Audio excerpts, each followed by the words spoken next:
Mayor Pro Tem, do you want to?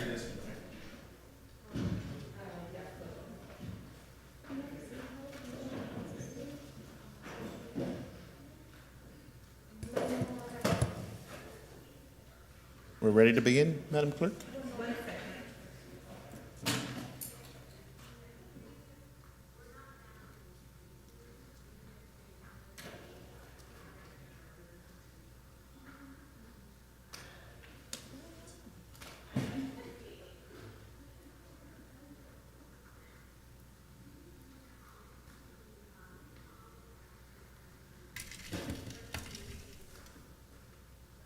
Zoom ID, Josie, Gloria, did you want to speak on any special meeting item?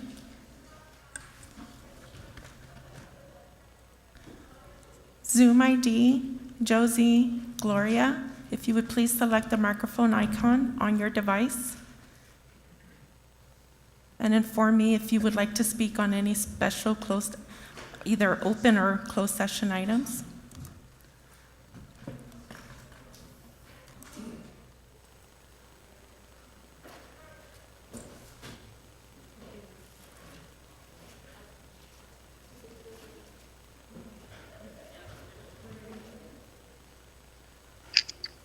Recording in progress. Great, thank you, everybody. Let me go ahead and call this special and regular City Council meeting and Housing Authority meeting for October 5th, 2021 to order. And let me just begin by making a few opening remarks. This meeting is taking place with in-person attendance and by teleconference via Zoom. The public may access the meeting via the Santa Ana YouTube channel or the city's website. So as usual, please bear with us as our technology may be interrupted, may interrupt the flow of the meeting. So Madam Clerk, if you'll please call roll. Councilmember Becerra? Here. Councilmember Hernandez? Here. Councilmember Lopez? Here. Councilmember Mendoza? Here. Councilmember Fan? Councilmember Fan, I see that you're logged into Zoom. If you would please select the microphone icon.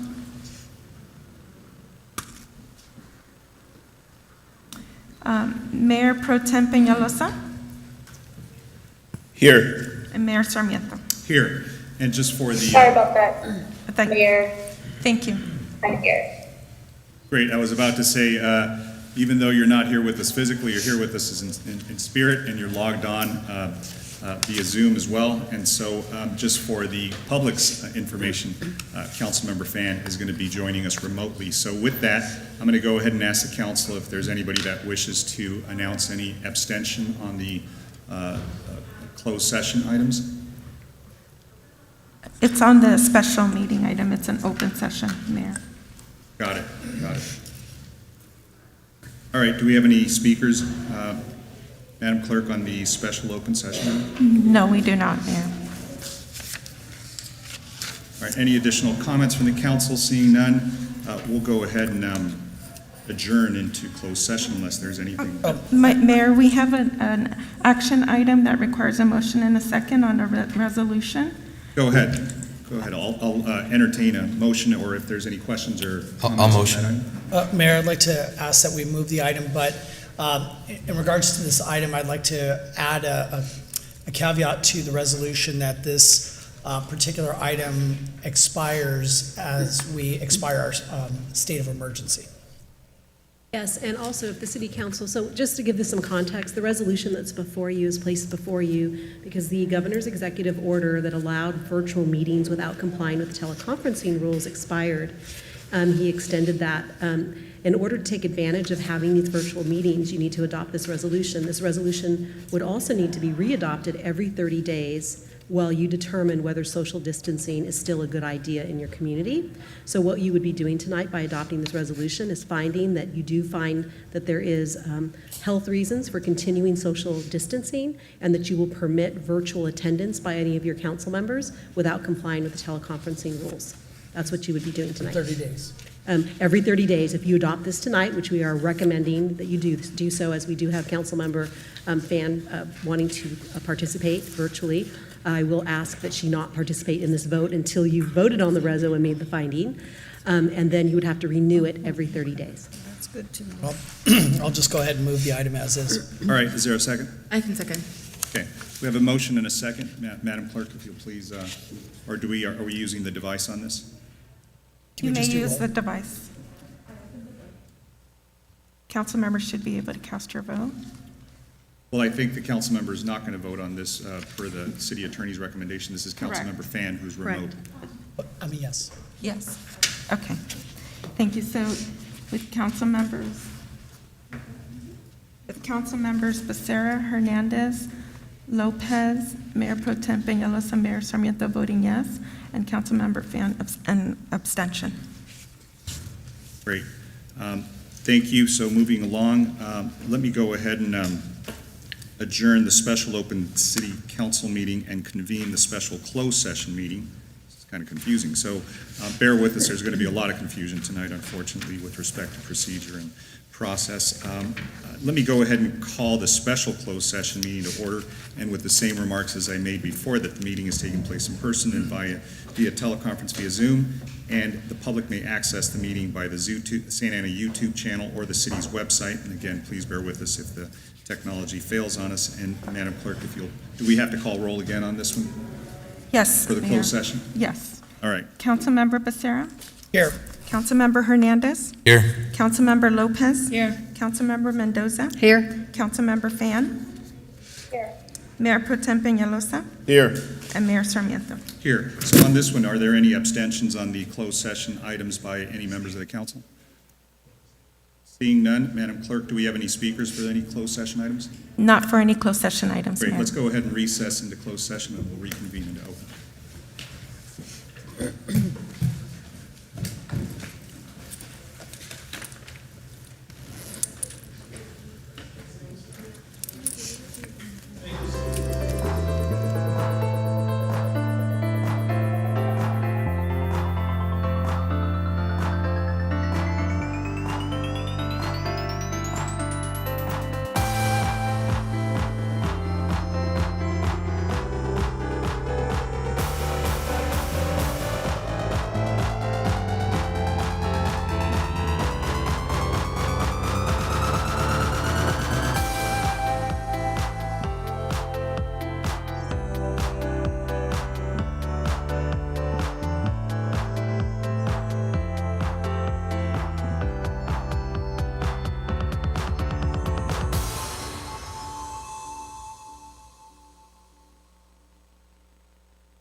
Persona con el nombre en Zoom, José Gloria, por favor activa el sonido en el aparato en cual está usando Zoom. Hello? Hello, and forgive me, how do you pronounce your name? Is it Jose? Jose. Yeah, Jose. Did you want to provide comments on any regular business item or public hearing? On the rent control issue? On the rent control? Okay, so I'm going to go ahead and put you back on the speaker queue, and when the mayor opens up the public comment period, I will go ahead and unmute you at that time. Thank you so much. Okay. Thank you. Thank you.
Okay.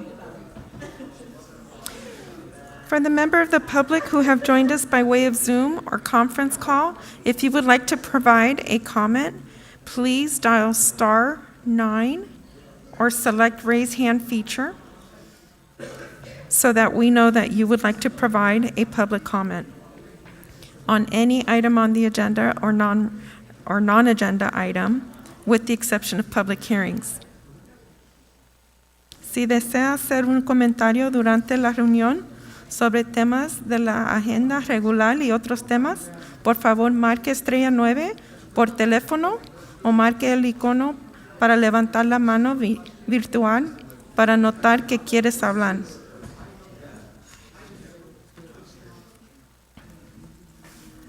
For members of the public who have joined us by way of Zoom or conference call, if you would like to provide a comment, please dial *9 from your phone or select raise hand feature from your device.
Recording in progress. Good afternoon, everybody. Welcome to the regular meeting for the Santa Ana City Council for October 5th, 2021. Let me go ahead and begin with some opening remarks. This meeting is taking place with in-person attendance by teleconference via Zoom. The public can access this meeting via the Santa Ana YouTube channel or the city's website, and as usual, please bear with us as our technology may interrupt the meeting and the flow of the meeting as we go forward. So I'll turn it over to the clerk to go ahead and call roll. Thank you, Mayor. Councilmember Becerra. Here. Councilmember Hernandez. Here. Councilmember Lopez. Present. Councilmember Mendoza. Here. Councilmember Fan. Here. Thank you. Mayor Pro Tem Peñalosa. Present. Mayor Sarmiento.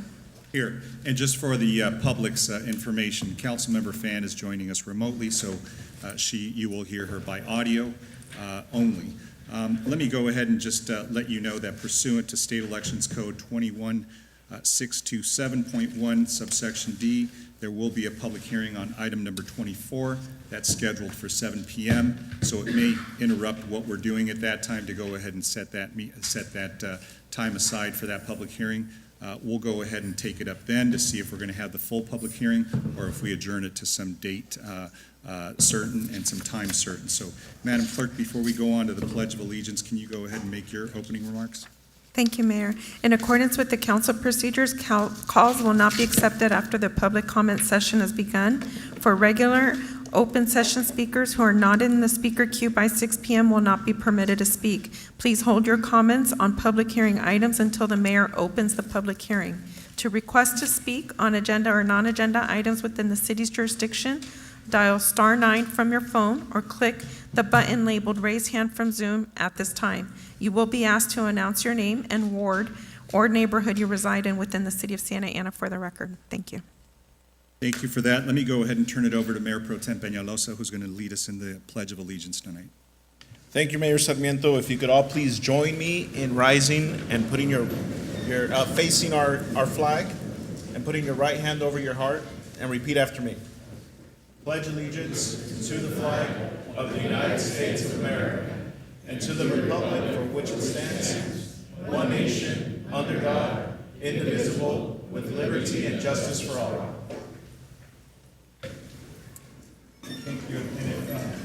Thank you for that. If you'll all please remain standing as we do our invocation for tonight. I want to invite Hussam Ailouche to join us here at the podium. I believe he's in person. Welcome.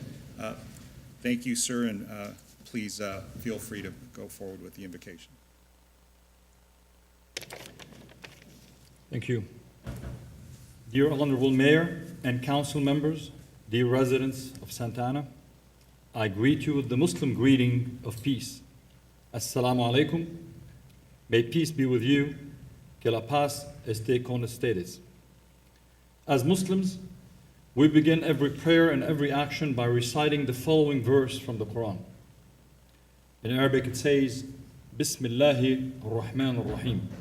In English it translates as, in the name of Allah, Dios, God Almighty, the most compassionate, the most merciful. O God, we sincerely seek your compassion and mercy upon us, upon our families, our leaders, our neighbors, and all those who are struggling with sickness, financial need, unemployment, or any other challenge. We sincerely ask you to bestow compassion and mercy into our hearts, minds, actions, policies, and thoughts. O compassionate God, we ask you to make us among those who show gratitude to you for your compassion, by being compassionate towards others. Please make us among those who understand that the best leaders are the ones who are the most compassionate servants of their communities. We ask you, O merciful God, to bless our mayor, our city council members, our city staff, and all healthcare professionals and their respective families as they serve the need and ensure the well-being of the residents of our city. We ask you to guide them to serve our city with mercy and to advance justice, equality, liberty, and dignity for all people. We ask you to inspire them to lead and strive for America's founding ideals, for an America that embraces and cherishes its diverse people. O God, we ask you to unite and bless our city, our country, and all of humanity. Ameen. Amen. Thank you.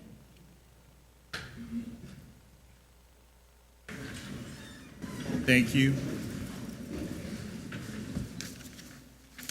Let me go ahead and move along to the next portion of the meeting, which are ceremonial presentations, and I'm going to go ahead and turn it over to Mayor Pro Tem Peñalosa to recognize our Director of Planning, Min Tai, and Alvaro Nunez on a Code Enforcement Appreciation Week recognition. Thank you, Mayor.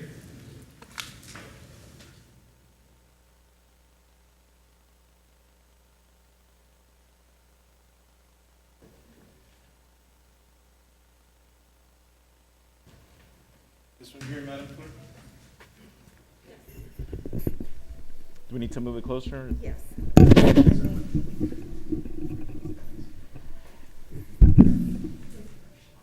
Perfect, thank you. Gentlemen, hello. Let me get you this. Right here. Okay. So, for anyone who isn't familiar with these two gentlemen, this is Min Tai, our Executive Director of Planning and Building, who also, and our Assistant Director of Planning and Building, Alvaro Nunez, who also is the Code Enforcement Manager. So it's a Code Enforcement Officer Appreciation Week. I know people like Tim Rush are very appreciative of these two gentlemen right here. So we want to acknowledge them for all their hard work that they do in this city. A lot of work that they do in our city in regards when it comes to code enforcement.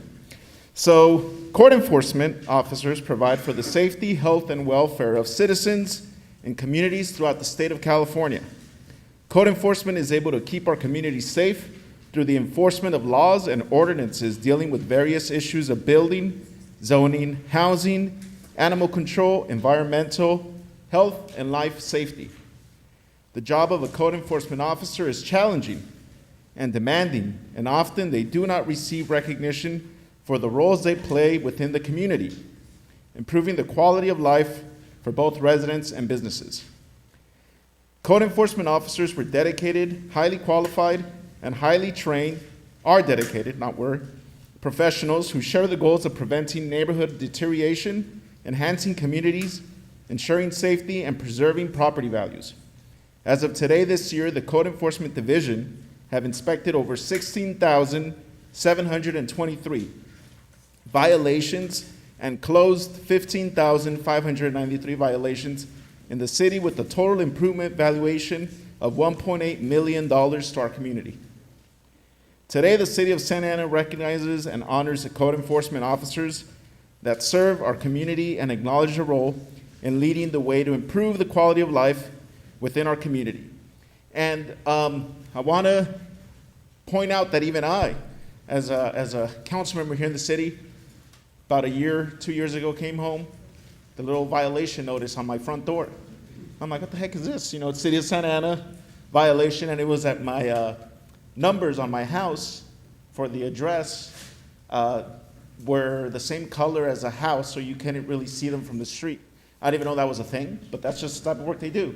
You know, I was like, come on, really? So, but we got that addressed. I painted them black now, so now they stand out. But you know, it's just one of the many things that the Code Enforcement Office does. Also last year, during the pandemic, it's not just about going out and finding people and citing them for whatever reason, but they were out there, boots on the ground, knocking on our doors and offering services to people. Everything from, testing, COVID testing, rental assistance, information, what else?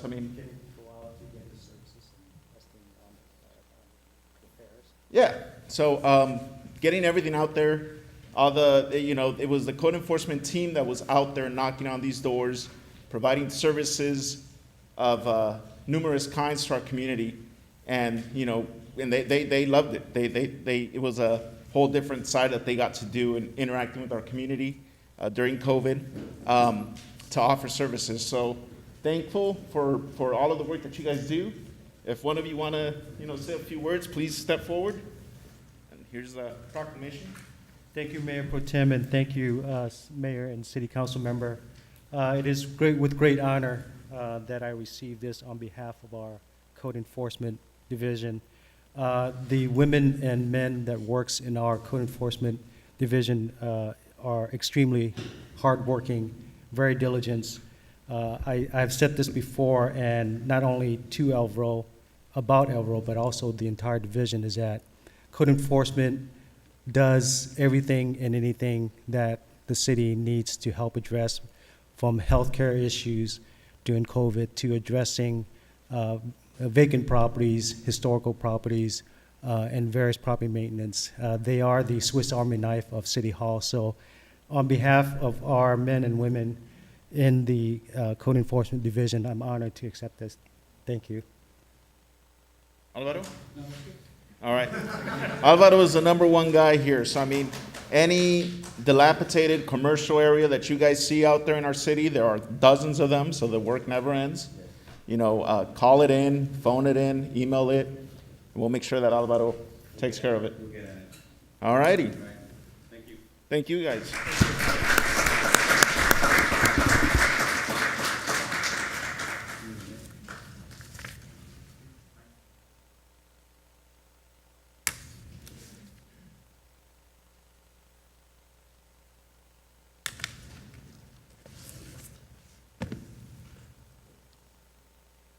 And Alvaro is also smart because he defers to the boss to go ahead and make the comments. There we go. Good stuff.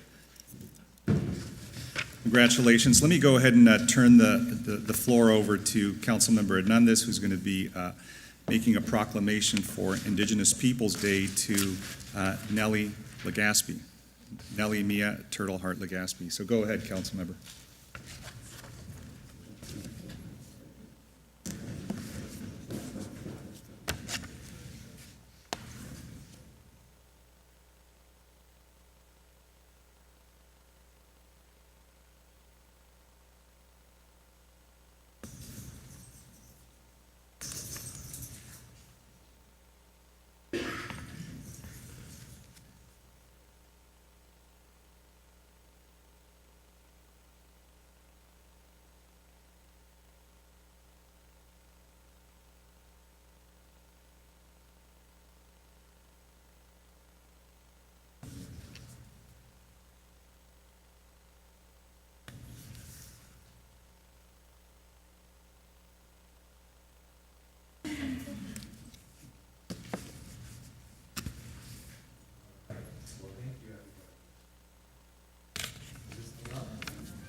Looks like it's on. Hello, that's better. Well, thank you everyone for standing up here today and for making time to come here and celebrate this historic proclamation. Indigenous Peoples Day is celebrated on the second Monday, October 11th this year, to honor the cultures and the histories of Native American people. The city of Santa Ana recognizes that indigenous people of the lands that would later become known as Americas have occupied these lands since immemorial. Several Native American tribes dwelled in this area. We are standing on Native American land right now, including the Tangva, Juaneño, the Luiseño, before the Spanish colonization began in the late 1700s. These two major groups of American Indians in Orange County were thought to originate from the Shoshéan. The city recognizes the values, the many contributions made to our community through indigenous people's knowledge, through their labor, through their spirituality, through their technology, through their science, through their philosophy, through their arts, and their deep cultural contribution that substantially changed the character of Santa Ana. Accepting Indigenous Peoples Day proclamation is Nellie Maya Turtle Heart Legaspi. Nellie is an Oglala Lakota Chiricahua Apache, and she is also the mother of 4, a grandmother of 8. She represents Ward 5, the district we sit in, as our personnel commissioner, the director of the American Indian Movement of Orange County. She's a survivor of domestic violence and a champion for advocating and raising awareness and education on intimate partner violence. We'd like to thank Nally today and her family for joining us today as we honor and celebrate the thriving cultures and the positive values of Indigenous people of our region. In Santa Ana, we will always celebrate Indigenous Peoples Day. Congratulations.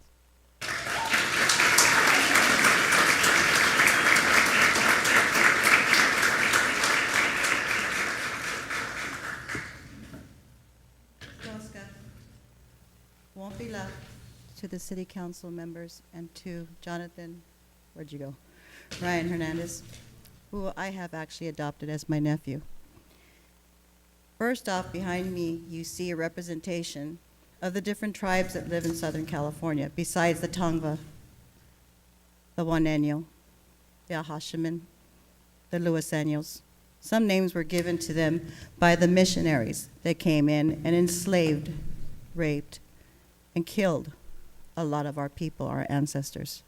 That is the reality, that is the truth of the land that we all stand on. Each and every person behind me is a member of my family, whether it be through my belly button or by tribal affiliation. As the American Indian Movement Director of Orange County, it falls on me to make sure, and when I say me, I don't really mean me, because there are many people, ancestors that have come before myself that were here. But it comes upon us to make sure that First Peoples, First Nations, Native American, Indigenous peoples' rights are protected, and that we are acknowledged for being the keepers of the land and those first here. It is sad, unfortunately, that one of our young brothers is not able to be with us tonight. Unfortunately, a week ago tonight, a relative was taken, Brandon Lopez, but his dad stands here with us, Uncle Tony. Thank you. We remember those who go before us. We remember those who will come after us. Because without our history, we don't know who we are, where we came from. We are not a melting pot. We are not a blended people or assimilated. We all retain our traditions, our cultures, our religious, we didn't even use the term religious, spiritual practices, our medicine ways. Our ways are important to us. Indigenous Peoples Day is for all First Nations people, whether they call themselves by their tribal names or by Mexican Americans of Mexican and Native descent, indigenous. They are Apaches or Yaquis. They come from so many tribes that I would be here all night stating them. So when you see someone that looks like me or someone that looks like those behind me, remember, this is their land that we all are on. You cannot be illegal on stolen land.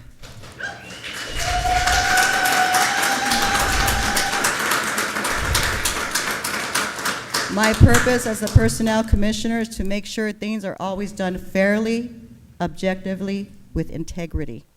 And anyone who really knows me in this community knows that that's how I walk. I pledge no allegiance to anything other than my ancestors and my descendants. And I have to give thanks to the Tongva elders, their leaders, the Ahashiman leaders, and their elected tribal council members that could not be here tonight. There are sovereign nations here in Orange County. So again, thank you to Jonathan and to the City Council, all of you, and my representative of my Ward 3, Jessica Lopez. Thank you very much. I appreciate it all. And I hope to see you all next Sunday, or rather this Sunday, at the first Indigenous Peoples Day picnic at the park right here on Ross and 4th Street, which is going to be the beginning of a great relationship. Wompila Tosca.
minutes to the message before I forgot. Right.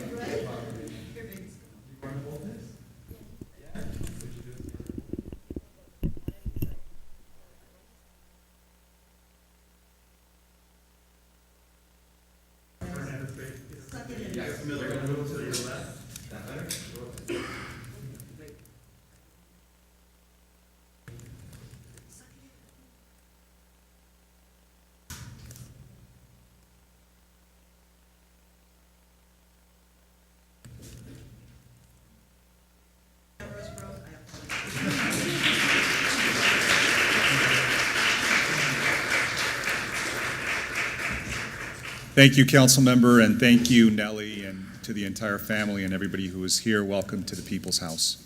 This is your house. Let me go ahead and now turn the floor over to Councilmember Lopez, who's going to be presenting a certificate of recognition to the Blinking Owl Distillery. So, Councilmember Lopez.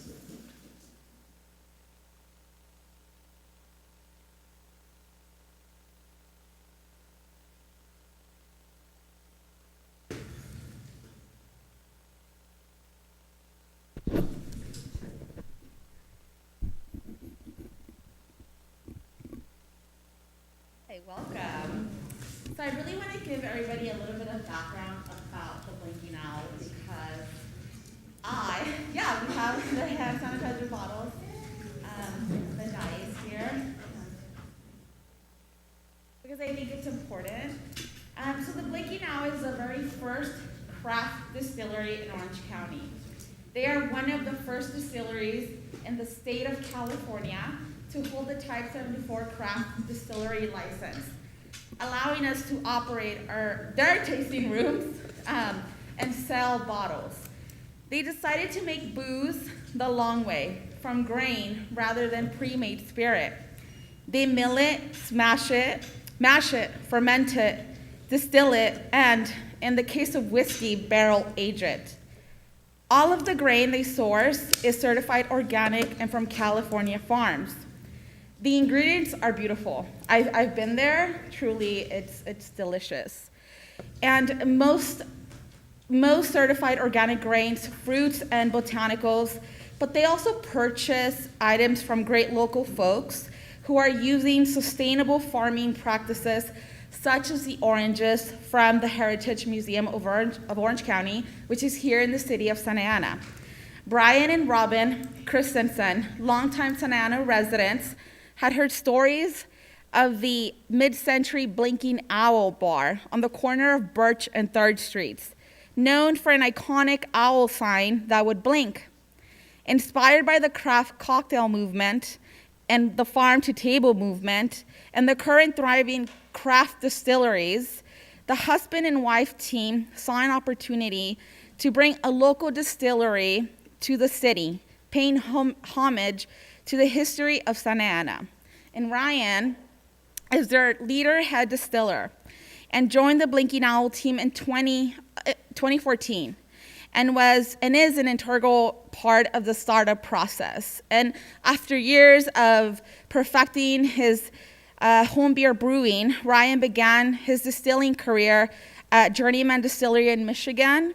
And Ryan is passionate about making quality spirits thoughtfully from soil to the glass. And I had the pleasure of meeting Ryan and Dylan, who is not here, during their Distilled California event at the Bowers Museum. And that's how I learned about the history of Blinking Owl in our city. And you may also know the Blinking Owl because of their generous efforts during the beginning of COVID last year, when they decided to really provide PPE for healthcare professionals in different organizations in our city, but really throughout the county and state. And so on behalf of Ward 3 families, thank you for all that you do and all the contributions to the city of Santa Ana. Thank you. If you'd like to provide any words. Well, I'll just say thank you to the city for being so supportive. We really appreciate the continued support from city council members to city staff to the police department. And all the support of the community means the world to us. We have residents come in from all over the city that express great gratitude and love the venue we've created. So thank you, everybody, citywide. And thank you for supporting us with your hand sanitizer. It helped us and allowed us to help many, many people.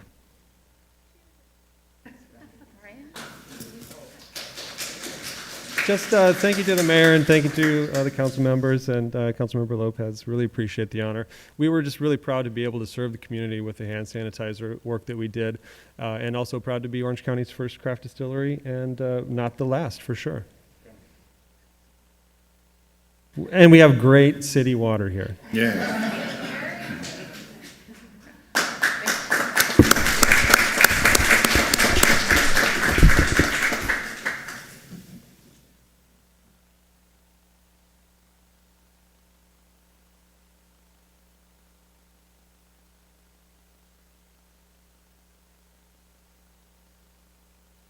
So I thought you were going to remind everybody not to drink the hand sanitizer, even though it looks good, right? Use it for external purposes only. Thank you, Councilmember Lopez, and thank you to the Blinking Owl. Let me go ahead and now turn it over to Councilmember Mendoza, who's going to make a presentation.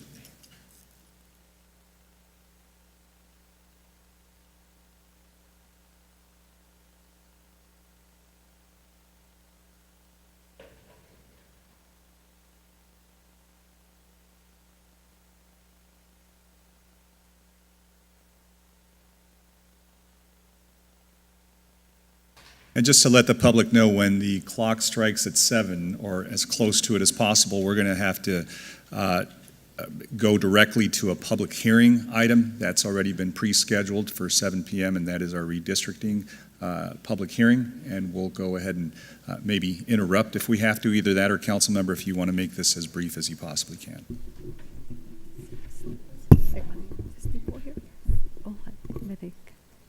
May I have the people who are receiving the award from Office Depot please come up?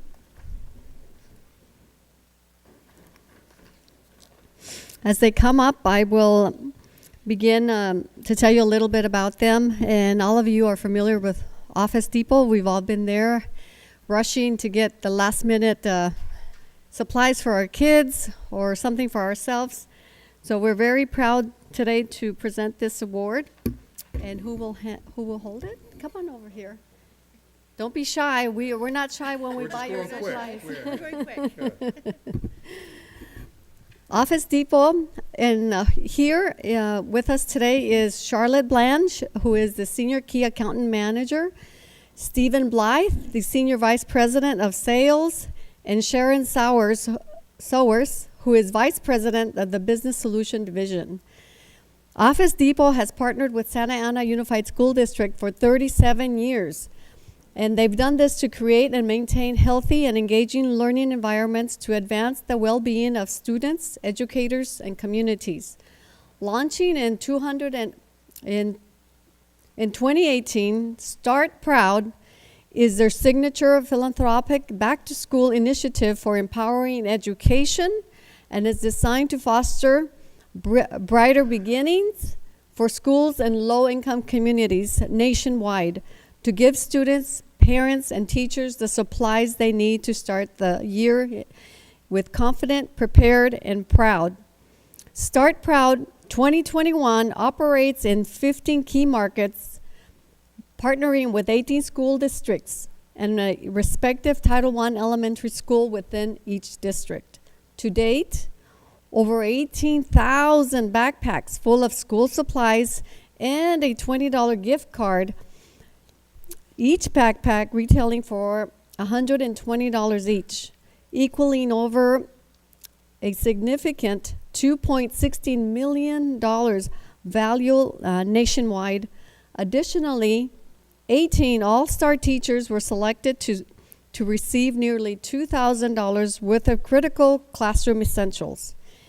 In-store donation drives took place across the country for our back-to-school campaign during the third quarter, which resulted in a total of $1,792,000 and 970,000. Let me say that again. 1,792,970. That is significant. going to school in the greatest need. In 2021, Santa Ana Unified School District received 875 backpacks filled with premium school supplies that included the $20 gift cards totaling $105,000.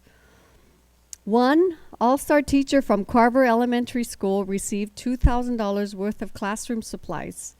Carver Elementary will receive an additional $30,417 for Principal Jimmy Brule to support his teachers. We would like to thank Office Depot and its Start Proud program for providing critical support to Santa Ana students, education, and community as a whole. And as a personal note, as a teacher, I know how valuable our supplies are. It is critical that our students have the proper resources and supplies in order to do their assignments properly. So without Home Depot, I'm sorry, well, Home Depot too, we also need them for repairs around the house to shelter our students. But without Office Depot and their generosity, our students would not have the proper resources to have the success that they do today.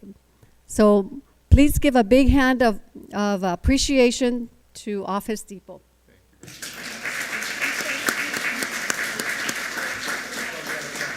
make this real quick because we probably got 10 seconds, but we just want to say thank you.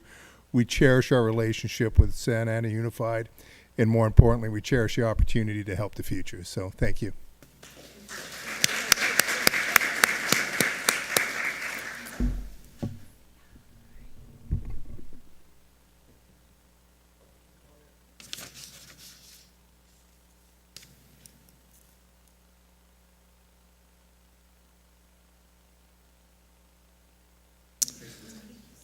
Thank you to everybody at Office Depot. Thank you for that abbreviated presentation. Thank you for your understanding.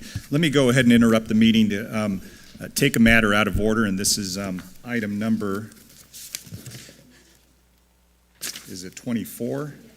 So item number 24 is a public hearing on the redistricting matter. So let me go ahead and make a just a quick comment. Before hearing the public hearing on item number 24, Madam Clerk, are you going to provide any instructions of the public for anybody who would like to make a comment on this public hearing item only?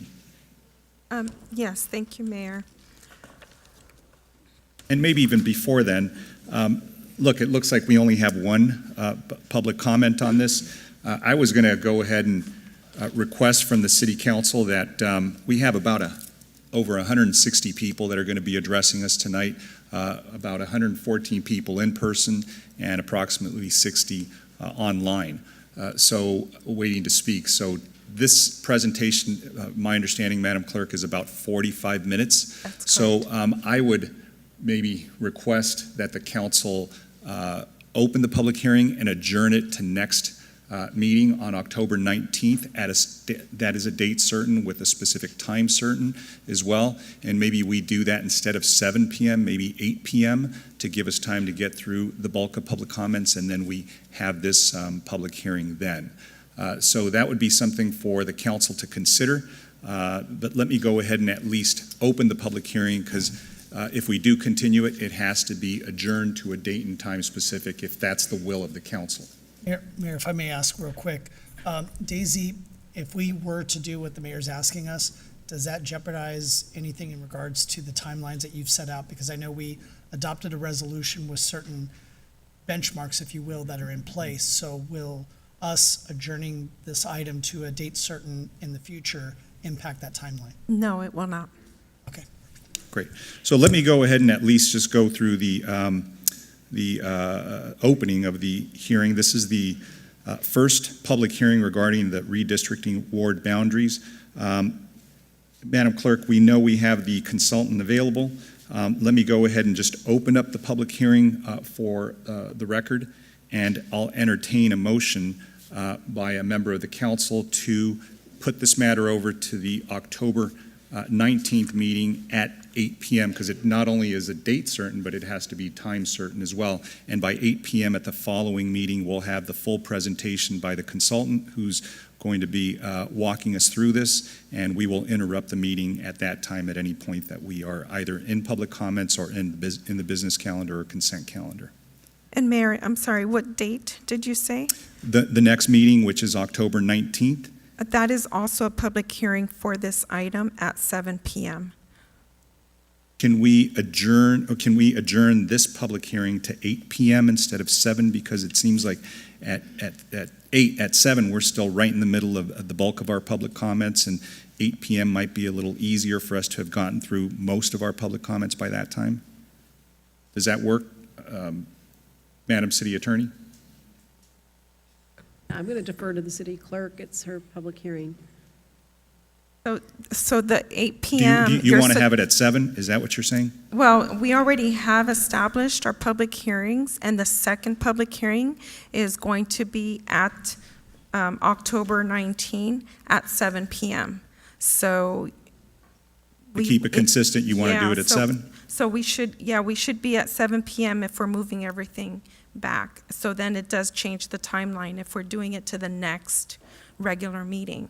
I thought maybe council would consider maybe adjourning this to a special meeting, to another meeting date prior to the 19th. So I'm open to that as well, if the council wants to take out its calendar That way right now to go ahead and do a special meeting in advance of the October 19th meeting, but that's something that I'm open to if the council is ready to do that.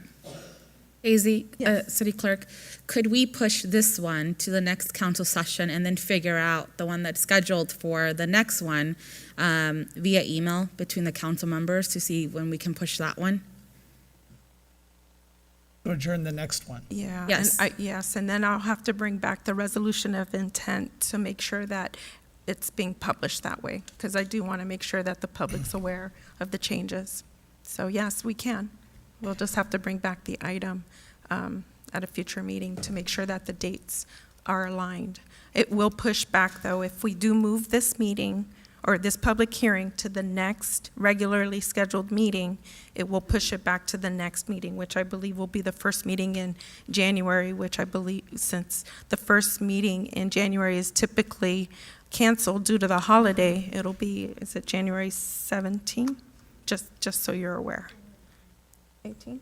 To the mayor's request, maybe we pull out our calendars and figure out when we can.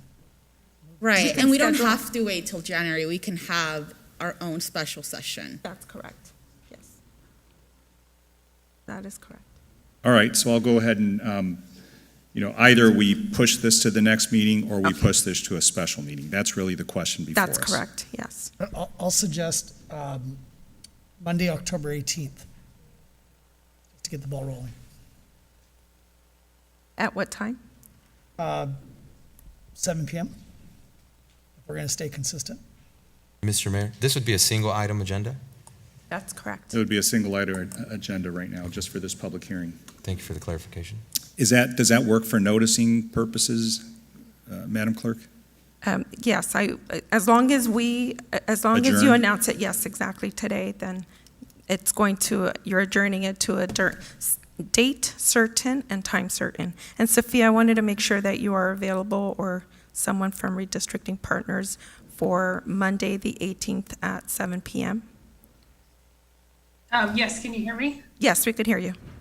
Okay, yes, we will make ourselves available for whatever date you choose. And just as a kind of a reminder to the council and the public that under the Fair Maps Act, you need to have at least 4 public hearings. And because at the last meeting and at this meeting, we won't be talking about the redistricting items. So currently you're at 0 public hearings.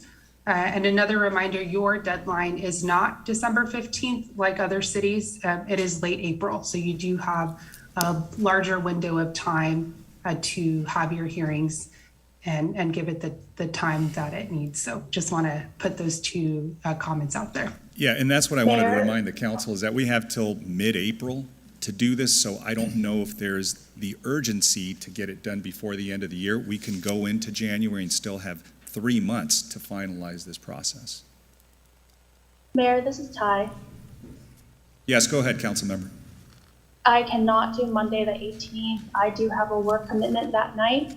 I think we should just update the, noticing, since are moving this to I would like to move this to the Tuesday and update the noticing for the rest of the schedule. I think that would just make it cleaner, and that way, we know exactly what to look forward to, because having 2 meetings back to back, I'm not sure how much input we can get and how much of a difference of input we can get between those 2 days.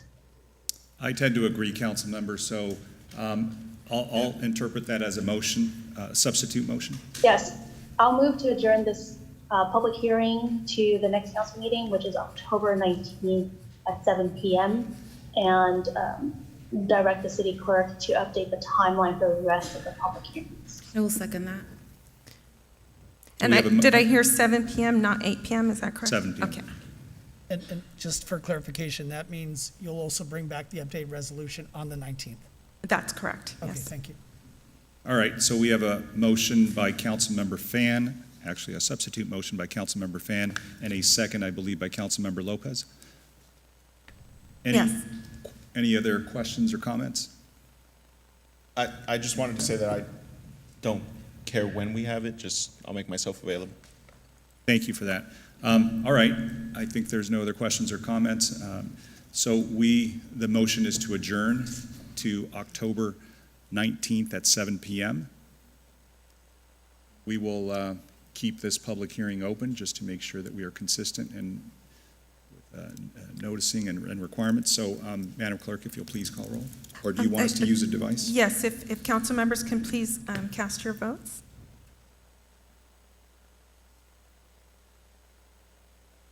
Councilmember Hernandez, if you. Oh, sorry.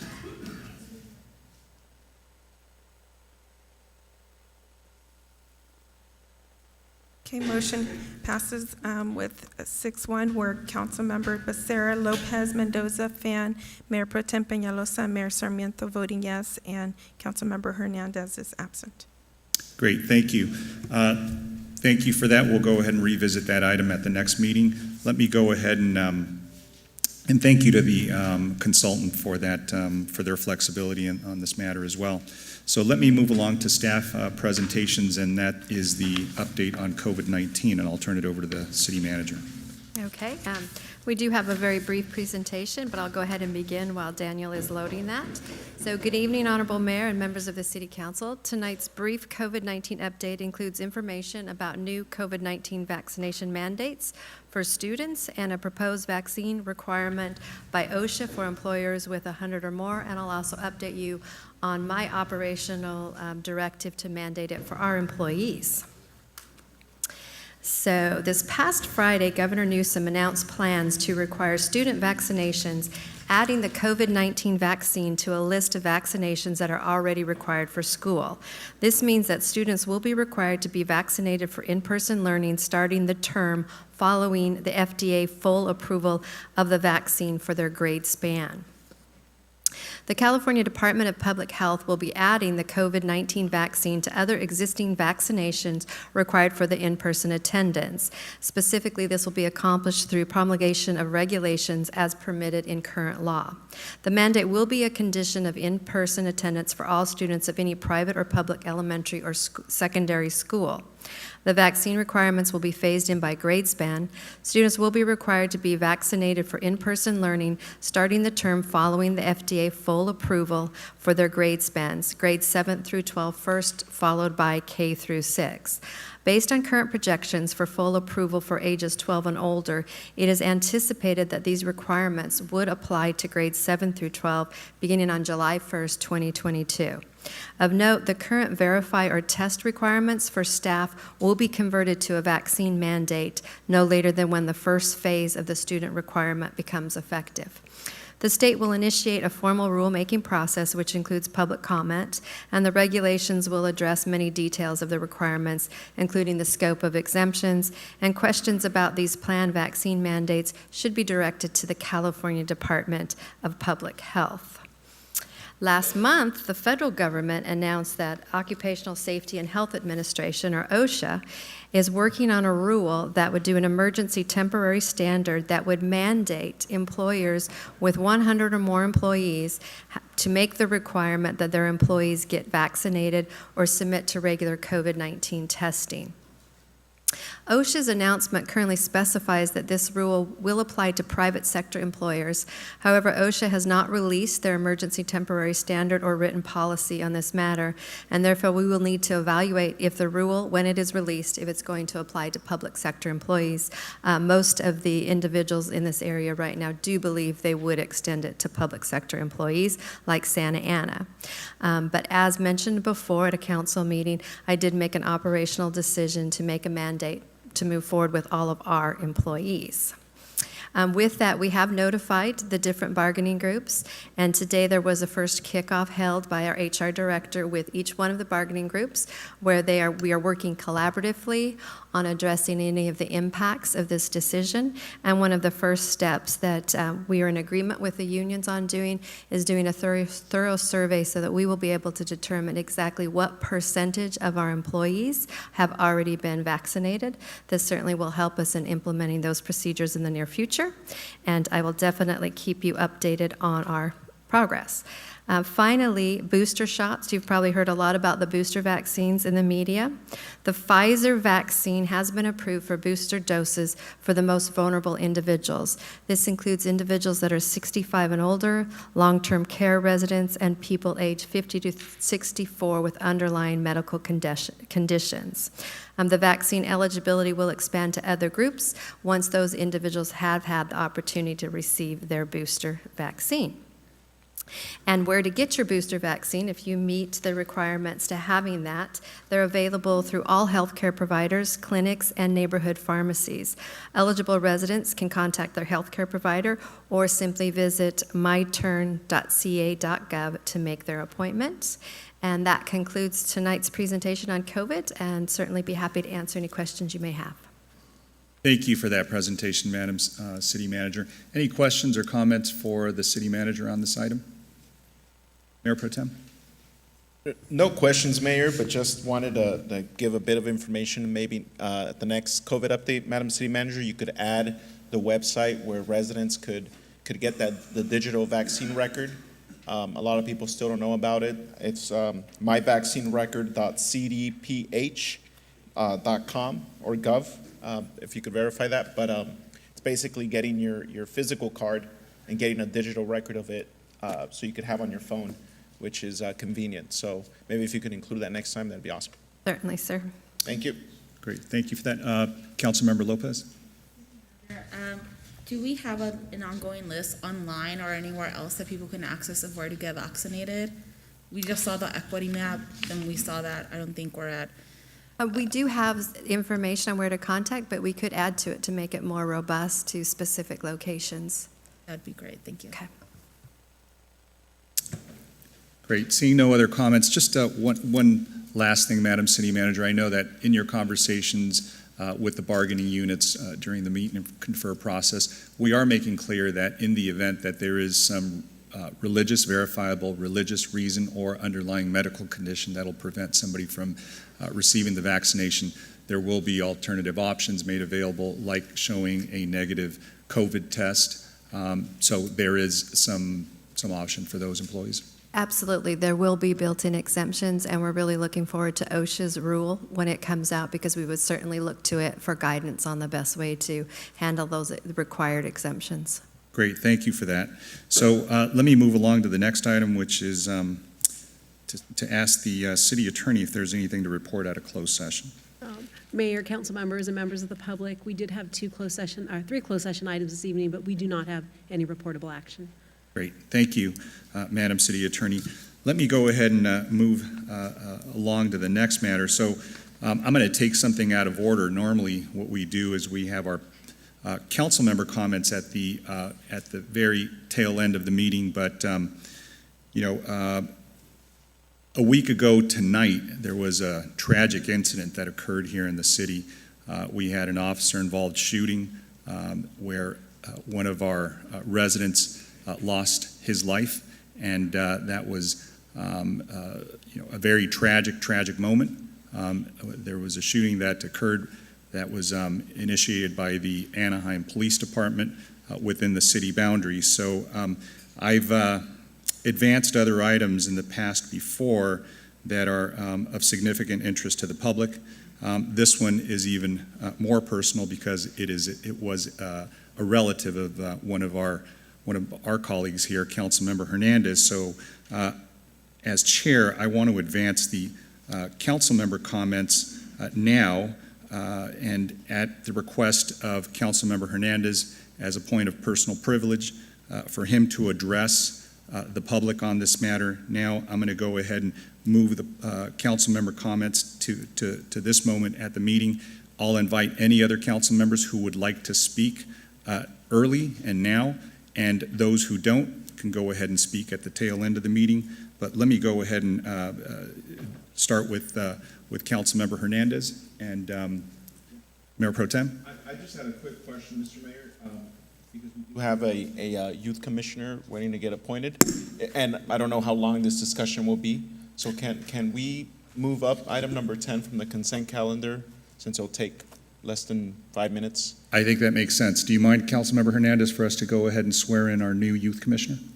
We care about children in this city, absolutely. There we go. All right. So let me go ahead and advance item number 10, I believe, right, Mayor Pro Tem? Yeah, and I guess I'll just make the motion I'll pull number item 10 from the consent calendar and make the motion to approve or to appoint Kimberly Cabrera to the Youth Commission for a partial term expiring in December of 2022. And I'll second that. So we have a motion and a second. Seeing no comments or questions on that, Madam Clerk, if you'll please call roll on that item. I believe she's here too to get sworn in. Yes, she is. And if I could ask the council members to cast your vote, please.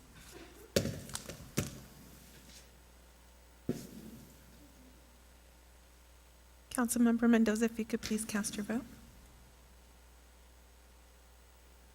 Thank you. Motion carries 7-0 with council members Becerra, Hernandez, Lopez, Mendoza, Fan, Mayor Pro Tem Peñalosa, and Mayor Sarmiento voting yes. Thank you.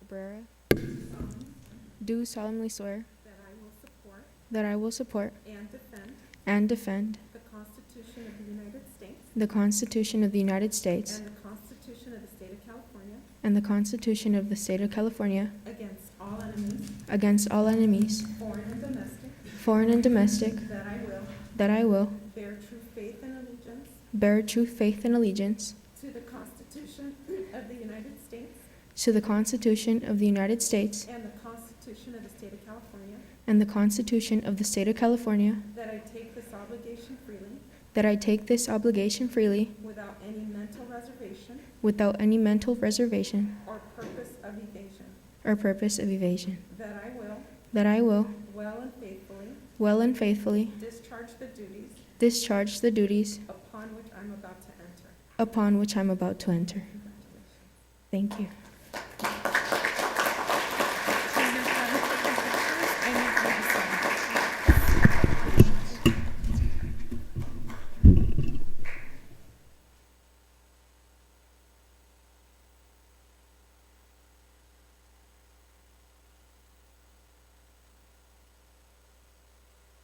Congratulations.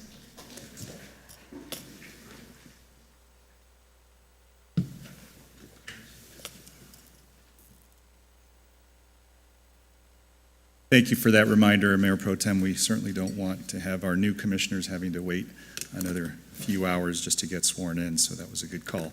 Let me go ahead and bring this back to the council. As I said, we're going to be advancing any of the council members that would like to address the public at this point, and I'm going to begin by calling on Councilmember Hernandez, who I know asked for a point of personal privilege to address the council on the item that, on the issue that happened a week ago.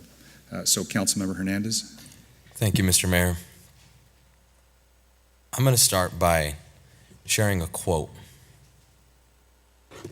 It's never been, this isn't the quote, but it's never been so hard to be strong today.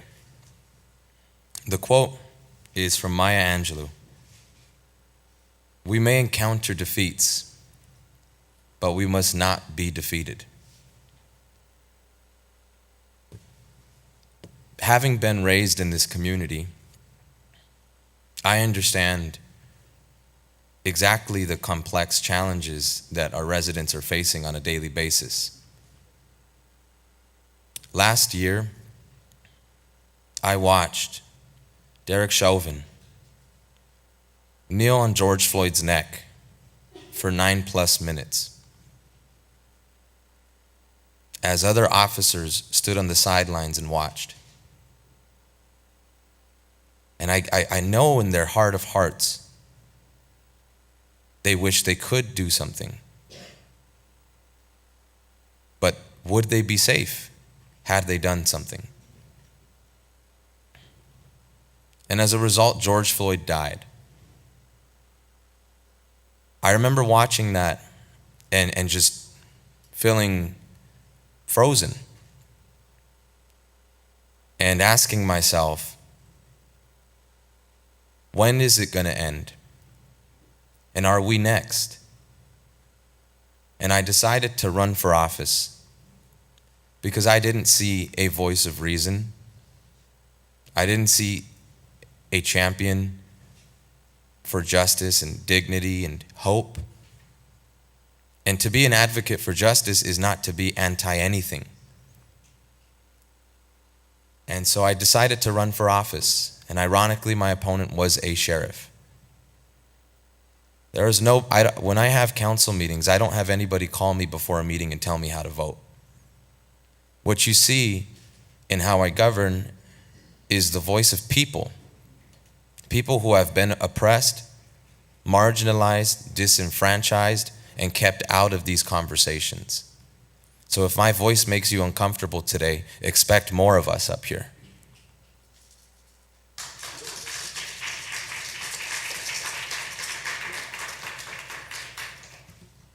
And as I ran for office, a lot of people counted me out. A lot of people attacked me. And I hope people understand just how important our voices are now more than ever. I told my community, the only way cops are going to stop killing us, and there's amazing officers that we have in Santa Ana PD, compassionate, good-hearted officers that truly do care about our community. I mean, what are the chances we have a chief of police that grew up in this community? You don't see that very often. There are good officers out here, but unfortunately, many of them are singular in this broken system. And when I ran for office and I was elected, I knew that on my worst day, I needed to be a champion for causes that made people uncomfortable. Because I grew up on a side of town where there are no support groups for what I'm going through today. I grew up on a side of town where my cousin's kids had to go to school the next day. His sister had to go to work. So when you see young men and women fall through the cracks in our community, stop asking yourself why. Stop asking yourself why is there so much gang violence in this community when we're building a streetcar but we're not building more libraries, parks, and recreational centers.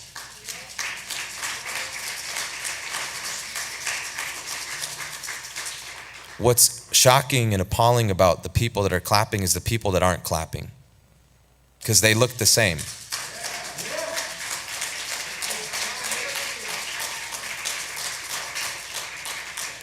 Last week, as a professional, I work for a county program as a mental health professional. I work with children ages 5 to 18. I was dealing with a de-escalation of a child that struggled with mental health conditions since he was a baby. And I effectively de-escalated the situation at around 5:30, maybe 5:45. And I needed to decompress, so I went to the gym. And on my way to the gym, I saw Santa Ana PD do a very good job of containing a situation that I had no idea was going to be so close to me. And I drove past it, And I said, this looks contained. And I went to the gym. And as I was in the gym, I got a call from my mother saying the person that is in that vehicle is your cousin Brandon. And Anaheim PD is on site. And I immediately left. Not only did I leave because this was my loved one, but because I know my cousin's trauma forward and back. We grew up in the same community. He's my blood. I grew up playing on a carpet with him, playing with tech decks as we went through a CD album with all of our favorite CDs. Sometimes we'd go to my grandmother's bathroom and steal his sister's CDs from under their restroom cabinet. TLC is a good group, I must say. But what I was alarmed by as a mental health professional is that I know that people with untreated mental illnesses are 16 times more likely to be killed by police during a police encounter than other civilians when they're approached or stopped by law enforcement. According to a new study released by the Treatment Advocacy Center, numbering fewer than 1 in 50 U.S. adult individuals with untreated severe mental illnesses are involved in at least 1 in 4, and as many as half of all fatal police shootings. We live in a country that has dismantled mental health treatment, mental health systems. These such tragedies underscore the need to get police and prosecutors out of the business of responding to mental health and public health.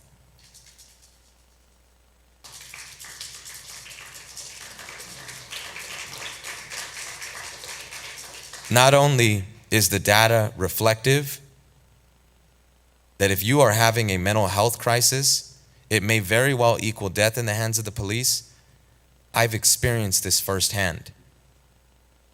I don't want to be in this position today. I have seen some of the most disgusting comments I've ever seen in my life. I have received death threats. I have seen people tarnish my name, my cousin's name, as if I want to be in this position today. When I arrived on the scene, and this is all public record, these police cameras, legislation was passed, and I can assure you there are people that are going to obtain these body cams. And when I arrived to the scene, I saw my neighbors on Bristol and Santa Ana Boulevard by the Clinica. And I told law enforcement, SAPD, there was 3 officers, 2 female officers, 1 male officer. And it appears he may have recognized me. And I said, I have some intel that can change the course of this investigation. I said, that is my cousin. He's having a mental health crisis, and I'm a mental health professional. And I'm also the elected that represents this district. And as she had her hand on her gun, her immediate response was, you're no more special than anyone else here. And I said, why are you so aggressive, and why is your hand on your gun? I'm trying to make sure that we do our job right in Santa Ana. I'm trying to make sure you don't kill somebody. And if there isn't any more evidence indicative of the danger that we are in the hands of police when it comes to mental health, her response was, people kill people every day. And I said, but you'll get away with it. I was there 2 hours before he was shot, killed by Anaheim PD. And as I told her that, her response was, if you're so concerned about keeping people safe, how about you tell your neighbors to go inside so they don't get traumatized? The issue is here is I'm sure she's a good person. She just masterfully understands the system that she works for. She understands how it's designed. And I'm sure she wanted to see him get saved as well. But she understood there's nothing we can do. That's what that response meant. People like myself that have been on the other side of these issues, we've been studying these departments from the inside. We have experienced the hyper-policing in our communities. The fact that my voice makes so many people here uncomfortable is alarming, because your loved ones are one bullet away from being a hashtag. The irony that last year I marched for George Floyd. This is our march today. It's at the dais. And it's only going to grow. So I wanted to take this opportunity to tell my neighbors, we're in danger. There's a narrative that, oh, my cousin's name is in the media because I'm an elected. You got it wrong. The reason why my name is being brought up is because it does not matter if you're an elected. It doesn't matter if your father's watching you get slaughtered by a police department. They'll shove him in the back of a cop car and they'll say, shut up, Ese. You're not his dad. How do I know you're his dad? And when they do find out you're his dad, the first question is, does he have a gun? If you don't stop making noise in this car, I'm going to roll up your windows. The worst part was the sounds of him getting executed. We were there for hours already, and you know what? Santa Ana did a good job de-escalating, and I was actually very proud. But Anaheim came in like the big dog. Predominantly Anglo-American officers came into an urban community and turned it into a war zone and dapped each other after and left, leaving us, people of color, children, moms, sisters, families to pick up the pieces.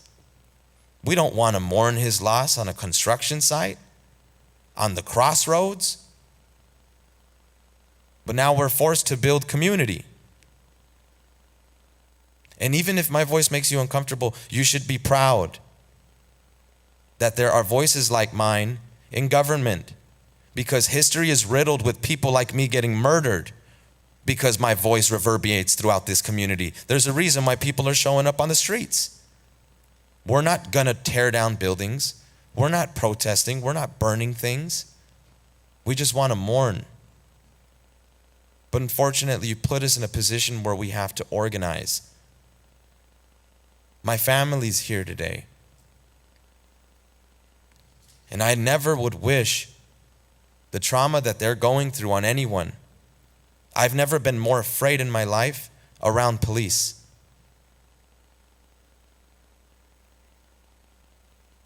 I was shaking as I walked into the chambers today. This issue is real, everybody. This isn't political. This issue sees no political boundaries anymore. This issue is not just something you're going to see on TV. It's coming into our backyards, and it's taking the people you love. So film the police. Run for office. Submit public comment cards. Fill the council chambers. We're not going to protest and go to the belly of the beast. They just killed us. But we are going to your bosses.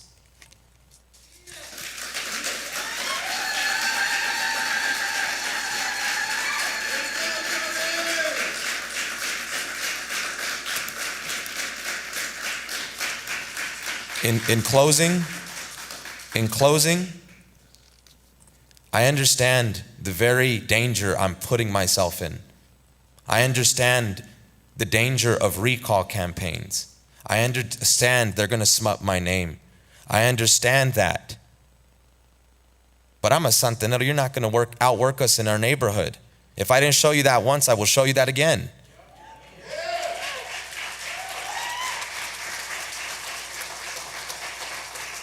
And you know what? Santa Ana Police Department, I saw them do their best at one point there, and I was very proud. But let me tell you why we're having this issue. There's 2 police departments in this city. There's Chief David Valentine, who's doing a great job. And you know who's on the other side. So if we want justice, we can't come together and fight for it today and fight each other tomorrow. If you care and you have had any experiences with trauma in this community and you went the wrong direction in life, I'm telling you, Get help. If you are struggling with mental health, talk to us. Reach out to me. If you're from a barrio and you gangbang, stop killing each other, because what we're going up against is bigger than us. There needs to be a better way. And I'm telling you, we need your voices now more than ever. I am in a very ugly position that I never thought I would have to be in. And I'm doing this today so that you don't have to be here tomorrow. But my cousin Brandon's shooting won't be the last. So officers, please understand, our lives are valuable. My cousin Brandon didn't ask to be traumatized. He lived in a community where this happens on a daily basis. And if you made an oath to protect and serve, and you are not a qualified mental health professional to understand what happened in that car, then let us do our job. Then let the mental health professionals help people in need. Because a mental health crisis should not equal death. Long live Brandon Lopez and everybody else who has been a victim to police violence. And that concludes my comments.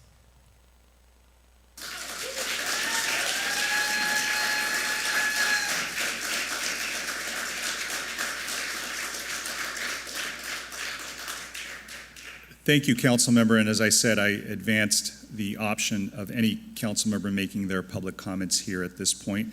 Those who wish to defer and do it at the end of the meeting, you're free to do so. But let me just go down the list of the council and ask them if they'd like to address and make a public comment now, or go ahead or reserve it to the tail end of the meeting. So let me start with council member Becerra. I'll wait till the end of the meeting. Great. Council member Lopez. I defer. Council member Mendoza. Yes, I will say a few words. Every life is valuable, and it is tragic when we lose another person. My condolences to my colleague Hernandez, and my sympathy to the family. No parent should ever have to go through this pain. I also want to commend the men and women in uniform. I was also downtown Santa Ana when the chase started, and I was very proud to see that our officers were keenly aware of the traffic and the dangers and the risks that they were putting themselves and the public in, and they did a marvelous job. So I'm very proud of our Santa Ana Police Department. Great, thank you for those comments, Councilmember Mendoza. Let me go down the line. Councilmember Fan. I defer. Mayor Pro Tem Peñalosa. End of the meeting. Great, thank you. I'll go ahead and address the public now. I have some brief comments to make, and I just want to extend my sympathies to my colleague, Councilmember Hernandez, and also to the family of Brandon Lopez. So let me begin by just saying, Brandon was not perfect, as all of us aren't perfect, and that doesn't mean, though, that he wasn't entitled to due process, or did he abdicate his civil rights. As with other police pursuits, this one should have ended with an arrest, should have ended with a detention, but it shouldn't have ended with a murder. He was headed home. He was blocks from his house. He was in his neighborhood. He was trying to get home to his family. This was essentially a property crime which was occurring for a vehicle theft. And let me reiterate what I think others are trying to distort this into. This is not a statement that is meant to intend that all police officers are bad. That's too simple a response for a complex question like this when we're talking about an excessive force case or a wrongful death case. I think our officers here in Santa Ana try to de-escalate They tried to negotiate for several hours before Anaheim PD took control of the crime scene. There are a lot of questions that we need to ask, and that's one of the things I wanted to raise at this moment, which was, why were there no mental health professionals called to the site? And the irony is that Councilmember Hernandez, who was present, was not only a relative, was not only the ward representative for that district, but he was also a mental health professional that offered his professional services to help diffuse and de-escalate this incident. The other question I have is, why make a provocative decision to fire a flash grenade into the vehicle rather than simply wait? Why was there a forced evacuation of the vehicle? Why was that met with lethal force? If you see some of the video footage that's circulating on social media and other media outlets, it really does appear to be a firing squad. And this is unlike other incidents that we've seen when you have somebody who's a fleeing suspect down a dark alley and where split-second decisions need to be made. This incident had been going on for over 4 hours. So my question to our department is one of how we treat family members who are present. This won't be the first time an incident like this comes before us when we have family members present. The family, just like other members of the public, are especially subject to trauma, and they'll require attention, but at the very least, they'll require respect and dignity. They're going through a difficult moment. They don't know how to prevent it from happening, and there is desperation in any family members, right, when they see their child, a spouse, a relative, anybody that's going through a moment like that. The other question I have is, what's the policy for relinquishing control of a local crime scene? For me, that's something that we need to look at. Because what happens when we relinquish control of a crime scene to another jurisdiction is we have another department that may come in that doesn't have the same values or principles that we have. And so that is very alarming, because we go a long way, I think, in instilling different practices and policies by our officers, and it looked like they were being implemented at the time.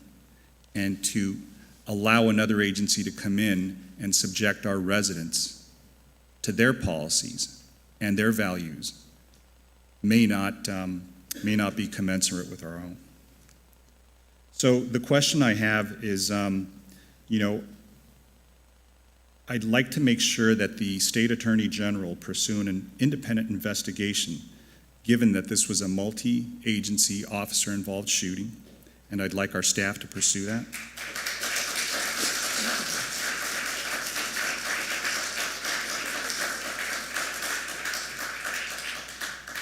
And pursuant to recently adopted Assembly Bill 1506, this should be required because there was an officer-involved shooting where the shooting resulted in the death of an unarmed civilian. Also, my question will be the application of Senate Bill 2, which was just recently signed, I believe, that very same day, which will, if in fact, if there is a finding of excessive force and/or misconduct, whether or not decertification will apply to those officers involved. So those are just some of the questions I have, in addition to letting the public know that we are going to be demanding a very strict timeline on the application of the law. And when it comes to video cam footage, I know that there is a 45-day window for that to be released to the public, and that's something that we are going to require. Finally, the irony isn't lost on me that on this evening's agenda, we have two items that address this, exactly what we're talking about.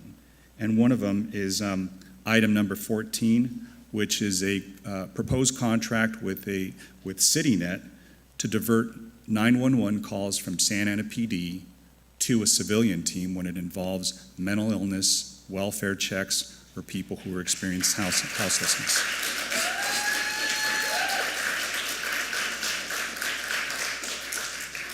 This was something that this council discussed during our budget discussions during the summer, and it's coming to us now, and unfortunately, it appears that it came too late. The other item on the agenda that we're going to be discussing is item number 22, which is the creation of a police oversight ad hoc committee. And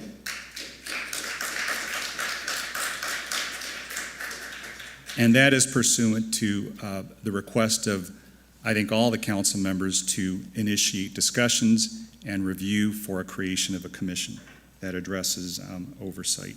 So I simply want to say, again, this is a very troubling discussion to be having, because I thought that we could do preemptive work as opposed to work on something that now is post-incident, right? So I want to thank Councilmember Hernandez's leadership. I want to extend my sympathies to him. I want to talk to this council to make sure that the values and principles that we have are not relinquished to outside agencies. That, to me, was one of the most difficult things to see, as an outside agency come in and subject one of our residents. Whether or not he or she has any criminal record, again, we don't abdicate our civil rights. We don't abdicate due process. That's not the type of society we should be. And we have to change the culture of law enforcement here in our city. And I don't want to subject our residents to cultures of law enforcement in outside cities ever again. So we do need to address that question. Thank you for indulging us on addressing you. I'm going to get back to the regular agenda items. I'm going to begin with public comments. And I should tell you, we have about 114 requests to speak. So I do want to let you know that we also have people on the phone that are going to be addressing us. I think they number into the 60s. So we do have a lot of people. It is going to be a very long night. And I want to let you know that you do have 3 minutes to address this city council, and we will try to move this along as quickly as possible. So we're going to have all of you try to get into a queue, and so I'll call about 3 people at a time. So those that are waiting to speak, for us to go ahead and get those on as quickly as possible. Yes, Madam Clerk. Mayor, I wanted to confirm that if you wanted to start with the elderly that are waiting online first. Well, we do have, I'd like to begin with Antonio Lopez and then go to those calls, if that's okay. So let me go ahead and just begin with our first speaker. And then we do have, pursuant to the American with Disabilities Act, we have about 14 or 15 speakers that are disabled or elderly that couldn't make it in, but are requesting to be able to address us through Zoom. Yes. So let me get to this speaker, if that's okay, Madam Clerk? Yes. And then I'll get back to you with those speakers that are waiting to be heard by phone. Antonio Lopez?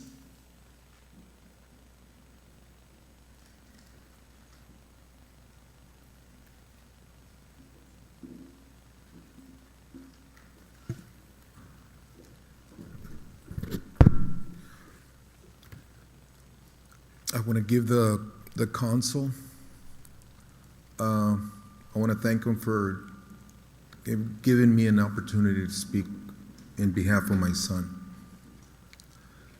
Right now, being next to these, and I don't want to be rude or anything, I'm scared. These two and the one sitting in the audience, I've been shaking in my pants for the time I've been here. I have to be careful that I don't move in a certain way, because I'm afraid that they might shoot, just like they did to my son on that day. They took an oath to protect and to serve. They didn't do that to my kid. They came, they shot, and they massacred him. the oath that they took, that just went down the toilet. And right now, I can't even think. I never expected a police officer to do something that gross to another human being. That was a death squad. You only see that kind of stuff in the movies. And in behalf of my son, I don't want him to die in vain. As far as if he had to die for a cause, I want it to be for him to help people that have mental illness. And if there can be a reform or some kind of restructure for teaching officers to be more respectful and more self-controlled, so be it. But I just want to have justice and peace for my son. Because if there's no justice, there's no peace. And if there's no peace, there's not going to be any justice. And I think that's it. I can't say anymore because I just want to thank you. And I want to thank you for everything that you're going to do in the future, as well as my nephew, Johnny. He has given us a lot of support, just like you have, Mayor. And I just want to thank you from the bottom of my heart. And I'll let my wife speak next, if she is next. Thank you, Mr. Lopez. Thank you. Thank you.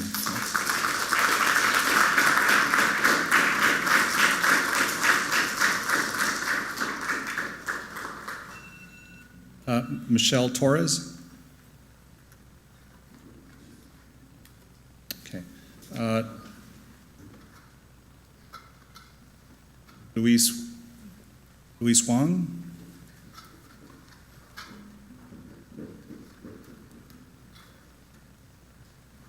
So this will be the last speaker before we go to the phone call.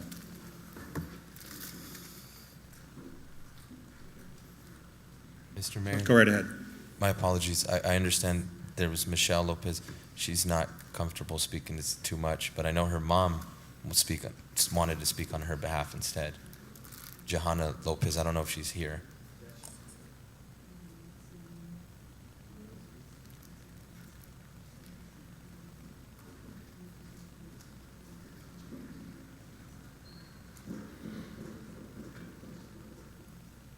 Is that Mrs. Lopez, for the record?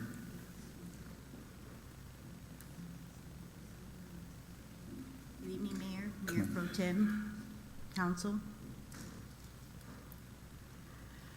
At 10:23 p.m. this evening, 1 week would have passed since my son Brandon Anthony Lopez's life was taken from him by the violent approach utilized on him by Anaheim PD SWAT team. Vigils have been held. Condolences have been received by me, along with all those loved ones Brandon's death has left behind. After the initial shock, our family is left with anger and grief.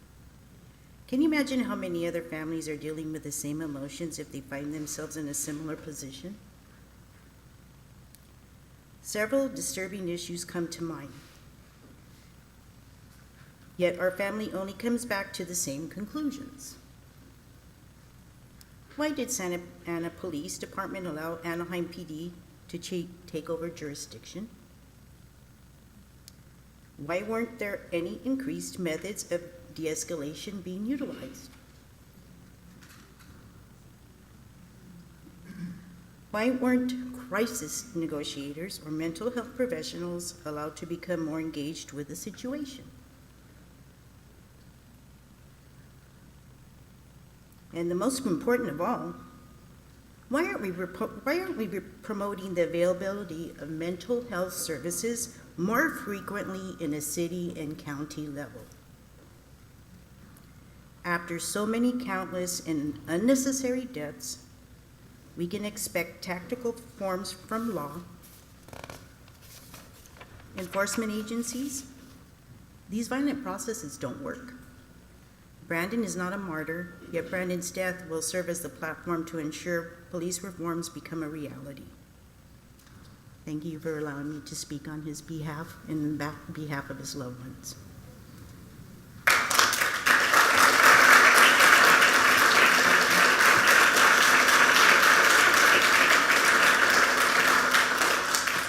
Thank you, Mrs. Lopez. We extend our sympathies once again. Luis Manuel Huang, you're our last speaker before we go to the phone. Thank you, Mayor.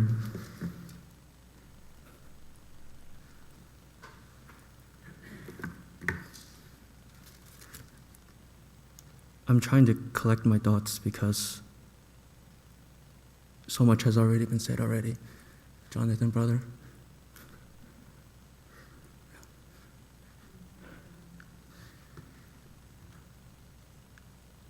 I'm here. I don't know why I'm here.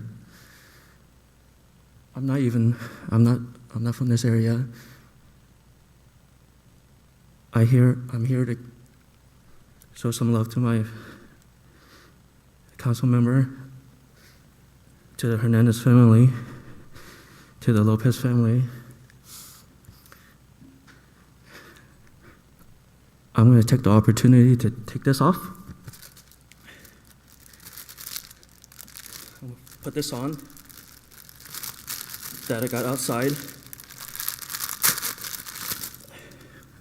Camera push in.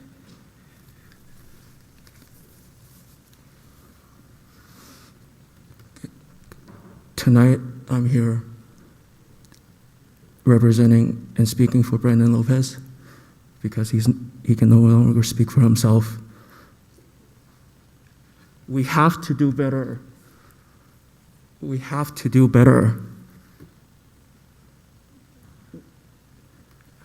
We can talk about policy, we can talk about a lot of stuff. Mayor, we hear you, we see you, thank you. Let's step away from this. County jails can be institutions of learning, free education. A lot of rent control folks right here. That's money out of families. That's money out of families, and it's food. We need to do better for the community. We need to do more.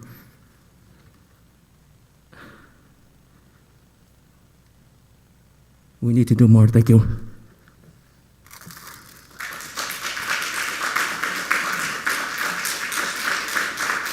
Thank you. I'm going to go ahead and turn over the meeting to the clerk of the council. She, I believe, has some residents that are on Zoom and that want to address the council, and they are disabled and elderly and cannot be present at the council meeting, so I'm going to go ahead and allow them to speak at this point. So, Madam Clerk, go ahead and take those calls. Thank you. Zoom ID Kui Vyong, if you would, thank you. You may proceed. Clerk of the council. Yes. Can you hear me? Yes, we could hear you. You may proceed with your comment. Hello? Kui Wong?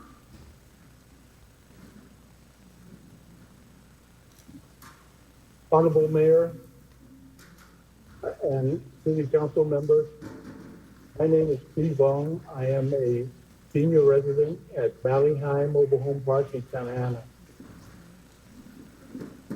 I watched with great dismay last meeting and have the following public comment. Can you speak up a little bit, Kui Vong, please?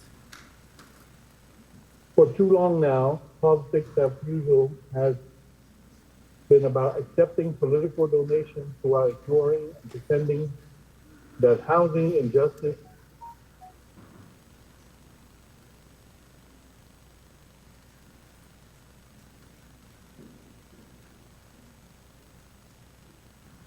Quy Vong,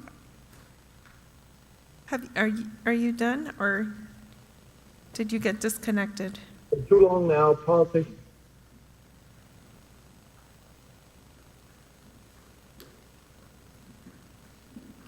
Quy Vong, we cannot hear you really clearly. Oh. Okay.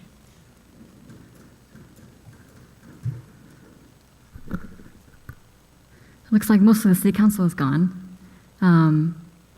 But I'm going to share a statement for him because he can't say it over the phone. This is Quy Vung. Actually, I'd rather you see his face than mine because I will share some words later. He is a resident of Bali High. He's 58 years old. He's a Vietnamese refugee. And this is what he tried to say. For too long, politics as usual has been about accepting political donations while ignoring and pretending that housing injustice and unfair business practices do not exist in Santa Ana. All the chickens have come home to roost under your watch. Rent stabilization will help the city avoid unintentional outcomes of their own making for ignoring to address the issue sooner. What is it about 2 + 2 that cannot be more than 4 do you not understand? As the situation is allowed to worsen while we wait for the impact studies, there comes a point of no return and hell to pay for those left holding the bag. Just do it. Do it now. There is no more time to waste. The voting electorate of the city of Santa Ana are no longer being apathetic or being kept unaware. These voters care deeply about the way they live, but the city they live in and grow up in, and its aspirations for a vibrant and prosperous future by caring for its own people first and prioritizing profitability last. The entire city council voting record is now under scrutiny. We all have our eyes on you in order to keep you honest, serious, and true to your campaign promises to protect and serve the community of Santa Ana, and not those outside interests who do not have skin in the game to save the city. When these outside investors offer you $1,000 bribes here and there in the form of political donations in order for you to allow them to justify housing gouging activities to overwhelm and undermine local resident families who are suffering renters. When you accept these donations and hide behind excuses and processes in order to delay, procrastinate, defeat, and ignore the most vulnerable members of your own community, you are effectively betraying Santa Ana and doing the city a disservice as an elected official. It's really unfortunate some of the city council members who voted no last time aren't here to listen and see the faces of people they didn't hear last time. These were the Vietnamese residents who were interrupted midway, who didn't have proper translation, and I'm glad one is returning now. So to continue with Mr. Quy, your vote today will illustrate your commitment and determination to do the right thing, the right way for all the reasons to uplift humanity, decency, and caring citizenship, instead of tearing down fragile safety nets through irresponsible actions that are guaranteed to produce outcomes everyone in the city is trying to avoid: poverty, misery, bankruptcy, induced illnesses, and involuntary homelessness. So please cast your vote wisely, or the city environmental impact study you will have left to evaluate is how you will be voted out of office in shame for choosing to serve the financial interests of a few wealthy and greedy outsiders and their lobbying arms at the expense of so many local residents who put you in office in the first place. As an urgent emergency rescue measure, I strongly encourage every member of the City Council to vote yes on rent stabilization, say no to any preventable housing gouging, and leave the irrelevant argument on both sides of the rent control excuse to die its natural death. Yours truly, Quy Vung, resident of Bali High Senior Mobile Home Park, Santa Ana. Thank you.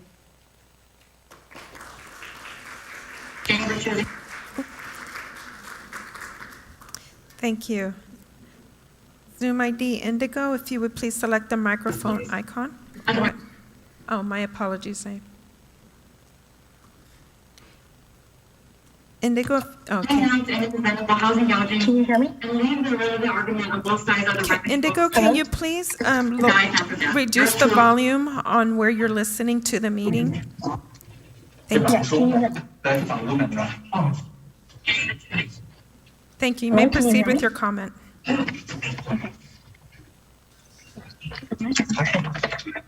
Xin chào quý vị. Tôi tên là Hồ Kim Lan, 83 tuổi, đang ở Bali 2, số nhà 36. Tôi sống ở đây được 9 năm nay. Tôi chỉ lãnh được tiền già 930 đồng mỗi tháng mà thôi. biên tiền đất hiện nay mỗi tháng tới 1.105 đồng. Tôi rất khó khăn phải xin con cháu giúp đỡ cho thêm tiền để có thể đóng nổi tiền nhà. Xin ông thị trưởng và các nghị viên giúp đỡ cho tiền nhà kỹ lên mỗi năm dưới 3% để tôi đủ sức sống ở Bali thêm được vài năm nữa. Xin cảm ơn các ông rất nhiều.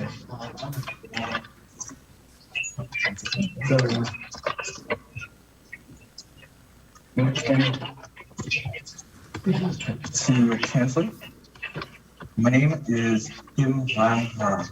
I am 83 years old and currently live at number 36 in Valley High. I've lived here for 9 years.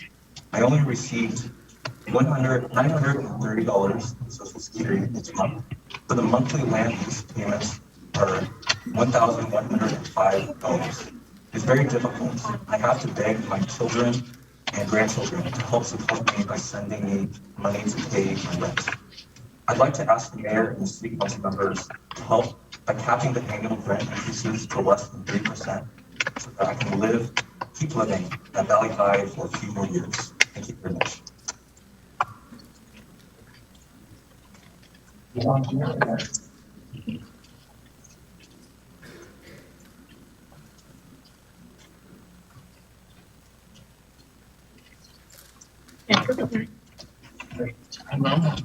Kính chào quý vị, chúng tôi tên Chị Lê 83 tuổi và Lan Hoàng 81 tuổi, cư ngụ tại số 17 Mori Home, Bali 2.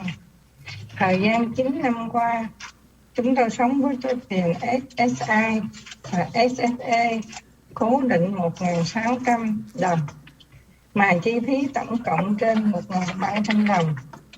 Do đó đời sống chúng tôi vô cùng khó khăn. Trước đây, tiền thuê đất tăng mỗi năm chỉ có 15 đồng.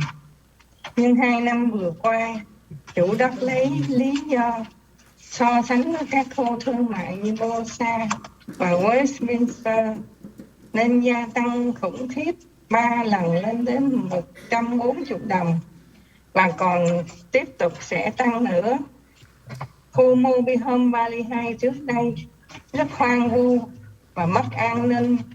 Chủ đất tiên khởi có lòng từ thiện, chủ trương giúp nơi cư ngụ cho người cao niên và người nghèo. Nay chủ đất mất đi, sang tay cho các nhà thương mại, nên họ ra tay bóc lột chúng tôi. Vậy, kính xin Hội đồng thành phố Santa Ana cứu giúp chúng tôi bằng cách: thứ nhất, thông qua chương trình ổn định hóa tiền thuê nhà và đất. Thứ hai, đừng để chúng tôi thành người vô gia cư. Thứ ba, chúng tôi được quyền sống đúng với giá trị con người trên đất nước Hoa Kỳ. Trân trọng kính chào.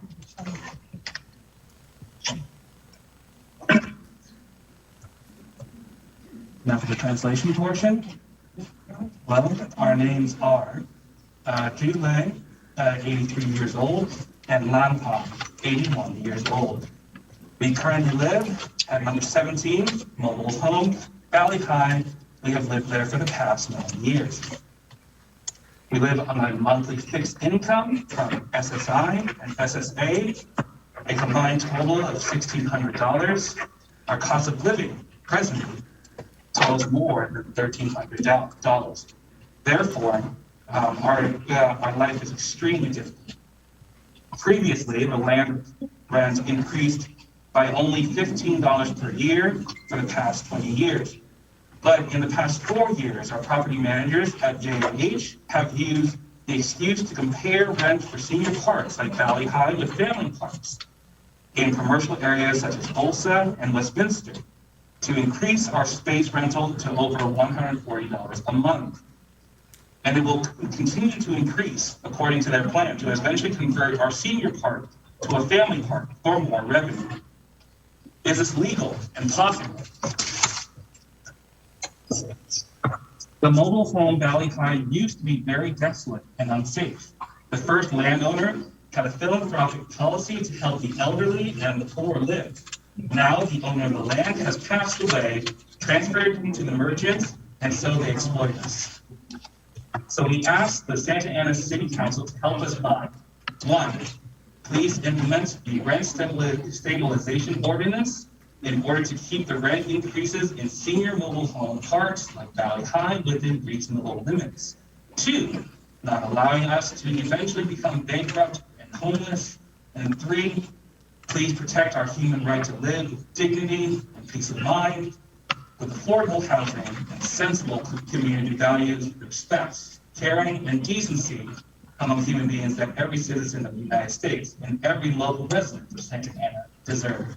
Best regards, Relay and Landmark.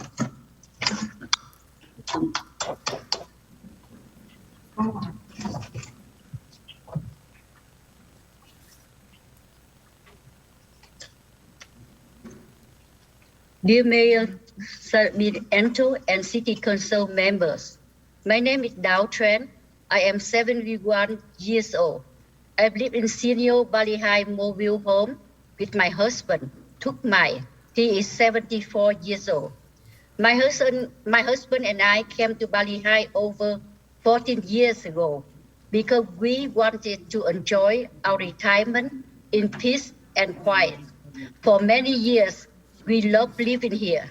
But since J and H came in 2016, living in Bali High has become awful. J and H have raised our rent by high rates that we cannot afford. The rent of people in Bali High has increased from 7% to 30%. The families at Bali High mobile home need your help. Without your support for rent control, many of us will not be able to keep living in Bali High. As you know, many of us are immigrants and refugees. We are low income.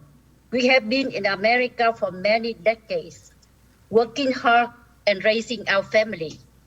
For many of us, Bali High is where we finally get to enjoy our retirement in peace. With our rent control measures that guarantee our rent will be raised 3% maximum per year, many of us will have to leave the neighborhood.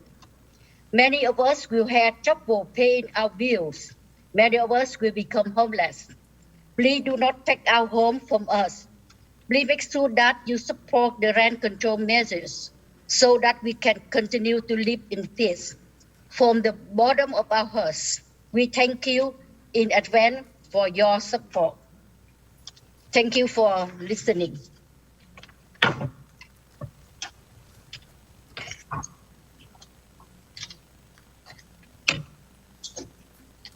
My name is Thuk Mai. I'm 74 years old. Dear City Council representatives of Santa Ana, I am writing for formally requesting your help in dealing with a mobile home rent issue that has sharply arisen with me and others in my neighbors.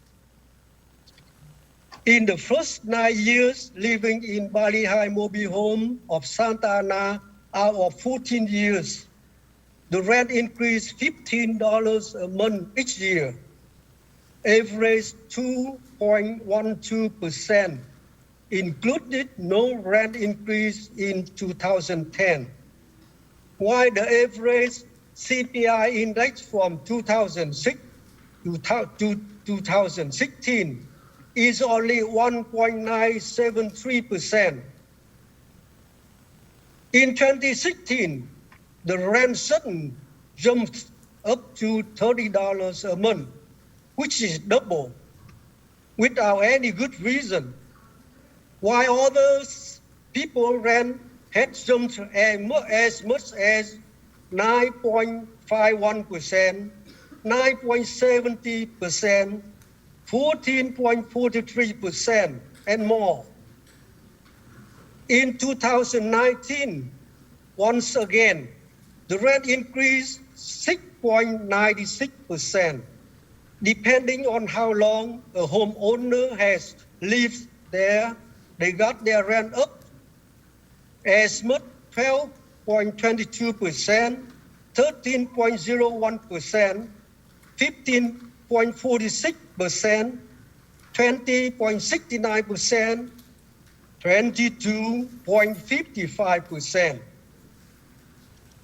To date, I already had brought up the issue 3 times to the City Council for support, but nothing has been done. The housing rent continues, keeps on increasing 5.51%, 5.22% in 2020 and 2021. Once again, I would like personally asking Mr. Phil Basara, Mr. David Penaloza, Mrs. Nelita Mendoza to consider your votes in this issue to help the people who are currently suffering with these cost increases. I am hoping we can resolve this issue by setting the rules for owners to increase once a year by following the CPI or 3%, which is the list, on before November 2021. Remember, we don't ask for free rent. We just ask for fair rent. Should you need to reach me to discuss this future, please call me at 714-392-9705 or email me to tutmai46@gmail.com. I appreciate your attention to this issue. Kindly yours, and God bless America. Thank you.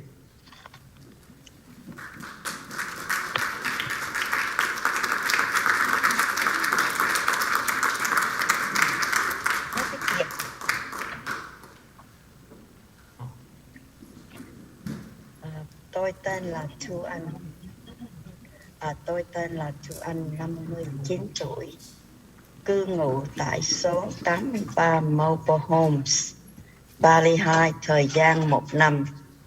Trong năm này họ tăng tiền thuế đất 50 đồng và tiếp tục tăng tiếp, khiến tôi lo lắng cho cuộc sống vì tưởng rằng tôi được ở trong khu người già, được hưởng quy chế người già, nhưng không phải vậy.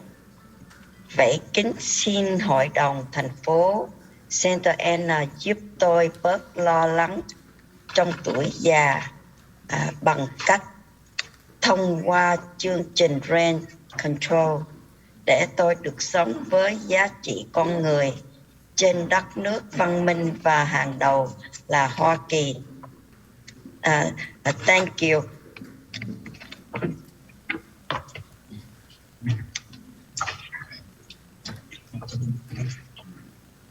My name is Tu An. I am 59 years old. I have lived at number 83 at Valley High Mobile Home Lodge for 1 year. During this last year, they have raised the land lease amount by $50 and are continuing to increase it. I'm worried about my livelihood because I have thought that by living in a senior mobile home park, I would be able to receive senior benefits, but that is untrue. As such, I'm asking the City Council of Santa Ana to help me worry less in my old age by passing rent control so that I can live with human dignity in this great nation of America. Thank you.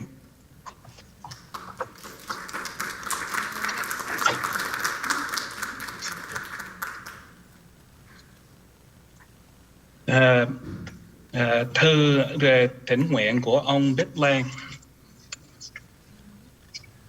Chúng tôi tên là Bích Lê, 76 tuổi, và Lê Nguyễn, 74 tuổi, hiện cư ngụ tại Mobile Home Bali 2, chỗ 13, hơn 7 năm qua. Thu nhập cố định của chúng tôi gồm tiền SSA và SSI tổng cộng khoảng 1.600 đồng. Tiền chi phí tổng cộng trên 1.400 đồng.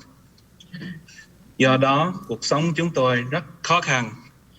Vì thế, chúng tôi thỉnh cầu Hội đồng thành phố Santa Ana giúp chúng tôi: một, thông qua chương trình Rent Control; hai, tạo cho chúng tôi quyền sống đúng nghĩa trên đất nước văn minh Hoa Kỳ. Trân trọng kính chào Bích Lê và Lê Nguyễn. Our names are Bích Lê, 76 years old, and Lê Nguyễn, age 74. We've been living at Valley High Mobile Home Lodge at number 13 for the past 7 years. Our combined incomes from Social Security and supplemental security income total about $1,600. Our bills total over $1,400 a month. Because of this, our lives are very difficult. So we are requesting the City Council help us by 1, passing rent control, 2, allowing us the ability to live with dignity in America. Thank you.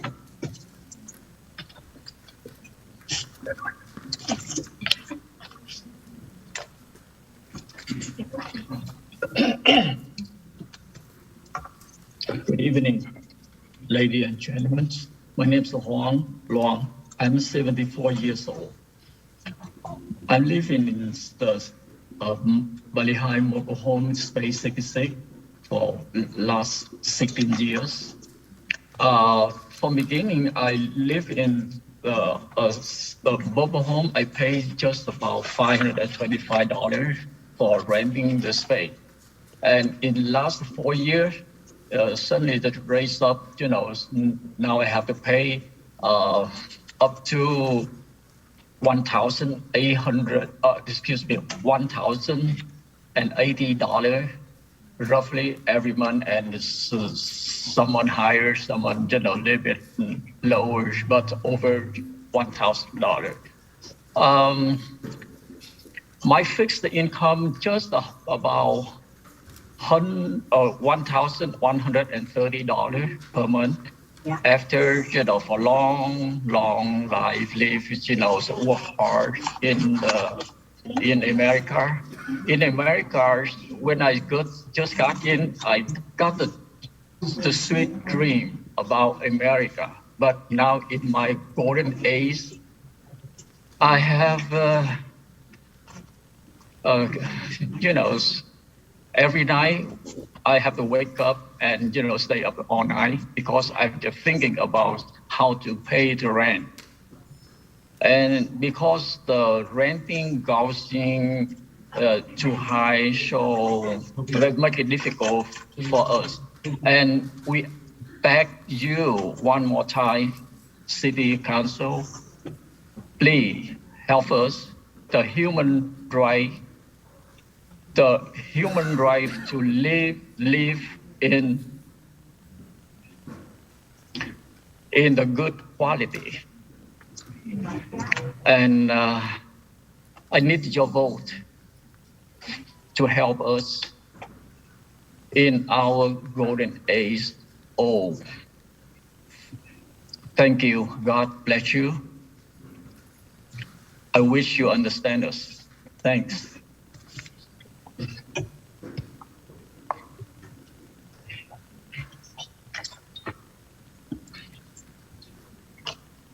Good evening, Mayor, and all members of City Council of Santa Ana.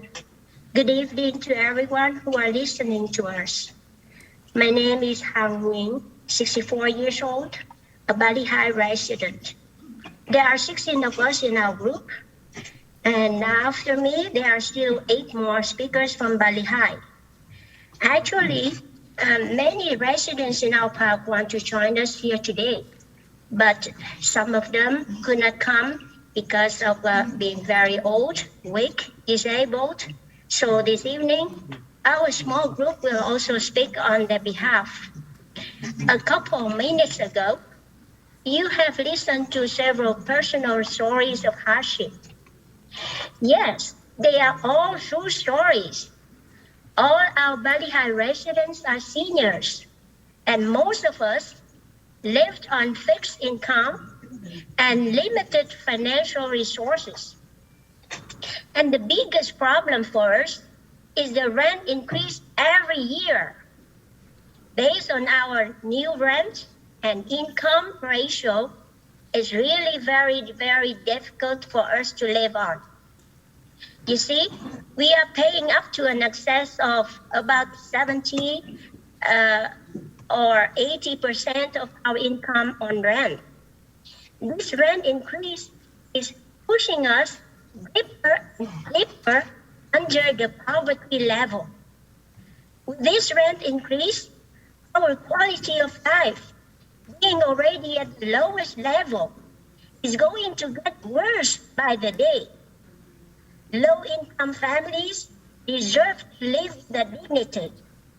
But now, instead of living our life, the only thing we are living with is the constant fear of rent increase. Do we call it a life after all? How do you expect us to survive with the ever-increasing rent? This is always a nightmare for us to think about paying the rent every single day. No time for us to live our lives. We have no quality of life anymore. We, the seniors from Bali High Mobile Home Park, would like to show you our situation as a typical one that is affecting everyone in the same situation. This is happening to all of the low-income mobile home park within Santa Ana. That is why we are asking you to set up a common single policy on rent control. 15 Not only seconds for left. us, but for everyone having the same situation. Something needs to be done to protect its most vulnerable low-income households.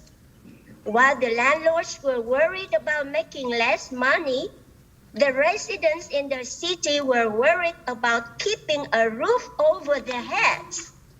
We know that at present, homelessness is one of the crises that weighs heavily on the shoulder of city authorities. The county's homeless population increased 43% between 2017 and 2019, with Santa Ana's share jumping from to 26% from 20%. Putting the cap on rent with a common sense rent control. Thank you. Your time will is help up. to stop the runaway homelessness rate. Thank you If for your do comment. not Your time support is the up. rent control, a huge number Ms. of Hang? low-income people will become homeless in future, Ms. Hang including Nguyen, us. your time Seniors is from up. Bali High Mobile Home will get kicked out of the streets. You have the power to prevent that to happen. So all of us here would like to ask for your strong support for the rent control.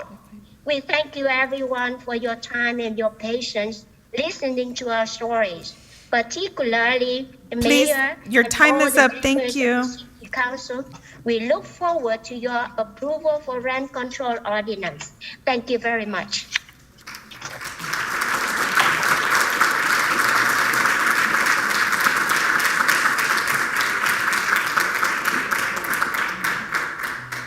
My name is Denny Ma.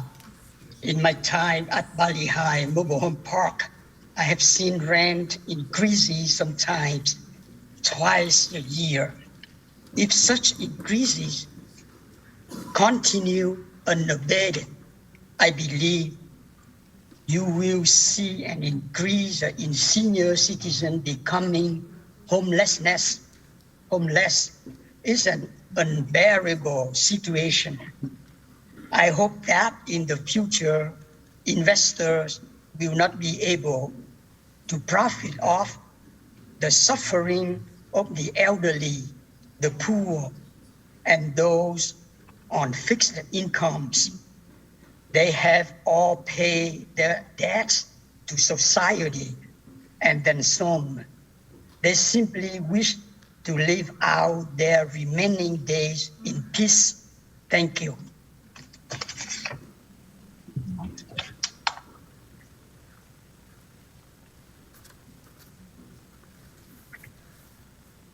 Chúng tôi tên là Trung Phạm. 75 tuổi và Hợi Nguyễn, 74 tuổi, hiện cư ngụ tại Mobile Home Bali 2, căn nhà số 5. Trên 14 năm qua, chúng tôi sống với đồng lương cố định khoảng $1.600, nhưng chi phí lên đến $1.300, vì vậy cuộc sống rất bi đát. Trước đây tiền thuê đất chỉ tăng 15 đồng mỗi năm, nhưng 2 năm qua, 3 lần tăng lên tới 140 đồng. Chúng tôi rất hoang mang cho cuộc sống chúng tôi. Trân trọng kính xin Hội đồng thành phố Santa Ana vui lòng can thiệp thông qua chương trình Rent Control cho chúng tôi được sống dễ dàng hơn trên đất Mỹ này. Trân trọng kính chào và biết ơn. Trung Phạm and Hợi Nguyễn, kính chào.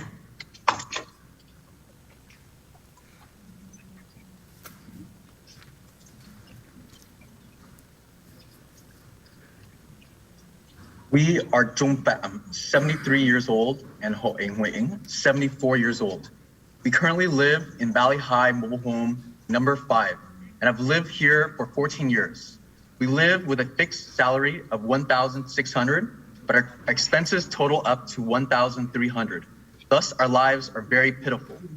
Before, our rent would only increase by $15 a year, but in the past 2 years, it has increased 3 times for a total of $140. We are very unsettled about our livelihoods. We respectfully ask the Santa Ana City Council to intervene by passing rent control and give us an easier life in America. Thank you so much.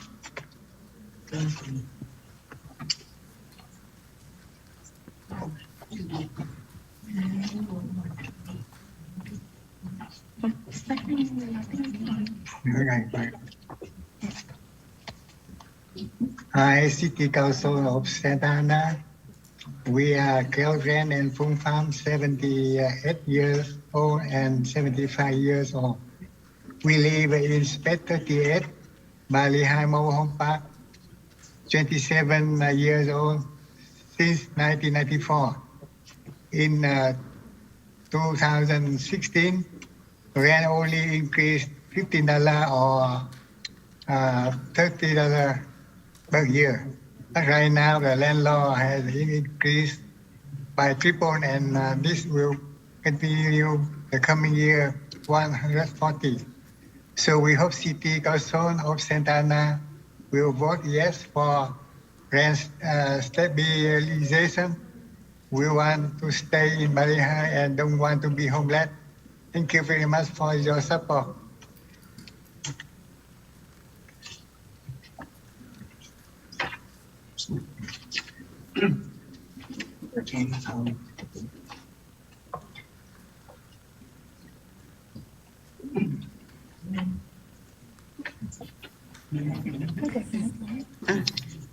Chúng tôi tên là Định Huỳnh, 69 tuổi và Thơm Nguyễn, 68 tuổi, hiện cư ngụ tại Mobile Home Bali 2, số 106.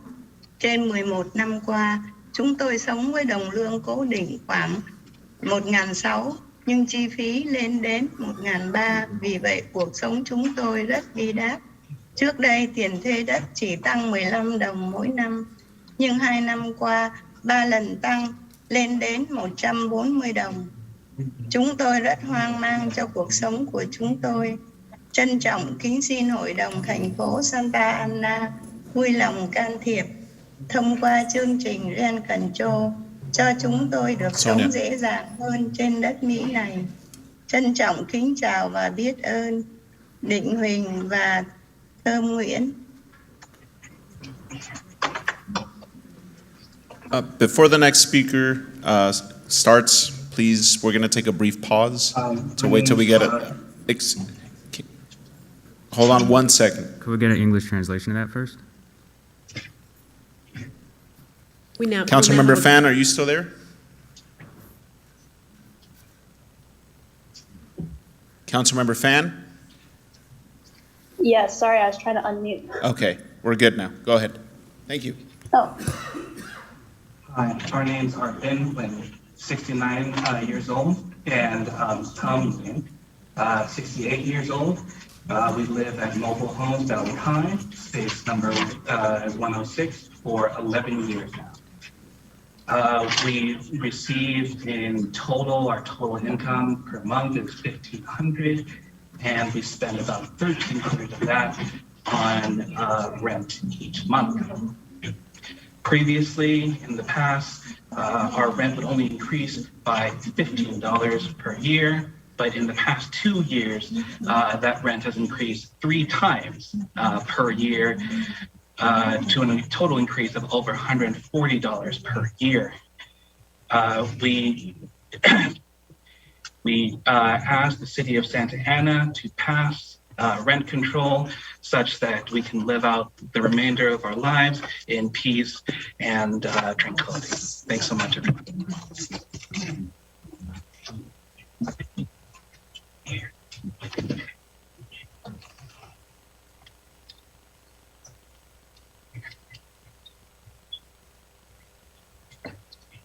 Chúng tôi tên là Đại Nguyễn, 69 tuổi, và Mary Nguyễn, 68 tuổi. Sống tại số nhà 68 Mobile Home, Bali 2. Khoảng 2 năm nay chúng tôi sống với số tiền retire là 1.600 và tổng số chi phí là 1.400. Vì thế đời sống chúng tôi rất là khó khăn. Mới vào tiền thuê đất chỉ có 1.100.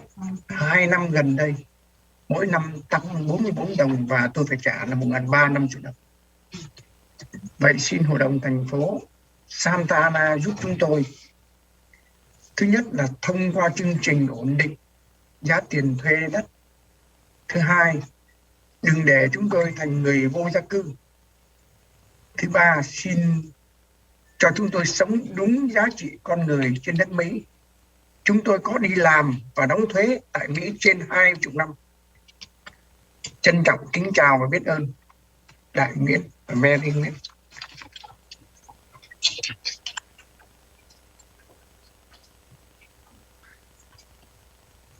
Dear Santa Ana City Council, our names are Dai Nguyen, 69 years old, and Mary Nguyen, 68 years old. We live in Bali High Mobile Home number 68. For about 2 years, we live on a retirement about $1,600. Our bills total $1,400. Our lives are extremely difficult. The land lease amount alone is $1,100. The last 2 years, this amount has increased by $44 each year. We are asking the city of Santa Ana to please help us by 1, supporting the rent stabilization program, 2, don't let us become homeless, and 3, please let us live a life of dignity here in the United States. We have been living, working, and paying our dues in the United States for over 20 years. Thank you.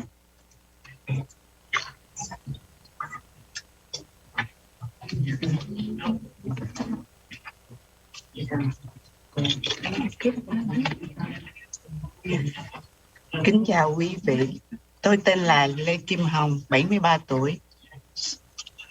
Cư ngụ địa chỉ Bali 2, Mobile Home, Distillery, and số nhà 64, Santa Ana, Cali 92704. Tôi đã sống ở đây 15 năm, tiền nhà từ 554 đồng đến nay 887 đồng, cộng thêm tiền điện nước, ga rác, hệ thống ống cống thì bill hàng tháng là 997 đồng. Mọi chi phí xe, bảo hiểm, bên minh hàng tháng tổng cộng thêm là 665 đồng. Nên là tiền tôi phải trả là 1.662 đồng. Còn tiền thu nhập, income của tôi từ tiền take care người già, ba tôi 96 tuổi, mỗi tháng được 1.100 đồng. Tiền hưu của tôi được 637 đồng, tổng cộng là 1.747 đồng. Vì cái số tiền tôi kiếm được và tôi phải trả tiền nhà, chi phí là trừ ra tôi còn 85 đồng. Tôi xin được quý vị giúp đỡ nhà được gia giảm để tôi có thể trả được và sinh sống tại ngôi nhà này. Xin cảm ơn, trân trọng kính chào.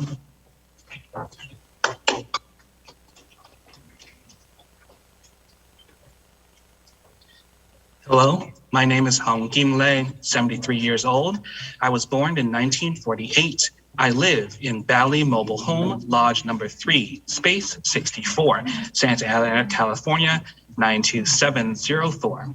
Since 2007, for 15 years, my total monthly rent has increased from $554 to $887, including electricity, water, gas, and trash.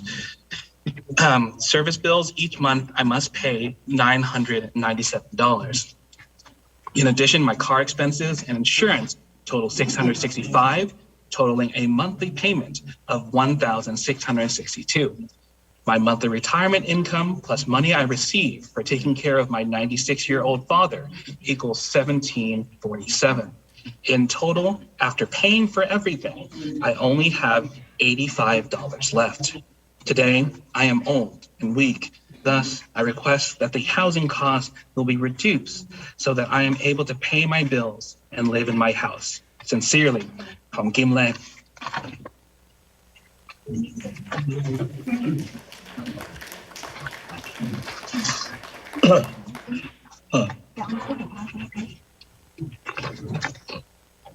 My name is Joseph Luckman, a retired priest residing at space number 37, Bali High Mobile Home Lodge number 3, since October 2010. I'm now 93 years old. I have been living in the United States 65 years and 60 years as a priest, either teaching in colleges and universities or helping people in 7 states now. And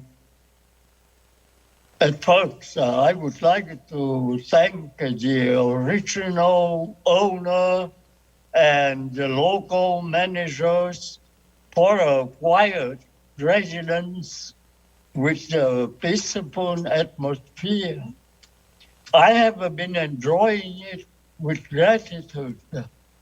However, these recent years, the space rent have been increased several times, causing anxiety and worry for us senior citizens of low income. In fact, about 5 or 6 died already. And the managers claim that the land rent here is much lower than in other lodges. But such a comparison is invalid. Lodges on Bonsa Avenue, Westminster Avenue, etc. are a business area. People are doing business there. So their rent is higher. That's reasonable. Secondly, I learned from an old American resident in space 43 that the original owner primary intention is to help the senior citizens with low income. Indeed, around my mobile home, I met many of them. They are actually worrying about the imposed rent increase. And I myself felt more anxiety, and I have been waking up at night several times. So when I consulted my personal doctor and health care specialist, I was told that worry and anxiety are harmful to health and might lead to early death. And it explained to me why 5 or 6 persons have died from Bali High mobile home lot 3 recently. Thank you.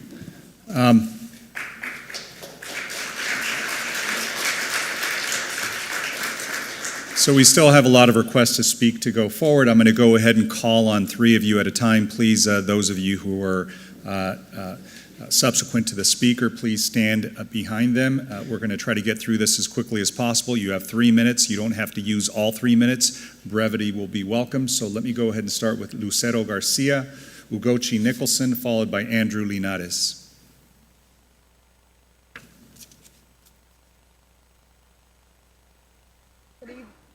Good evening, City Council. My name is Lucero Garcia, and I'm a senior organizer with Clergy and Laity United for Economic Justice. Our faith traditions teach us to care for each other, no matter what we look like or where we come from. I invite you to reflect on your calling to serve El Pueblo, the community of Santana, and our neighbors who are imploring you to enact rent control to decrease displacement and protect the rights and dignity of working families, the elderly, and long-term tenants.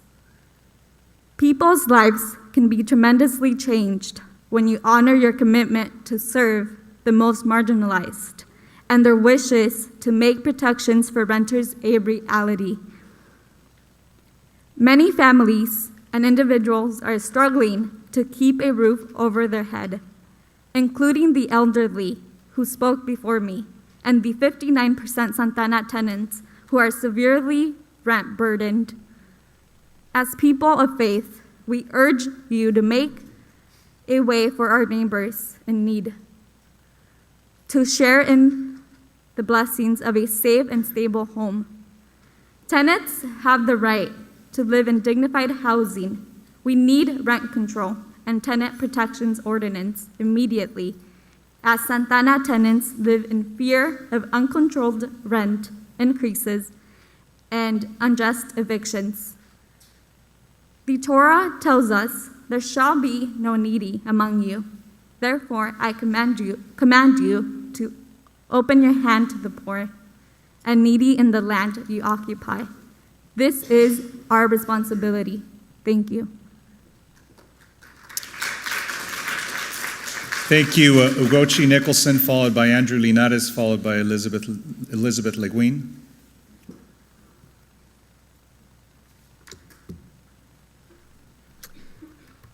Good evening, Honorable Mayor, members of the Santa Ana City Council. My name is Ugochi Annabera Nicholson. I'm an attorney with the Public Law Center here in Santa Ana. As I mentioned about 2.5 weeks ago, we implored the city of Santa Ana to adopt a rent stabilization ordinance. The ordinance is necessary to protect tenants who are at risk of eviction and who are indeed self-evicting, being illegally evicted as we stand here today, and in need of your help so that they can live in dignified housing. The need for rent stabilization and including anti-harassment protections is needed now more than ever. As we stand here today, there are individual tenants who are at risk of displacement due to eviction and also at risk of losing their livelihoods in this city. During this pandemic, the city of Santa Ana stood behind its residents and protected its residents, enacting life-saving ordinances that helped us as attorneys defend them in court, keep them housed, and keep them safe. So tonight, We have come before you many years before. We ask you, on behalf of the residents in the city of Santa Ana, to enact rent stabilization. Thank you. Andrew Linares, followed by Elizabeth Le Guin, followed by Idalia Rios. Good evening, Mayor, City Council. My name is Andrew Linares. I have lived in Santa Ana my entire life. I grew up right here down the street in the neighborhood right next to Mr. Hernandez. I've seen things in my day, not pretty things, and I'm just come here. Most of what you're going to hear from everyone, I'm sure you've heard before, so I'll be brief and I'll be out. But I just want to tell you that it's not as simple as this fight of land barons versus the poor. That's not really the narrative. Rent prices, it's much more complicated than price gouging. It has a lot more to do with markets. And, you know, I just have some concerns about the manner in which this went about.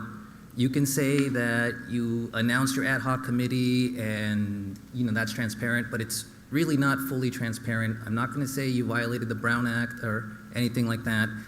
Not the letter, at least, but the spirit, I definitely feel kind of goes against that. It's not opaque, but, you know, kind of maybe like that mirrored glass door you can't quite see through. And just to kind of show you how it's kind of skewed, literally no one cares about redistricting. There was one public comment, and you have 160 for this, yet that's on every website, every email I get invitations to come be a part of redistricting. No one cares. The only people that are directly affected by redistricting is the 6 of you, because that's your political fortunes. Rent control, one meeting, last meeting, this meeting, you're supposed to move forward. Now, Mr. Mayor, you did say that you were hoping that the state would do away with the extend the moratorium, and I applaud and I appreciate your optimism, but I just don't really think that pinning our hopes on this, on the greater government to come bail us out of a problem is an effective means of governance. I think you guys can do better. This was supposed to be the administration of change, and you guys can do better, and I think we deserve better. So those are some of my issues. Another few issues I have is just, you know, you could say that rent control's good, rent control's bad. There's research on both sides of this. For every article you show me that rent control is the godsend, there's an article that says that rent control is horrible. So since it's already 4-3, you know, I'm just gonna highlight a couple of the things that say rent control is bad. According to the 2014 study by Alter, Palmer, and Patak, when you decontrol rent, the property values go up, and the more rent control you have near those property values, the higher they go. The conclusion that these authors took from that, and these are academics, these aren't partisan people, those conclusions were that rent control reduces the values of the neighborhood as a whole and it makes it less desirable. Do we really need to make Santa Ana less desirable? I'm an attorney, I grew up here, and all of my friends that got professional degrees, they bailed on this place. Pretty much everyone. The people that stay are the people like Mr. Hernandez or myself, Ms. Lopez, people who have strong ties to the community. My mom owns a condo here. That's why I came back after law school. I've lived here my entire life, okay? I'm not from South County. I don't drive a Lexus. I'm just a person who opposes rent control. Another study, a meta study, sure thing, shows that rent control in San Francisco led directly to higher end housing, which led to gentrification, which led to a widening of income inequality. And you know, the road to hell is paved with good intentions, and I urge you to vote against this. Elizabeth Le Guin, followed by Idalia Rios.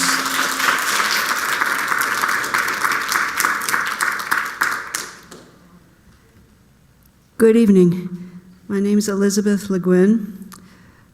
I chose to move to Santa Ana 7.5 years ago. I own a home here, and I speak in support of rent control. I think making a community desirable has to do with the people that are in it, not the money that is invested in it. I think that I speak particularly to the people in this room who also own their own homes, to consider not only the research that shows that rent control is good for a community economically,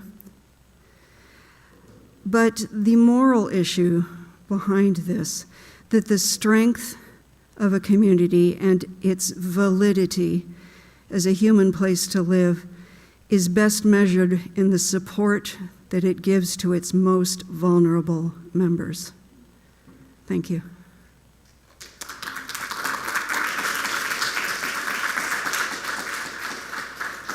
Idalia Rios, followed by Marisela Castro, followed by Johanna Rojas. Buenas noches, alcalde, concejales. Mi nombre es Idalia Ríos y estoy aquí para comentarles de que hace 12 años, cuando estaba embarazada y mi esposo había sido deportado, Santa Ana fue la ciudad que me abrió las puertas y creo que la ciudad que ha cambiado mi vida.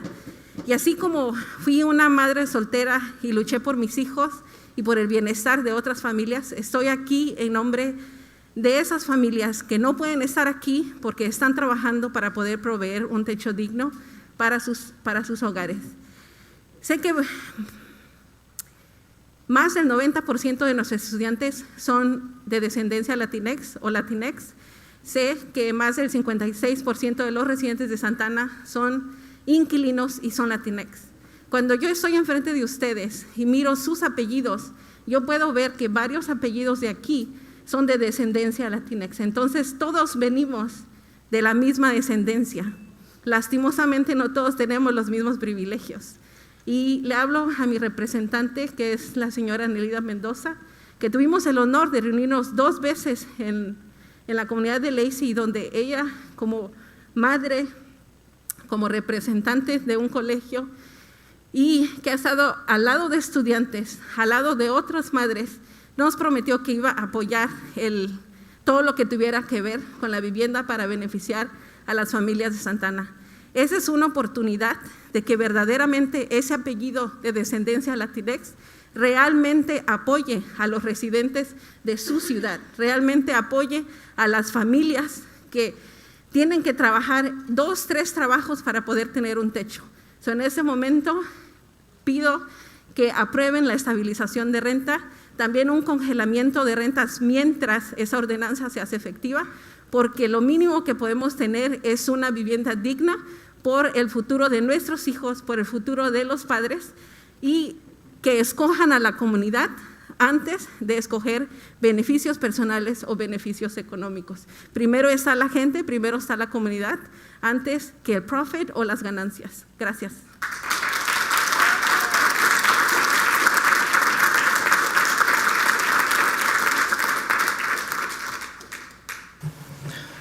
Good evening, Mr. Mayor, City Council. My name is Dalia Rios, and I'm here on this issue because 12 years ago, when I was pregnant and my husband was deported, Santa Ana is the one that opened the doors to me, and Santa Ana is the city that changed my life.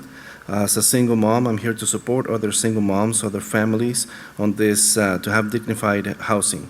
In a city where over 90% of the students are Latinx, over 56% of the Santa Ana residents are Latinx, and I see your last names here in front of you on the dais, and there are Latinx last names, and we are here, but sadly, not all of us have the same privileges. And I'm mentioning in particular my representative, Nelida Mendoza. We met twice in the Lacey neighborhood as a mom, as a representative, supporting college students. And our students, she was supporting, other moms are supporting you, and you said you promised you would support us, you would support housing in Santa Ana. And the last names sometimes do not support other families as well. families that are having difficult times. They're supporting, they need 2 to 3 jobs to put a roof over their heads. We need you to approve rent stabilization, and in the meantime, to freeze rents, because we need to do this for the future of the families, for the future of the residents.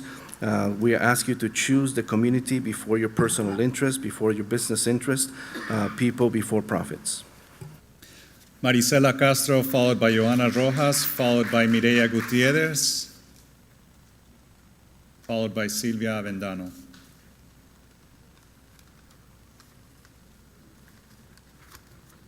Buenas noches, miembros del concilio, señor alcalde y concejales. Mi nombre es Marisela Castro, soy residente de la ciudad de Santa Ana por más de 20 años, vivo en el vecindario Lacey.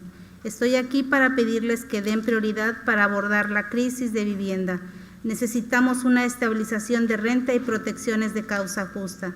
Nuestras familias, amigos y vecinos están siendo desplazados injustamente. Unos inquilinos con deuda de renta por perder sus trabajos y otros con aumentos excesivos. Yo he sufrido del aumento de renta a pesar de la pandemia. El salario mínimo de $14 que gana mi esposo no alcanza. Él tiene que trabajar tiempo extra y dejar a la familia por muchas horas para cubrir el pago de la renta, ya que es más importante pagar el alquiler para no ser desplazado como otras familias. Todos los que vivimos en esta ciudad merecemos vivir dignamente como ustedes lo hacen. Ustedes representan a nuestra comunidad. Ustedes fueron elegidos por nuestra comunidad. Escuchen nuestra voz. Buenas noches.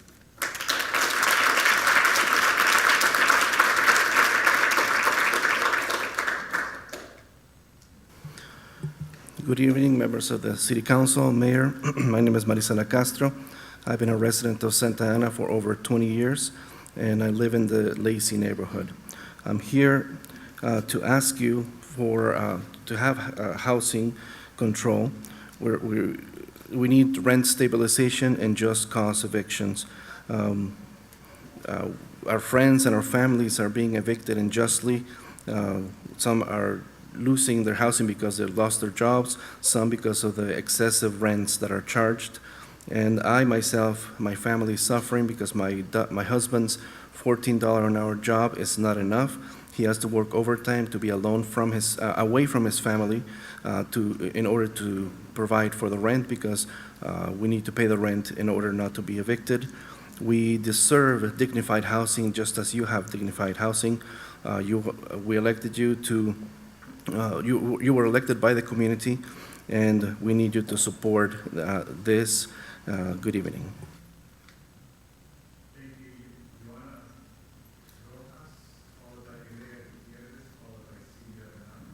By Sergio Corona. Madam Clerk, can you check and see? This microphone seems to be going on and off. If you can check with the booth up front. Go ahead, adelante. Muy buenas noches. Mi nombre es Johanna Rojas. Soy residente de Santa Ana por 13 años.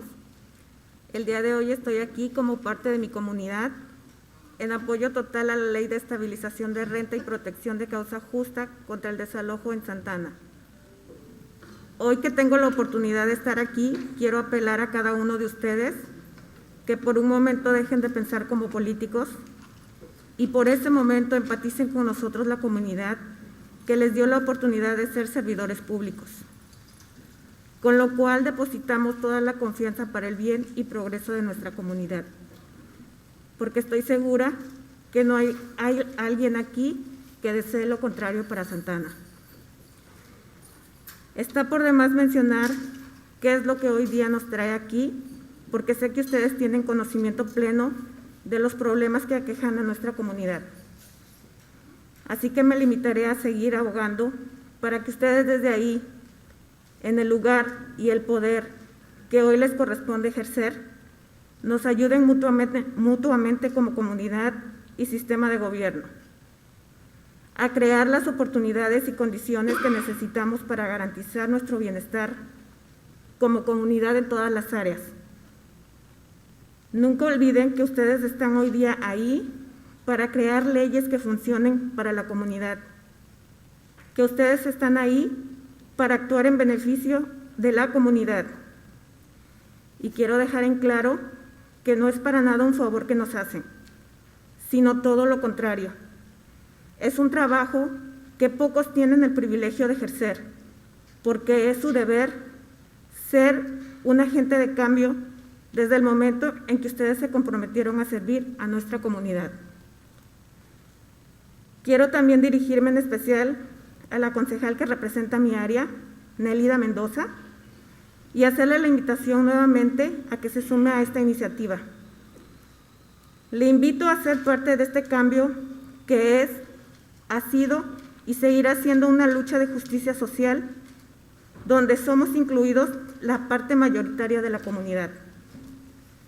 Gente trabajadora, honesta, responsable, pero sobre todo merecedora de construir un mejor presente y futuro para nosotros mismos y nuevas generaciones.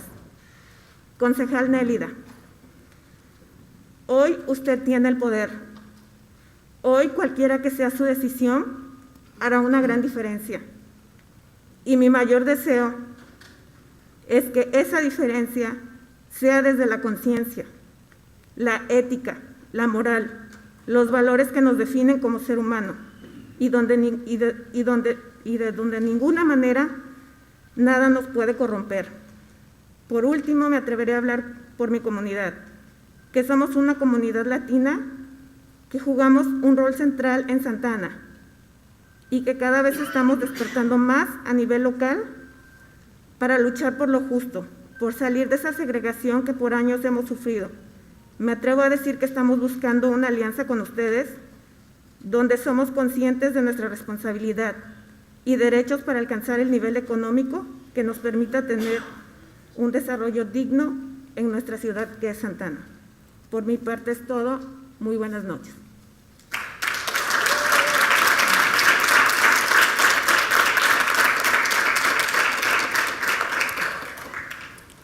Good evening. My name is Joanna Rojas. I'm a Santa Ana resident for 13 years, and I'm here to ask for your support for the rent stabilization and just cause evictions.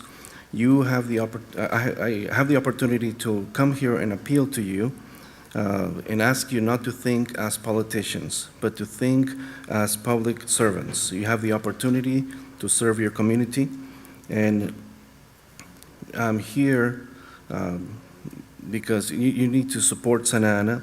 I'm here because you need to support the community.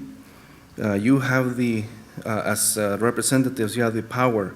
You have the power now. You have the power to help us, to help the community, and to help as a government and as people who make the laws. You have the opportunity to present wellness for the community in all areas of life. You don't need to fight. You need to create the laws for the community. You are here for the benefit of the community, and I want to make clear that we are not asking you for a favor, but just the opposite. Your job is to do this. This is your duty as agents of change, as servants of the community, and I'd like to talk to my representative, Nélida Mendoza, and I'm asking you to join in this initiative.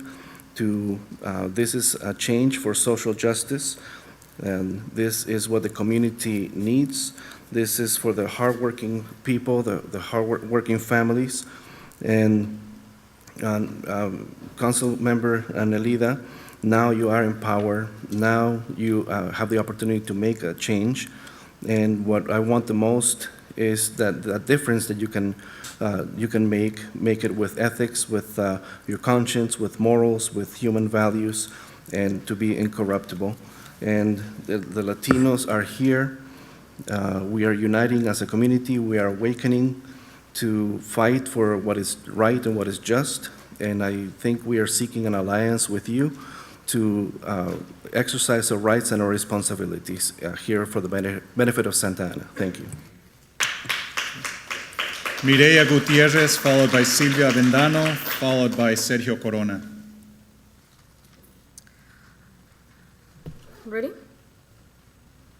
Go ahead. All right. Good evening. Today, we all come from all walks of life, and not to forget, we are standing in indigenous land. Some of us are blessed to own property in Santa Ana, and in this case, apartments, houses that rent to us, your tenants, and you should be thanking God for it.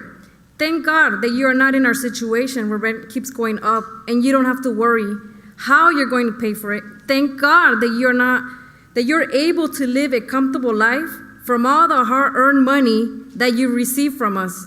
Thank God that you are not in our shoes. We are here in this earth temporarily, and we should all be helping each other out. The day you die, you won't be taking anything with you, not even your money. When you die, and in your tombstone, there is a dash in between the date you were born and the date you die. It is how you live your dash on this earth that matters. And if you live your dash by not helping each other out in time of need, and in this case, the rents that keep going up, I pray to God that you and your family never be in our situation. Now, from previous council meetings that we have before, council members El Becerra, El Peñalosa, and La Mendoza should be ashamed of yourself for not supporting the rent stabilization or to at least have a rent freeze until it gets resolved. As your employer and my public servants, you should resign from your positions because you are not for the people. Too bad El Becerra's not here to listen. Now, on another note, regarding rents, not regarding rent, this is on my own. On another note, I have a comment with regarding COVID vaccine. It should not be mandatory because this is my body, my choice, and yet you are no one to mandate something that even goes against my sincerely religious belief. And it should be optional, and for our Constitution, our First Amendment should not be violated. Thank you. Silvia Vendano, followed by Sergio Corona, followed by Victoria Salgado.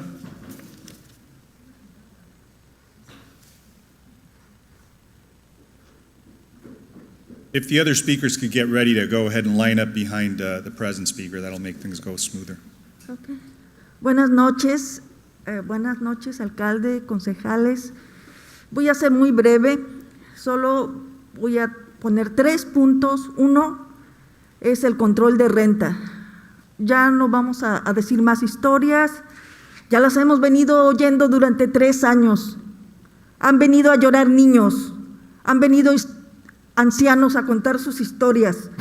Hemos llorado los que hemos sido desalojados, pero nosotros hemos aprendido que se puede luchar, que se puede desaprender lo que nos enseñaron, que no tenemos que vivir en viviendas malas, sucias y mal construidas. Y por eso estamos pidiendo el control de renta. Segundo, nosotros estamos aquí por un desalojo de causa justa. Yo viví un desalojo que no tenía nada de causa justa, pero fíjense, mi historia es que yo sí gané, y sí gané porque aprendí que tenemos derechos, que aprendí que nosotros no traemos las plagas, sino que son los dueños los que no cuidan la salud de las personas ni sus viviendas, porque quieren ganancias totales. Y la tercera cosa es que estamos pidiendo el congelamiento de la renta. ¿Por qué? Mírenos, soy consejera de inquilinos, es otra cosa que aprendí aquí. Aprendí que nosotros tenemos que luchar por nuestros derechos, y esto hace un cambio muy grande en el cerebro de las personas. Nos podemos defender, tenemos derechos, podemos desaprender y aprender otra vez, y yo estoy muy feliz de haber venido 3 años a decir lo mismo. Y por último voy a decirle a mi concejal Nélida Mendoza que por favor se toque el corazón, ¿verdad? Se toque el corazón, porque mandamos muchos correos electrónicos pidiendo el control de renta. La estabilización de la renta es muy importante para nosotros. Yo se lo pido de corazón y muchas gracias.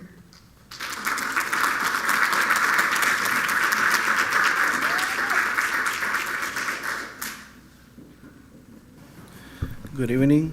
Good evening, council members. Excuse Can you me. wait 1 second for the translator? Good evening, members of the City Council, Mayor. I'll be brief. I just have 3 items. One is rent control. We're not gonna tell you the stories. We've been coming here for 3 years. You know the stories. The kids have come and cried. The elderly have come and told you their stories. The people who have been evicted. I myself was evicted and I cried. And I learned that we have to unlearn things. We have to not accept bad housing conditions. So we're asking for rent control. That's number 1. Number 2, we are here for just cause eviction. I myself experienced unjust eviction, but I won. I won because I learned that I have rights, and I learned that we are not the ones that bring the bugs. The landlords need to deal with that. And number 3, we ask for a rent freeze. As a housing counselor, I learned that we have to fight for our rights, and we need to make a difference in people's brains and people's way of thinking, and we need to find out and learn our rights. It's been 3 years and that we've been coming here. My council member, I'd like to address my council member, Nelida Mendoza. Please touch your heart. We've sent you lots of emails. We're asking for rent control, rent stabilization. This is important for us from the bottom of my heart. Thank you. Sergio Corona, followed by Victoria Salgado, followed by Andrea Chamu.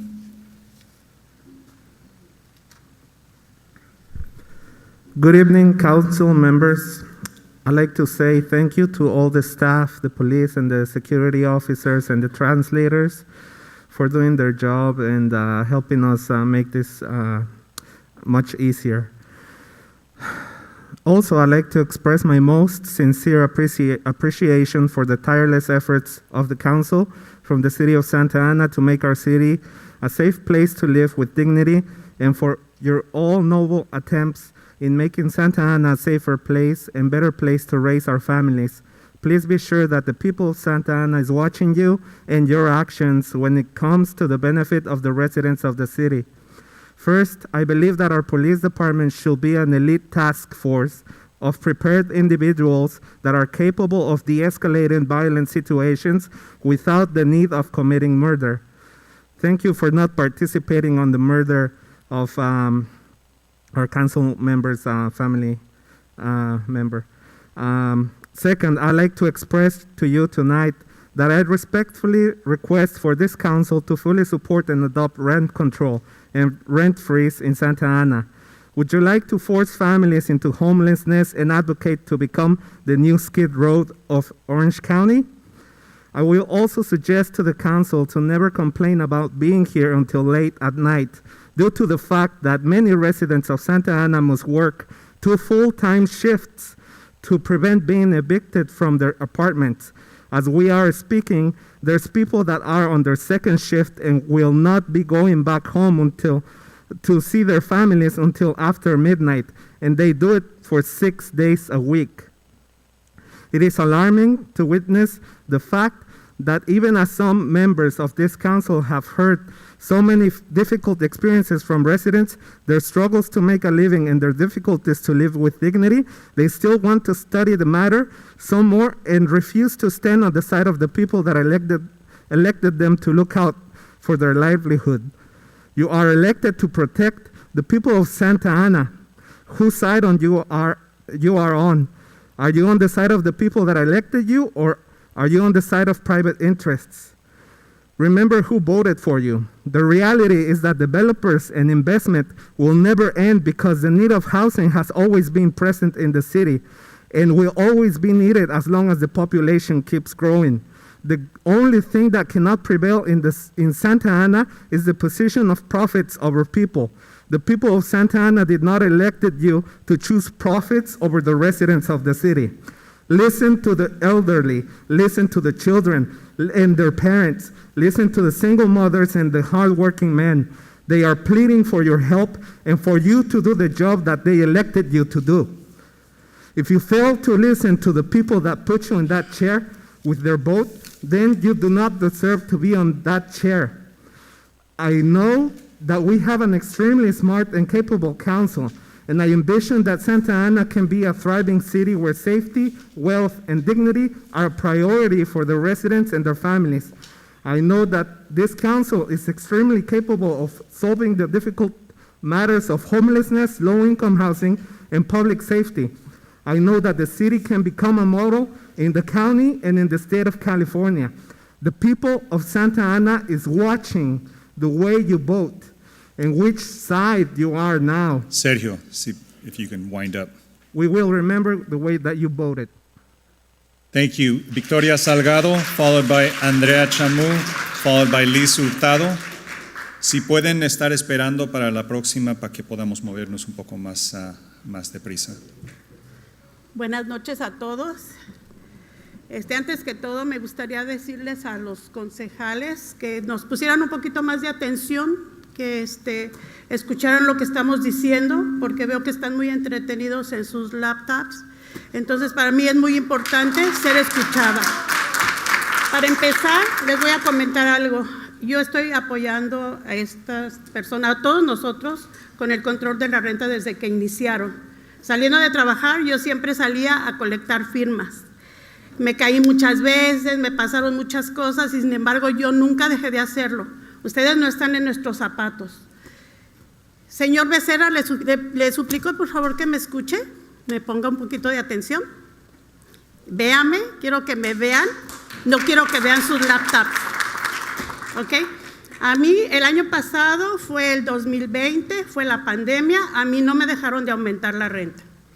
Apenas hoy en la mañana me enteré que me acaban de aumentar la renta. Entonces a ellos no les importa si yo tengo trabajo, si yo no tengo trabajo. Nosotros tenemos que pagar la renta. Ustedes no están en nuestros zapatos. Por favor, pónganse un poco la mano en el corazón y en la conciencia. Yo no estoy en desacuerdo con cosas que ustedes hagan, pero, por favor, que sea algo diferente. A la señorita Nélida, ¿me pone atención, por favor? Porque usted solamente está viendo su computadora y la verdad es muy importante para mí ser escuchada, no nada más yo, todos nosotros lo merecemos. ¿Está bien o no está bien? Yo tengo mucha confianza en ustedes, que tomen conciencia y que hagan algo por nuestra comunidad. Y si no quieren ver que haya gente, que haya rateros, que haya prostitutas, que haya todas esas cosas, no vengan a hacer negocios a Santa Ana. Los developers que no vengan a hacer negocios a Santa Ana. Nosotros importamos homeless from Newport Beach, for Irvine, los tenemos aquí. Eso no se ponen a ver ustedes, todo eso que hicieron de glorietas y todas esas cosas, a mí en lo personal me han afectado mucho. Entonces les suplico por favor, les pido que tomen conciencia todos. Señor Jonathan Ryan, por favor. Sí, es como si estuviéramos en la escuela, quisiera tener un borrador y aventárselo y pegarle en la cabeza. Ponga atención porque estoy dando una clase. Y a usted, señor Sarmiento, ya sabe mi forma de pensar. Entonces, muchas gracias por escucharme. Les agradezco mucho, pero todo de la pandemia, todo eso no ha frenado que a mí me suban la renta cada año.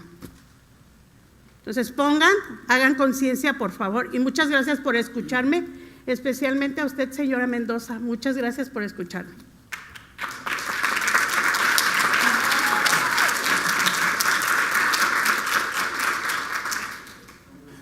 Good evening to all.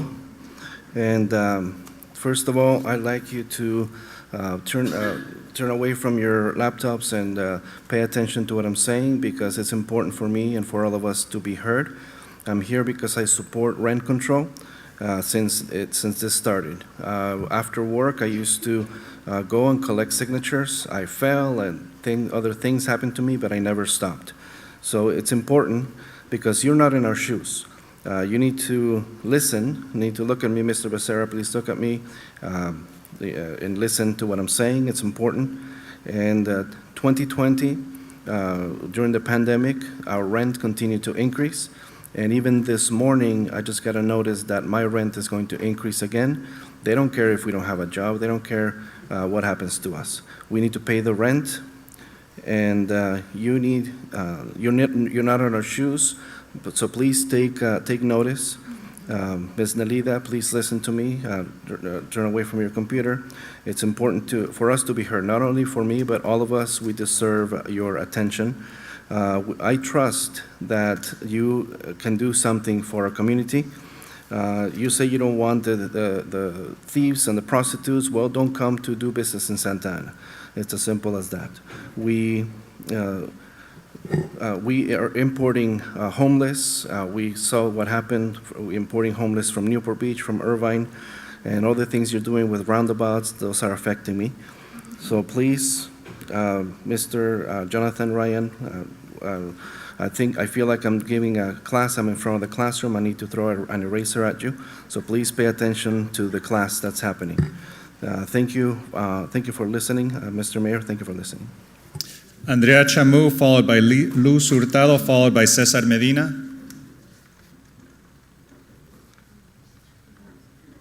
Buenas noches. Buenas noches, mi nombre es Elizabeth Martínez. Buenas noches, alcalde. Buenas noches, miembros del concilio. Mi nombre es Elizabeth Martínez, soy líder comunitario en la Minitausen, coordinadora del Ministerio Magma Inmaculado Corazón de María, voluntaria de varias organizaciones no lucrativas aquí en Santa Ana. Estoy aquí para apoyar el punto número 9 de la agenda, el control de renta, ya que como líder comunitario he podido ver que el no tener un control de renta afecta a los residentes más en este tiempo de pandemia del COVID-19. Los residentes de Santa Ana son demográficamente diferentes de los residentes de otras 33 ciudades del condado de Orange. Los residentes de Santa Ana son 80% latinos, más del 40% son inmigrantes nacidos en el extranjero. Muchos inmigrantes no tienen un estatus legal. Muchos de ellos ya padecen enfermedades como diabetes, obesidad, hipertensión y ahora con el COVID-19, muchos de nuestros residentes están sufriendo de depresión, ansiedad, personas que han fallecido dejando hijos pequeños, personas que tienen miedo todavía del contagio, también personas que todavía siguen llevando sus tanques de oxígeno, niños y jóvenes y adultos que quedaron con secuelas, viven con depresión y ansiedad y todavía vivir con el miedo de que los desalojen de sus viviendas. Todos tenemos el derecho a una vivienda digna y justa. Cabe mencionar que muchos de los propietarios de vivienda no viven en Santa Ana. Tengo fe que esta noche se pueda tener un cambio más en esta ciudad de Santa Ana. Que Dios los bendiga y les guíe para tomar la mejor decisión. Gracias, alcalde, por todo su apoyo a nuestros vecindarios y a otras. También le doy gracias a otras personas de aquí de la ciudad que nos han estado apoyando en nuestros vecindarios. Y mi condolencia para Jonathan por lo que pasó con su familiar. Creo que estas cosas no deberían de pasar. Dios nos da la vida y Dios nos las quita. Gracias. Elizabeth, ¿estás aquí en vez de Andrea Chamu? Sí. Okay, gracias. For the record. Good evening. My name is Elizabeth Martinez, Mayor, City Council, and I'm here as a volunteer for the Immaculate Heart and a volunteer for other organizations. I'm here to support item number 9, rent control. We realize that when we don't have rent control, this affects our residents, especially during a pandemic. Santa Ana is different than the other 33 cities in Orange County. 80% are Latinos, 40% are immigrants born in other countries and do not have legal status. Many suffer from medical conditions such as diabetes, hypertension, and now with COVID, it makes it worse. People are dying, people are leaving relatives behind, people are on oxygen tanks. They have depression and anxiety, and now, in addition, they have a fear of being evicted. We have a right to dignified housing. I have faith that you can make a change in Santa Ana. God bless you, and you can make the best decision. Thank you, Mayor, for your support, and to other people in the city who have been helping us in our neighborhoods. And finally, my condolences to you, Mr. Jonathan, for the passing of your relative. And it's a shame that this happened, and God is the arbiter of what happens. Luz Hurtado, followed by Cesar Medina, followed by Rosa Pisano. Si pueden ponerse en fila para que hagamos esto un poco más pronto. Luz Hurtado, César Medina, Rosa Pisano, Ángel Sánchez, por favor, si pueden formarse en fila.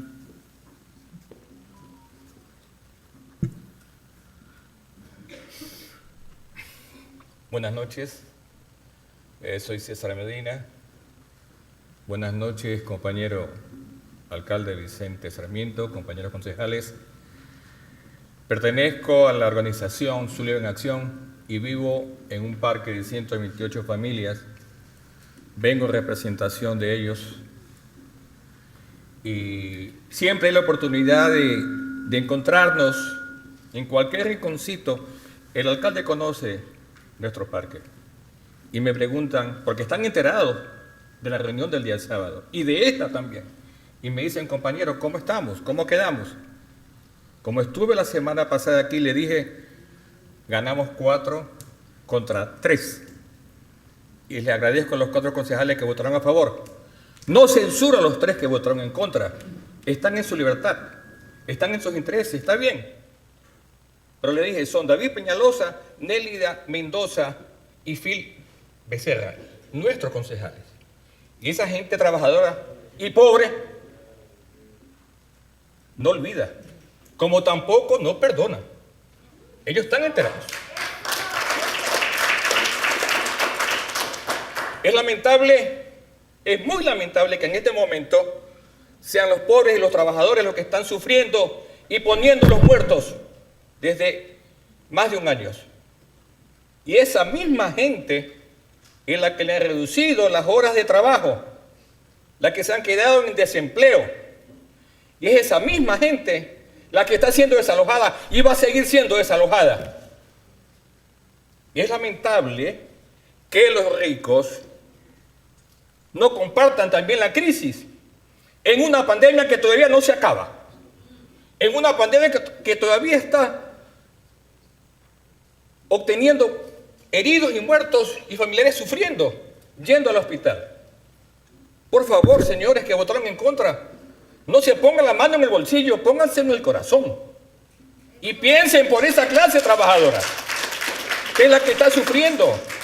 Revean su decisión, actúen con conciencia, por lo menos una vez en sus vidas. No nos den las espaldas, no nos traicionen, no nos den el beso de Judas, por favor. Los hemos elegido para que nos defiendan a nosotros en estas circunstancias. Queremos el 3%. En el 3% están también las utilidades de los dueños de casa. Pero también nos permite a nosotros una maniobrabilidad para no pensar en trabajar solamente para pagar la renta. Por favor, tenemos familias, tenemos que velar por la salud de nuestras familias, su educación y tantas otras cosas en las que el sueldo a veces no alcanza. Entonces, por favor, ese 3% es un tanque de oxígeno para nosotros. Porque recuerden, estamos todavía en pandemia y la pandemia no nos está perdonando la vida a muchos de nosotros. Solicitamos muy comedidamente que ese 3% sea el número mágico que nos permita a nosotros no entrar en histeria, no ser desalojados. Espero llevar un buen mensaje a mis vecinos, César, a mis amigos, si a puedes mis empezar compañeros. a terminar. Gracias, buenas noches. Gracias.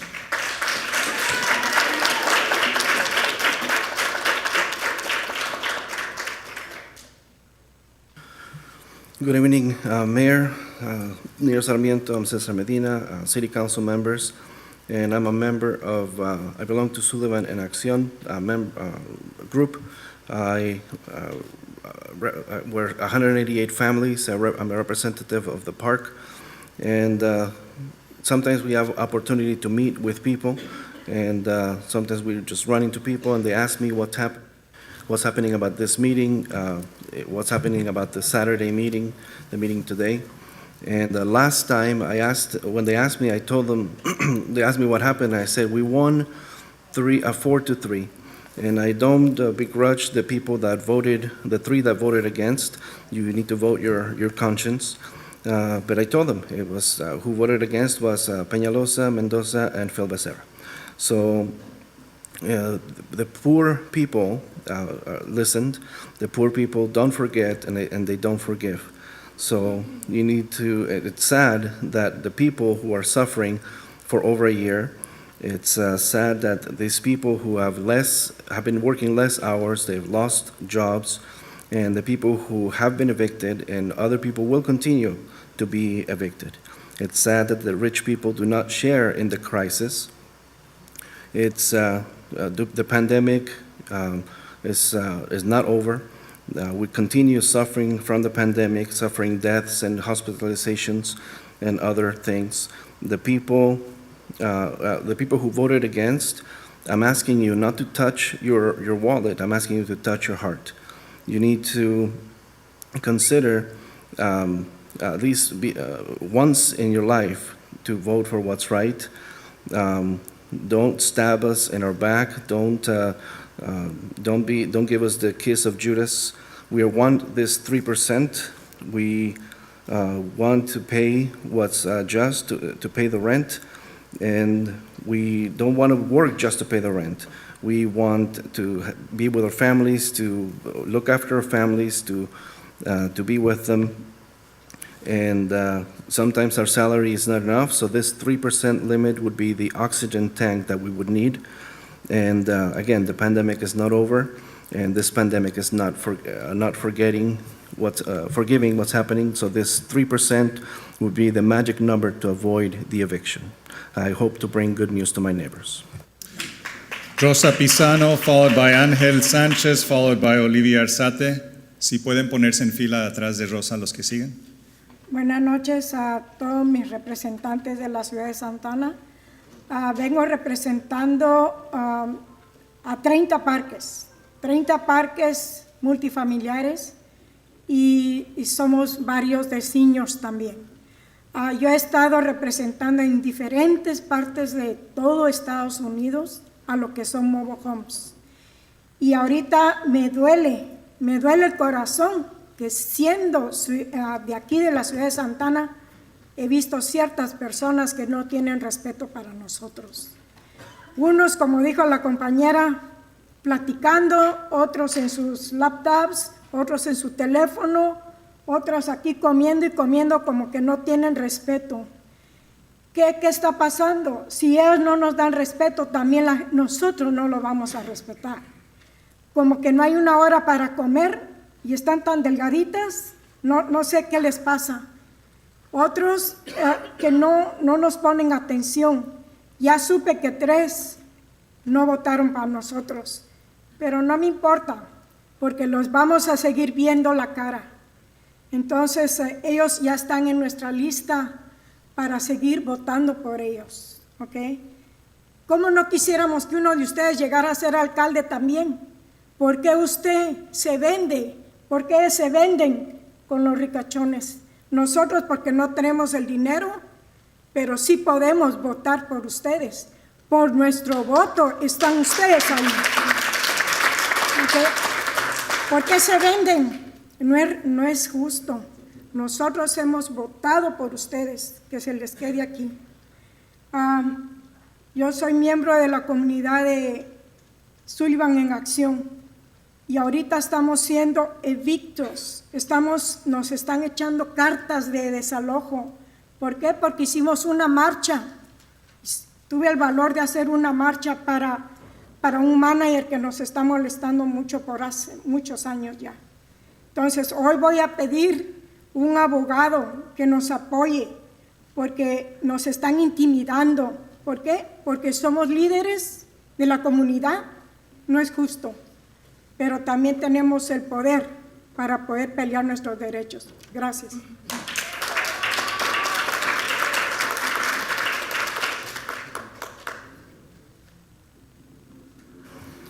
Good evening to all, to my Santa Ana representatives. I represent 30 multifamily senior parks, including some senior parks all over the United States.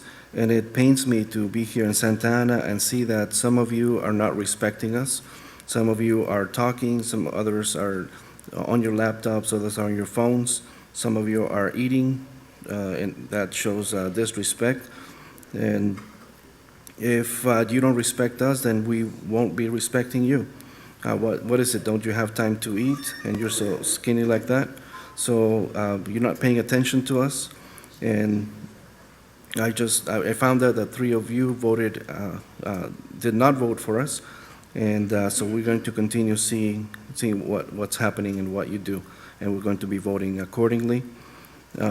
We want, some of you may want to be a mayor in the future, but you're selling out. We don't want that.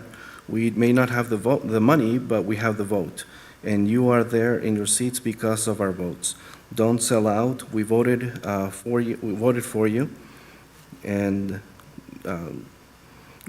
some of us are from Sullivan and Acción Group. Some of us are being evicted because we decided to march against a manager that was bothering us for some time, and now people are intimidating us. So we're asking for a lawyer. We know we have the power, and to protect our rights. Thank you.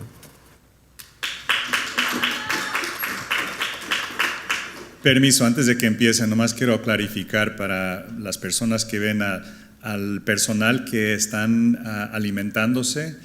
Ellos están aquí todo el día, entonces ellos no tienen que votar, no van a tener que considerar nada, pero se están alimentando porque no queremos que se nos desmayen aquí, porque va a ser un día muy largo, una noche muy larga, pero sí, nosotros vamos a estar poniendo atención, pero ellas y ellos son empleados y personal de la ciudad, entonces hay una distinción.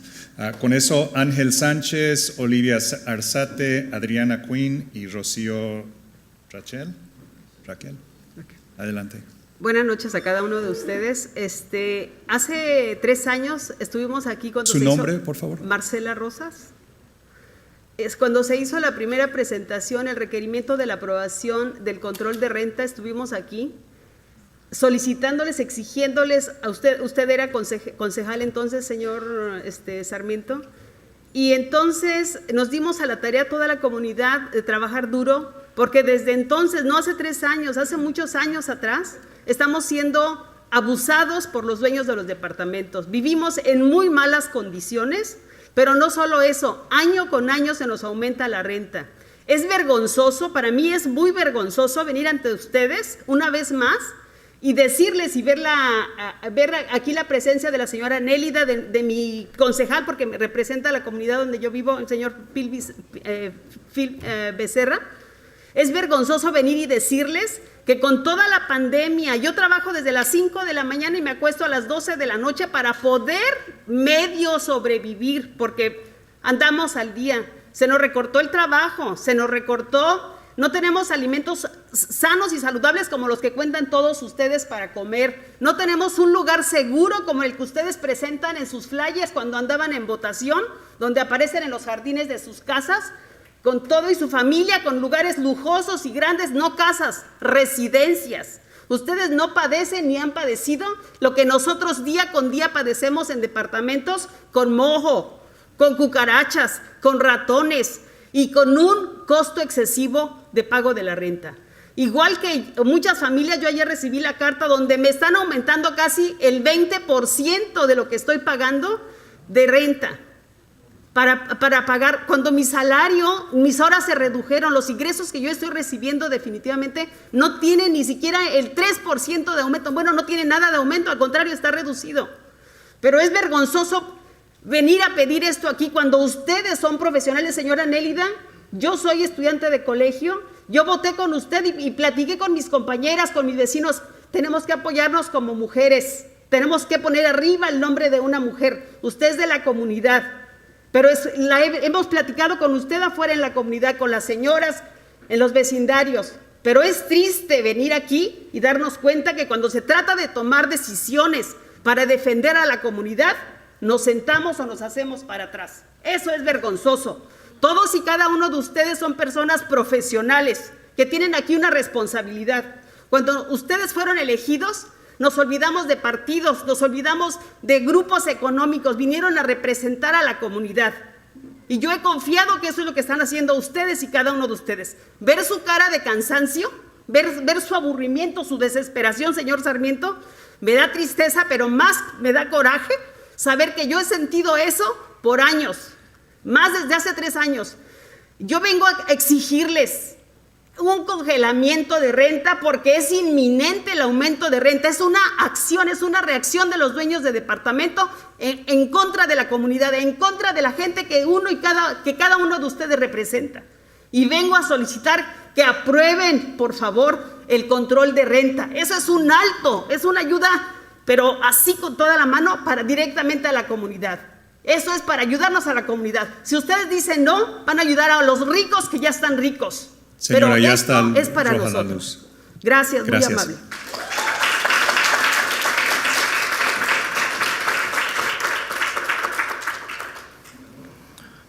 Good evening to all of you. We were here 3 years ago when this started, and when we first came to approve a rent control, and we are here again, and many things have happened.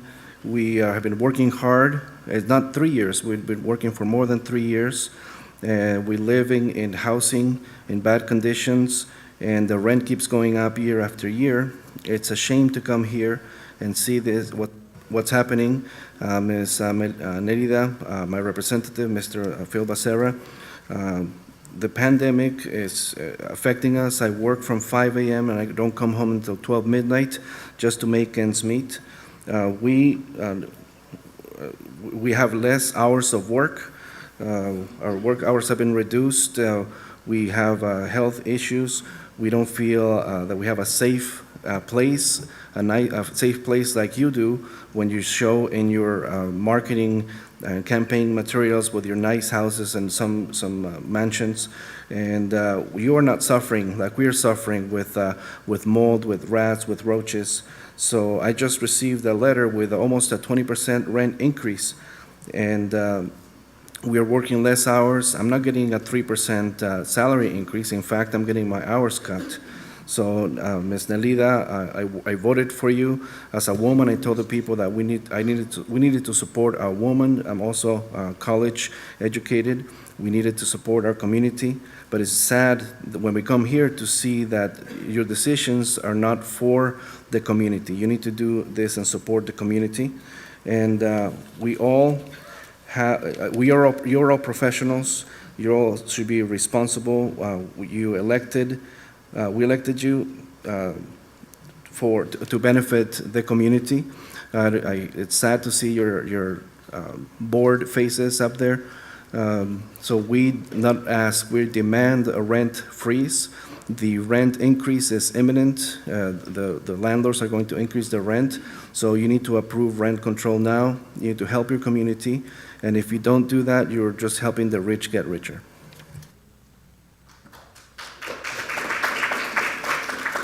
Ángel Sánchez, followed by Olivia Arzate y Adriana Quinn.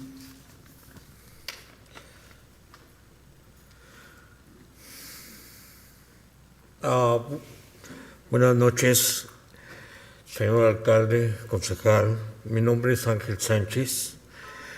Yo soy residente de Santa Ana por más de 20 años. Esta noche he venido aquí para pedirles a ustedes que aprueben el control de renta y causa justa, porque durante todos estos años anteriores yo había sido un inquilino cumplidor en pagar mis rentas mes a mes. Y ahora con esto de la pandemia me alcanzó y he tenido que aplicar por los fondos de la ciudad para pedir que me ayudaran a pagar mis rentas. Ahora estoy enfrentando un desalojo porque las protecciones se terminaron. Es muy importante que paren los aumentos de renta y los desalojos injustos. Les pido por favor que protejan a nuestra comunidad porque aún estamos en pandemia. ¿Por qué? Porque seguimos sin trabajo, horas recortadas en el trabajo. Estamos sobreviviendo una pandemia que todavía no se termina. Y más ahora sin ninguna protección contra todos estos abusos sobre los inquilinos. Sí. Por esta razón estoy yo aquí. Es la primera vez que yo me presento aquí. Y solamente les digo, digan sí al control de rentas y causa justa. Porque si ustedes no dicen así, yo espero que dentro de 15, 20 días yo vaya a ser desalojado. Sí.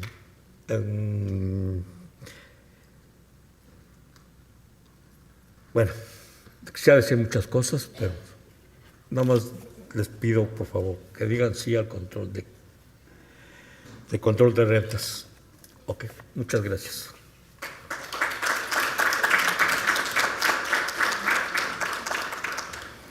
Good evening, Mayor and City Council members. I'm Angel Sanchez, and I'm a Santa Ana resident for over 20 years. And I'm here tonight to ask you to approve rent control and just cause eviction. And all these years, I've been a faithful, responsible renter, paying my rent month to month. And because of the pandemic, this has caused me suffering and has caused me to apply to get city help, the money to get the rent money from the city, and now we are facing an eviction, and the protections are going to end, and it's important to stop the rent increases and unjust evictions. So to protect the community. The pandemic is still here. I've been working less hours. My hours have been reduced, and the pandemic is not over. And now, without the protections against renter abuse, it's my first time here, and I'm asking you to vote for rent control and just cause evictions. And if not, in about 15 or 20 days, I will be evicted. So I have many things to say, but I'm just here to ask you to vote yes on rent control.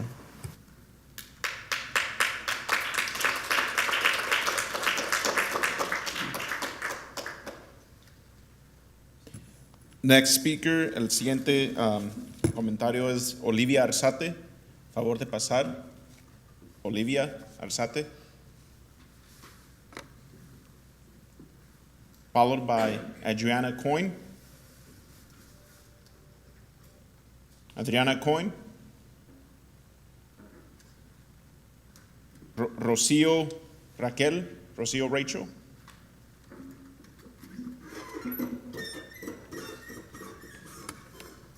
Buenas noches, mi nombre es Rocío Rochelle, soy residente de la ciudad de Santa Ana. Por 8 años vivo en el código postal 92703. Esta noche estoy aquí para pedir que aprueben la ley de control de renta y ordenanza justa. Como ustedes saben, ya no tenemos protección en este momento y seguimos siendo acosados por los administradores y propietarios, sin que ellos tengan conciencia de sus conductas violentas. Así nosotros, los inquilinos, ya no tenemos protección. Yo he sido una persona que he cumplido con mi renta hasta antes de que la pandemia llegara, poniéndonos a mí y a mi familia en un estrés donde nuestra salud mental también se ha visto afectada. La pandemia no se ha terminado y el proceso para llegar el dinero para que nos den la ayuda necesaria es muy lenta. pedimos que nos ayuden y nos protejan en este momento y nos urge que aprueben esta ley de control de renta y de ordenanza justa. Ayúdenos a mantenernos en nuestras casas de una forma digna. Buenas noches.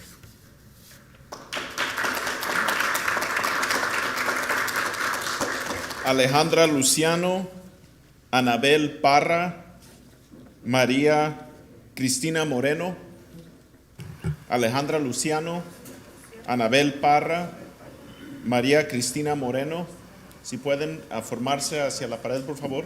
Good evening. My name is Rocio Rochelle. I'm a Santa Ana resident for 8 years in zip code 92703. And I'm here to ask you to vote for rent control and just cause ordinance. We don't have any protections, and we're being harassed by managers and landlords, and they are unaware of the violent conditions that they put us in. We don't have any renter protections anymore, and I'm here to ask you for your help. We are still here suffering through the pandemic. Me and my family, because of this, are under stress with mental health issues, and the pandemic is not over. And the money that helps with the rent is too slow to get the money. So we're asking for your help and your protections, and we're asking you to approve the rent control and just cause evictions so we can stay in dignified housing. Thank you and good evening.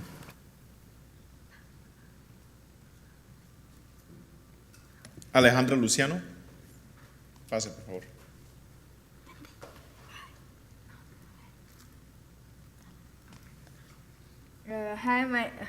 Hi, my name is Joshua Gonzalez, and I'm here to support an order against rent control.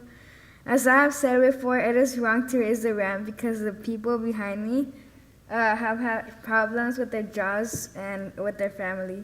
I heard that my mom's friend's husband tried to commit suicide because of so much stress with COVID and work.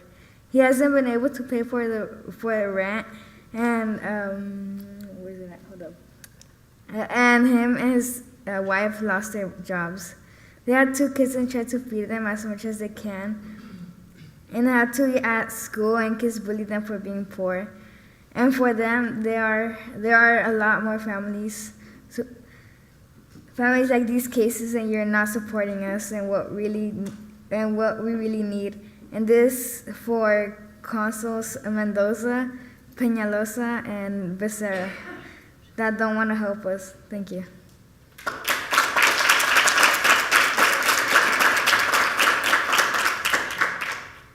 Hola, buenas noches. Mi nombre es Alejandra Luciano y vengo aquí en bueno, más que nada, pues ya todos lo dijeron. Estoy un poco nerviosa. Más que nada para usted, mi concejal, Peñalosa, Nida Mendoza. Más que nada, tiéndense el corazón, no lo tengan frío, porque todos estamos aquí, ya les pedimos demasiado, ya venimos a pedir todo el tiempo, hasta nos conocen a todos.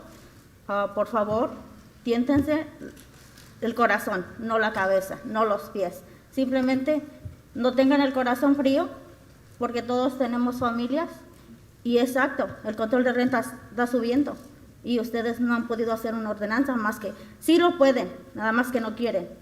Están a favor de los dueños, quieren más dinero de los dueños, ¿es lo que quieren? Ok, síganle. Al rato van a querer el apoyo de uno y no lo van a tener.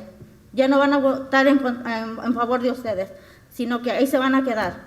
Si quieren que los apoyemos, apóyanos ustedes a nosotros. No se pongan el corazón frío, pónganlo en el corazón, que si de verdad es un corazón, no frío. Queremos su corazón de ustedes. Gracias, que pasen buenas noches.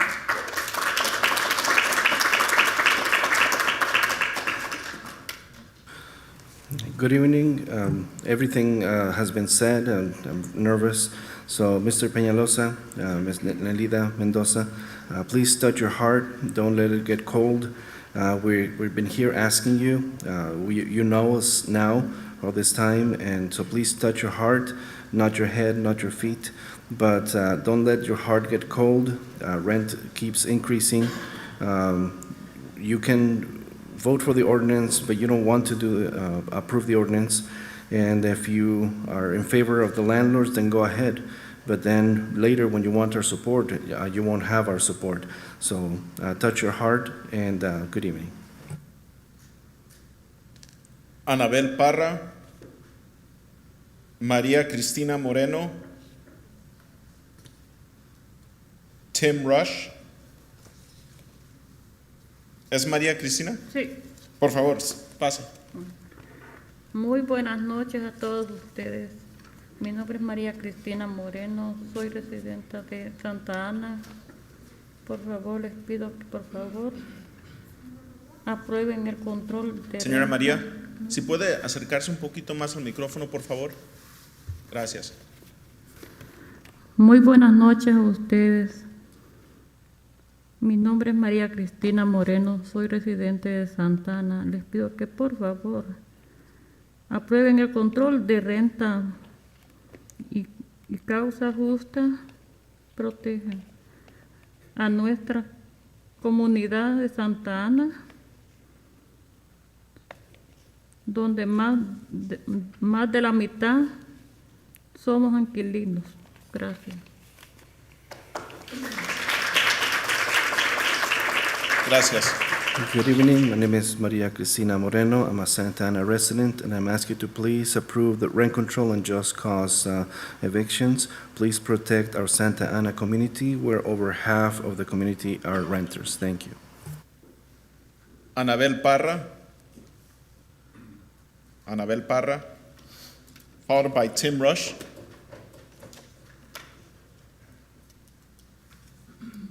Go ahead, Tim.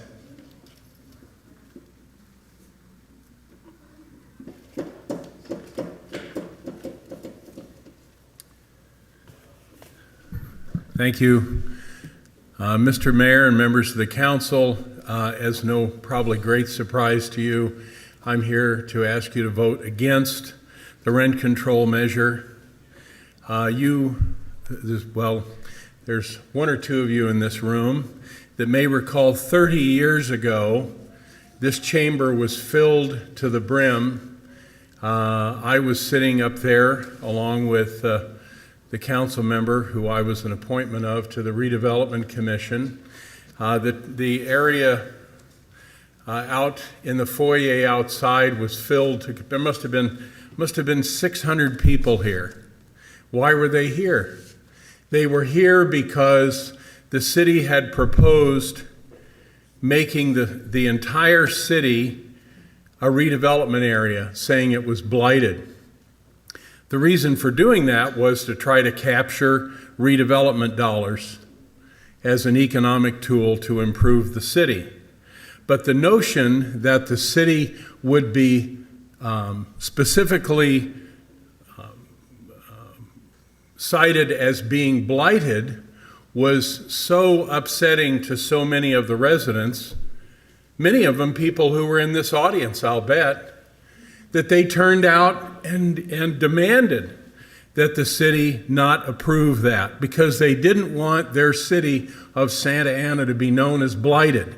Well, if you vote for this measure tonight, you have absolutely reenacted that because you will have put a lead collar around Santa Ana as being a blighted city economically and otherwise.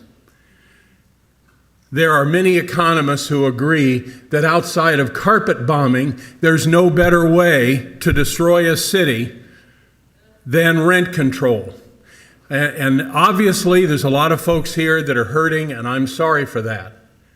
But you know what? It's not the job of the city of Santa Ana to provide all of the low-income housing for the rest of the county. There's 34 cities in this county, and the vast majority of them are not pulling their weight. And you know it.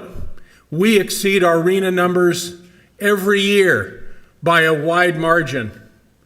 And yet, we are continually asked to do more. Well, where the hell is the rest of the county? Where's Villa Park? Where's Irvine? Where's Huntington Beach? Where's Newport?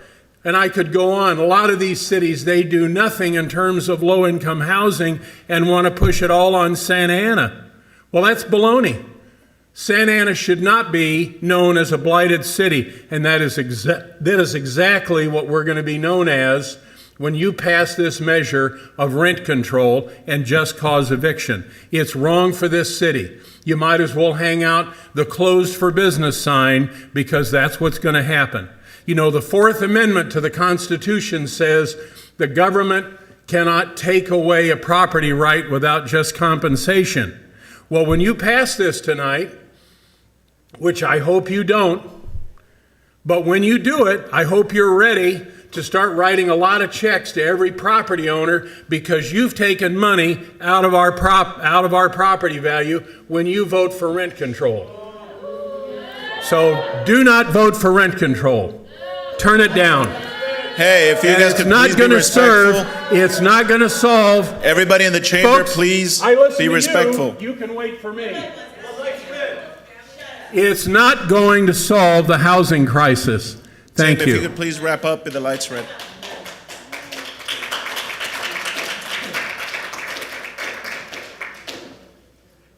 Next speaker, Diana Paz, followed by Jubelia, Alfonso Gonzalez, and Esperanza Corona. If you could please line up.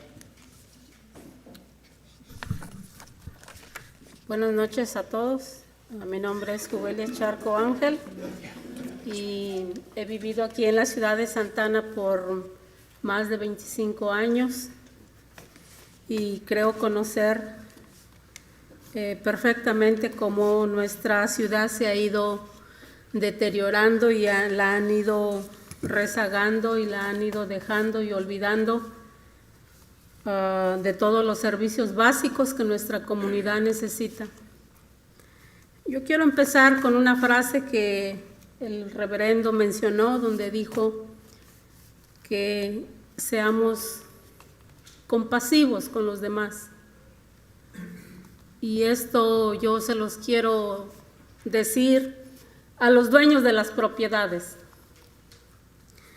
Es cierto que el señor que me antecedió dice que ya han hecho mucho, pero yo puedo decir que no ha sido suficiente, porque si fuera suficiente, no hubiera tanta gente en la calle. Si fuera suficiente, no hubiera familias viviendo en carros. Y creo que eso le toca al gobierno, a ustedes como autoridades, poner orden, porque creo que ellos no tienen límite a su voracidad. Los dueños no tienen límite y por esa razón venimos con ustedes. Como autoridades, ustedes tienen el deber de poner un control a su voracidad.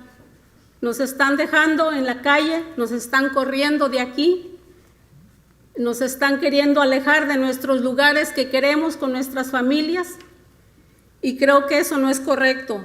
Más en este momento que estamos de pandemia, deberían de ser gentes con esa calidez y con ese amor que entendieran la situación que estamos viviendo y pareciera que más se nos echan encima.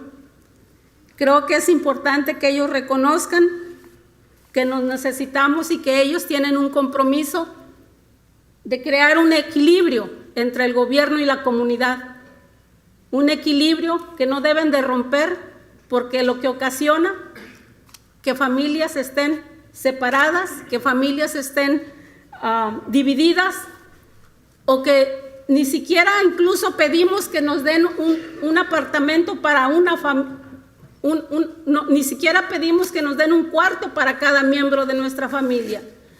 Lo único que pido es no compartir el apartamento con otras familias y no vivir amontonados. Es lo que pedimos. Está bien que muchos de ustedes tienen sus casas grandes, como ya lo han dicho. Está muy bien, se lo han ganado con su trabajo digno. Pero también deben de ser razonables y más humanos. Pensar que cuando ustedes estén durmiendo en sus grandes habitaciones, y a veces hasta el perro con una recámara, piensan en que nosotros también tenemos derecho a tener una vivienda digna. En eso pónganse en nuestro zapato, que también somos seres humanos y también contribuimos mucho en Santa Ana en la economía. No somos gente que no trabajemos, necesitamos trabajo y que no lo haya es otro problema. Yo pido a nuestros concejales que se den una vuelta donde vivimos, que recorran nuestras calles, que recorran nuestros apartamentos, no nada más cuando quieran nuestro voto, que vean cómo vivimos, que las leyes están a modo de los dueños, que las leyes nada más respaldan a los dueños, que hay apartamentos, que hay condominios, que hay diferencia. Nosotros como inquilinos no nos importan esas diferencias.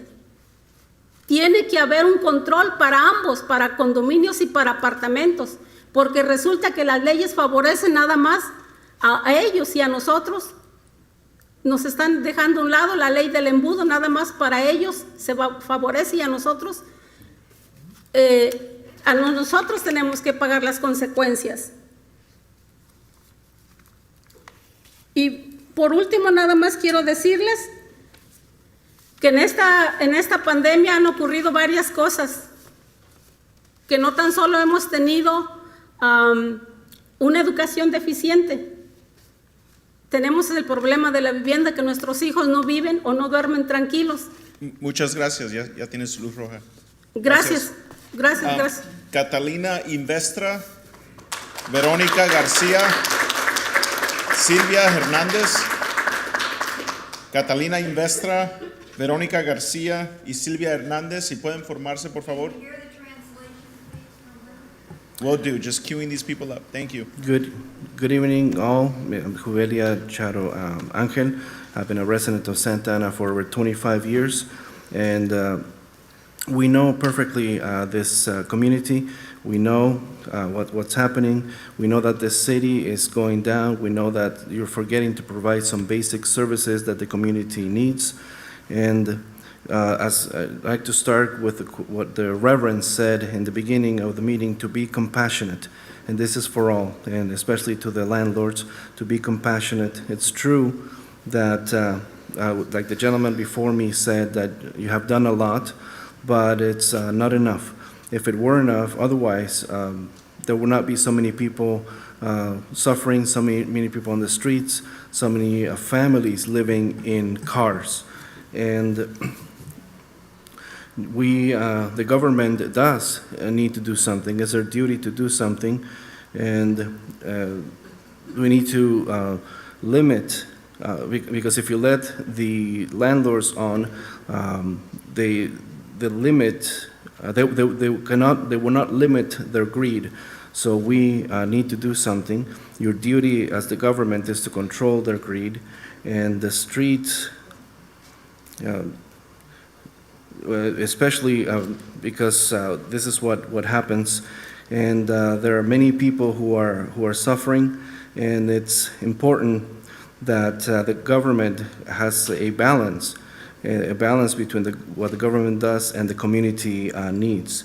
So this pandemic has caused families to be separated, families to be divided, and we're not asking for a room for each one of our family members. We're just asking for a place to live, so that we don't have to share with other families, just to have our own place. And just like you have a nice place, like somebody said earlier, your big houses, and that's okay that you have your big houses, you've earned it, but sometimes your dog has their own room, and we deserve dignified housing.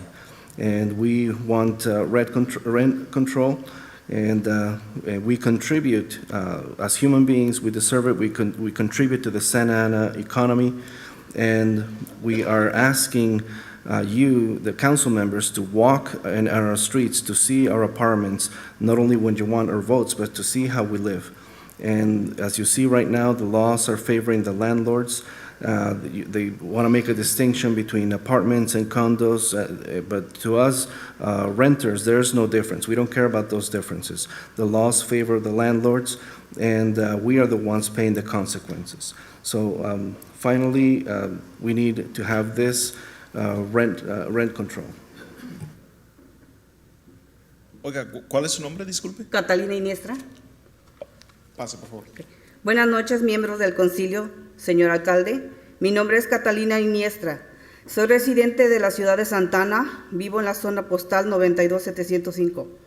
Lo que les quiero agradecer a los miembros del concilio que de verdad han escuchado a la comunidad de Santa Ana sus necesidades. Quiero pedir como madre de familia que por favor aprueben el control de renta, causa justa. Nuestra comunidad trabaja mucho y por esa razón nuestros hijos no tienen tiempo para compartir. Muchos de ellos es porque hay que pagar la renta.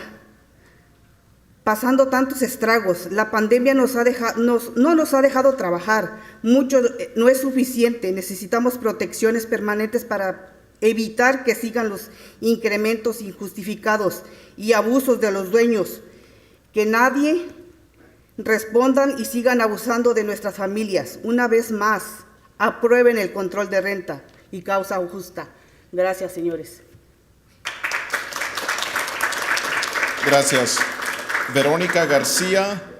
While we wait for the translation, Verónica García, Silvia Hernández, and Diana Paz. If you could please queue up.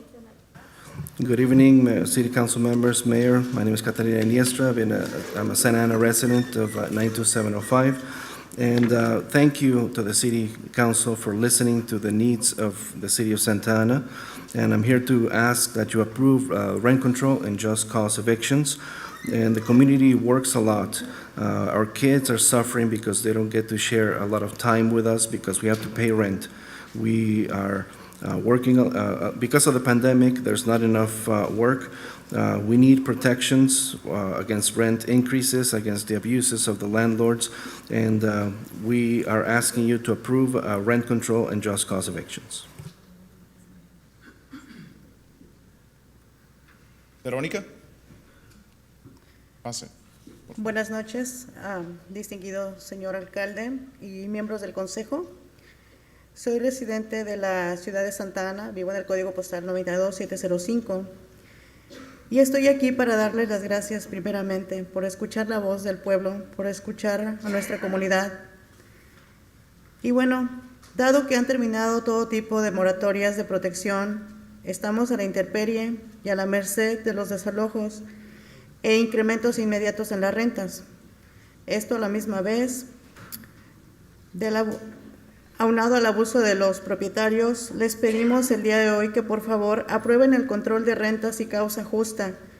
Es importante que nuestras familias estén protegidas y se disminuyan los traumas del estrés en nuestros hijos. No es justo que estemos viviendo siempre con el temor de un incremento de renta, la incertidumbre de la pérdida de trabajo y la inestabilidad que a todos nos afecta en este momento. Les pedimos que hagan lo correcto para nuestra comunidad, sí al control de renta y a la causa justa en Santa Ana. Señor Becerra, señor Peñalosa, señora Mendoza, les pedimos dignidad para nuestro pueblo y nuestra comunidad. Gracias.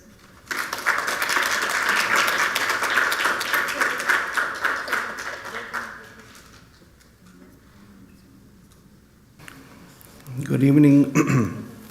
Good evening, distinguished mayor, the city council members. I'm a resident of Santa Ana, 92705, and I want to thank you for listening to the people, for listening to the community.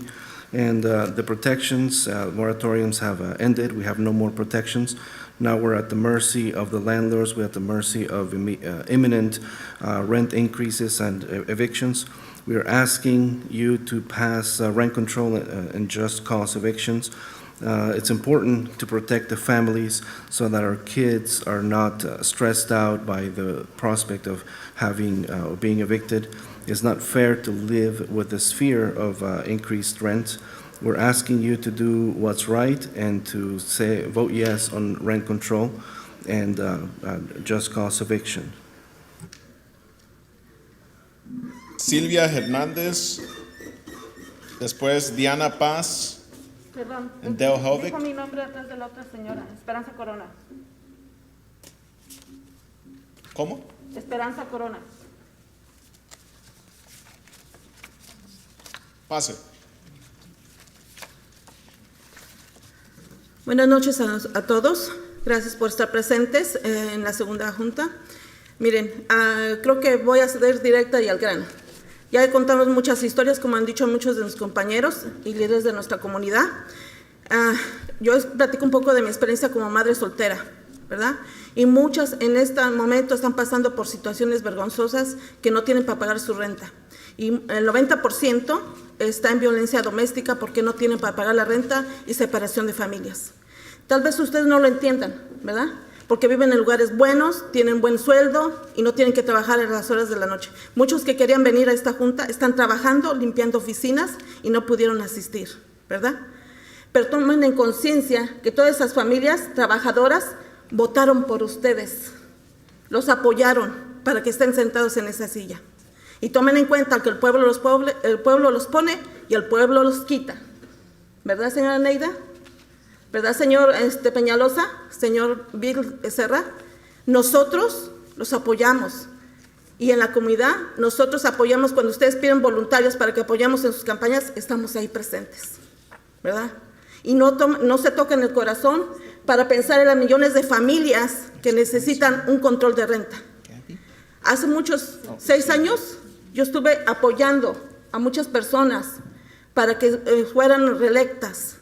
Pasaba 7 días a la semana colectando firmas y apoyando a sus campañas. Y yo caí enferma y nadie se preocupó por saber quién estaba enferma y cómo tenía que pagar mi renta. Sin embargo, así como yo estuve, están miles de familias que están con evicciones, que están a punto de vivir en la calle. Como voluntaria de mi comunidad, me tocó ver que sacaron a 2 personas ancianas de 80 y 83 años en plena pandemia. No los protegió. ¿Por qué? Porque su palabra no tiene validez. ¿Qué es un líder? Un líder no es el que tiene el poder, sino el que ayuda a su comunidad, el que vela por la integridad de su comunidad. Y no lo han hecho. Felicidades por ustedes. Yo creo que como hablas español y entiendes que como hispanas, madres hispanas, trabajamos hasta 3 trabajos para sacar a nuestros hijos adelante. Yo creo que lo puede entender. También usted, señora Neida. Recuérdelo, somos mujeres y tenemos que apoyarnos. Muchas madres de familia están ahí. Gracias a Dios usted tiene un buen puesto, un buen trabajo. Pero piensa en las madres de familia que están allá batallando para pagar su renta. Familias enteras que tienen una carta de que los tienen que sacar. ¿Quién los va a apoyar? Ya no venimos a suplicar. Queremos el control de renta, ya. Y una pregunta para ustedes 3. Señor Pil Becerra, señor Peñalosa, señora Neida. El momento que ustedes decidieron tomar esa silla y ese puesto, ¿qué prometieron? ¿Ayudar a su comunidad o ayudar a su bolsillo? Pregúntense, ¿dónde están parados ustedes? Nosotros lo hemos respetado, pero creo que ustedes a nosotros como comunidad se han burlado de lo que decimos, de las historias, de todas estas personas que estamos en nuestra comunidad y que no velan por nuestros intereses, velan por los suyos. No les importa lo que pase en nuestras comunidades. Y les recuerdo, nosotros votamos por ustedes y nosotros votaremos si ustedes no toman una buena decisión, porque ya les suplicamos mucho tiempo. Gracias. Gracias.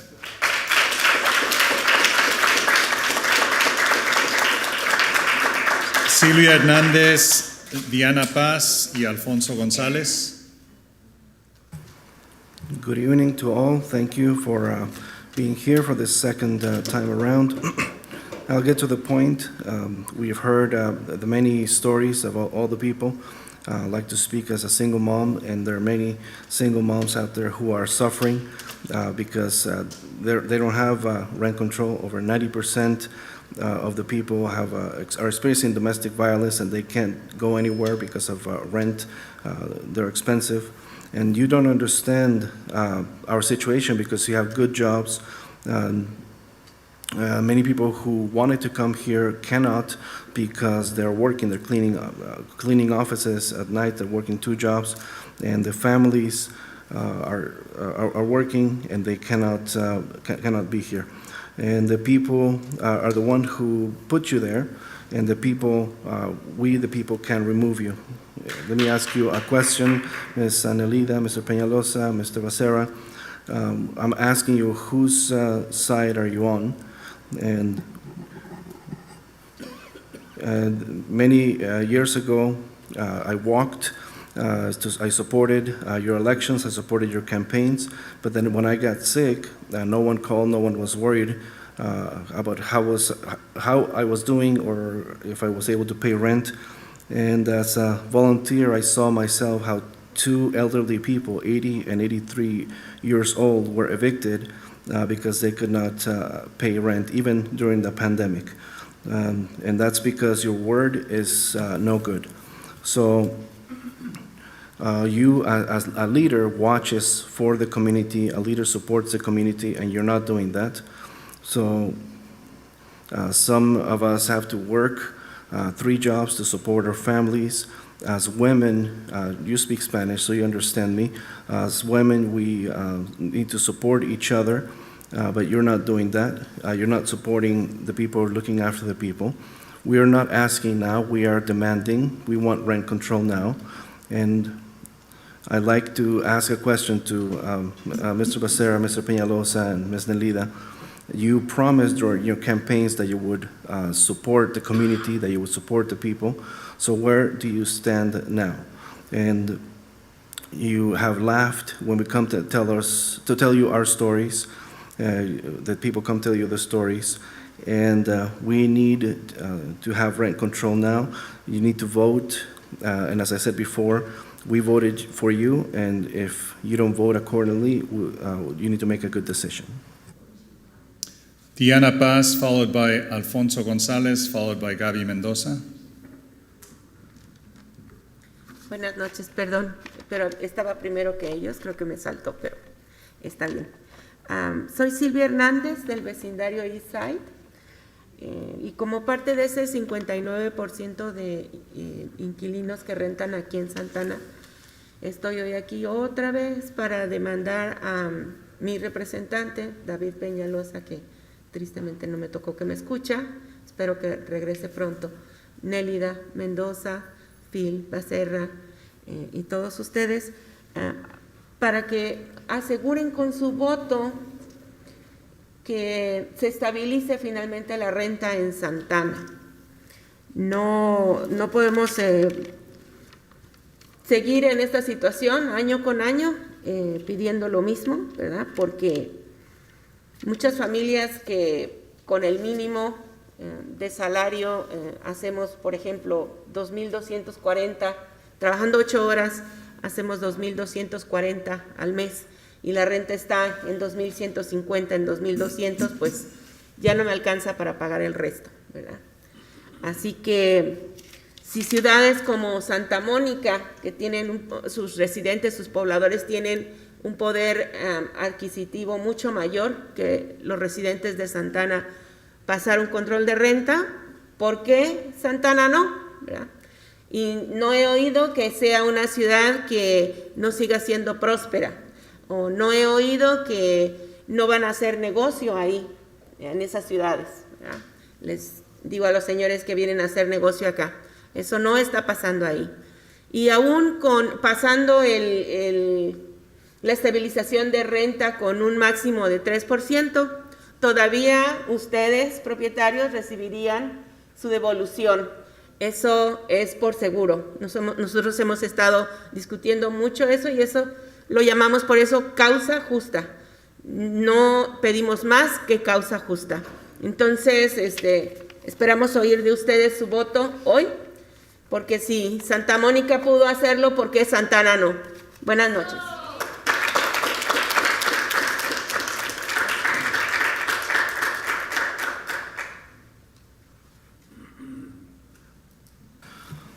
Good evening, and I'm Silvia Hernandez from the East Side neighborhood.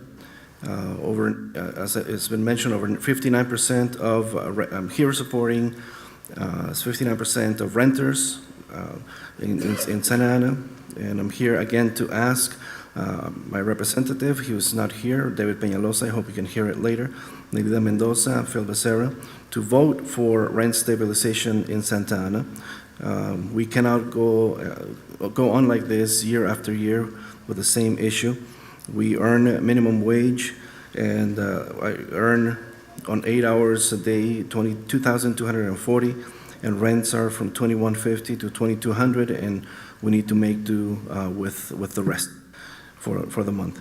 And if Santa Monica could do it and enact rent control, and they have a much greater economic power than Santa Ana, why can Santa Ana not do it?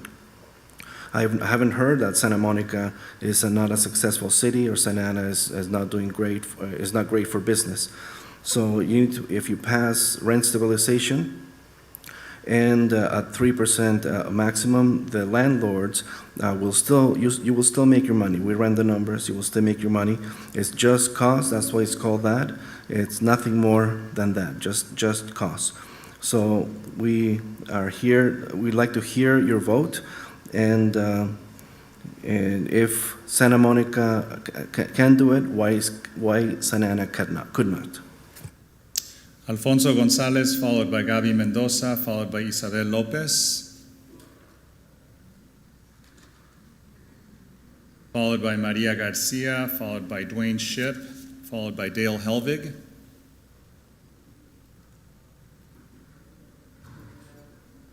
Dale, I see you. Is there any, Maria Garcia or Dwayne Shipp?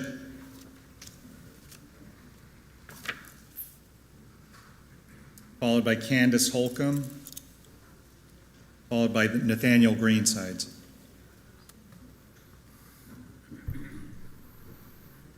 Good evening, Mayor, council members that are still here, city staff.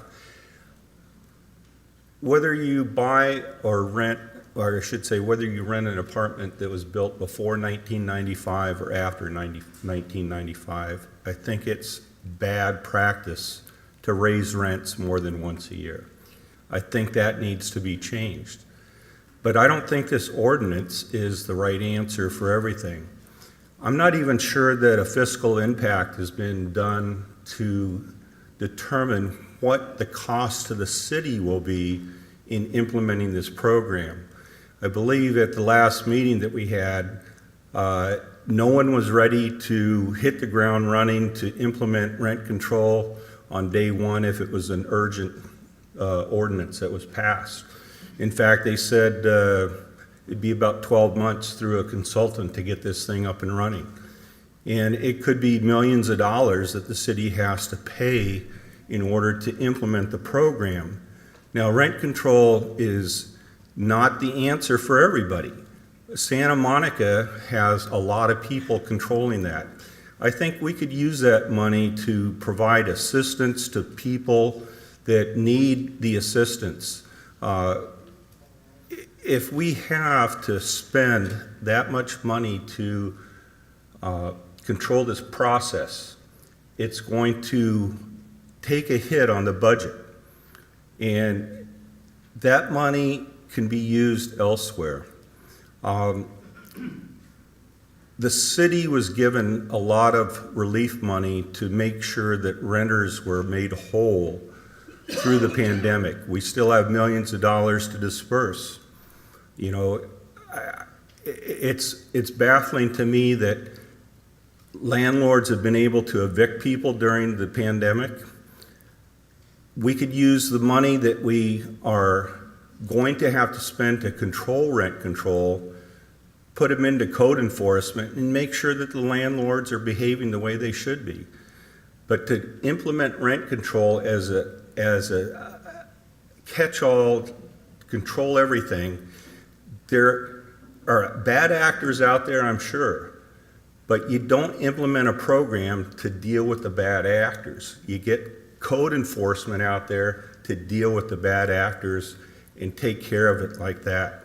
So the other thing is the idea that 8 amendments to the ordinance were introduced last meeting at 1:30 or 12:30 in the morning. 8 amendments to the ordinance. How many people were actually listening to that? You know, I had to leave here at 10:30 last meeting because it was so cold here because most people left. I stayed at home and watched it until 2 in the morning when you guys finally approved the first reading. That was with the amendments to the ordinance. And so I don't think it's good practice to keep on going on this route, and we're going to do it again tonight probably. You'll vote on it after everybody's gone home. People have got to go to work tomorrow. They can't stay up until 2 o'clock to figure out what you're going to do. So I know Mr. Becerra has that as a discussion item for later on tonight, and I hope we get to the practice. Dale, if you can wrap up. Yeah, I hope we get to the practice of ending these meetings a little bit sooner. So, Thank you. Candace Holcomb, followed by Nathaniel Greensides, followed by Yoselinda Mendoza, followed by Tracy Law. Good evening, Mayor and City Council. My name is Candace Holcomb. I am a housing provider for 2 communities here in Santa Ana. They're both small. One's 130 spaces and the other one's 48. The homes are owned by the individuals and they rent the land. These are mobile home parks.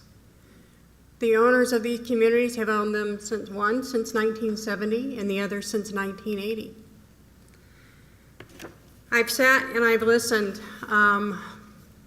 Last time you spoke about this, the first time we were really hearing about this as a provider, I was sick that night and I stayed home. I stayed home and watched until 1 o'clock in the morning. I was on the line and unfortunately I did get disconnected.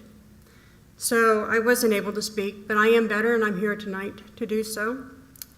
There's some things that I'm listening to. One, we have been in a state of emergency. Rents in a state of emergency in the state cannot increase more than 10%. We started in that state of emergency in the 2020, and we're continuing. So if you look at 10%, that's a little bit over 3%, 3%, 3%. The eviction moratorium, the courts have been closed. We have not been able to get anybody in to evict anybody for non-payment, and we haven't even tried. And I'll tell you why. We have applied for the rental assistance program. Our folks have been approved.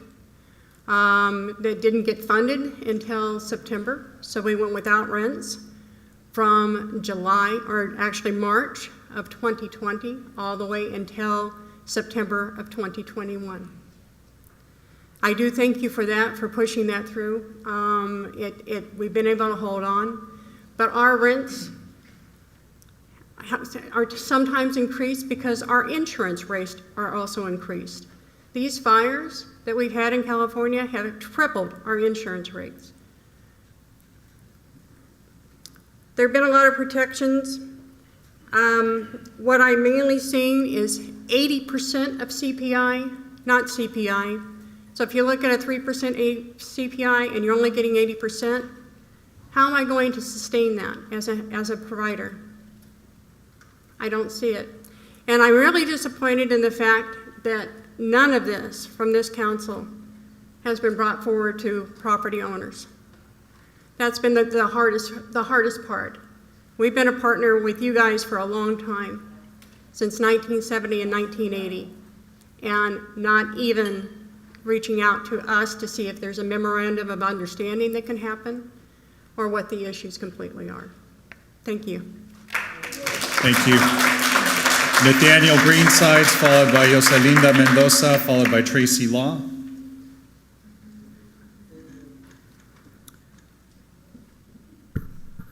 Hello, City Council. My name is Nathaniel Greensides, and I want to start with a statement. Brandon Lopez would be alive today had our system been created with people like him in mind. Instead, the system criminalized him and continues to criminalize people like him from a young age, while his murderers still carry guns in our neighborhoods and communities. Our system criminalizes not adhering to a system created by some white male landowners who created this system in 1776 and also owned slaves. Yet one aspect of this inherently biased system remains ideal to me, at least: the ability to create systems of governance which actually serve its people because of the will of its people. That is the actual American dream, and these rent control ordinances are exactly that. Rent increase caps and just cause protections will ease the burden of existing in a system that wasn't designed for people like us, people like Brandon. This past weekend, tenants shared with us what will be possible for their families now with tenant protections like these. One person shared they'll be able to afford their medications. Another said the decreased stress of unlimited increases will allow her to be able to focus on helping her kids study. Another person said they'll be able to save money toward a down payment on a home, not for themselves, but for their parents with whom they currently live. So without rent control, we had over 16,000 building and health code violations that was brought forth to the meeting earlier. Yet landlords claim they can't upgrade or maintain properties with the currently unlimited rent increases. These ordinances will continue to allow good landlords to be good landlords, yet it's the bad landlords who are the most vocal here. Some opponents claim that these laws will somehow hurt tenants, and if that was true, why didn't they tell their tenants about these new laws that supposedly hurt tenants? Why haven't any of their tenants voiced opposition against these proposed ordinances? So as to not leave it up to interpretation or speculation, if tenants knew about these protections, those tenants would be here in support. Some opposition have made their identities known tonight, and I really hope they don't raise rents above the 3% that's being proposed or serve arbitrary eviction notices before these ordinances would become effective. The sad reality in California, because of a state law known as Costa-Hawkins, is that rent increase caps cannot extend to single-family homes, condos, or buildings constructed after 1995. Just cause and rent cap increases protections won't apply to properties actually owned by mom-and-pop landlords because of Costa-Hawkins and the recently passed AB 1482. Not LLCs or landlords. Those units will be subject. Mom-and-pop landlords need not worry since they'll remain unaffected. The LLCs and corporations who think that 3% yearly increases on top of the equity gains this year's loan was 15% are still somehow not enough for these LLCs and corporations. The studies against rent controls by supposed nonpartisan academics receive large donations from big capitalist corporations after all. Also, many of those studies against rent control utilize outdated definitions of rent control which are inapplicable to the ordinances being considered here tonight. Modern rent control exists in 18 cities here in California, and we can enact it here too, especially because our residents need it. And 3% increases annually hardly constitutes a taking. Look it up, it's case law. If people like Tim Rush leave Santa Ana because of this, I only wish that we had enacted these ordinances sooner.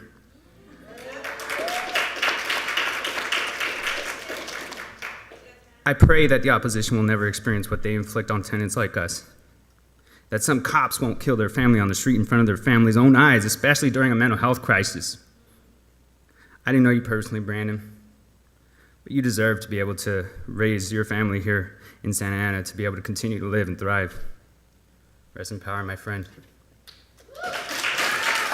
Thank you. Yoselinda Mendoza, followed by Tracy Law, followed by Alondra Salazar. Good evening to you all. My name is Yoselinda, and I'm a volunteer tenants' rights counselor for Tenants United Santa Ana. And I'm hoping you all vote in favor of agenda item number 9, enacting rent stabilization and eviction protections in the city of Santa Ana. COVID-19 emergency housing protections have expired, leaving many families at risk of experiencing predatory rent hikes and unjust evictions in the middle of one of our most deadliest pandemic. This alone highlights the urgency for immediate, permanent, and real protections for residents in the city of Santa Ana. I also urge you all to enact a rent increase freeze to prevent landlords from unjustly increasing the rent during the 30-day period before the ordinance comes into effect. Preventing displacement and keeping people housed should be a priority to preserve the very culture of the city of Santa Ana and to foster stable, healthy, and thriving communities. Enacting rent control is possible. As previously mentioned, 18 jurisdictions in California have rent control, and it has demonstrated that it does, in fact, work. A study on the impact of rent control in San Francisco found that it increased the probability that residents would remain in their home by nearly 20%. This proposed ordinance in Santa Ana has the ability to do just that. And I also want to extend all the comfort and love to all the loved ones of Brandon Lopez.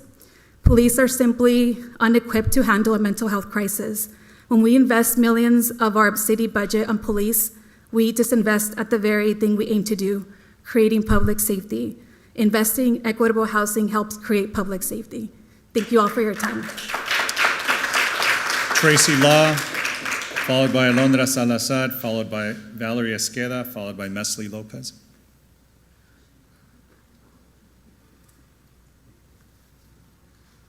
Good evening, City Council. My name is Tracy Law. I'm a resident of Ward 1. and I'm the child of Vietnamese refugees. I have been a renter my entire life.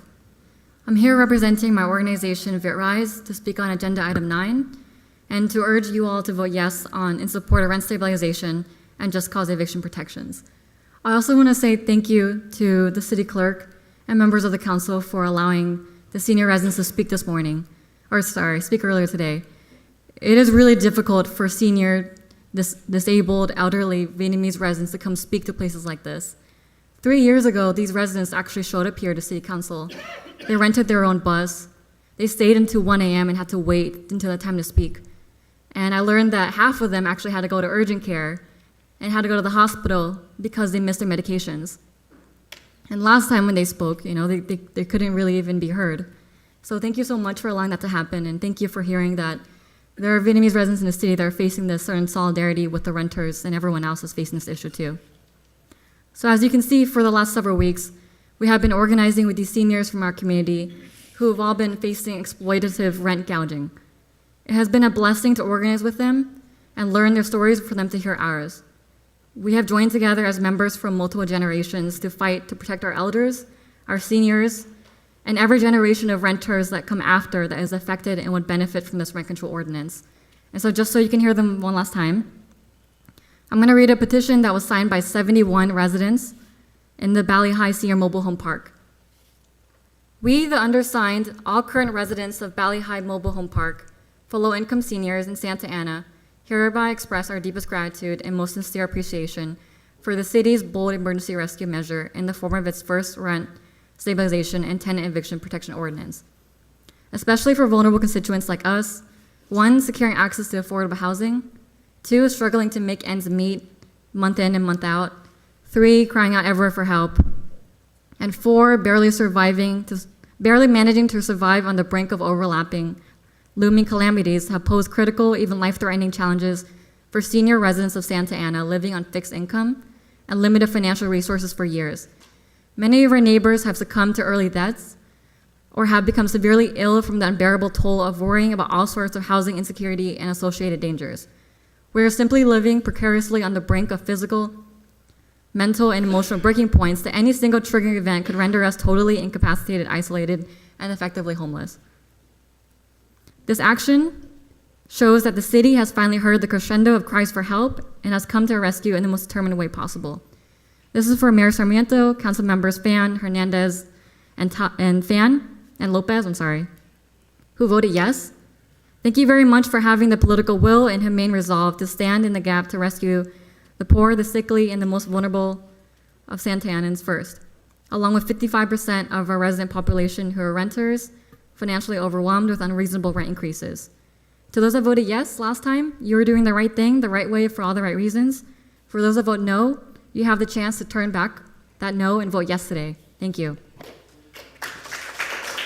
Alondra Salazar, followed by Valerie Esqueda, followed by Mesli Lopez, followed by David Carvajal. Hello, my name is Alondra. I am here to speak in support of rent control. I come here today with a lot of gratitude towards the continuous efforts that the volunteers of Tenants United Santa Ana and community members have invested and continue to invest in the work towards rent control and just cause evictions. As many people have already mentioned, there have been multiple efforts throughout many years to fight for rent control. And as you already know, after the ballot initiative was not fully supported by city council members in 2018, many community members walked various neighborhoods throughout the city to ultimately collect over 9,000 signatures.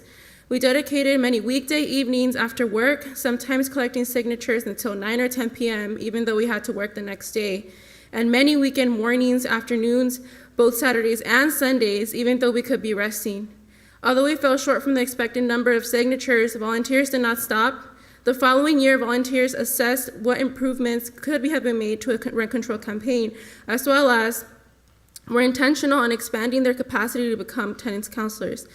This does not fully describe all of the work that Tenants United Santa Ana and community members have invested into this fight, but I think it's important to highlight the countless amount of time and effort invested in order to underline just how much the people have been wanting rent control in their community for a while now.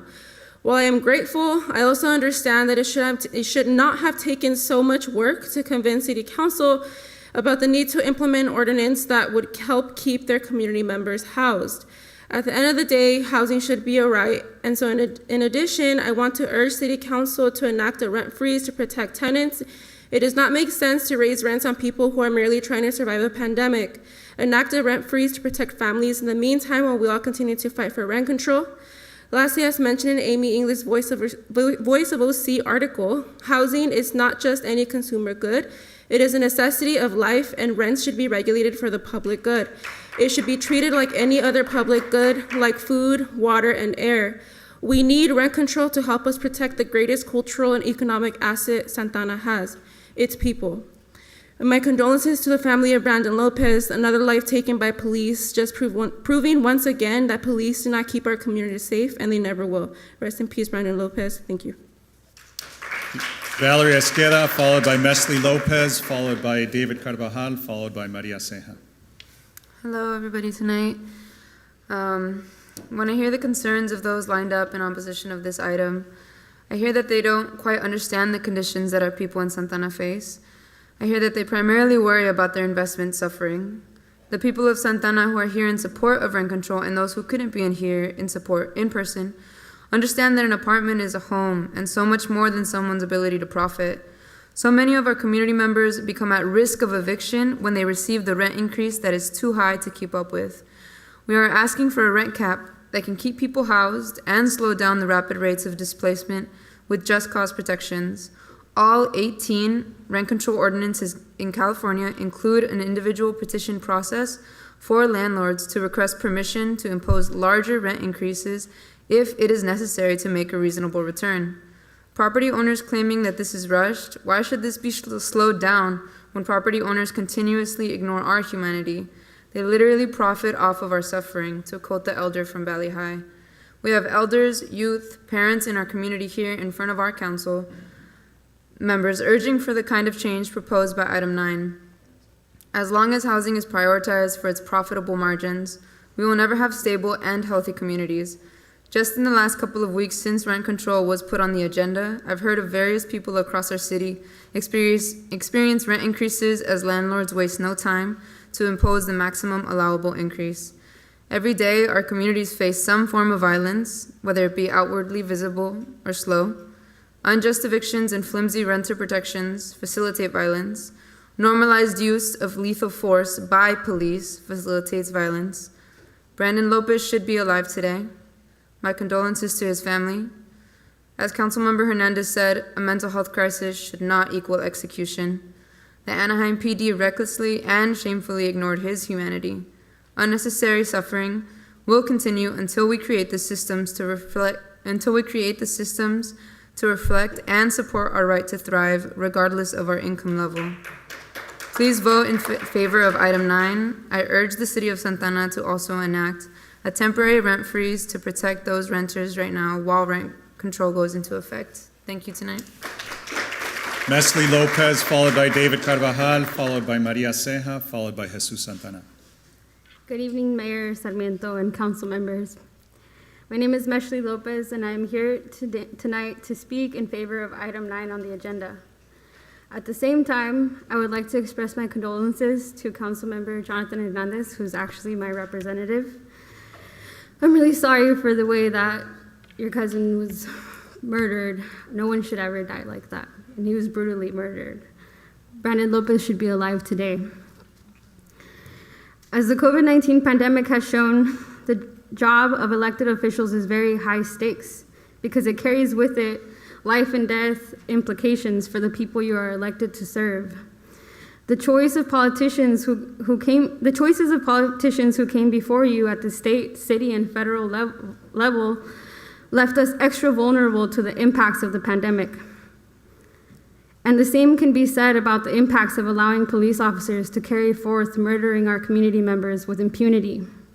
The choices you make tonight will either help to safeguard vulnerable communities for a long time to come or leave them defenseless in the face of large-scale suffering. For Santana's majority renter, low-income, mixed-status, immigrant, and multi-generational households, a 3% max allowable rent increase is responsive to the demographics of the city. And to quote again the article that Amy Inglis published earlier this week in the Voice of OC, housing is not just any consumer good, it is a necessity of life, and rent should be regulated for the public good. It should be treated like any other public good, like food, water, and air. We need rent control to help us protect the greatest cultural and economic asset Santana has, which is its people. I also want to speak briefly about the term dispossession, which is the action of depriving someone of land, property, or other possessions. And I would like to add that life. And that when you make choices today, you either will be voting in favor of preventing further dispossession, the dispossession of immigrant, refugee communities, communities of color, who are they have, some of them have had to migrate because they've had their land taken away, and we understand here that folks never migrate unless they're pushed to it. Folks would rather stay home. And that the dispossession has become so normalized that we see our land, our property, and our very lives taken from us on a day-to-day basis, and that just becomes business as usual. But you all, like I said before, you have the power to enact policies that could either prevent suffering or allow it to continue, and that those choices also carry very high stakes. They're high stakes, and sorry, I'm feeling very emotional being up here. We shouldn't have to defend our humanity this way. Thank you. David Carvajal, followed by Maria Ceja, followed by Jesus Santana, followed by Luis Sarmiento. Good evening, City Council. My name is David Carvajal. I am a resident of Ward 4, and I'm in here in support of Agenda Item 9, the Rent Stabilization Ordinance.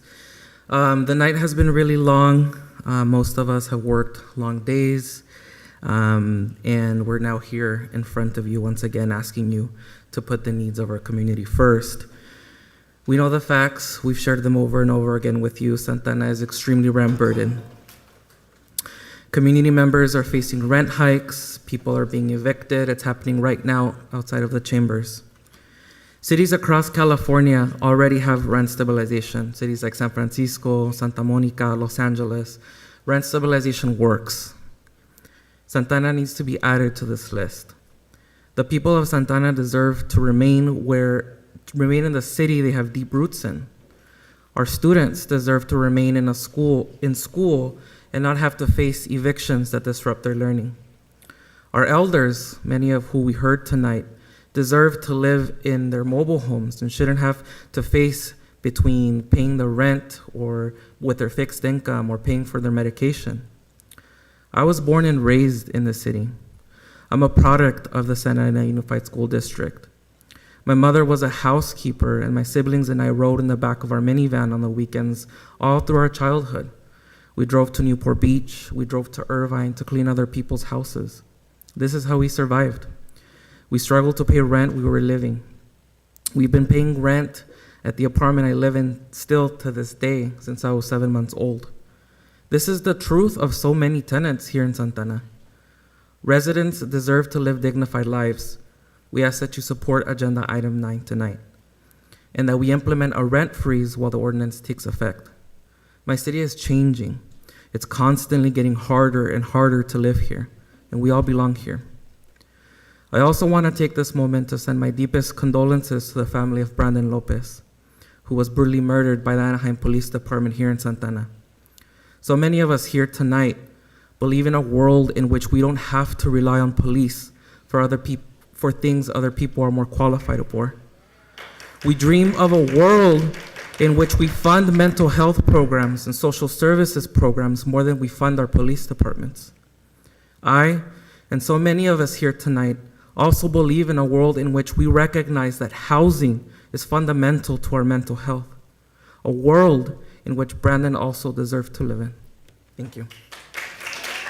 Maria Ceja, followed by Jesus Santana, followed by Luis Sarmiento, followed by Carla Juarez.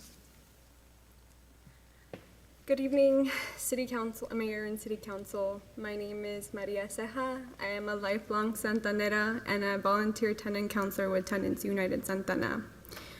You know, I was thinking tonight about how I can present myself today. I can say all the numbers, I can say all the data to support and back my proposal to you to pass rent control and just cause protections. But recently our community faced once again another destabilization occurrence in which one of our community members was brutally murdered. And that just reflects how our community, our city council and our local government has not reflected protecting the needs of our residents here. And I'm truly so sorry about your loss, Jonathan Hernandez, Councilmember Jonathan Hernandez, sorry. And when I heard about this, I thought about what I had to face growing up here, what my brother had to face growing up here, and the destabilization that kids all over our neighborhoods are facing till this day.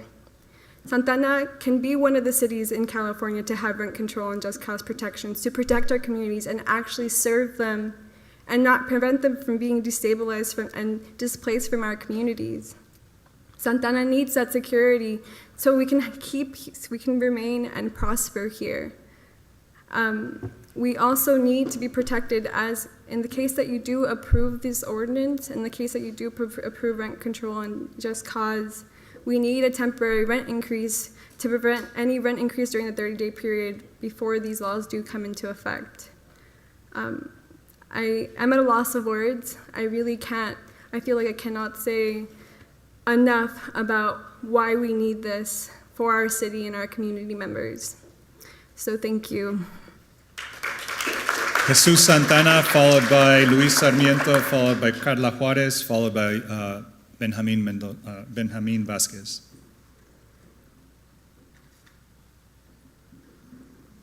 You could all get ready to speak as soon as the former speaker is done. That way we can get through this a little quicker, please.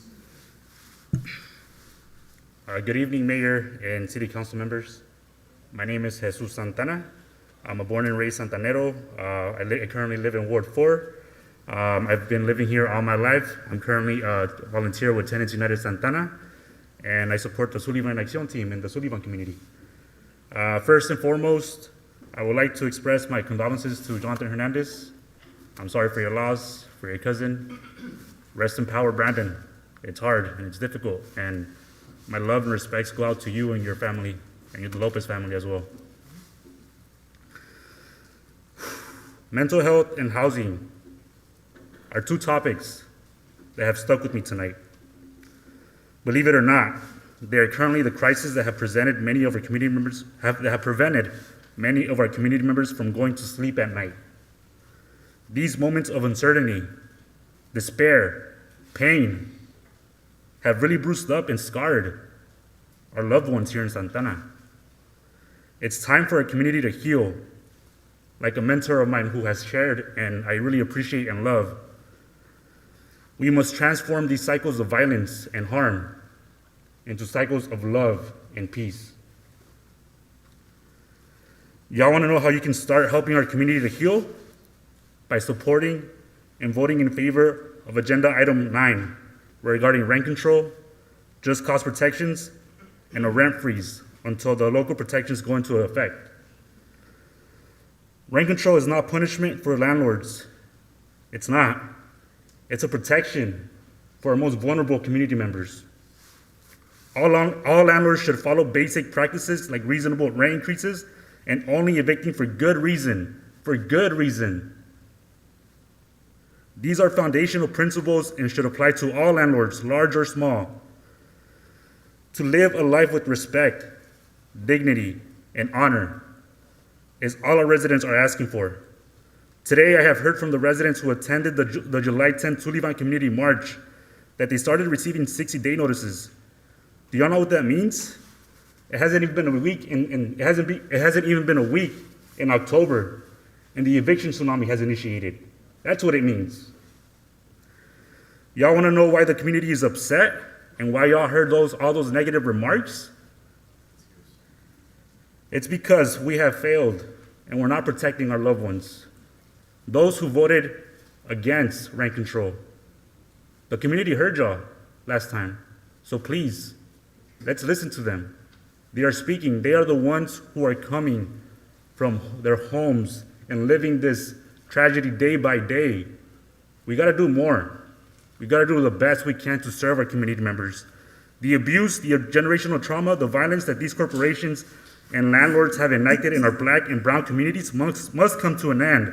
This capitalistic ideology that prioritizes profit over people is not welcome here in Santana. Take your business back to the city and states y'all come from. You know what we say here in Santana? When our community is under attack, what do? That's right. Last but not least, now that I finally know who my council member is, which by the way, thank you for confirming that, Daisy. I would like to encourage my representative, Phil Vacera, who's not here, present, to support and vote in favor of agenda item 9 regarding rent control, just cause protections, and a rent freeze until the local protections go into effect. Lights red. Okay, my bad. Last comment. Do y'all know who these white people are? Neither do I. They don't live here in Santana. You gotta listen to the brown people. Thank you. Luis Sarmiento, Carla Juarez, followed by Benjamin Vasquez, followed by Vicky Talley. Good evening, everyone. Thank you for listening. My name is Luis Sarmiento, and I am a lifelong resident here in Santana. Also, the program director for our community land trust, Thrive Santana. I also want to start off by offering my condolences to Council Member Hernandez for the murder and unjust loss of your cousin.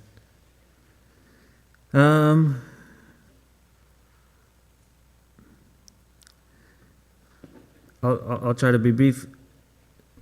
I do want to say that we have lost already too many people in our community to different types of violence. And over losing loved ones due to the unhealthy conditions in which we are forced to live. The protections that we're talking about, renter protections in item 9 are basic. And so I'm here tonight to speak, to ask you to support the renter protections named in item 9, as well as a freeze on rent increases while the ordinance goes into effect. And I'd just like to share that I feel privileged to stand with community members who have come together, overcoming countless challenges, creating solutions to the issues that impact all of us. Thank you. Carla Juarez, followed by Benjamin Vasquez, followed by Vicky Talley, followed by Farron Kidd. Good evening. My name is Carla Juarez, longtime resident of Santana. I also want to start my condolences to the familia Hernandez and Lopez. This is not the first incident, and I am truly saddened, and I try to hold back tears that it won't be the last. In 2003, Elmore Bustos was also shot in the back. 17-year-old at Willard neighborhood. The police stopped him and he ran. They knew who he was. The same as your cousin. They knew who he was. His father was there. They could have sent his father to take him out of the car. The police could have let Elmore go and just go to his house and find him there. But they decided to shoot him and murder them. This has to stop, and it will stop. Community will keep coming back. And I am paying my attention to Mr. Phil Becerras because you are my council member in my ward. Rent control has to pass. The landlords that are here don't live here. We do. 8% is what the state mandates, 8%, no more than 8%. We're asking for 3%. And the landlords are tripping out because there's a 5% difference. They think their banks is gonna break over a 5% difference. Now imagine the families that can't pay their rent when it's 10% or more. You've heard us many times, you know us, you know me, you know all the community members that come in, and we're not leaving. The same as all the families on Bristol. Because of eminent domain, y'all got rid of them. You weren't here. Well, they're not here either. But their descendants are coming back. We don't forget what you guys do.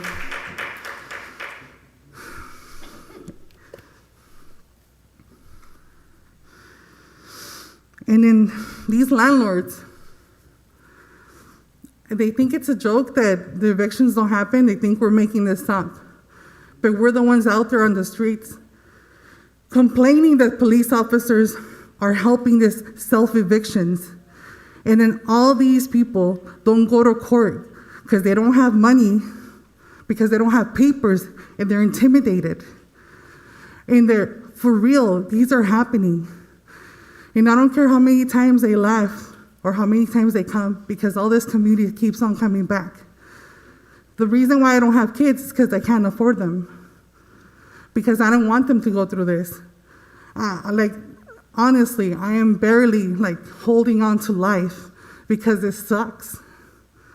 But I am here because I have my brother and my sister to think of. And they also need to move out eventually, but they can't afford it because the rents are too damn high. Thank you for my time. Thank you. Benjamin Vasquez, followed by Vicky Talley, followed by Farron Kidd, followed by Dominic Verrett.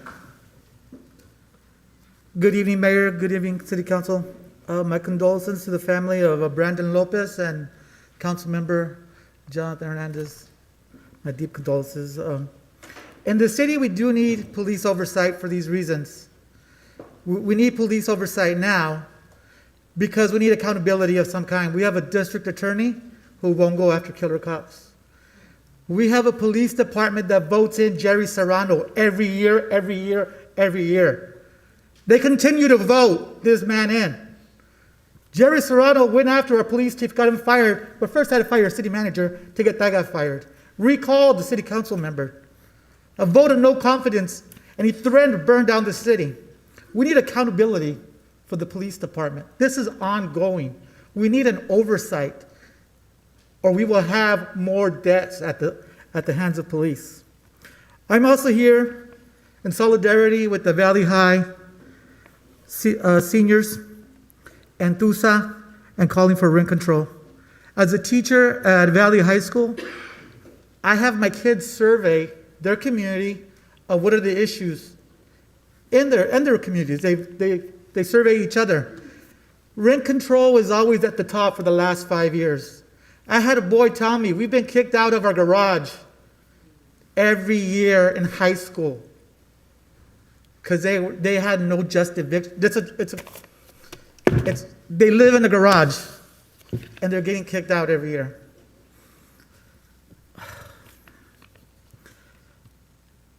I'm asking for rent control. We see the people who voted for it, and it's the new council, and I appreciate each of you, the new folks voted in with the new mayor. It's a new way of doing Santa Ana. The old council sells out. Santana no se vende. We don't. Santana no se vende.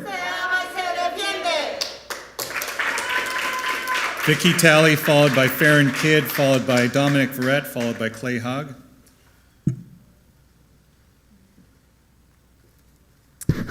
Honorable Mayor, members of the City Council, Vicky Talley. I'm the Executive Director of the Manufactured Housing Educational Trust, and I think you know that I represent the owners of the mobile home park communities in the city of Santa Ana, as well as Orange, Riverside, and San Bernardino counties. It was interesting this evening that you began with about 17 folks from Valley High Mobile Home Park, organized by a very good community organizer.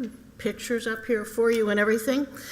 And they testified at how egregious the rents were in the park. I want to give you some statistics. I think the record needs to be set straight, and I do believe that the people here in the audience tonight are going to be rather shocked to find out what those folks are paying for rent. Valley High has 155 spaces. 119 of those spaces pay rent of $887 a month. I have no idea, and I challenge any one of you to find a place where any one of those seniors could live cheaper. Of course they have to pay. Of course they have to pay their utilities, just like every other renter and every other homeowner has to. But there's more statistics to look at. That mobile home community owner subsidizes and 14 people in that park. When they're in need, they're receiving help. That's the program I've talked with you about that our organization sponsors. The city, with all of the outreach and everything on your community emergency funding, is funding and approved 2 people in that park. 1 other has applied and will probably be helped. What is the crisis here? These people are being misled, as are most of the people who have been at your podium tonight testifying. They have moved from needing to have rent control to now wanting a rent freeze, and you're even hearing they want rent reductions. I mean, what next? You will never be able to satisfy them. They truly are not being honest with their constituency, and they're not being honest with you. Please be respectful of the speakers. I would like to, frankly, repeat what we heard at the last meeting, because it was so important, the questions that Councilmember Mendoza asked. Will rent control stop rent increases? The answer was no. Will rent control stop evictions? The answer was no. This is not the answer, folks. The answer is to learn what's going on, why people are feeling the way they are, and you've listened to how well programs that our community owners have and your housing providers have, like our rental assistance program. Please, please reconsider this action, and let's not move forward this evening with a second reading. Thank you very, very much. Farron Kidd, followed by Dominic Brett, followed by Clay Hogg, followed by Pedro Magallon. Good evening. My name is Farron Kidd. I'm a representative of the Black community in Orange County, standing in solidarity with the Brown community, standing in solidarity with the Lopez family, standing in solidarity with Councilman Jonathan Hernandez and their loss for their family member and their community member, Brandon Lopez. It's no secret that police oversight is a significant issue to Black and Brown community members all across this nation. While there may have been a long period of time where police oversight, the conversation of it has been disregarded and minimized as not significant, despite innumerable complaints by members of the community, especially those of us who are Black and Brown, that police have been brutalizing us, harassing us, framing us, and murdering us for years. In light of all the videos that we now see substantiating severe police misconduct, we can no longer pretend that police oversight is not an emphatic necessity.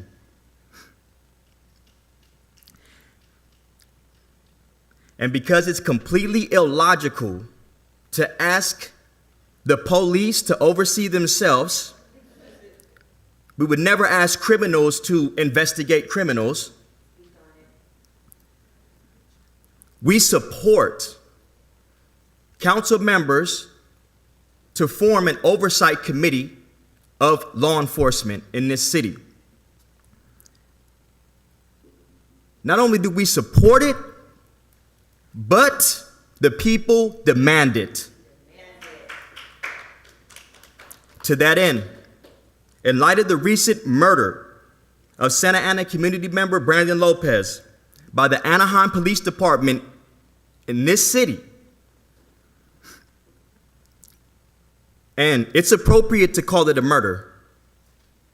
The police didn't have to kill Brandon Lopez. They chose to kill Brandon Lopez because they wanted to kill Brandon Lopez. We demand that Santa Ana pursue full justice for Brandon Lopez by holding the Anaheim Police Department fully accountable. And you can begin that process by releasing the names of the Santa Ana police officers who acted as agents in aiding Anaheim Police Department in the assassination of Brandon Lopez. Further, you can initiate that process by releasing all the footage from the Santa Ana Police Department's body cam videos that night, as well as any additional footage that will allow the public transparency into what actually happened that night. Because we know the narrative that Anaheim Police Department wants to push ain't really it.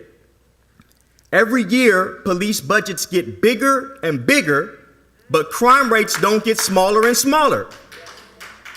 We know that the solution to crime is not police and more money for police, because if it was, we would have had this problem solved a long time ago. Crime is created through poverty, and that's why these people want rent control. Because if you start taking more money out of the hands of the citizens, the communities are going to get poorer and poorer. Then we're going to struggle with all the kinds of issues. You can begin winding up. Then we begin finding ourselves facing our kids, facing all those issues that lead them into lives of crime.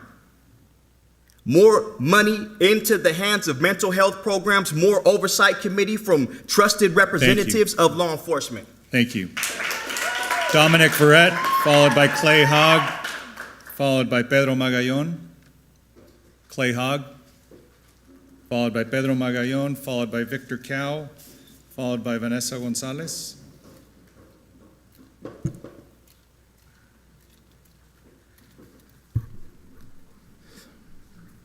Good evening, Mr. Mayor, members of the council. My name is Clay Haig. I operate 2 mobile home parks in Santa Ana. 40 years ago, when I first went to work for the Los Angeles County Board of Supervisors, I learned very quickly that 3 supervisors out of 5 was better than having 2 supervisors out of 5 to vote your way. Tonight, I recognize that Santa Ana City Council has a 4-3 vote for this rent control ordinance. But I got to tell you, what I've seen tonight is nothing more than a push with raw political power to get their way. And you hear it because with insults and threats to the city council members, the people who represent them. What we hear tonight is you got to have rent control so that we can have dignity, so that we can have social justice, so that we can prevent suffering. I can tell you from years of experience that rent control will do nothing like that. I've been in Yucaipa when they enacted a rent control ordinance, and there were cheers, and there was everybody's high-fiving. 5 months later, there was tears when we saw one park after another getting $100, $125, $135 rent increases under rent control. And it's going to happen here. Honest to God, it's going to happen here too. And so all those promises for social justice, for dignity, they're going to go right out the window with those $115 rent increases, because that's what's guaranteed in rent control ordinances. So this public policy is based on a bunch of lies. This public policy is based on a bunch of failures. Failures to provide you've got high rents because of high demand. Why do you have high demand? Because you got low supply. You got more people than you have units. Somewhere, there was a failure in providing those housing units. You've heard stories about evictions tonight. Where were they? Nobody has even asked one question. Show me one eviction that's happened during the pandemic when the courts were closed. You don't see it. I'll tell you what, you're hearing it over and over again. So I'll tell you what, let's not vote for this thing because it is not going to work. It's based on lies, and without that foundation, this public policy is bad. Thank you. Pedro Magallon, followed by Victor Cow, followed by Vanessa Gonzalez, followed by Julie Pauley. Please, if I can ask everybody to just keep their voices down. Thank you. Good evening, Mayor and City Council. I was here a little bit over a month ago, and I'm standing here as a miracle because I almost died. I was in the hospital for 9 days, and ICU for 4 days. And I'm here already right now about ready to pass out. But I cannot go home and not speak on item number 16. And I beg you guys today to not pass anything of this on the Park and Recreations, because this woman right here, Lisa Bess, she is being deceiving and she is lying to you guys. I asked you for a meeting. Your secretary was very helpful. Thank you for accepting the meeting, but it's worthless when it's in October 20th and you guys are gonna vote tonight to hear us.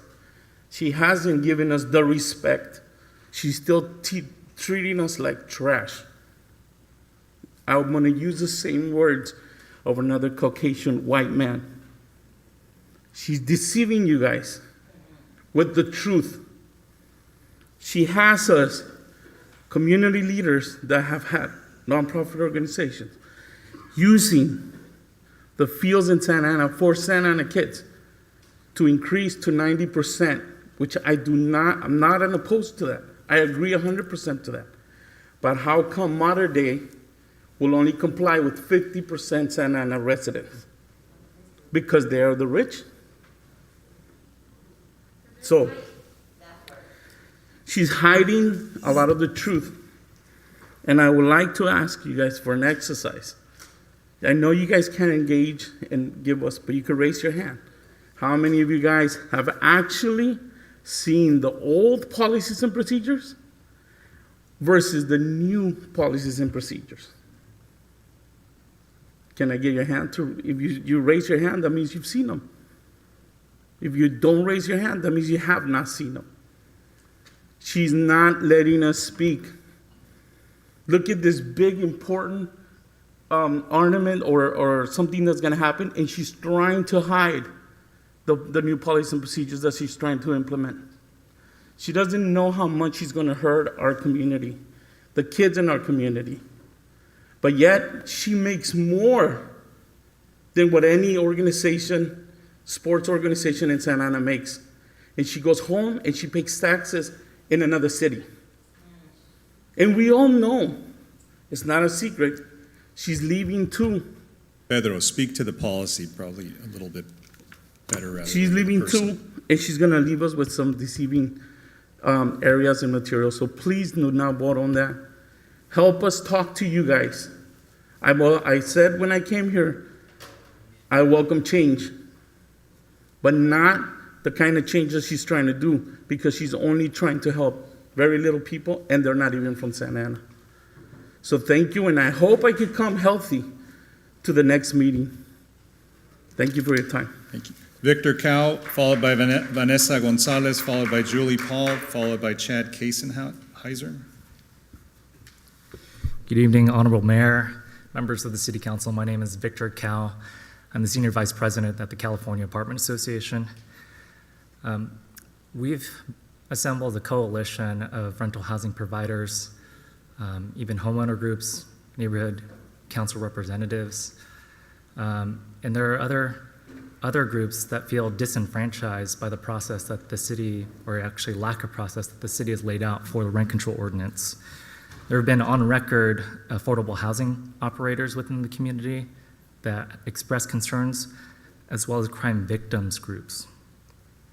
And the issue is that the city has overlooked its own processes in comparison. Again, the general plan, as well as other housing issues within the community, had more extensive process. We do classify that these meetings were secret, and the fact that public access is barred. And for those that many of you that have run on the idea of more sunshine within city government has simply shrouded the entire process, but behind closed doors. The fact is that as a result of roughly 6 months of these meetings is that the rent control and just cause ordinance are still half-baked. It lacks a fiscal analysis. It lacks any substantive language to help owners follow owners' regulations. There's been a lack of community support on this issue. There were 47,579 voters that voted to oppose rent control, and namely that in representing constituents, those that have run citywide, that is the number of constituents that should be represented, as well as the nearly 3,400 in Ward 3 that have, again, voted no on rent control. That being said, is that we've tried to work in partnership with the city to address the challenges with housing affordability. I've been in meetings with city staff, at least for the past 2 weeks, on the rental assistance program, and prior to that, several months. The city's own records show that there are over $35 million at the time of the report that was budgeted. The city's own records had budgeted $35 million for rental assistance.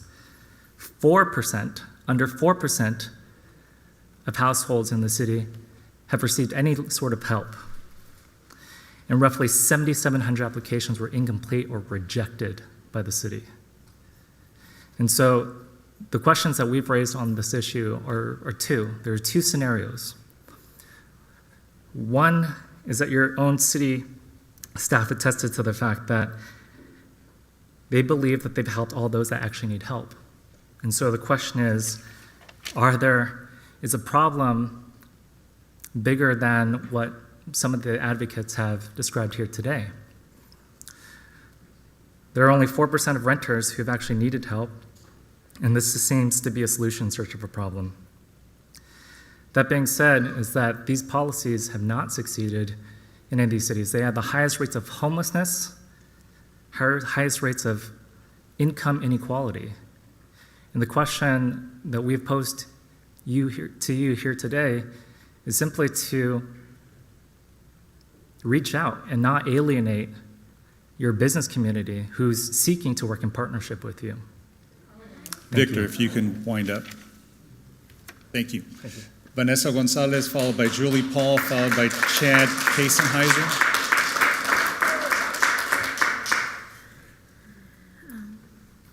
Hello to everybody here. I'm Vanessa Gonzalez, so I first off want to give my condolences to Councilmember Hernandez. My family will be praying for your family. It's so saddening to have tragedies like that happen in the hands of people in power, and that we hope would ultimately have the best interests of the people in the community. Again, I am Vanessa Gonzalez. I'm a wife and a mother of 3 kids. You got to meet 3 of them last time that spoke. And I'm also hoping to adopt another through the foster care system. I am a parent leader for the communities of Santa Ana. I volunteer alongside these many parents. It has been wonderfully amazing seeing all of us grow, beginning from being parent volunteers in the Santa Ana schools, then through leadership trainings, and now many of us are graduates from phase 1 of COFI, which means community organizing and family issues. We very much appreciate that item number 9 for rent control and just cause evictions have now been added to the agenda. These items have been huge family and community issues for a long time, and we are so grateful these issues have been getting considered more seriously. It is expected that there will be people against this. As it has been mentioned before, we are not going after the good landlords and property owners, but this ordinance is extremely needed to stop the bad ones. At one of the last council meetings, we all heard what landlords and managers thought of many of their tenants. A lot of them did not have very nice things to say. Their motives are very evident in their pleas against rent control. They don't want rent control because they really want to continue raising it as much as they can. They are property owners that easily forget that they have people's lives in their hands that can't get a wage increase anytime that the landlord feels they want to make extra money by raising the rents. We also heard them say that tenants should get better educations and better jobs to afford their rent.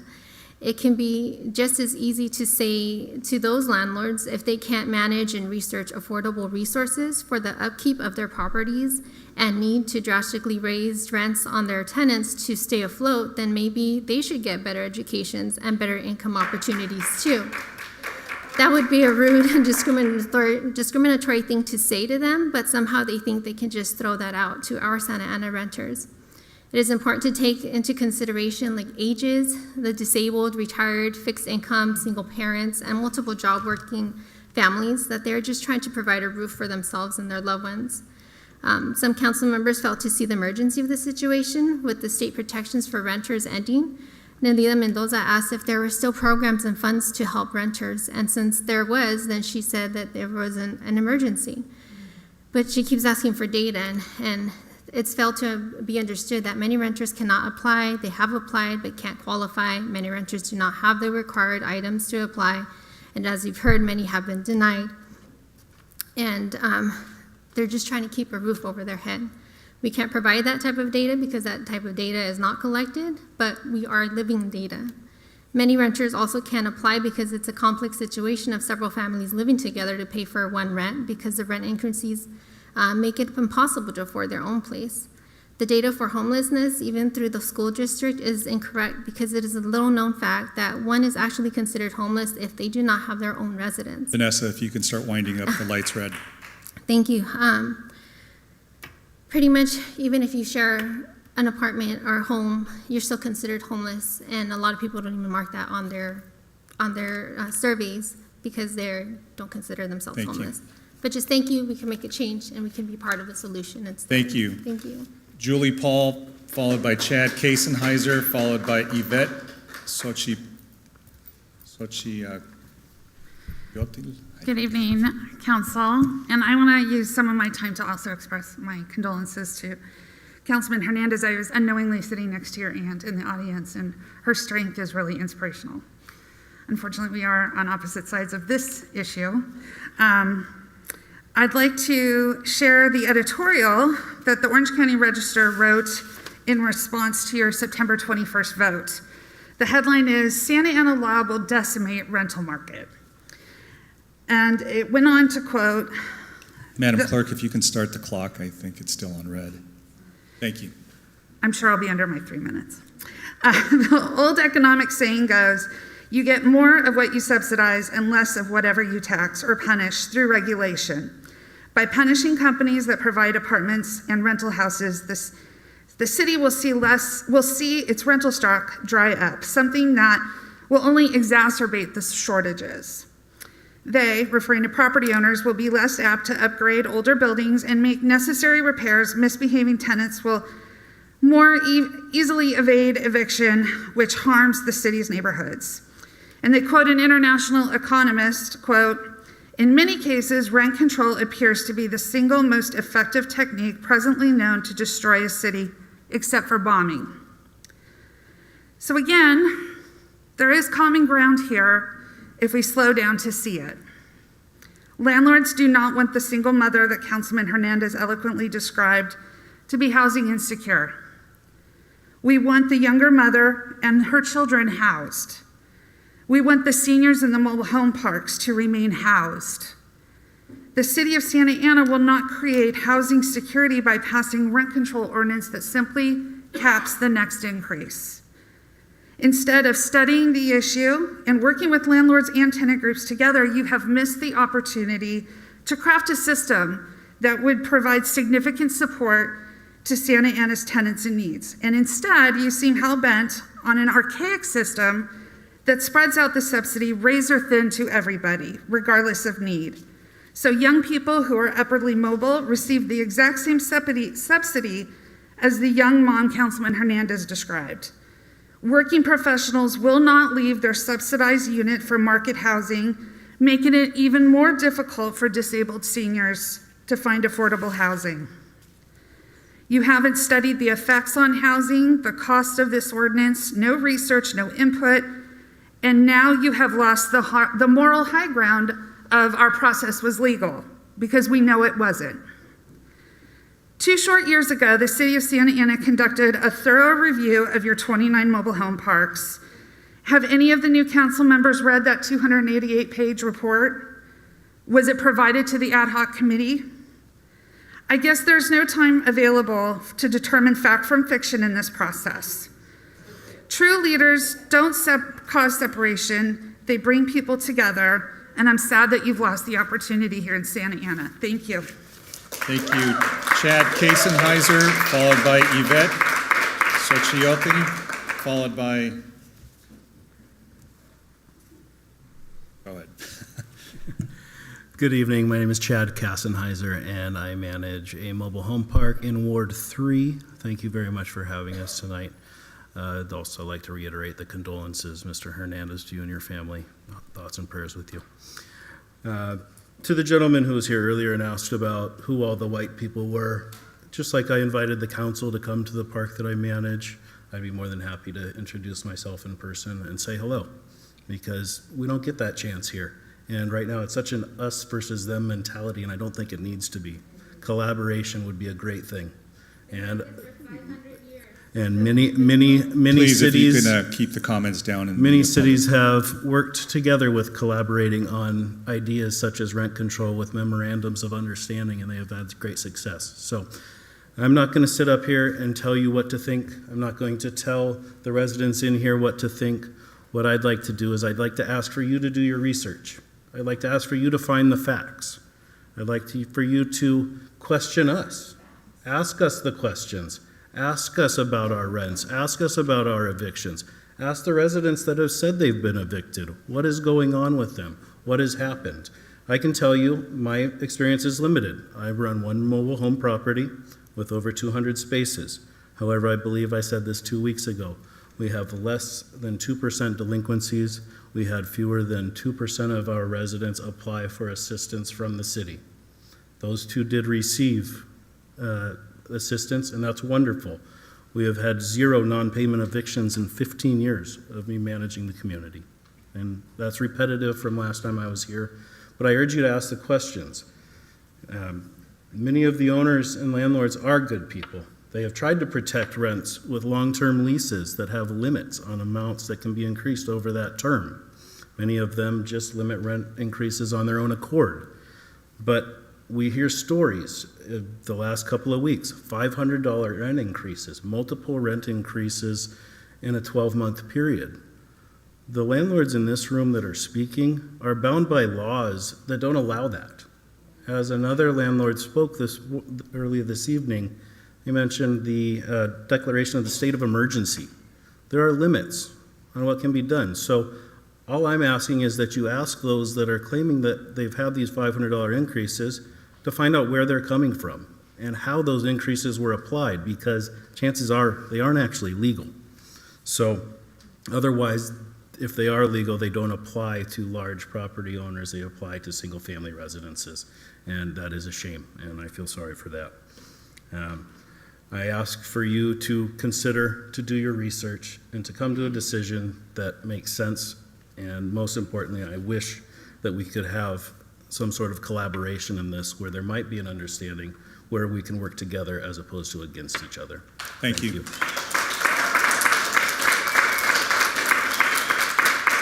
Yvette, followed by Elias Casales, followed by Robert McDonald, followed by Danielle McCarthy. Sorry, Yvette. It's so chillot. It's okay. Kwali Yoali, good evening. My name is Yvette Sochillot, and like many of these people, I grew up in the community of Santana. I moved to South Orange County a couple years ago, but my work leads me back to the community with my people. So I still live in Santana. Before I begin, I would like to make a comment on the rent control. And that is, don't you ever ever, ever forget that you're on unceded indigenous land. Tlazokamati. So I would like to start by sharing a prayer given to me by one of my elders, given to him by one of the elders in 1930s by Ofelia Esparza. Virgin of Guadalupe, I leave my son in your hands. Protect him from the police and from those who are always looking for someone to beat on. My son, be careful. Do not look at the police. Do not ever look them in the eye. If they call you out or if they question you, do not respond to them forcefully. Always obey them. Dear God, please take care of my son. So now I'm gonna continue in Spanish because I feel the moral authority to speak for those people who cannot be here today and also have a language barrier. Nuestras mamás han estado rezando por la protección de sus hijos por generaciones y generaciones. Hoy les quiero preguntar, ¿cuántas generaciones más? ¿Cuántas familias? ¿Cuántas esposas? ¿Cuántos padres? ¿Y cuántos niños seguirán rezando para mantenerse vivos o para mantener a sus seres queridos vivos? ¿Cuántos más tendrán que vivir con el trauma de tener un familiar asesinado a manos de las autoridades? El problema que tiene este condado no es un problema nuevo ni mucho menos lejano. Es un problema sistemático que ha existido por cientos de años. No es suficiente con tener un consejo de representantes que se ven como nosotros y que hablan el mismo idioma que nosotros. Tenemos que hacer más.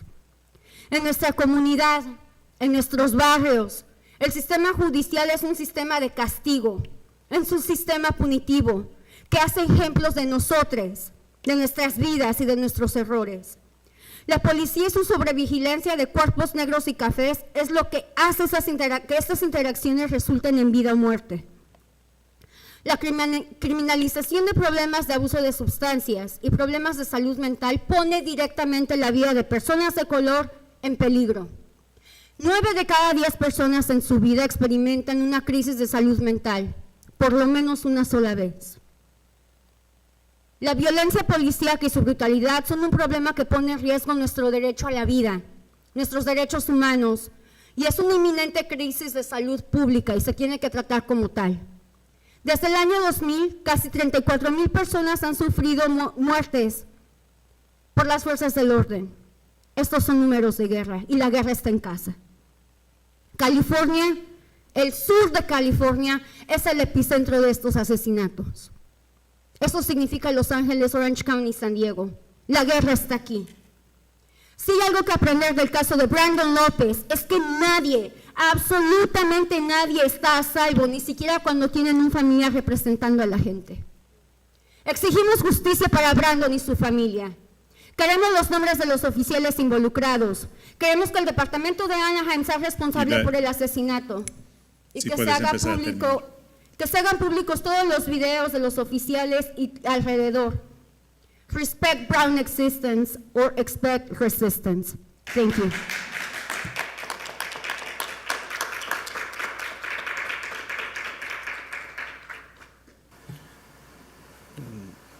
I'm speaking for the moms that need protection. How many our moms pray for protection? They pray protection for their children, generation after generation. But this is a problem of generations. How many more generations have to die? How many families? How many wives? How many parents? We are just trying to stay alive.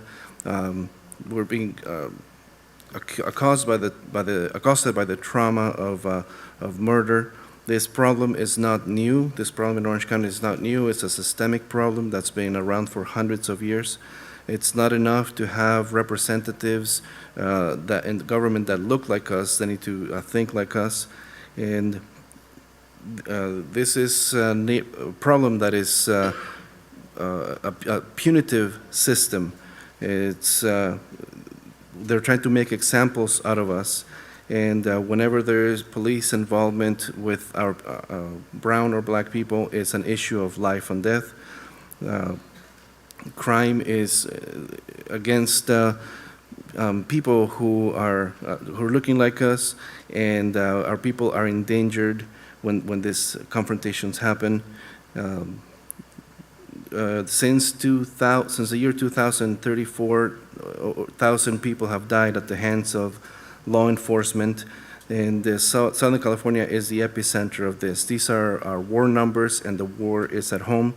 The lesson to be learned from Brandon Lopez's death is that that nobody is safe, even if you have people that you know in government. We demand justice for Brandon Lopez. We demand to know the names of the officers involved. We demand that the videos from the officers and the videos that were taken around there are made public. Thank you, Elias Casales, followed by Robert McDonald, followed by Danielle McCarthy, followed by Miriam Mesa.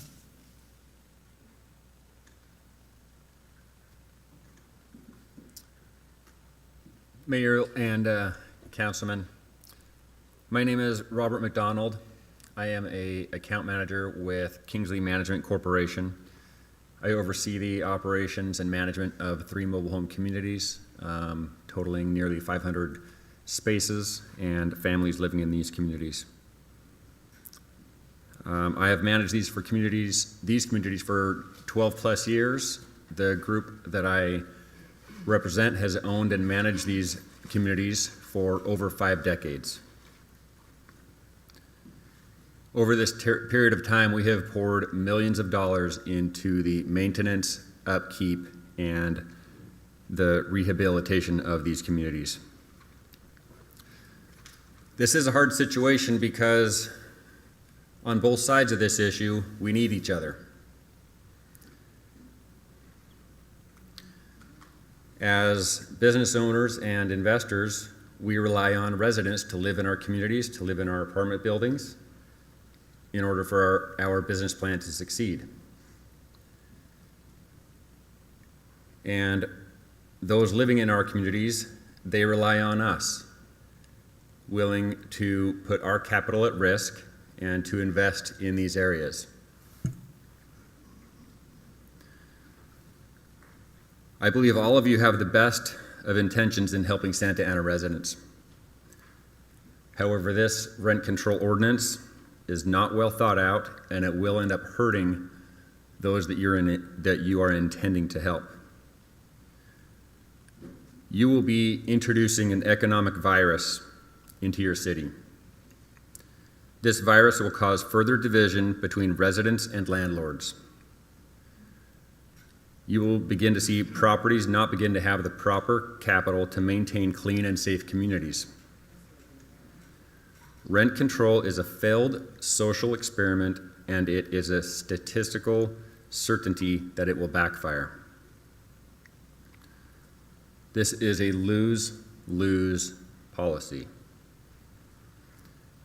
Investor capital will find other areas where their investment isn't muzzled by an erroneous policy. It will not happen overnight, but the unintended consequences are the economic result. It will wreak havoc, and that will be your burden to carry. I urge you to vote no on this ordinance, and let's find a new solution for everyone involved, business interests, the residents. Let's find a new solution for the beautiful city of Santa Ana. In my 12 years, I have not participated in one eviction. We feel that we are being fair landlords, and I urge you to vote no. Thank you. Thank you. Danielle McCarthy, followed by Miriam Mesa, followed by Aaron Lynn Scott, followed by Luis Tapia. Good evening, Mayor Sarmiento and members of City Council. Thank you for your service and for your time on this issue. My name is Danielle McCarthy, and I have been involved with the rental housing industry for over 15 years. I first started my career as a leasing consultant at Park Plaza Apartments located at 805 West Stevens in Santa Ana. I have seen many evolutions in the industry in the last few years, many positive and some negative. but nothing as detrimental to both housing providers and renters as rent control. What I have observed is that many tenant advocate groups, such as TUSA, renters, and politicians, have been misguided in their understanding of the issue, and in fact, misguided to believe that there is, in fact, a citywide issue at hand which needs to be addressed. There are many sad stories portrayed in the media which describe residents receiving $400 rent increases and being pushed to homelessness. Have these stories been fact-checked? Were both sides of the story considered? We cannot take everything that we hear in the media for face value. The individuals who believe in rent control have become short-sighted to hear one thing. Their rent will not be raised and they will be able to afford to live in their city. Sure, it might sound like an appealing concept, but rent control is not the solution. Did you know of the top 6 U.S. cities with the highest rate of homelessness, at least 5 are confirmed to have rent control? What these supporters, and you, if you vote for this ordinance, are failing to understand are the fundamental faults with this proposal. That it is inherently designed to fail everyone involved: renters, housing providers, city citizens, politicians, and the economy. The ordinance doesn't provide affordable housing. It promotes a rundown community riddled with crime and lack of regulation, safety, or maintenance. It promotes overcrowding and overuse of the property.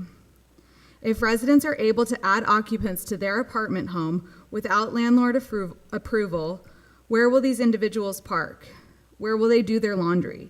If your neighbor breaks into your car or home and robs you, how will we know who they are?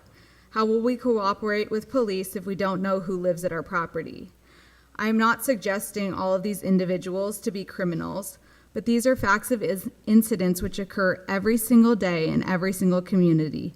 And the more the government ties our hands to protect our residents, the worse it is for everyone. We already get complaints about neighbors and noise in well-managed properties. Do you think this will improve the peaceful enjoyment for the residents of Santa Ana? If new residents don't have to be properly screened and qualified, is that fair to existing residents who are subject to a qualification process? Not allowing a professional property management company to screen prospective residents and to evict problem residents endangers people living in our communities. How about for homeowners of single-family homes in the surrounding neighborhoods? Based on your research of why rent control is an effective policy, does it increase home values in the city? It does not. How are we expected to give the residents of Santa Ana a better life if we can only recoup 80% of CPI in rent growth? The fundamentals of that math problem automatically declare that we will be at a loss. How will we afford to pay our employees, our contractors, our vendors? Do you think our costs for advertising, for insurance, and security patrol Danielle, if you could start winding up. have remained stagnant over the years and below CPI? I'll skip ahead, and in closing, I will say that I believe you have been misguided by many of the testimonies and stories in the media that suggest all landlords are greedy, rich, and evil. I believe you have been misled to think this is a fight in which you need to choose people or profits.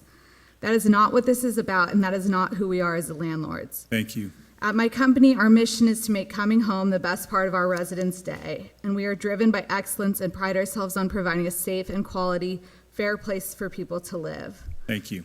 I suggest you consider this rent control ordinance, verify the claims which you have heard in the last 2 meetings, collaborate with industry experts and economists to find a solution which better serves all of us involved. Thank I you, strongly urge Danielle. you to vote no. Miriam Mesa, followed by Aaron Lynn Scott, followed by Louis Tapia.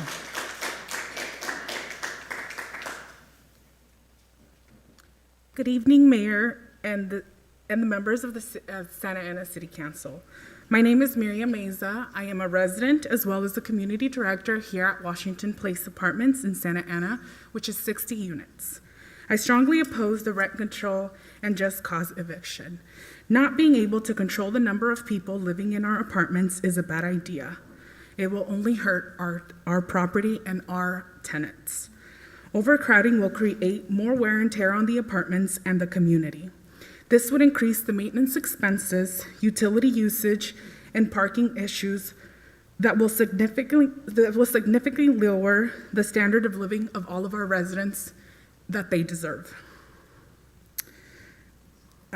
It will hinder the ability for us as responsible tenants to professionally manage a community. How will this affect members of the community? Well, if an unauthorized individual is allowed to move in without the qualifying, without qualifying, they will only cause more complications. This will increase neighbor-to-neighbor disputes and distribute our residents' right to quiet and peaceful enjoyment of our communities. The apartment is someone's home. If anyone is allowed to move in, where will they park? What happens if they're locked out of their apartments? How will we be able to verify that they are an actual resident? And how would we be able to know that they actually live there? How is this fair for all of our residents who have gone through a qualifying to live in our community? Respectfully, I ask you to reconsider the merits and challenges with this ordinance and recognize that much more thought needs to be input on what can happen to all of us and our residents. Thank you. Thank you. Aaron Lynn Scott, followed by Louis Tapia, followed by Amy Filing. Good morning, Mayor and City Council members. My name is Erin Lynn Scott. I am the Regional Property Coordinator with Advanced Management Company. We have 1,600 apartment homes here in the city of Santa Ana. I oppose rent control and just cause eviction for many reasons. The main one I want to speak about today is we cannot evict someone without just cause. To evict someone, we need cold, hard facts. During the last ordinance reading and again today, we have heard statements about people losing their home and evictions taking place when there was a long-standing moratorium on evictions. Landlords have not been able to go to courts. Courts have been closed. We have not been able to file evictions. So how are these tenants getting evicted? Since there has not been actual tenant names or data provided, there's no way of verifying whether the statements that you're hearing are accurate. Are you going to arbitrarily vote on something without verifying that the information that has been presented to you is accurate? Right now, in the state of California, in order to file an eviction, you need to have been completely non-responsive and refuse to apply for rental assistance. Based on that information, in our Santa Ana portfolio, 2 out of 1,600 would qualify for us to send to eviction. Why are we trying to change a system that is not broke? Thank you.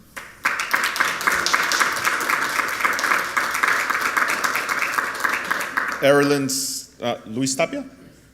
All right. Good morning. My name is Luis Tapia, and I am the Community Director at Villa del Sur Apartment, which is 112 units in this beautiful city of Santa Ana. I oppose the rent control and just cause eviction ordinance. I stand before you today to let you know that this will definitely create more crime. The biggest issue I see here at my community is drug-related crime. We recently had a resident son who was not on the lease enter their garage and utilize the space. There were signs of meth creation, prostitution, drug use, and vandalism. Our courtesy patrol found the man that was sleeping in the garage that night. The police came to arrest him. He was charged with controlled substance paraphernalia, vandalism of the garage, trespassing, squatting in the garage. By approving a just cause eviction clause and allowing string tenancies, you would be inviting more crime into the city. If anyone can just move into the apartment without landlord approval, we lose our ability to ensure our residents get the value, quiet, and peaceful enjoyment of their apartment. Please stop this insanity and do not pass the ordinance. Thank you. Amy Fillon, followed by Hector Garnica.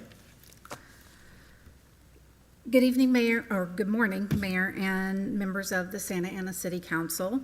My name is Amy Filling, and I'm a regional director with Advanced Management Company, and I oversee and manage over 938 apartment homes here in Santa Ana. I want to go on record and say I vehemently oppose the rent control and just cause eviction ordinance. This evening and earlier yesterday, last night, I want to speak to the factual information. I have facts that seem to be lacking in the prior meeting. In the first reading of this ordinance, I heard a lot of stories instead of data. We heard that there were large rent increases over and over again. What I want to know is who specifically is doing this. Was this information verified? We are really under governing laws in the state of California that allow us to give only a certain defined and limited percentage of an increase.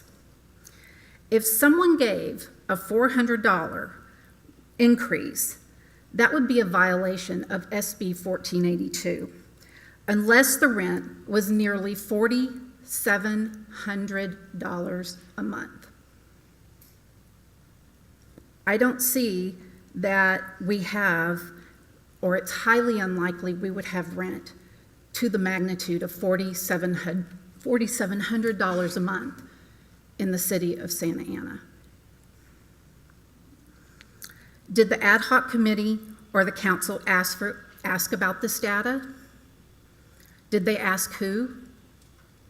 Did they ask when the increases were sent? All of this is relevant and pertinent information needed. Has this information been verified? If this was not verified, then it's all hearsay. I speak with facts that I can quote and show sources of the information and the reality of things. I am not seeing that being presented, and as a result, it would seem that we are making decisions based on unsupported emotions rather than facts that never leads to a viable outcome. I implore you to not make a decision that is not reasonable and that is based on non-verified information.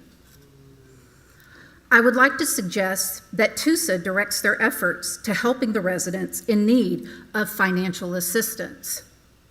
I would be happy to volunteer my time to help TUSA, as I have been very successful working in the city of Santa Ana, specifically with Judson Brown, the Housing Division Manager, Stephen Langlois, the CARES Program Supervisor for the Salvation Army, and Michelle Murphy with the United Way.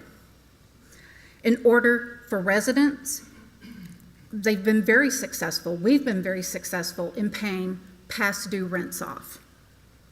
Success is achieved by setting up events, hosting events at our properties to help make it easier for our residents to sign up for rental assistance, calling our residents, texting our residents, going to their apartment homes, visiting with them, setting appointments with them, doing whatever it takes to get them the rental assistance they need to make them whole.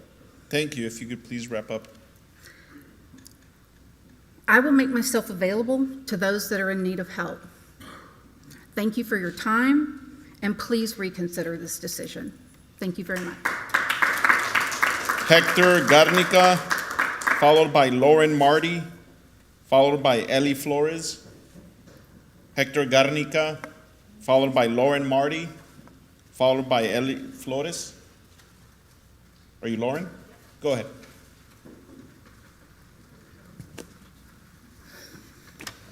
Good morning, Mayor and members of Santa Ana City Council. My name is Lauren Marty. I'm currently a community director at Artist Village Apartments in Santa Ana. I manage 197 units.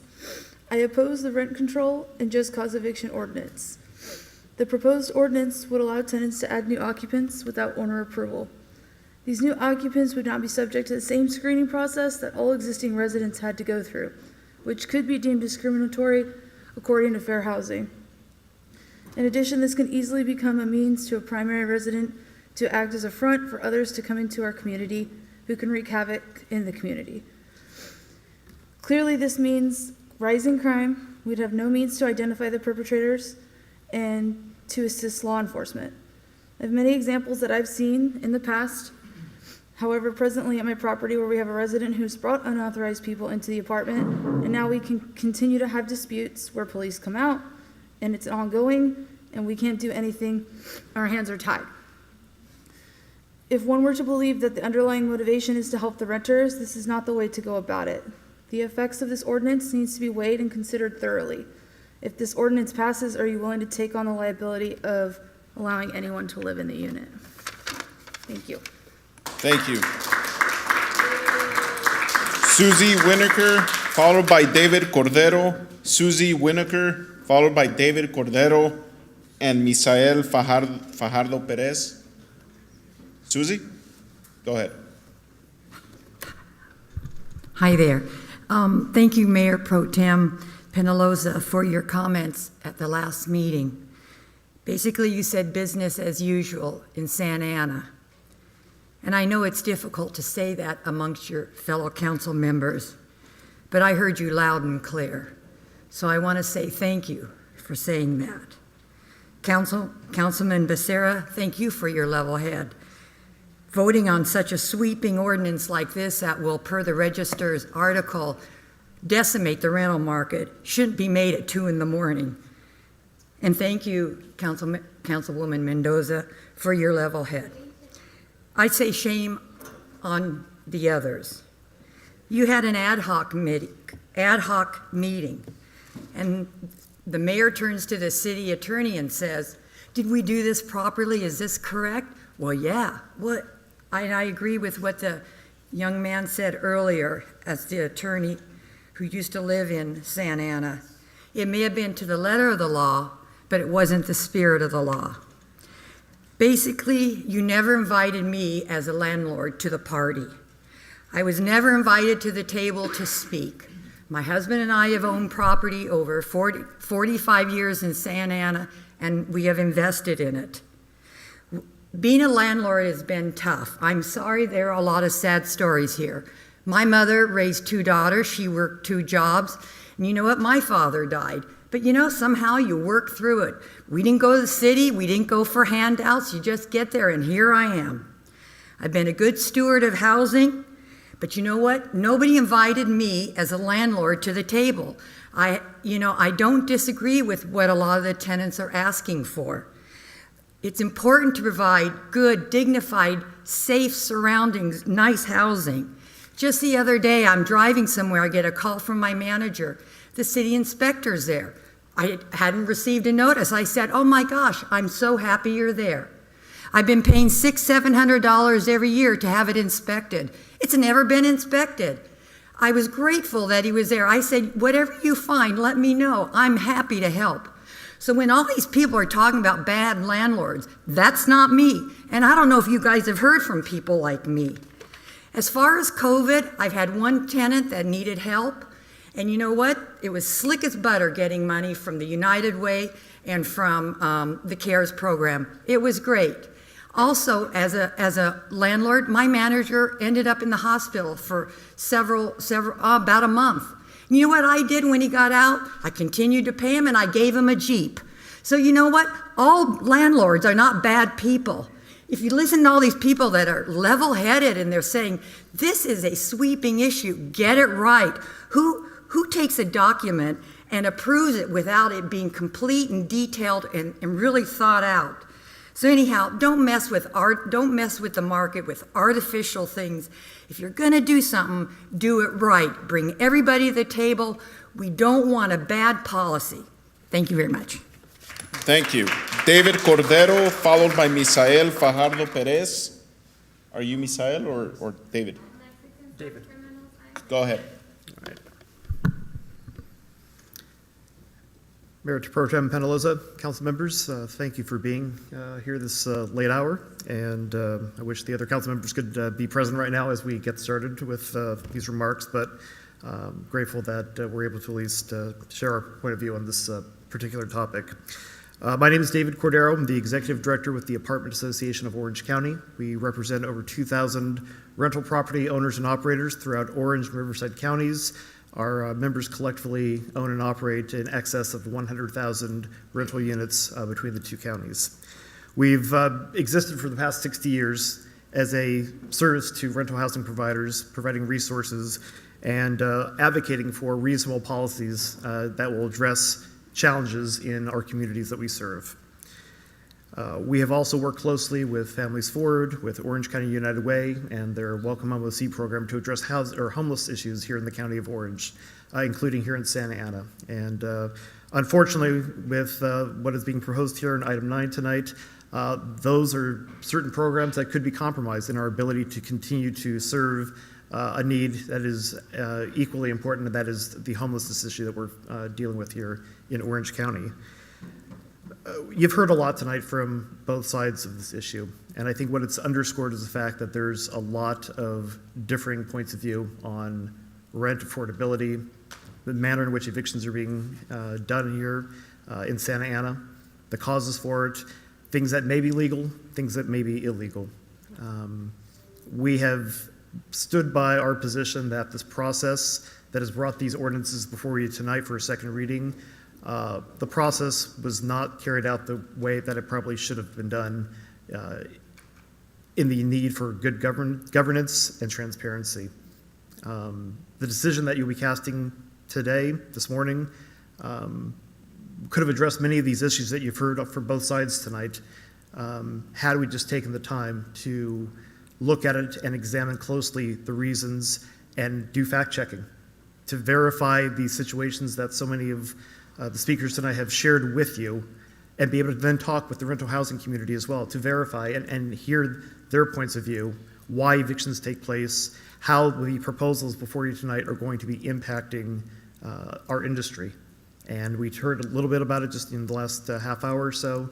Our hands are going to be tied with this one-size-fits-all approach to dealing with affordability of rents and evictions here in Santa Ana. And I implore you to give this reconsideration. We recognize there is a need for housing affordability. We realize that there's certainly been instances where evictions maybe have been carried out in a manner which is inconsistent with what the rental housing industry as a whole stands for, what the Apartment Association of Orange County stands for, and advocates with its members. We stand for excellence in rental housing, and with our membership, we provide and seek to encourage them to follow best practices. I just feel that what is being proposed here is not the solution. It's a solution, but it's not the right fit for Santa Ana. I think the rental housing providers deserve better. I believe the renters deserve better, with a process that is fully thought out and not rushed in the need to satisfy a situation which may not be as bad as has been portrayed this evening. Thank you, David. Thank you very much for your time. Misael Fajardo Perez, followed by Elizabeth Le Guin. Misael Fajardo Perez, followed by Elizabeth Le Guin. Mary Jo Baretic. Mary Jo. Apologies if I mispronounced that. Are you Mary Jo or Elizabeth? Mary Jo. Go ahead. Correct. You got it right. Yes. Good evening, Mayor and City Council members. My name is Mary Jo Baretich, and I'm the Zone Vice President for the Golden State Manufacturers Homeowners League. This is the advocacy for all the mobile home homeowners in the state of California, and it was established in 1962. And we've established the mobile home residency law in 1978, which governs all the laws regarding mobile home parks. GSML, like I say, it's been an advocacy, and we've been working hard in the state, throughout the whole state, working with the rent stabilization ordinances in cities and counties. I'd like to thank you all, actually, for doing your compassion that you've had in putting together the draft that you've accomplished. And thank you also for your compassion towards the seniors, the veterans, and other low-income people who are struggling every day to help pay the rents They do not deserve to be homeless and lose everything they have worked for their whole life. There are 106 cities and counties who have passed rent stabilization ordinances in the state. The largest one, of course, is the city of Los Angeles, which is really made up of 280 sub-cities. It's humongous. This last 2 years ago, we helped the County Board of Supervisors of Los Angeles County to pass their rent stabilization ordinance at 3% for the unincorporated areas of Los Angeles County. That's a tremendous number of people. And it worked. The supervisors were right on it. Bruce Stanton, our corporate attorney, and myself met with all the heads of the departments of the county. And Bruce was on speakerphone. I was there in person. We talked to all the people, answered all the questions. We set up regional meetings throughout the whole area of the unincorporated areas, so that it educated the people about what this would be. And it worked out well, and it has been working fine. The only other city as you know, in Orange County that has a rent stabilization ordinance is the city of San Juan Capistrano. And theirs has been working very successfully all these years.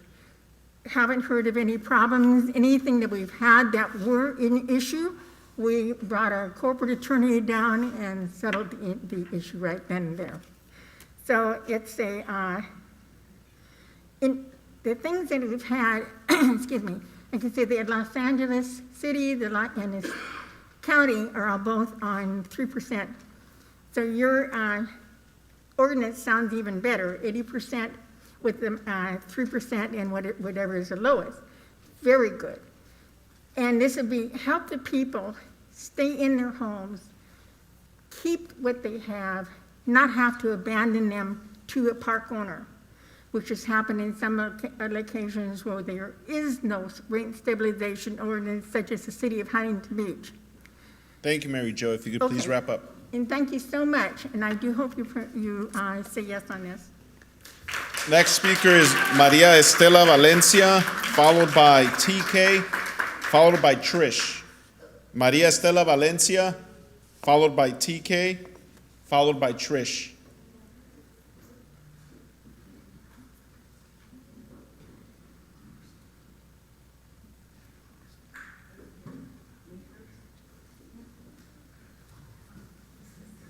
Are you Trish, Maria? TK. TK. Go ahead. Good morning, Council. Good to be here. I would like to address the issue of the Oversight Committee for policing, as well as the rent control. Those things go hand in hand. When you're looking at just basic human needs, if you don't meet a person's basic human needs, they're going to have a failure to thrive. And the unfortunate thing is that without a rent control, you're going to have people in poverty. When you have people in poverty, there's going to be a crime. If I have a hungry baby and I don't have food to give, I'm going to find a way to feed my child. For people to say this is going to be detrimental to both sides, it's a farce. It's a farce. And they continue to get away with this for decades. We've heard stories of people tonight to tell their true stories of how their lives have been affected. Me, myself, personally, I understand that. Yes, I've been affected too. Just because a person doesn't have data to reflect that, you go and find things to make you sleep better at night to continue your greed. We can't continue to be greedy. Police oversight. Police cannot police themselves. There needs to be more accountability, more transparency. Jonathan, condolences to you, your family. We love you. Councilmen, councilwomen, please Be encouraged to do the right thing. Listen to your people. Ones that are saying they don't want the rent control, they don't even live at the level of the people that actually run this city. If each and every one of us decided to take a day off from work, no one would be fed. You wouldn't have your fast food, you wouldn't have your restaurants, you wouldn't have your gas stations, you wouldn't have your hospitals cleaned, because we are the ones that are doing all that. At the end of the day, we need to make things where it's more equitable so that people stand a fair chance. And as far as policing goes, they're not trained for mental illness. We need to divert some of those funds to put in to areas that better serve the community, where people can live a happy, healthy life. If we're saying that American dreams for us, black and brown, a lot of it's been a nightmare. Thank you for your time. Thank you, TK. Trish, followed by Francesca Chaboya, followed by Paul Julian. Trish? Yes. Go ahead. Good morning. So I am here in support of item 22 on the agenda. I demand that we appoint city council members that see and understand what our community needs to the Oversight Committee of Police. In addition, I request that the power to implement and enforce decisions be extended to these city council members on the appointed committee. The investigations to the incidents handled by the committee needs not only solely be seen by police reports, but also by unbiased observers. This is important because too many black and brown brothers and sisters fall victim to the excessive force and abuse of power by law enforcement in our community. Then thereafter, those responsible for the harm and death of our community are investigated by their peers. Does a criminal investigate another criminal's charge? No. We have seen this time and time again, and nothing has changed. So I express a strong need for this to be an expedited process, and we cannot wait and stand by while more are harmed and murdered in these streets. We demand change now. And I want to say to Councilmember Hernandez, my deepest condolences to you, your family, and the Lopez family. We love you. Thank you, Trish. Francesca Chaboya, followed by Paul Julian. Good evening. My name is Francesca Chaboya, and initially I came here to speak on item 22, but after listening to everyone's stories here today, and the language that is being used by a lot of the property owners and property managers, they're talking about that this is not about profit over people, yet the words that they use is about managing people, about data, and about markets crashing. Yet, they're not even considering the stories that people are sharing. They're saying, we don't believe you, we need the evidence. How about I tell them the same thing? The fact that they're telling us I've never mistreated anybody, how can I believe you? If you're saying that about our people here, how can we believe you also? So, back to item 22. I support that we should establish an oversight committee. I believe the city of Santa Ana is actually behind on this issue, as admitted by the mayor himself earlier today, especially in the wake of black and brown people asking to stop the over-policing of black and brown communities. I heard a lot of rhetoric revolving around the success of Santa Ana PD and taking pride in their service, where at the end of the day, they failed to serve and protect 1 week ago. So why are we praising their actions? This is a reminder that the policing system was created with the intent to over-police black, brown, and people of color. So it is not broken, it is functioning in the way that it was designed.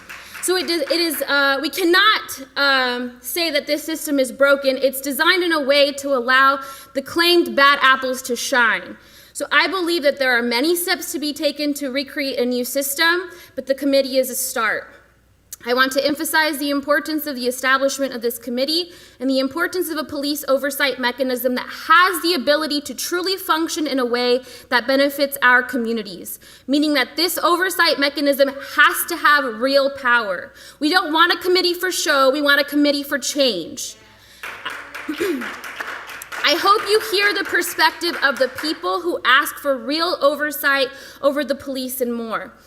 I also just want to add that I do stand in solidarity with the community members who support rent control, and I urge the council members to think about their stories as they are sharing their own experiences and to not just push them aside as many other people here have tried to do that don't even live in these communities. For the person who said that we need you, no we don't. Brown people did not ask to be taken over. Brown people did not ask for their land to be stolen. Black people did not ask to be enslaved. So to come here and say that we need you, it just makes my blood boil. So I just ask that when we think about this, when we talk about this is not about profits. It's about people trying to survive. And all of these people here are talking about data and management and markets crashing and whining about Newport. No, this is Santa Ana, and the people that run this city are asking you to help them. So that's what I ask. Paul Julian, followed by Richard Julian, followed by Juan Carvajal. Are you Paul or Richard? Paul or Richard? This is Paul. Go ahead, Paul. Yeah. Hi, this is Paul Julian. I'm speaking to you tonight as actually a student of the Graduate School of USC Public Policy. At USC and at all the other public policy schools in the nation, rent control is a core piece of the curriculum. It's been studied at Harvard, Yale, MIT, Berkeley, every other university, and every economist has looked at it. And in every instance, it has failed. You've heard that tonight many times. It's a failed policy, and I'm not here to debate whether there is strife and there's problems. We've seen there is. We all see it. We're just debating tonight whether or not rent control is the way to fix it. And it's the wrong tool. It's like taking a sledgehammer into a surgery. It's not the right tool to fix these problems that are out there. Case in point, Santa Monica was brought up many times tonight. And it kind of baffles me that that's brought up as something that's lauded, because Santa Monica is one of the most expensive places in the entire nation to live. The rent in Santa Monica is 3 times what it is here in Santa Ana. So how is Santa Monica what we're looking at it as a model? If you look at Dr. Richard Green, who's the head and the chair of the USC Lusk Center, he's the foremost authority on rent control. He talks about natural progression. In Santa Monica, people don't leave their apartments. They never get released back into the community where people of need can actually come in and use them. They stay in them. So there's not a progression from, say, Class C property to Class B property as you get economic stability. Therefore, you never make it up to Class A property. If that natural progression doesn't occur, developers can't come in and produce new product. When a developer doesn't produce new product, you even have more of a supply-constrained market. This exacerbates the problem. This makes rent control a terrible solution. It's not a solution to the problem. So I guess I'm just asking you tonight, look at the facts, look at the data, look at every economist and look at every university that's done a study on this. Rent control has never worked and it won't work. Let's find the right tool to fix these problems. Thank you. Thank you. Richard Julian, followed by Juan Carvajal, followed by Chip Ashweed. You Richard Julian? Yes, I'm Richard Julian. Go ahead. Thank you. I'm not going to waste your time reading the email that I sent all of you. Hopefully you saw it and you're able to look at that data. It's accurate data. I know we heard someone just a little earlier talking about data isn't important to people, but data is important. You're making a big decision here, and it needs to be based on real data. I'm with Advanced Management Company. You heard a few of our other people here, and you heard about our 1,600 units. I want to make that we manage. I want to make sure you know which ones they are again.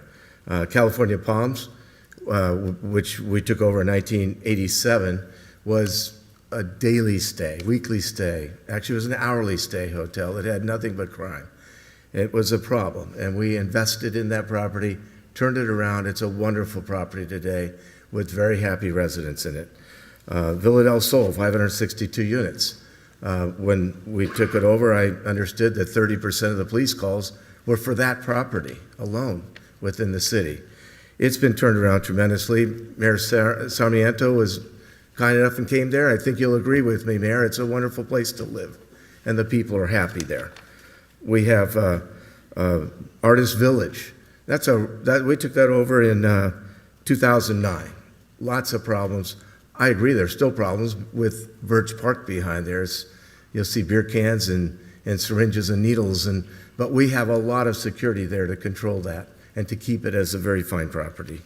Another one of our properties was, you heard someone earlier talk about Washington Place, the 60 units that we turned around. We invested a lot of money in there. Just recently, the Solari Apartments in November, we took over. It's now called River House. We invested a lot of money, and they're wonderful properties now. If you put rent control in, I guarantee you, no one's going to invest in this city and you have plenty of properties within the city of Santa Ana that are run down and are problems. Who's going to invest to turn those around like we did these 1,600 units? I'd also like to point out that I haven't heard anybody step up and complain about any of our properties tonight. I haven't heard any rent control calls from the 1,600 units that we have. That's data. You can come down, we'll give you all the data you want on how much the rent increases are, how much expenses have increased, far more than CPI. Insurance has tripled. You will not be able to run these properties, and you're going to see blight if you put the rent control ordinance in. Take your time, let us work with you and give you real data and help with it. Thank you very much. Thank you. Juan Carvajal, followed by Chip Ashweed, followed by Michael Brown. Juan Carvajal, followed by Chip Ashweed, followed by Michael Brown.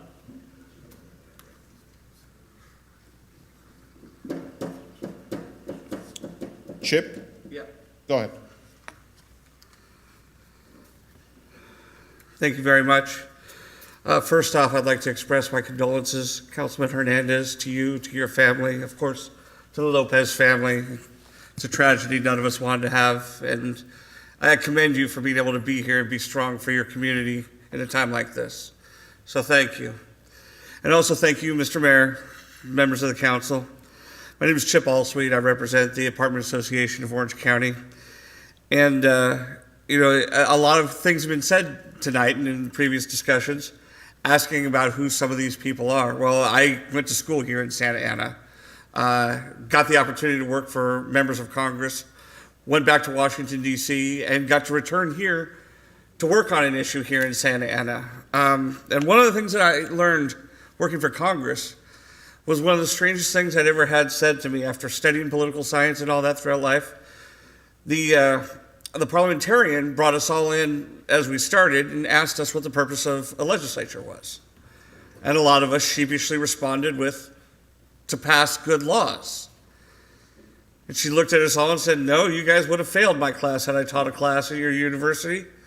Because the purpose of a legislative body, which a city council is to prevent bad laws from getting passed.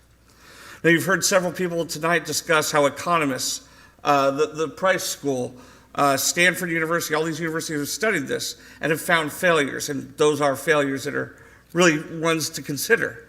Should also consider the fact that every place it's been implemented, it's either had to be subsidized, managed on a massive level, or repealed altogether. Somebody mentioned 5 of the top 6 communities have it. The 6th one is rent control in New York, which looks like nothing we've seen here. And there's also Washington, D.C., where rent control exists, provided you're paying less than $25,000 a month. I believe most people in Santa Ana would fit in that category. Rent control is a failure not just because of what it does, but what it does to the community as people intended here. Here we have a process where when this was brought through, the landlords, the property owners, those experts in housing policy weren't brought into the discussion. In the discussion that we had 2 weeks ago, a number of us, myself included, brought up how there were failures and challenges between this proposal and existing state law, as well as previous laws that have been passed in this arena.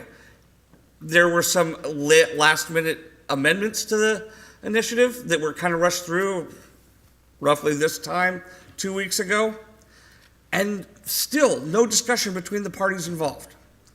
Had we had the opportunity to sit down and discuss these things, those could have been avoided.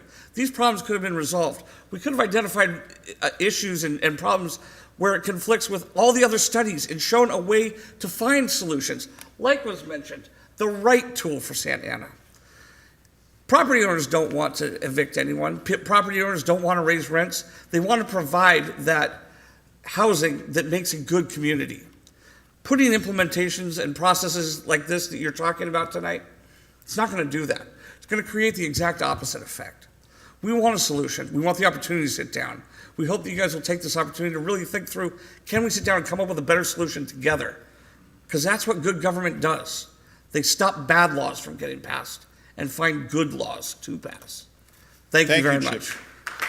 Michael Brown, followed by Greg O'Hagan, followed by Eva Relay. Are you Michael? Yes, Go Michael ahead. Brown. Thank you. In the state of California, as you already know, we have rent control. We also have just cause evictions already in place. And I don't disagree that we need to have controls to some degree on rents and for evictions. It's important. We need to protect people. But we have that in place. This particular measure will put a stranglehold on the income side of the equation. And I'll tell you, when you talk about putting a model like Santa Monica in place, it was talked about earlier, but I did some research just while we were sitting here and actually looked at the average rents in Santa Monica today. Studios are $2,745. One bedrooms are $3,536. Two bedrooms are $4,909, and three bedrooms are $6,117. When you limit the supply because people won't go in and people don't move from their apartments, this is what happens to those rents, which will be absolutely opposite of what you're looking for. I'll tell you right now, we are on the expense side of the equation, which really hasn't been talked about, is we are at the very precipice, if not fully engulfed in inflation. I did a lot of research and I want to share some of that for you. The Federal Reserve uses a preferred gauge in inflation. They said right now in August, it is the quickest rise in 30 years' time. The inflation that they use, the measure is the Personal Consumption Expenditure Index, rose 4.3%.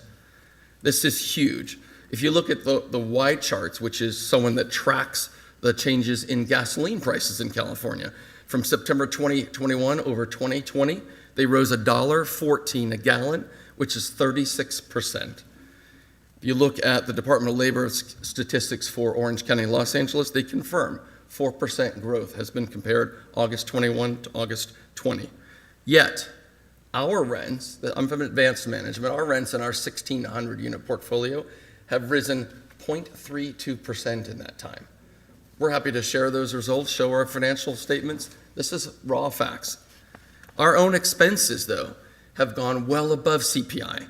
Since 2017, our insurance expenses have gone up 86%. That's an average of 21.5% per year.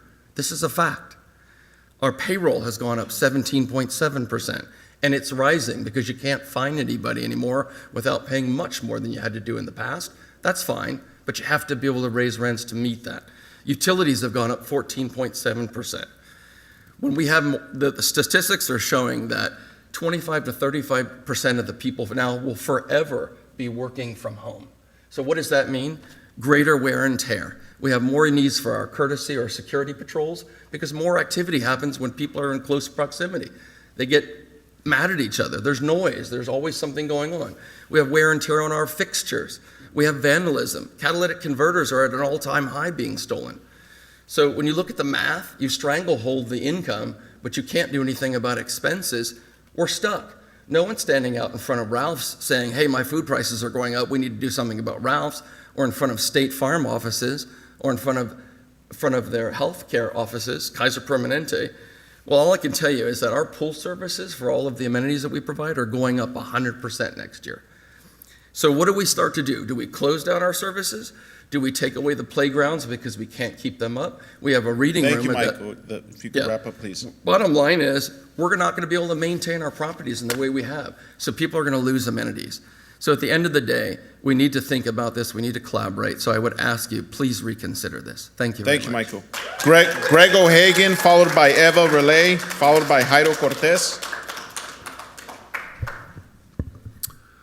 First off, Councilmember Hernandez, our deepest condolences and to your family, and we appreciate you being here in a tough time.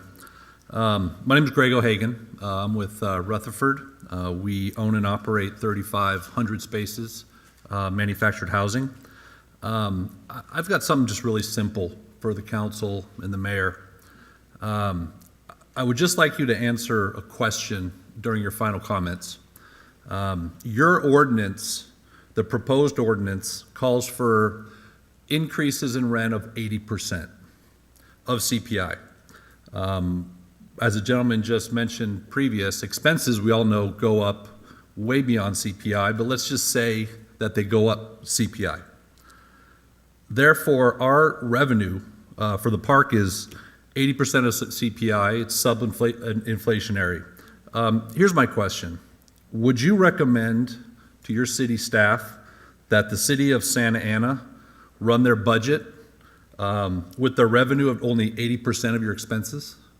And I'd like that answered, because you're asking us as park owners to run our parks at 80% revenue and 100% CPI expenses. So please answer that question during your final comments. And that's all I'd like to hear from you. Thank you. Thank you, Greg. Eva Relay, followed by Jairo Cortez, followed by Bulmaro Vicente. Eva? Yes. Go ahead.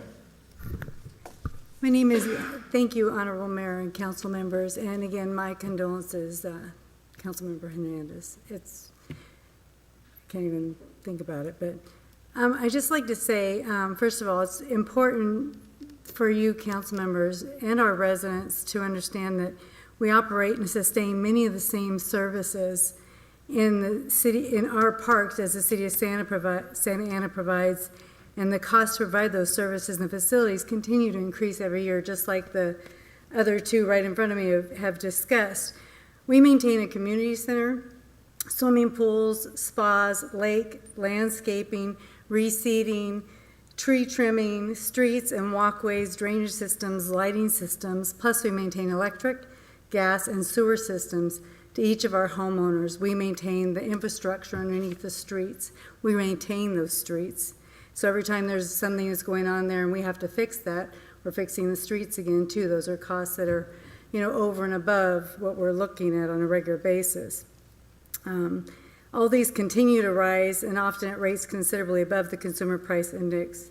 We, like you, must continue to protect the future of the property improvements and the quality of life for our residents with the same high quality maintenance measures and policies that have been made by Lake Park Santa Ana and Lake Park Santa Ana North. Those are our two properties we have in Ward 1 and Ward 3. And we think they're pretty desirable communities to live in, and we're trying to keep them that way. And we're just asking for your help, because this measure, please oppose this measure. It will really hurt all of us. But I'd also like to just address something really quickly. We do have compassion, and we do hear the stories, and it doesn't just sit, but many times I've listened over the last 2 meetings, and they've said, we don't know, that we don't have any idea. You guys don't know me, they don't know me. I'm a single mother of 2. I'm 62 years old now. I went paycheck to paycheck. I couldn't feed my kids. I worked, and then I went to school at night to be where I am today. And everyone can do that. But the thing is, I couldn't put it up on someone else to take care of my kids. It's on me. And I'm not saying that anyone else is either, but it's just something to look at. And on a closing note, I just want to thank the police officers. I've heard a lot of grief tonight for you guys too. Thank you for everything you do, for getting up in the morning, putting that uniform on, and saying goodbye to your families when you leave to come out and protect us. Thank you. Jairo Cortez, followed by Bulmaro Vicente, followed by Hector Bustos. Good evening, Mr. Mayor and members of the council. I'm Jairo Cortez, Executive Director at Chispa. I'd like to begin tonight by extending my deepest condolences to Brandon Lopez's family, his parents, his children, and all of his extended family, including Councilman Hernandez, who is sitting among you tonight after what I can only imagine must feel like an eternal and hellish week. In a just world, we wouldn't need to extend condolences to the Lopez family. In a just world, Brandon would be with them tonight, having dinner, trading stories, or listening to hip hop the way he loved to do. But experience and reality tells us that we live in an unjust world, and the most we can do is seek accountability and whatever semblance of justice that may bring about. Tonight, the tragic irony is not lost on us that this council is about to take the first and most substantial step it has ever taken towards creating a police oversight board. And for the purposes of time, I'd like to speak to that. We commend you in taking this step and urge this entire council to commit to enacting a model of police oversight that has independence, that has investigatory authority, that can ensure accountability and play a role in officer discipline, that can audit existing policies and recommend new ones, and that has the necessary funding to carry out effective oversight and accountability over the police department. Lastly, as a Santana resident and homeowner, I want to voice my support for the rent control and just cause evictions ordinance you will be voting on tonight. Until 4 months ago, when I took the risk and used up all my savings I put away since I got my first job sanding paint off of cars in Huntington Beach to buy a condominium, I shared a small place with 5 other people. Before that, my family had a mobile home we had to sell because we just couldn't keep up with the pace of rent increases for the lot. Something Councilmember Fan shared 2 weeks ago sounded familiar to me. My mortgage and HOA together add up to the price of rent I saw for most one-bedroom apartments. In December, I have a decrease to my HOA costs that I can look forward to. Later on, I'll be able to subtract the cost of my mortgage insurance, and in a few years, I should be able to refinance and bring my monthly costs further down. This is a form of peace of mind and security renters simply do not have, and that I didn't have until now. Under this ordinance, landlords will still be able to turn a profit. They'll still be able to make modest rent increases even as they refinance their own loans, even as their monthly payments go down. All people are asking for is for a level playing field, and that's what this ordinance does. And together, both of these actions are gonna do more for public safety and for improving the mental health of Santana residents than mostly anything that this council has the power to do. And so with that, I thank you for the actions that you're about to take, and I wish you all the best. Thank you. Bulmaro Vicente, followed by Hector Bustos, followed by Penelope Lopez. Hi, my name is Bulmaro Vicente, although people call me Boomer. I'm a lifelong resident of Santana, Ward 4. I'm also the policy director for Chispa. First and foremost, I want to give my condolences to Councilmember Hernandez and the family of Brandon Lopez for their tragic loss. Brandon's life mattered. He was a father of 4, a son, a brother, and he should still be here today. Brandon was the second Latino man to be killed by police in Orange County within the last week of September. Ronnie Andrew Garcia was shot and killed in broad daylight by Huntington Beach Police Department just last Saturday. Last year in 2020, police killed 1,127 people. There were only 18 days last year in which police didn't kill anyone. 18 days. George Floyd from Minneapolis, Hector Hernandez from Fullerton, David Sullivan from Buena Park. These killings all hit close to home, and we need to ensure that we prevent such tragedies to occur in the city. Being the second city to possibly implement police oversight comes with an advantage. Santana should learn from different models in Orange County, which is only one in Anaheim, which has been critiqued by community members and legal professionals as being too weak to address the deep systemic issues in the police department. We need oversight with teeth, not just one that's going to continue to rubber stamp police violence and police brutality in our city. One that has independent investigatory authority to review complaints and incidents. The board must also be empowered to conduct independent investigations into complaints and incidents that are of importance to the community. including police shootings and all deadly force.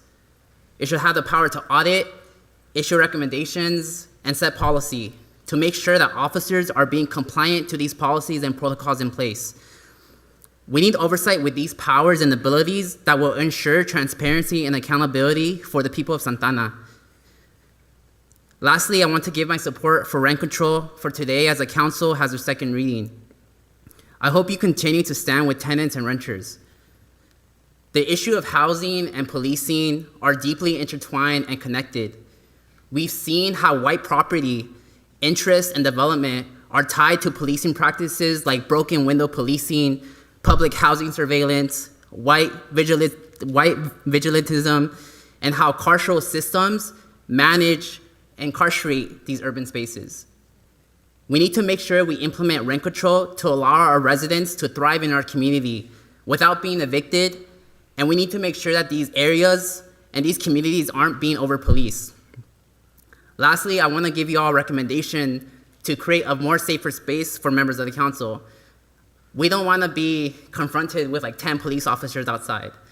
We don't want to be constantly going through this metal detector that was only implemented in like 2013, 2014. This council, this space, should be an opportunity for residents to feel comfortable in addressing these issues like housing and like policing. And that's very difficult for people that have experience with police violence when we come and our first interaction is like with 10 officers outside that have been recording us as well. I have taken pictures of these officers that have been recording people outside that have been chanting, that are here just being people and just being here with the city. Thank you. Hector Bustos, followed by Penelope Lopez, followed by Maria Andrade. Hi folks, my name is Hector Bustos and I'm here with Chispa. First and foremost, I too want to offer my condolences to Councilmember Hernandez and the Lopez family. I didn't know Brandon Lopez. I didn't need to. I don't need to know what he did leading up to Tuesday night. I don't need to know any of these things because I know that the ways that things were handled and the ways that things were unfolded were unjust. I didn't need to know any of these things about Brandon because I know that he didn't deserve to die at the hands of police. So I'm here to talk to you about the importance of establishing a police oversight board here in Santana. We have a police department that controls a large majority of this city budget, yet we have no process or system in place to hold these officers accountable. It makes zero sense to me. We are literally funneling millions of dollars into this police department, and we don't have an accountability system. What does that say about our city? We need to ensure that this police oversight board ensures accountability and has a say in officer discipline. It's no secret that the officers in our department, some of them, are repeated offenders, have abused their power. There's a culture of impunity in the Santa Ana Police Department and the Anaheim Police Department.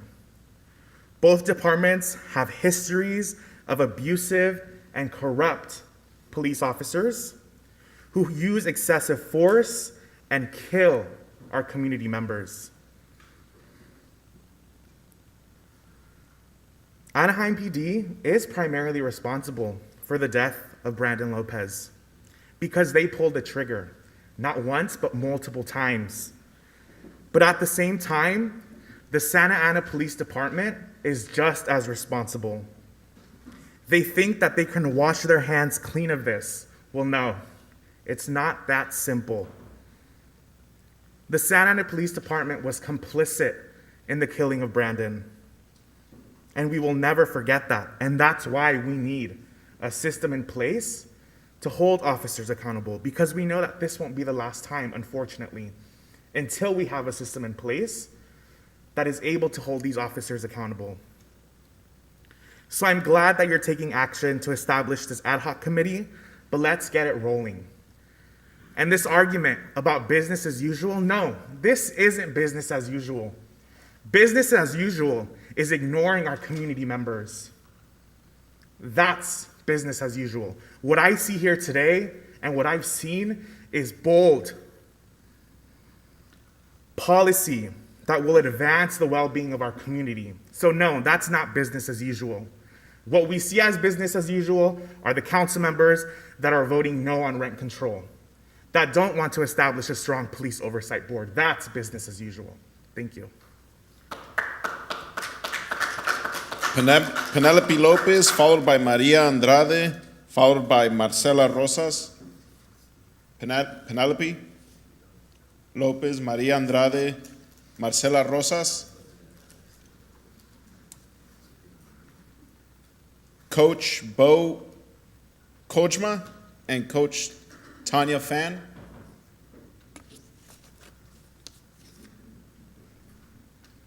Kayvon Castellanos.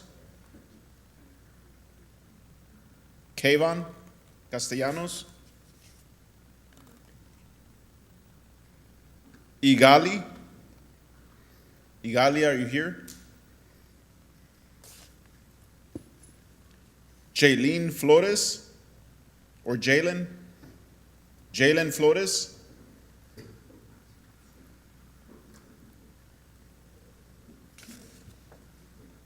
Michael Cardoso.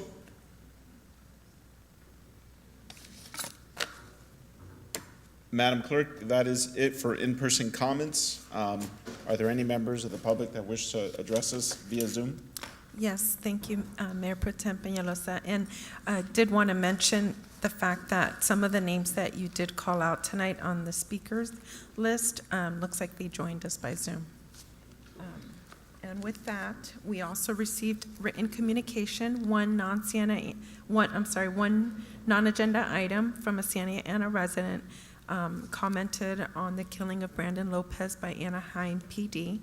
Item 9, there was 74 Santa Ana residents or organizations in support for residency not disclosed. In opposition was 69 Santa Ana resident, organization, or property owners. 9 were non-Santa Ana residents. 15 residency were not disclosed. Item 16, the facility reservation policy. There were 51 Santa Ana residents in support, 2 non-Santa Ana residents who were in support. Item 21, resolution adding the extra help classification on the homeless service division manager position. 1 Santa Ana resident in support and 1 residency not disclosed. And that is all for the written communication. And with that, Zoom ID Rosa Ramirez, if you would please select.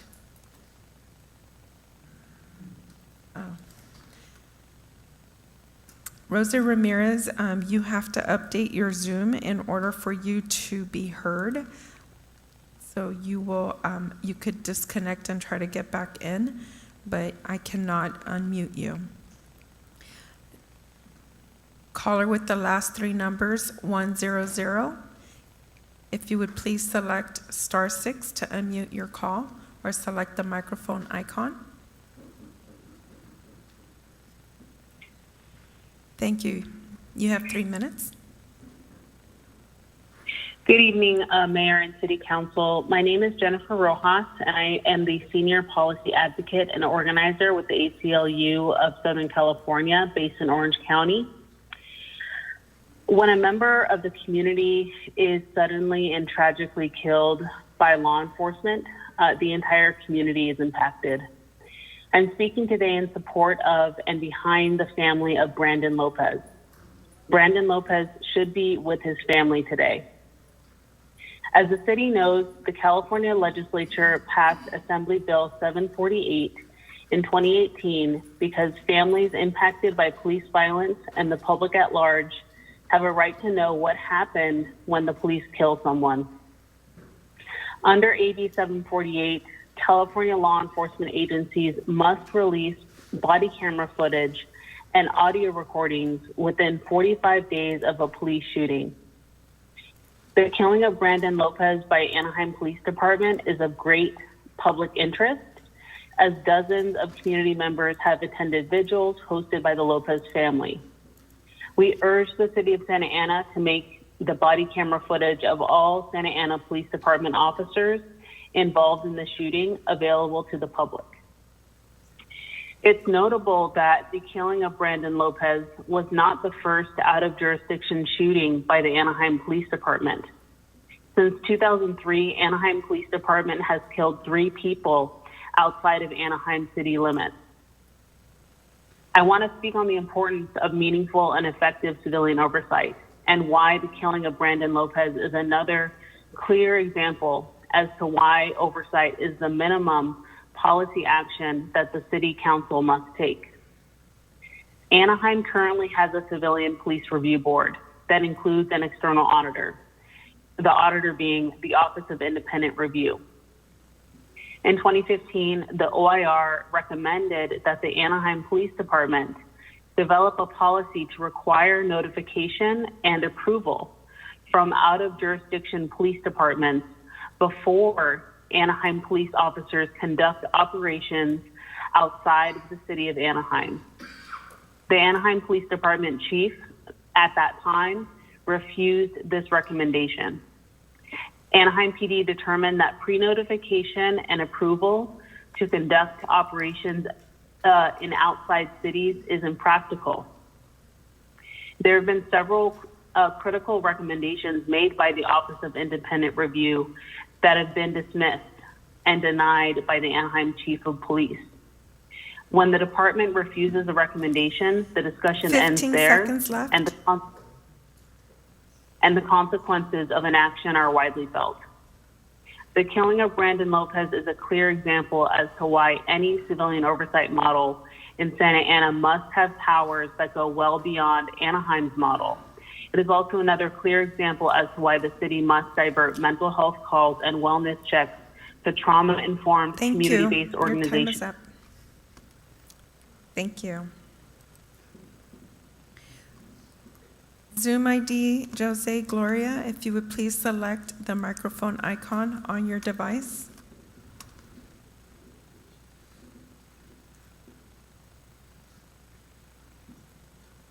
Zoom ID, Jose, thank you. You may proceed with your comment.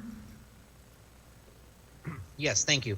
Good evening, Mayor and Council. I just want to start by giving my condolences for the family of Brandon and to the council member Hernandez and to all those that experienced that scene and will forever deal with that trauma of death by publicly funding firing squad. As was said by the mayor, the council majority voted for policy that should have prevented Brandon's murder, but sadly was too late. So much more to say, but I'll just say I'm heartbroken, outraged, and demand justice. Let me say paternalism and bootstrap rhetoric doesn't help your cause to those against rent control. It just further exposes your antiquated plantation mentality. We get it. Y'all are good white folks. Now, next, let me address the apocalyptic scare tactics. Again, hyperbole doesn't help. The world will not end with rent control. Corporations and Jeff Bezos won't save us. These are the same people that just spent hundreds of millions of dollars to spread misinformation about repealing Costa-Hawkins twice in California while claiming to care about your tenants. Most of you don't give a damn. Indeed, economic carpet bombing is what's happening in our communities because of recent COVID pandemic and because of decades-long abuse of a system created by landlords for landlords that disbalances the level of rights, that gives too many rights to them. So if anyone should get paid for losses, it should be the community. Call this ordinance restitution because of the racist laws like redlining and other policies that decimate our communities, all while greatly benefiting mostly white people at the expense of others, despite them sending brown faces to do their bidding tonight. And to the woman who said that mobile home tenants pay $800 for the spaces, good job leaving out that many also pay for the mobile home they bought. Developers and landowners have shown that they care about their bottom line, which also comes at the expense of the rest. Protecting the free market in the renter market is like protecting job creators and trickle-down economics. It doesn't work. Even when rent control, we are and will remain a gem in the heart of OC, a beacon of hope for working families because of our working families, many of which are recent immigrants. My people work in these rich folks' factories, care for their children and elderly, and work in their fields. It really boils down to priorities and political ambitions, and lobbyists speak louder and in dollar signs. For the Democrats who do not stand with OC Democratic Party priorities when voting against this, I know you'll be begging for an endorsement later. One or two will run for mayor or for re-election in November. To be clear, Peñalosa, business as usual means being a puppet for the landlords and developers. It means the police get all the money they want and no police reform. So spare me your sacrimony. You, Becerra, and Mendoza are banking for the support from the landlords, developers, and that the community will forget. But I hope it's been left quite clear that we will not. But let's talk insults and threats, because that may not come from individuals in business suits here at the chamber. They'll come from secretive PACs, the landlord associations, realtors, developers, and POA are scheming as we speak to undo the good work of this council with recalls and future puppet politicians. Left. So, I mentioned a lot of things last week, but today is a historic day and if we pass rent control. And I want to thank Councilwoman Tai Viet Pham for putting in countless hours and for learning about this. And thanks to Councilwoman Lopez, Hernandez, and Mayor Sarmiento who ran on rent control. But as I meant to say last week, not only the ones that voted for this will have a bullseye on their backs, but also the renters of Santa Ana will have one. Because if they allow rent control to get away with it, then other cities might replicate it. So thank you very much. God willing, we'll be able to do this here and in other cities. Thank you. Zoom ID, Kaylee Levitt. If you would please select the microphone icon on your device. Thank you. You may proceed with your comment. Hi, can you hear me? Yes, we can hear you. Great. Hello, everyone. And I just wanted to use my time tonight to, one, talk about the connection between police brutality and housing injustice, which Councilmember Hernandez eloquently spoke to during the last city council meeting. And I am devastated to hear about this brutal murder. And I'm also hopeful to hear about the changes and the way that council members have spoke about what needs to be done. And I want to echo what was said about the generations of violence that have come before the city council, and that what I have seen from this new city council is not business as usual. During the deadliest pandemic in human history, I have seen city council members take a bold stand on the side of renters and working to undo these systems of violence. And I am very thankful for this. As a volunteer for Tenants United Santa Ana, I have seen actually while doing tenant counseling for residents at Villa del Sol, which one of the managers said they had no issues and it was a great place to live. I just wanted to share a story from tenant counseling there, where a resident during this pandemic was receiving all of their notifications in English about being evicted due to non-payment of rent. And she actually didn't know that she was being evicted because it was all happening in English. So that is an example of how AB 1482, the state law, fails to suit Santa Ana renters who are largely need those barriers around language justice to be considered. And so that's just one small example from Villa del Sol and other renters as well who I worked with there who were unable to pay for health things related to their health because of the cost of rent. And so I just want to speak to, we have an opportunity to make great change for the material conditions of residents of Santa Ana, and I am honored to be a part of this community and hopefully be a part of this change as we roll this out. 15 seconds left. Last thing I'll mention in response to the opposition, we need a rent freeze in the meantime while the rollout of the law is considered to protect the most vulnerable. Thank you. Thank you. Zoom ID, Brian Peraza, if you would please select the microphone icon. Thank you. You may proceed with your comment. Hello, can you hear me? Yes, we could hear you. All right, buenos dias. My name is Brian Peraza. First of all, I'd like to share my condolences with Councilmember Hernandez. and the rest of the family of Brandon Lopez. I'm very sorry to hear about what happened. And I sit in solidarity with the folks who are demanding more police oversight. It is absolutely necessary. So I also would like to speak in favor of the rent control ordinance. I ask that you please take into consideration the needs of residents actively living in Santa Ana. We are not asking for much or free handouts. We simply ask that our humanity is respected and there be avenues in place for us to live more fulfilling and dignified lives. Stable and affordable housing is essential for our students to be able to focus in school. Stable and affordable housing is essential for workers to rest after a long day at work. Stable and affordable housing is essential for a community to prosper and have peace of mind. Stable and affordable housing is essential for our elderly community members to live peacefully. Stable and affordable housing is essential for the reduction of criminality. Stable and affordable housing is essential. Housing is a human right. It is not a commodity, and we should start treating it as such. So please support the rent stabilization ordinance, and please enact rent freeze so our folks could get some help in the meantime. Gracias. Thank you. Thank you. Zoom ID, Jenna Perez, if you would please select the microphone icon on your device to unmute your call. Thank you. You may proceed with your comment. Hello, council members. My name is Jenna Perez. I'm here to express my support of the rent control ordinance. I would like to begin my comment by offering my sincerest and deepest condolences to the family of our community member, Brandon Lopez, who was taken from us unjustly. May he rest in power. My family have been Santa Ana residents in Ward 1 for over 50 years. My mom still lives in the neighborhood she was raised in as a child. This is a story of many Santa Ana residents who were born and raised here or have lived here for years, built their roots and community here, and started families here.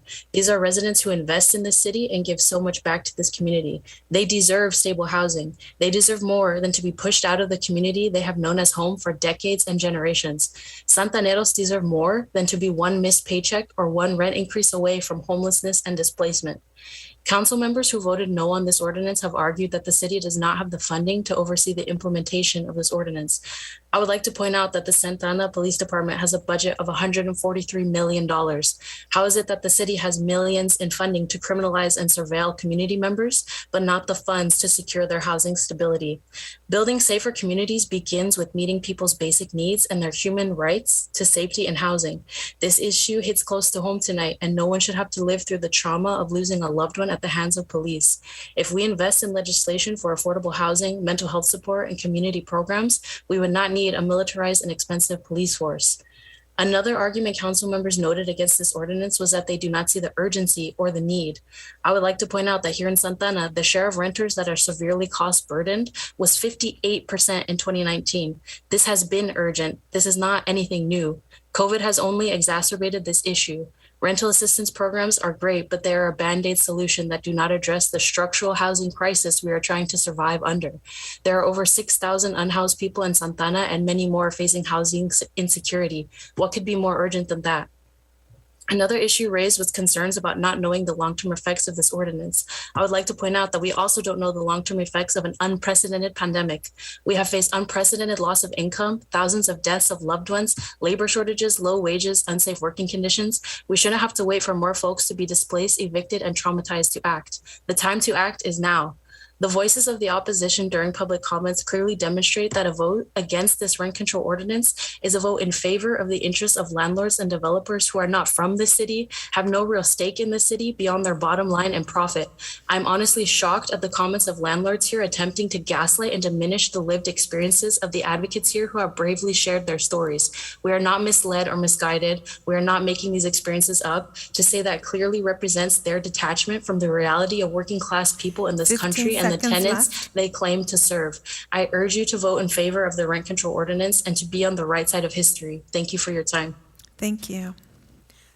Zoom ID, Daisy, if you would please select the microphone icon on your device to unmute your call. Thank you. You may proceed with your comment. Hi, thank you. Can you hear me? Yes, we could hear you. Great, thank you. Good evening, Mayor, City Council members, and the tenants community of Santa Ana. My name is Daisy, and I'm with the Kennedy Commission and here in support of rent control with the residents of Santa Ana. The city of Santa Ana is a renter majority city, and many have been and continue to struggle with remaining housed. I can sit here and tell you numbers, but you've heard them all before, and data never supersedes the people's lived experiences. You've heard so many stories here today. You know, families are self-evicting, and you know landlords are illegally evicting families, threatening families, and assaulting them too. Listen to the stories of the community and many that go unheard because families are working multiple shifts to stay housed and are unable to be there.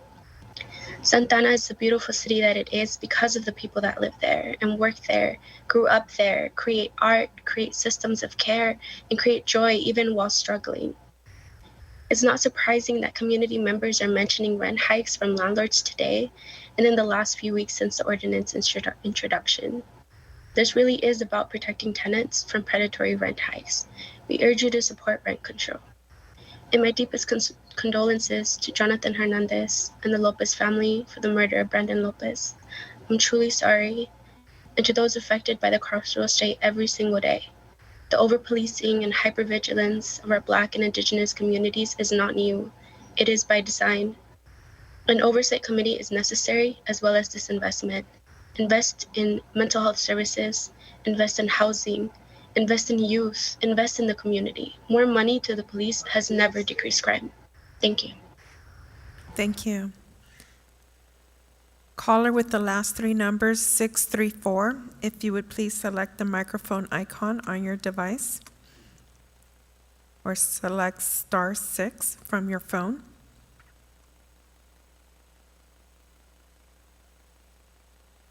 Caller with the last three numbers, 634, if you would please select *6 from your phone or the microphone icon on your device. Thank you. Okay. Are you listening? Yes. Yes, okay. Good morning. Good morning, council members. Good morning, everybody. My name is Pedro Correa, and my wife is Evelyn Correa. We are residents of Valley High Mobile Home for Seniors in Santa Ana. 2 years ago, we were asking the City Council of Santa Ana for help. Back then, we had another president of the United States and another council of Santa Ana. 2 years later, we have a different president of the United States and a different council of Santa Ana. Today, our council member for the Ward 6 is Nelida Mendoza, and our request for help is still the same. We are hopeful this time our request is heard. We do not ask for free rent. When I was working in the industry of manufacturing for 20 years, I never had an increase in my salary for 2 or 3%. My employer usually said that it was impossible for them to give me that increase. I never got it. My rent was increased more than that. I filled my Social Security back in May, and my wife needed back surgery. Me and my wife are not going to have an increase in Social Security anytime soon. Now we pay taxes and insurance for the mobile home, for trash, for sewer, for electricity, gas, and water. They can increase that as well. We are not millionaires asking for help with lawyers, with assistants, with representatives, with administrative assistants. We are the old and poor people asking for help, not to be abused. We are asking for an increase of 3% in rent and a stabilization of rent in Santa Ana. In Spanish, we say, hope dies last. We hope this time our voices are heard. Thank you so much. Thank you. Zoom ID, Manny Escamilla, if you would please select the microphone icon. Okay, are you able to hear me? Yes, we can hear you. Thank you. Thank you.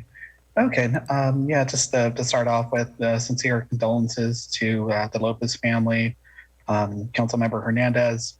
I guess what makes this situation, I guess, such a sad part of, I guess, everything that happens around here is that, this is not the first time that we've had police shootings in the city, and it's not, unfortunately, I'm hoping it's the last, but, I can't even say that. And there's so many of us that have grown up here that have lived through the trauma of police shootings and having a militarized force in our communities and growing up with, SWAT teams coming into our homes. And that is part of the lived reality that we all face. And it's a different Santa Ana because we now have representatives that know that experience and are actually able to participate in public policy. So thank you for that representation there.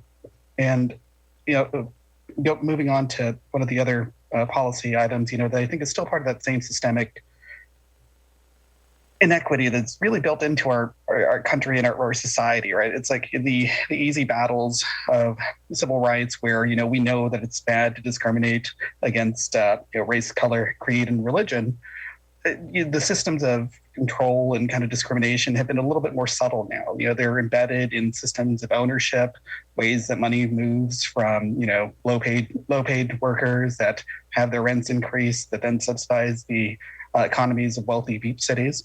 And that's kind of what we're looking to dismantle here, at least partially, to say that, the folks that are renters here deserve the same stability that middle-class homeowners deserve when it comes to Prop 13 protections. In fact, if you look at the owners of these properties, the most common year of property tax assessment is 1975. These folks have benefited from government intervention in Prop 13, and it basically had their base tax rate set from 1975. And there's been, a major economic windfall there. And I'm sure that's helped kind of lower some rent sometimes, but that is the reality of, the economic systems that we have that favor certain groups over another. And this is, just something we can do for basic fairness.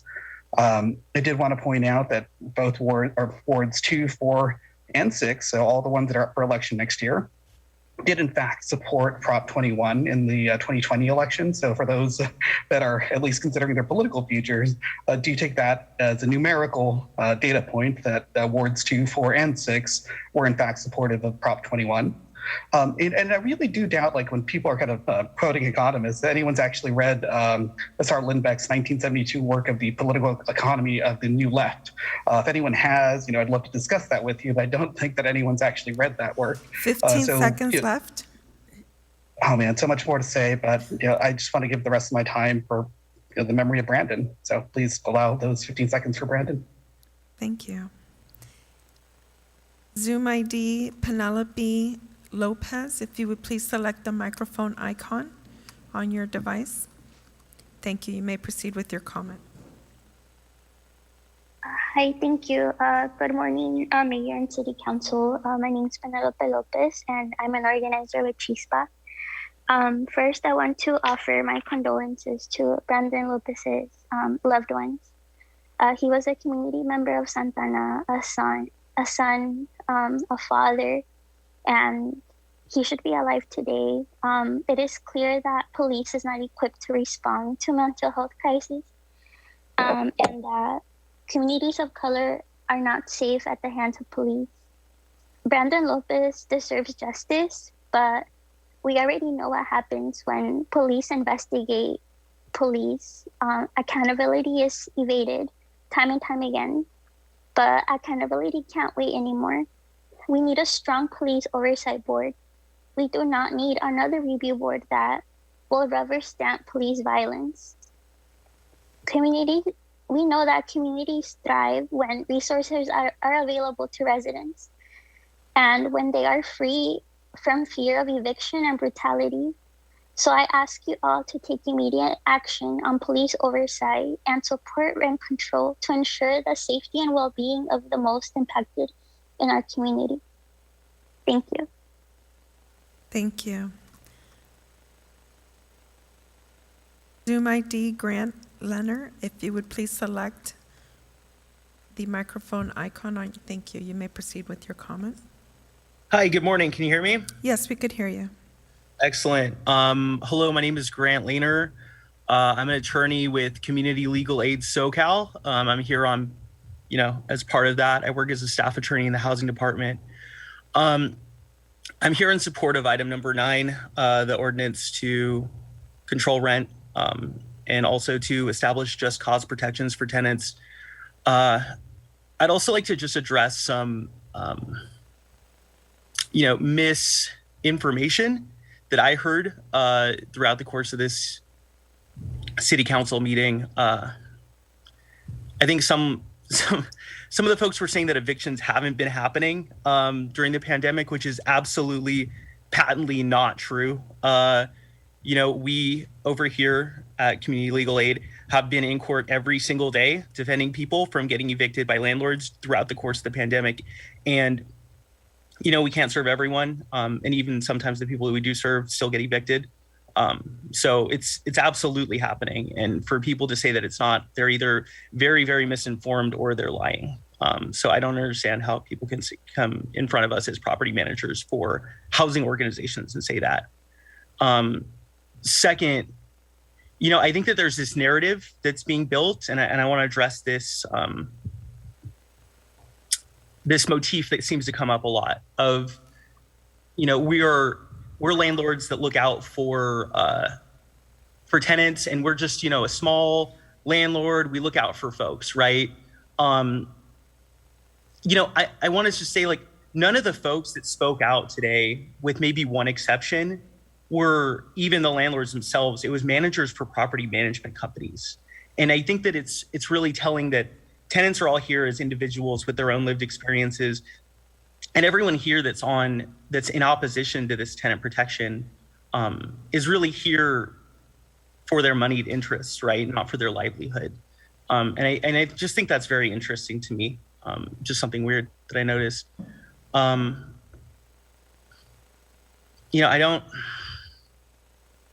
don't know that a landlord that when I see rent increases happen in court, just as my personal experience, or when I have tenants call in, I don't see these 20% or 5% plus increases coming from landlords who are individuals, like your mom, your aunt, your uncle, people that live in the community.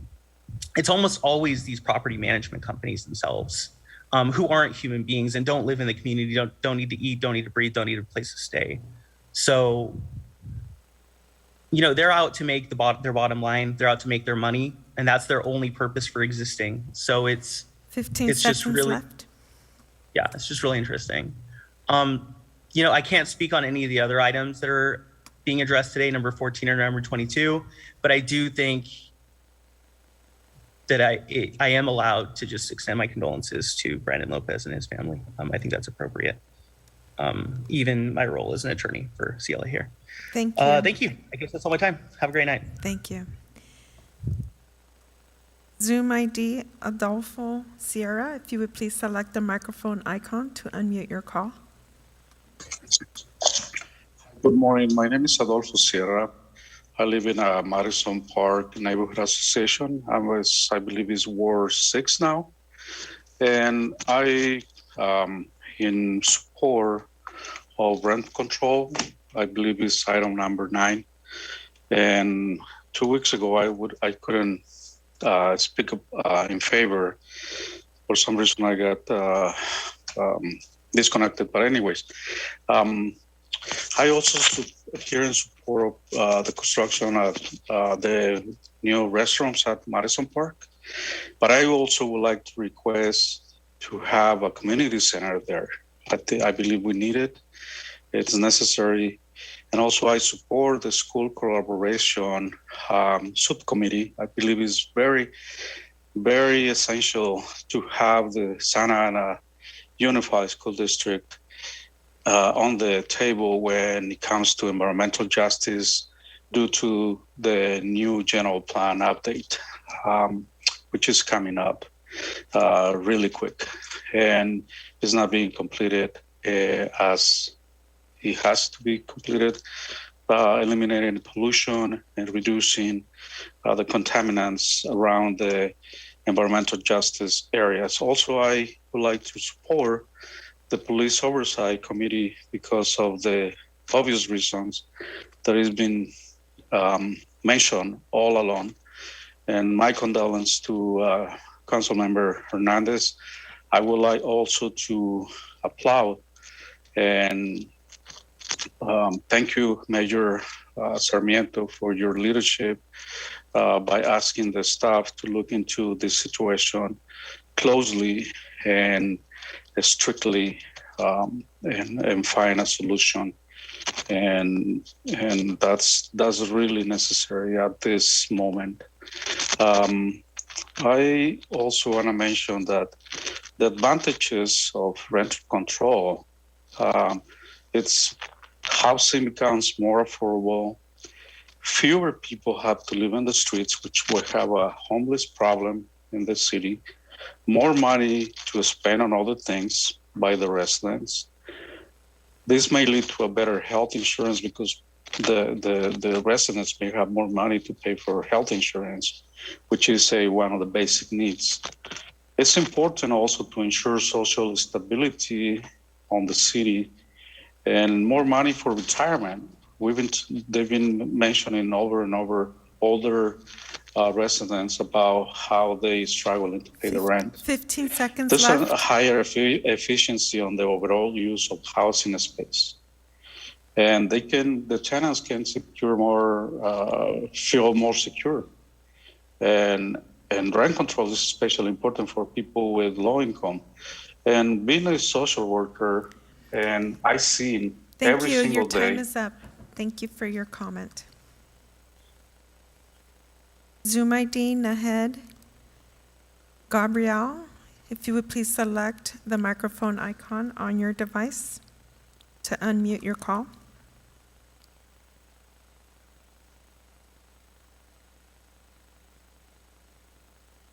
Nahed Gabrielle, if you would please select the microphone icon on your device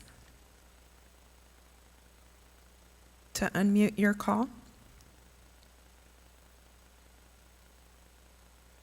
Alexis Teodoro, if you would please select the microphone icon on your device. Thank you. You may proceed with your comment. Yeah, hi. Can you hear me? Yes, we could hear you. Hi. Good morning, Council. This is Alexis Teodoro.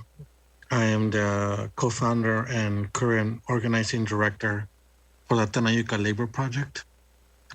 The Tenayuca Labor Project, it's a new project that seeks to and is currently supporting workers across the county, especially Santa Ana. And one thing that I would like to highlight that hasn't really been mentioned is, aside from the issues of high rent that tenants face in Santa Ana, a lot of these tenants who are workers also face a really big issue as well that's called wage theft in their workplace. So not only do they live paycheck to paycheck, but they sometimes pay more than 50% of their rent from stolen wages, meaning that they're getting underpaid. And because they don't really know their rights, they don't enforce them. So it contributes to the cycle of poverty that continues to make it difficult to pay your rent. I highlight this to fully convince the rest of you who don't want to support and for full approval of the rent control policy, because this policy will directly benefit all minimum wage workers in the city of Santa Ana, who all those minimum wage workers are also hero workers, since they're working at the forefront of the pandemic even now. And also these folks are either ourselves or our direct family members who live paycheck to paycheck. And like another speaker mentioned, the wages are not increasing. We fully support the rent control, and we would like the council to also not just do the rent freeze, because as we hear landlords that are speaking, they're going to be raising their rents as a form of retaliation. But we also encourage the council to include what's called a presumable assumption of retaliation protection. Because if we move forward and pass this tonight, there will be retaliation by landlords, and the city needs to also step up and create what's called a presumable assumption of retaliation so that the tenant can properly defend themselves in a timely manner. We do expect that to happen, so please consider adding more anti-retaliation protections when we move forward to pass this law. Also would like to extend my condolences to Councilmember Hernandez. We feel your pain, and we hope that an oversight committee is placed in the city once and for all to make sure that police are held accountable 15 when seconds it left. comes to these issues. Thank you, and we have a great night. And we hope that rent control becomes a law starting today. Thank you. Thank you. Zoom ID, Elias Casales. Thank you. You may proceed with your comment. Hello, good morning. Hello? Hello, yeah, you may proceed with your comment. Thank you. Great. Thank you very much. My name is Elias Casales. I'm the president for Santa Ana Pony. We were there earlier in the chamber's office, but we got too late for us to stick around and give our comments. So you have me here on Zoom. Like I said, I'm the president for Santa Ana Pony Baseball. There with me was Alex, who's our vice president, and Renee is our other president, and Hector, our treasurer. We were there to urge the city council to support and vote in favor of the proposed changes to the athletic facility reservation policy, which I believe is number 16. The executive board of Santa Ana Pony Baseball is in favor of the proposed changes.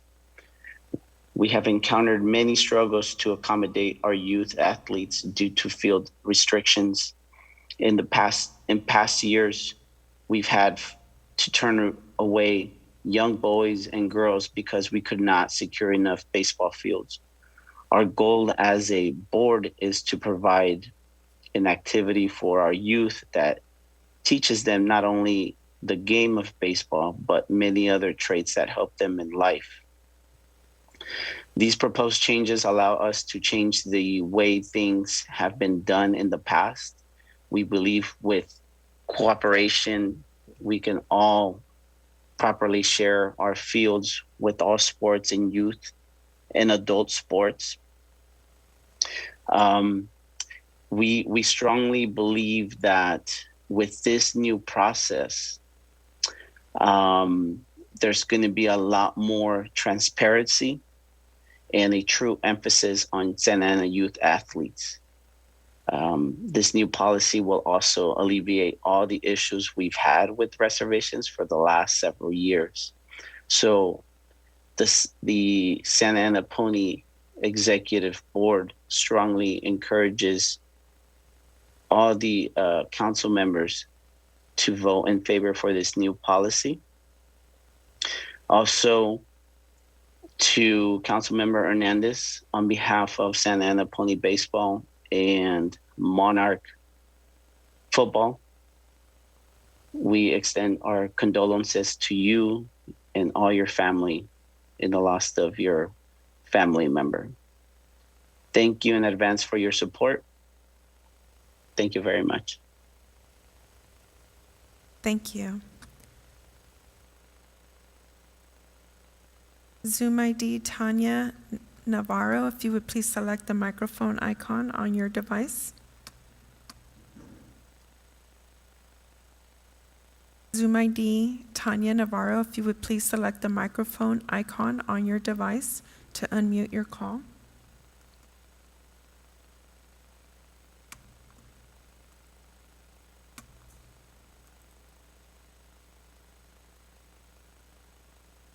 Zoom ID, Tanya Navarro, if you would please select the microphone icon on your device.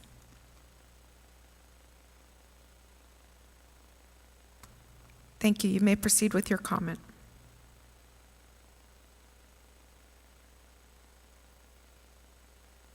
Tanya, are you there?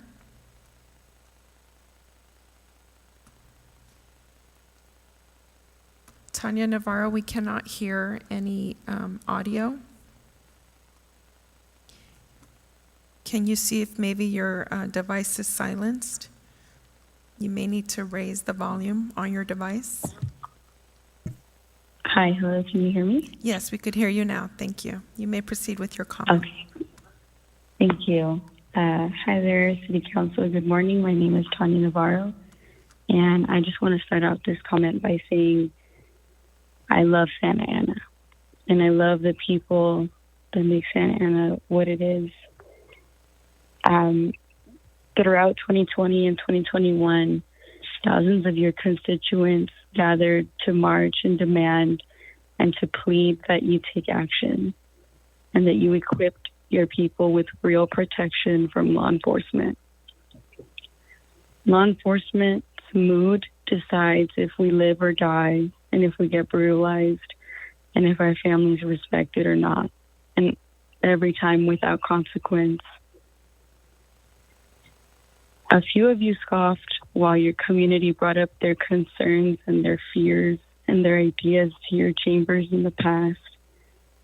And now here we are. The names of the victims only continue to grow. And this time it happened in our city on your watch. We need now more than ever to instill police oversight, but not in a performative manner. We need it to have teeth. We need justice for Brandon. He was one of our neighbors. And on that day, that pursuit drove through my neighborhood, and I felt the fear, but not of him. I felt the fear for him, for his life, and in the aggression that I saw going through our neighborhood. I plead all of you to think about all of the youth and all of your constituents and what they've been asking you for a very long time now. Right now, the community is hurting, and there's different types of violence taking place by the state. I also want to say that I am fully in support of adopting agenda item number 9. And I would like to reach out to my city council member, Philip Becerra, to please vote yes on passing rent control. Thank you. Thank you. Okay, Mayor and council members, that was the last caller. Great, thank you, everybody. Good morning to everybody. We are now at the consent calendar section of the calendar. So let me go ahead and ask any members of the council if they have any items that they wish to pull. I believe we've already taken care of item number 10. Councilmember Fan has her hand virtually raised. Got it. Give me 1 second. Let me just go ahead and say that 10 has already been taken care of because that was the appointment of Kimberly Cabrera as a youth commissioner. And so I'll go ahead and call on Councilmember Fan to go ahead and pull any items or abstain from any items first, and then we'll go around here at the dais. Councilmember Fan. Thank you, Mayor. Thank you. I'd like to pull item 9 and no recusals for consent calendar. Go ahead on your no recusals, or did you say you have recusals? No recusals on the consent calendar. Thank you. Great. Thank you. Let me go ahead and ask anybody here present, Mayor Pro Tem. Thank you, Mayor Sarmiento. I'd like to, not sure if Councilmember Pham pulled item number 9, but I'd like to pull 9 and also item number 16. 16? Yes. Councilmember Becerra? So I also want to pull items 9, 14, and 17.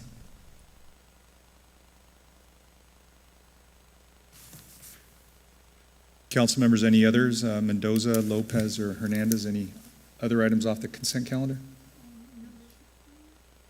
That's already been pulled. 13? I'm not trying to extend the number of ones, I'm just asking. So 13? All right. Seeing no other hands, I'll go ahead and entertain a motion for the balance of the consent calendar. I'll motion, Mr. Mayor. I'll second. We have a motion by Hernandez, a second by Peñalosa. Colleagues, please vote. The device is working. Maybe it stops working at midnight. I don't know.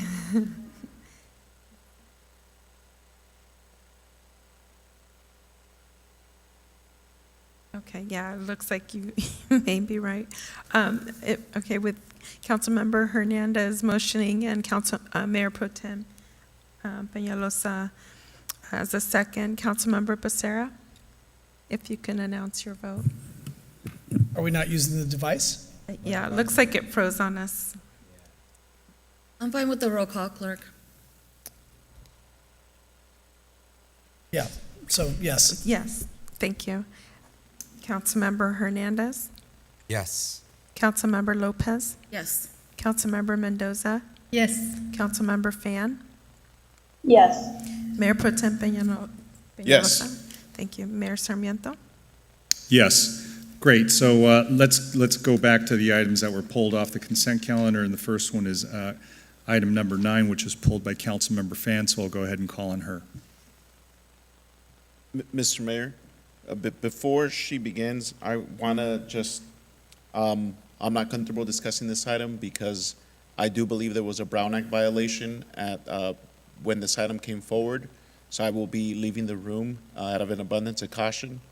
I'm just not comfortable voting or participating in any discussion pending that there may have been, and I'm pretty sure there was, a Brown Act violation. So, thank you. Understood. Thank you. Go ahead, Councilmember Fan. I'm going to abstain also. Sorry about that. I'm going to abstain on the abundance of caution of what I just heard. So we've had a lot of conversations tonight, and I guess I wanted to start off by first Hold on, Councilmember Fan. Give me 1 second.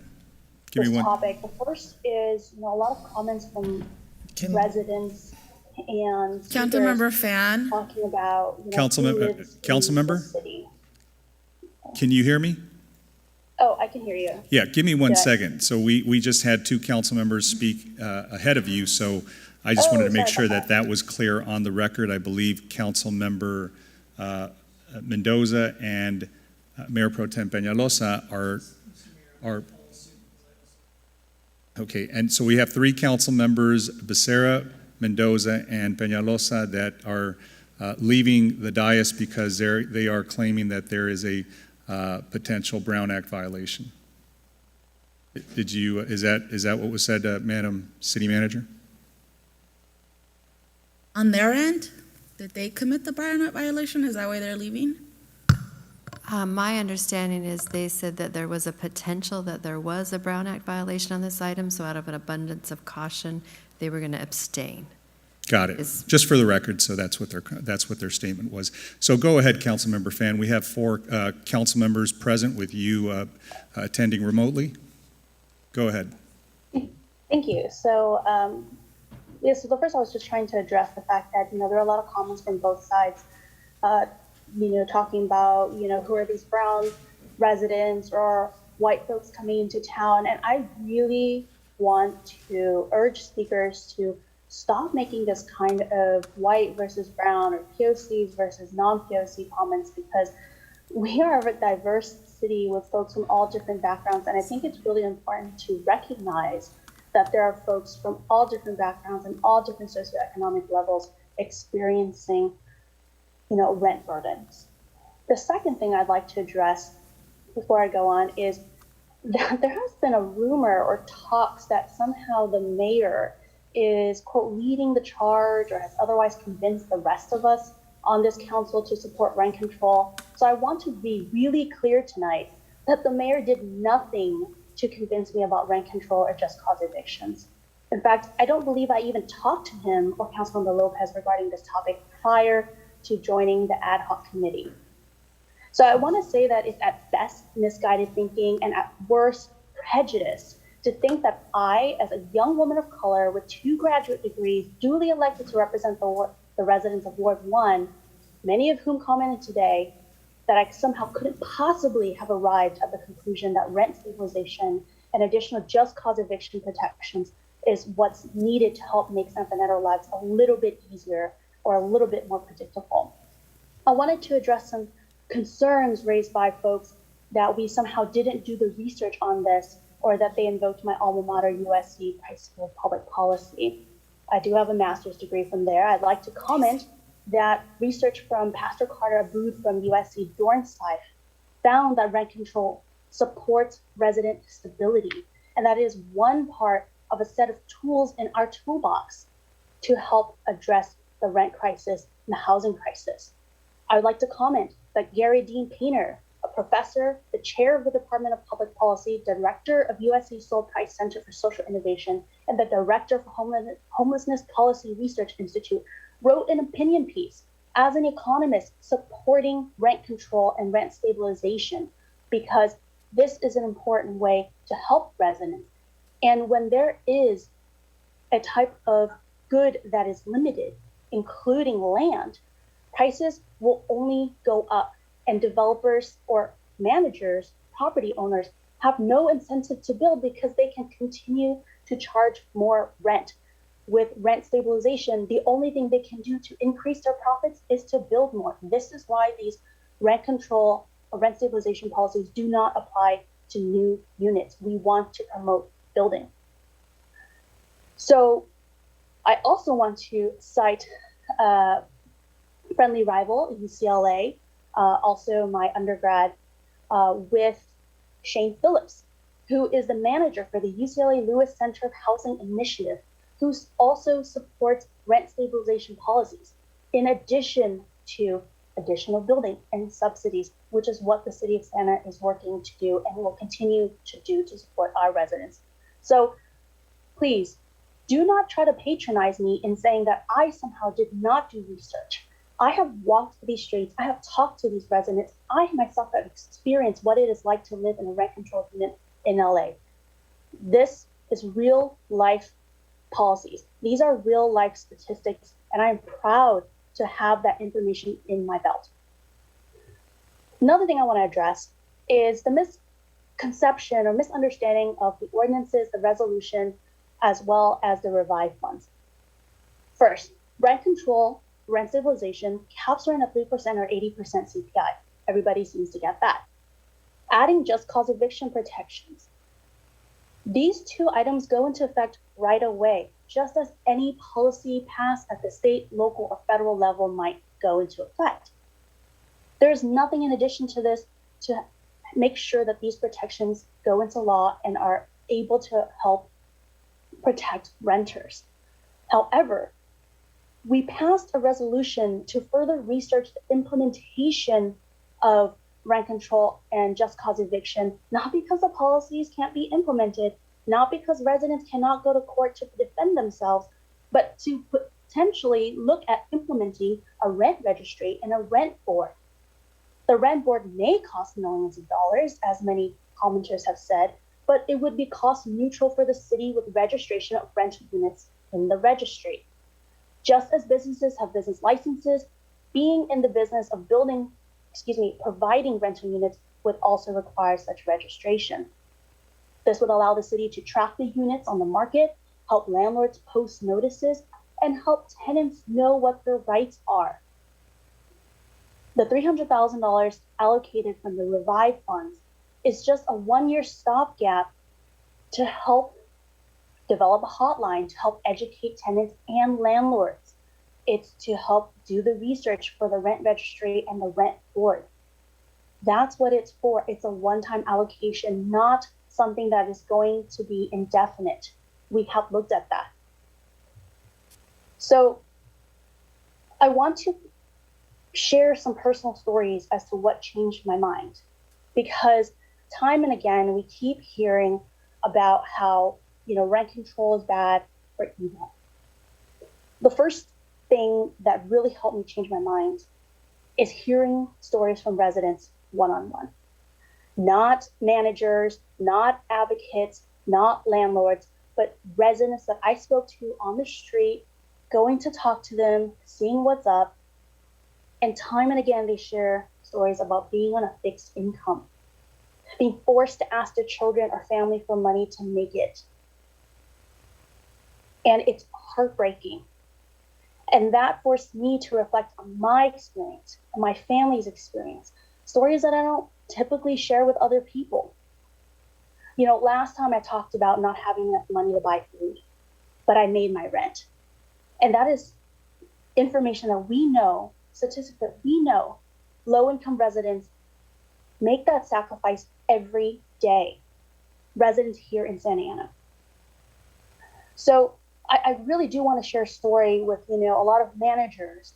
There were a couple landlords, but I want to focus on the fact that these are managers, not typically landlords, who showed up to comment tonight, who said, well, none of the residents really needed rental assistance. They always make their rent, only a couple of them. Then you're completely missing the facts of what it's like to be a Santa Ana resident. You do not know what it's like to live here, because we make the sacrifices to forego food, to forego medication, and when we really have to, we ask our friendlies and family for rent. And I've been there. I've asked to borrow money from my friends because I couldn't ask my parents for it because they didn't have the money. We know the shame of asking for that help. We know the shame of what it means to come to someone and say, please help me. I don't want to be homeless next month. And that is what you're missing when you say tenants are not coming to you for assistance. When you say tenants are not applying for rental assistance, it's because we're using our networks and our communities to the best of our abilities. And that's what we've always been here to do. That's what we'll continue to do. And that's what this program and these policies are meant to do. So the last thing that really helped me look at why rent stabilization is I asked myself, what tools do I have to help residents today, right now?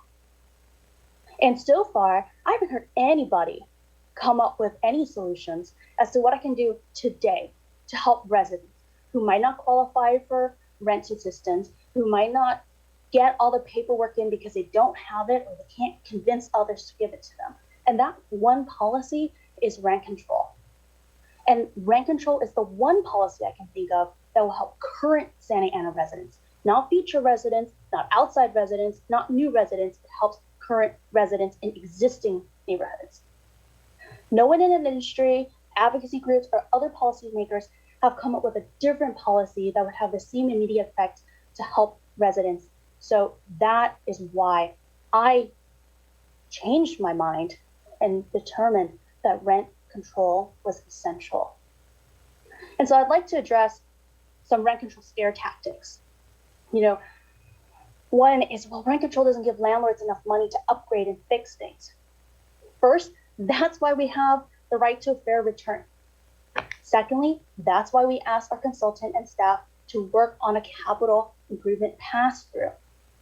And third, that is why we have,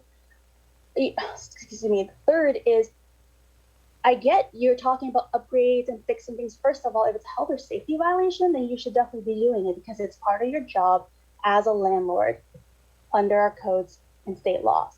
But thirdly, while you are concerned about a playground or a pool, our residents are worried about being homeless and sleeping at a bus stop or finding shelter that night if they can't make rent. That is the reality. Those are the comparisons that folks are making tonight. The second one is the developers won't build. Well, that is why our rent control policies are limited to buildings before 1996. This allows new buildings to charge whatever market rate that they want to recoup their investments. So, and I do agree with some comments that have been made that, well, Santa Ana has done enough. We've met our RENA numbers.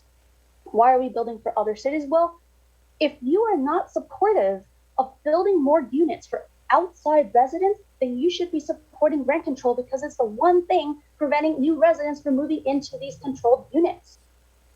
That argument makes no sense. The third thing I want to address is that landlords will convert rental units into condos and remove rental units off the market.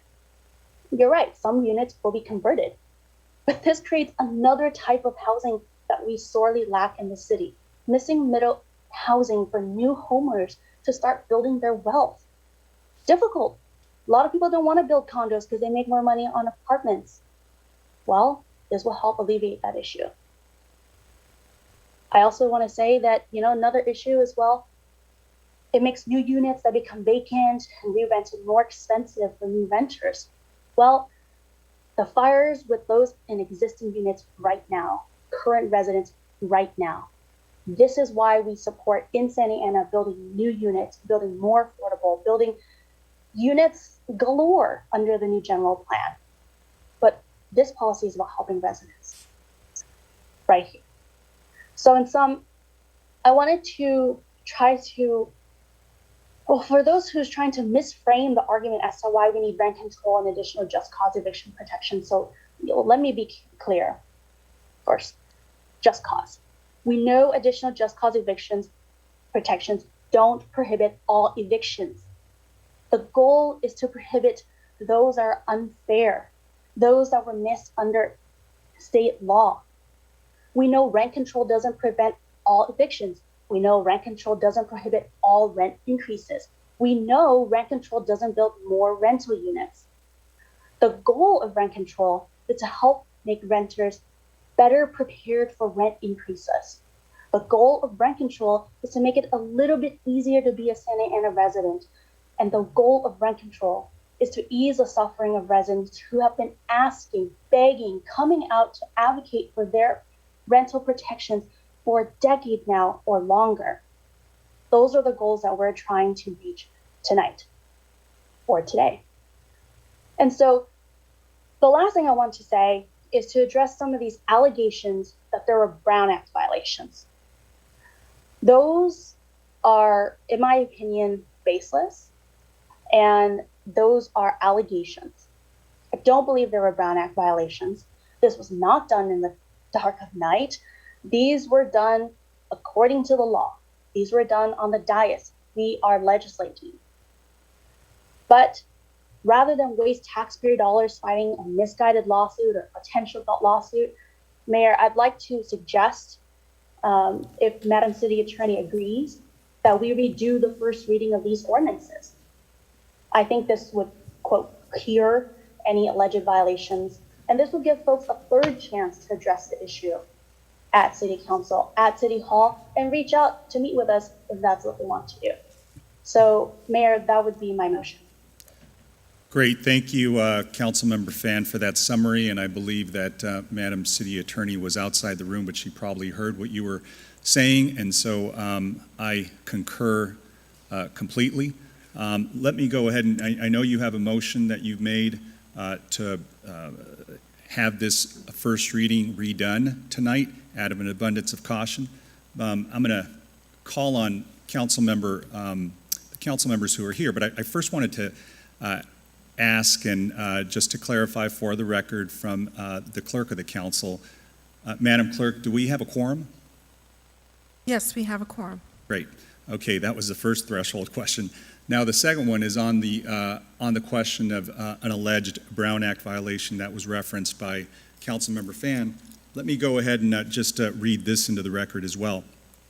On September 24th, the city received a letter alleging a Brown Act violation related to the council's first reading approval of the ordinances prohibiting residential rent increases and requiring just cause evictions. The letter alleged that, number one, the city's housing ad hoc committee was actually a standing committee subject to the Brown Act, and that, number two, certain communications of mine to Mayor Pro Tem violated the Brown Act's prohibition on serial meetings. First, as one of its members, I wish to stress that the Housing Ad Hoc Committee is indeed a genuine ad hoc committee. As both stated in the staff report accompanying its creation and in practice, it is a temporary advisory committee composed of less than a quorum of the council that serves a limited purpose and will dissolve upon its final report to the City Council. Second, I would like to clarify that I did call Mayor Pro Tem on September 16th, which was a Thursday, about this matter, but only to advise him that the ad hoc committee would be making a recommendation to adopt the ordinances on an urgency basis or on a regular basis at the September 21st meeting. I did this as a courtesy alone for him and any other council member who did not serve on the ad hoc committee, because on September 17th, I did receive a call from Councilmember Mendoza wanting to discuss the matter of rent stabilization that was going to be appearing on the September 21st agenda item. I mentioned to her that I was on the ad hoc and could not speak to her on the merits of that, but did tell her it was going to be on the agenda, and the full council would be considering it. At no time in these brief conversations did I discuss the merits of the recommendation, engage in any collective decision-making, or encourage any particular vote by any council member.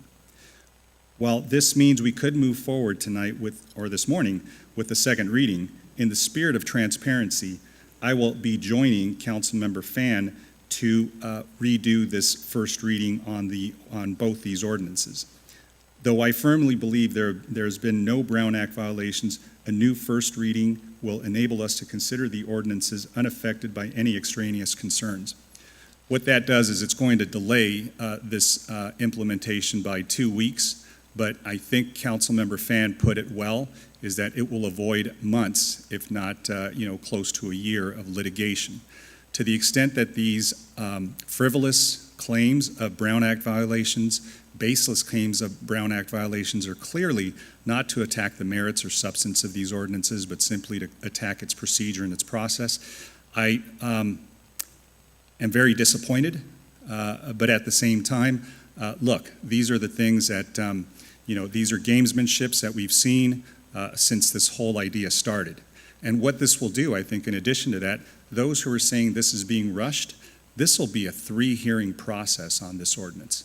So now, do your due diligence. You've had 2 weeks to research this. In fact, you've had years to research this. This isn't our fault that you didn't know this issue was upon us. We've had renters, tenants, residents coming to this council for years. If you wanted to be on this council, you should have known housing has been a crisis in this city for many, many years before you came on. So if you didn't open your eyes, and if the industry and the apartment association hired advocates to not advise their members that this was a problem, that they should have come to us and sat down and tried to resolve this before, that's on you. That's not on us. We're here to represent the tenants. We're here to represent the residents. They are the ones who voted us in. They are the ones who live here. And to hide behind this frivolous claim is shameful, it's disappointing, and it's disrespectful to the residents we all represent. So I will be seconding Councilmember Fan's motion to redo this as a first reading, and I'll bring it back to the council for any additional comments. And I'll start with Councilmember Lopez and then Hernandez. Yeah, it's goofy, as somebody used that word in the past. I'll keep my comments brief. I'm supporting the motion that Councilmember Fan has made.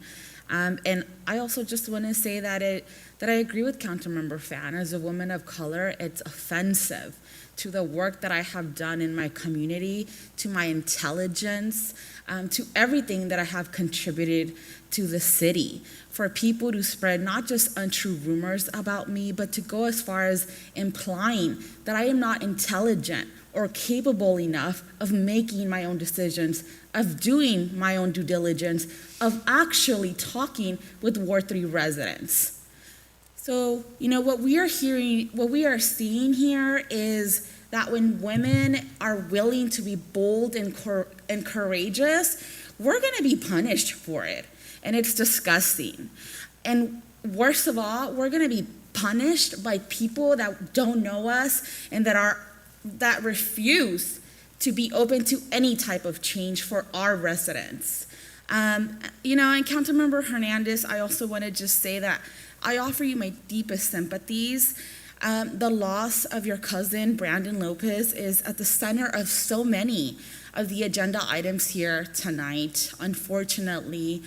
And, we talk about two massive issues in our community: public safety and housing, and how they intersect. And I encourage everyone to do their own research and to find out how they intersect and why it is that we are having this discussion today. And, again, I think I'll keep it brief. So that's going to conclude my comments. Thank you. Thank you, Councilmember. Councilmember Hernandez. Thank you, Mr. Mayor, and thank you for your comments, Councilwoman Lopez. I fully concur, and you're absolutely right. At the center of two very important policy discussions intersects, unfortunately, something that I experienced recently. And if you've ever experienced an overdrawn bank account, or wondered where you would sleep at night, you may understand the mental impact of poverty and housing and the insecurity on overall health and wellness and how it impacts us and how it leads to addiction and how it leads to all these underlying mental health concerns that people in our community don't have access to the help that they deserve. And one of the most tragic things is I'm living this experience today. It's no secret what happens in our community, and we have no choice but to show up the next day. And in response to the frivolous claims of a potential Brown Act violation, the good thing about me as an elected here is you can check the record. I was the first public speaker in favor of rent control at a city council meeting. That's public record. I ran on rent control. This isn't politics to me. This isn't a political platform for me. I'm somebody who became a father at the age of 17. These issues are real. It's real out here. So this concludes my comments. I'm proud to support rent control.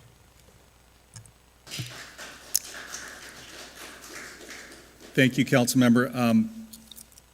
Madam City Attorney, do you want to advise the other council members that have abstained based upon an alleged claim of a Brown Act violation that since we are redoing the first reading, they're free to join us? If they choose not to, I'm fine with that as well. But look, to the extent you may want to advise them, I'll give you some moments to go ahead and do that. Right? You might as well try. And, yes, I will at least notify the other council members of what you're attempting to do and how that impacts the allegations of a violation. Got it. Thank you. While you're doing that, let me just go ahead and I didn't want to revisit this the merits of this because I believe we've already spoken to it at the last meeting. I think others put it really eloquently as to why we should support it. The only thing I would suggest, Madam City Manager, is there are two considerations. One that I believe was just something that's implicit. From my reading of the language of 1482, it exempts any affordable developments because they're deed restricted. But can you check on that to make sure that that is an exemption? From what I understand, that's a provision that's in the just cause eviction ordinance, but for whatever reason, I didn't see the same language in the rent stabilization ordinance. So it's the same language that is in there. I forget what subsection it is. I can look it up if you'd like, but I'm sure that, Certainly, we'll do that right now for you, sir. Great.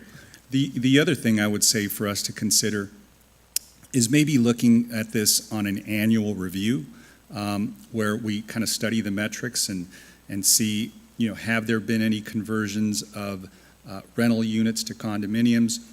Are conditions being blighted? Different metrics to say what is the impact of this rent stabilization and just cause eviction, just to keep track of this. So to kind of revisit it and get some data on an annual basis, right, going forward. Certainly, we can identify some performance matrix that relate to some of the areas you want monitored, and then certainly report back at different intervals. Perfect. Those were my only two considerations. They're not really changes, if anything, if per se, because I think again the affordability is already spoken to in 1482, and it's already in our just cause eviction ordinance. I just wanted to talk about 1482 as we're giving Madam City Manager, City Attorney some time to go ahead and speak to others, is that 1482 doesn't preempt cities from doing what we're doing. There's a reason why they left this open, because 1482 covers the entire state. Not all cities in California are alike. Beverly Hills has rent control. San Francisco has it. I mean, so there's so many different cities that have different demographics and different average median incomes for their populations. And for Santa Ana to just, say, look, we're not going to tailor it to our needs, doesn't make any sense to me. So all we're doing is we're simply tailoring it to the demographic we have. So, to me, in essence, this is just simply, an anti-gouging ordinance, and we're just saying rent increases are still going to be allowed. They're just going to be reasonable and not excessive. That's really all we're saying with this. And again, tailoring it to our community standards and our community needs. So I think that's it. Before we move forward, I'll go ahead and just ask the city attorney, is there anything that you need to add to us, or?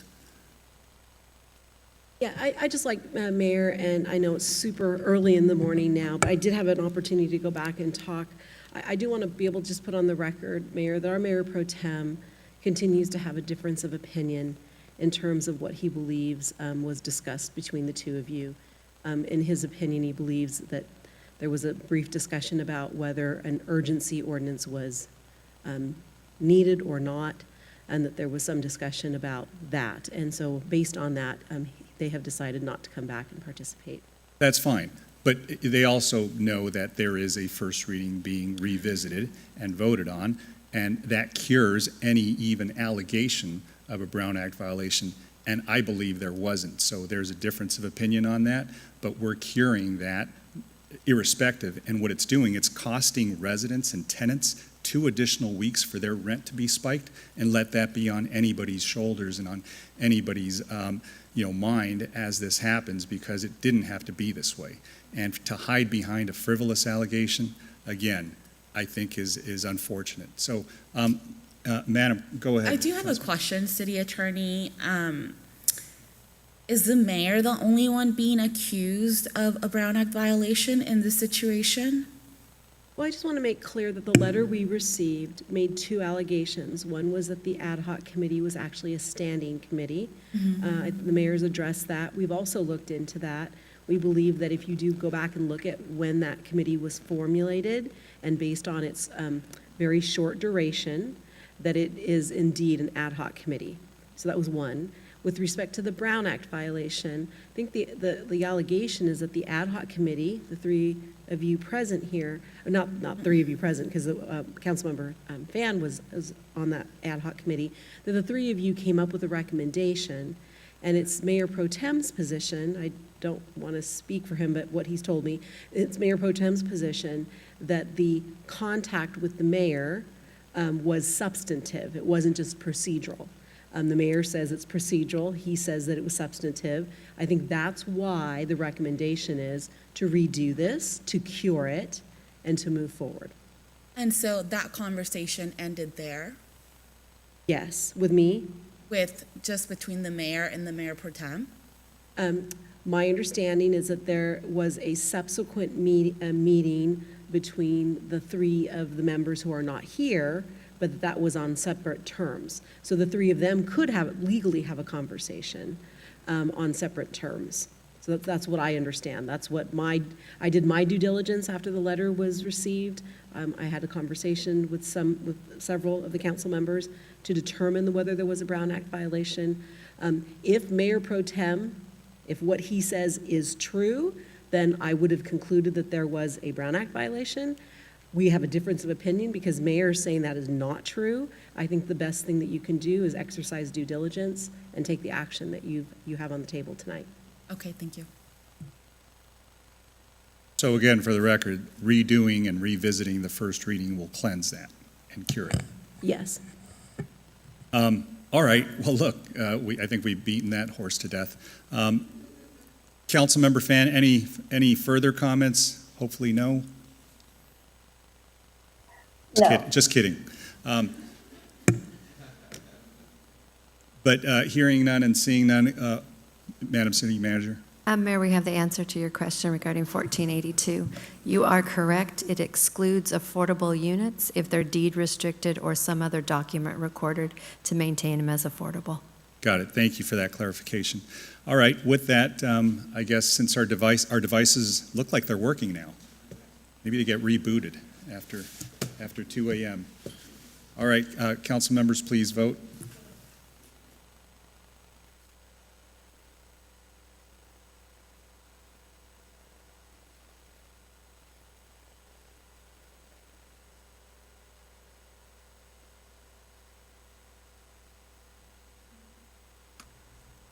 Okay.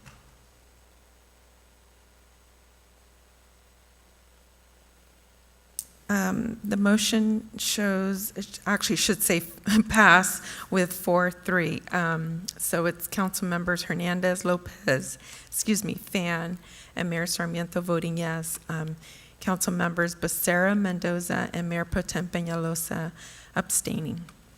Great. You got to change that fail to a pass because we don't want that Yes. as our last visual of this. I have a quick question on the abstentions. I thought we weren't able to necessarily abstain from voting. So we do have a municipal code provision that says that council members should vote unless they state on the record why they believe they have a conflict, got it. or why they believe that their participation, why they believe they should not participate. Okay, thank you for that. And for the record, it does show that it passed. Good. All right.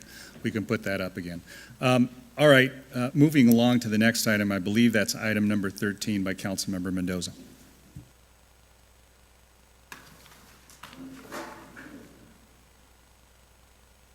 Question on item 13 is whether this service is unionized? Certainly, Council Member. I do believe the Allied Universal Janitorial Service employees are a part of a union, but I will have the police chief confirm that information. Yes, confirmed. All right, and my second question was, could some of these services be performed by our SEIU members who had been laid off last year in 2020? I know that the answer would be, of course, any position could be performed by an individual. What we have pursued per direction of this council, doing first right of refusal to all positions that we've been restoring to SEIU members that were let go during COVID when we had to shut down the services that they performed. We have not had large numbers of them taking us up on those job offers, but we are continuing to do that. And you do have a lot of items before you where we are going to be adding additional positions on, and we will certainly follow through with that as well, with those positions that we'll be adding subject to your approval.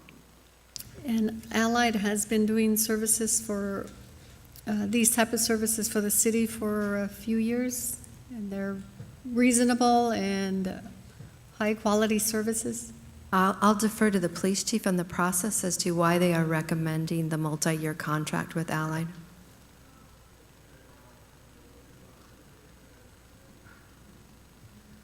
I have a PowerPoint if you'd like as well.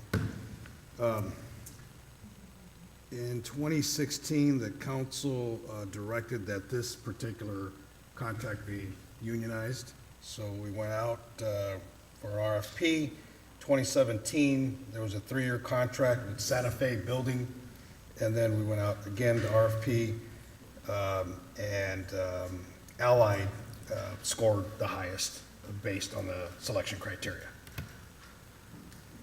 All right, if there aren't any other questions by my colleagues, then I'd like to move the item for approval. Is there a second? I'll second the motion.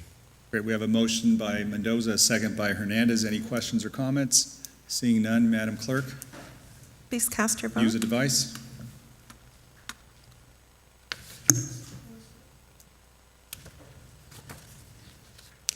The motion passes 7-0 with council members Becerra, Hernandez, Lopez, Mendoza, Fan, Mayor Pro Tem Peñalosa, and Mayor Sarmiento voting yes. Great, thank you. Moving along to the next item, I believe it's item number 14 by Councilmember Becerra. Yes, thank you, Mr. Mayor. Let me just get to that.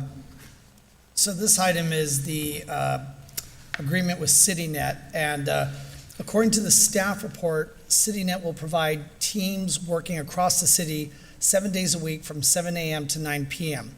I'd like to see CityNet working between 9 p.m. and 7 a.m., even if it's in a smaller capacity than what's being offered between 7 a.m. and 9 p.m. I think we can all agree from what we've experienced or what we've seen that mental health calls do not conveniently stop at 9 p.m. and then begin again at 7 a.m. So I'm going to look to you, Madam City Manager. In regards to this item, is this a change that can be made from the dais tonight? Or should we continue the item and have you go back and discuss this change with CityNet, assuming my colleagues agree? Council member, if you would give me some leeway on it, I would be comfortable with if you move the item forward, but then what we will do is we will go back to CityNet and express that desire, and maybe we can attempt to adjust and maybe get some experience under our belt on when there is a volume, and that we could adjust accordingly, if you would allow us to do that.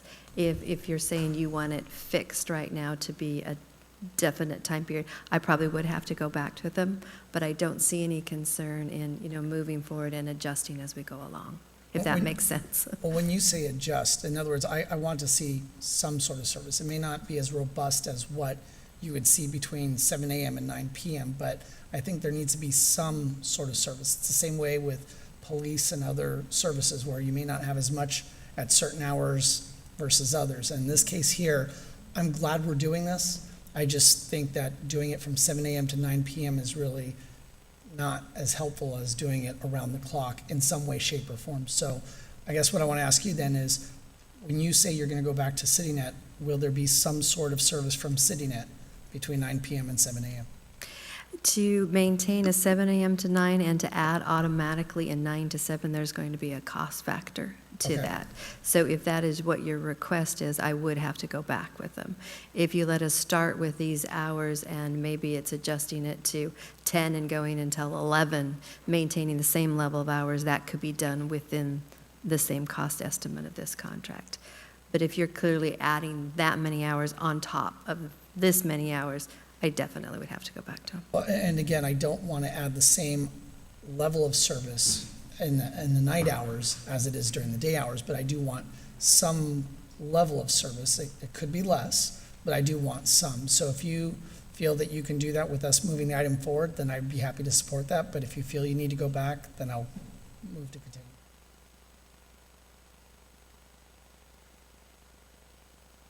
I'm comfortable with that, and I certainly would report back, and if I could not achieve it, I would be bringing you back an amendment to the contract. Okay, so with that change to add some service between 9 p.m. and 7 a.m., I'll go ahead and move the item. Great. So there's a motion with those adjusted hours with the second by Councilmember Hernandez. Any other questions or comments from the council?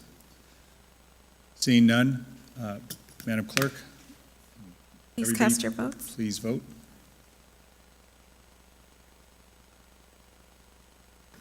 Councilmember Mendoza, if you would please cast your vote.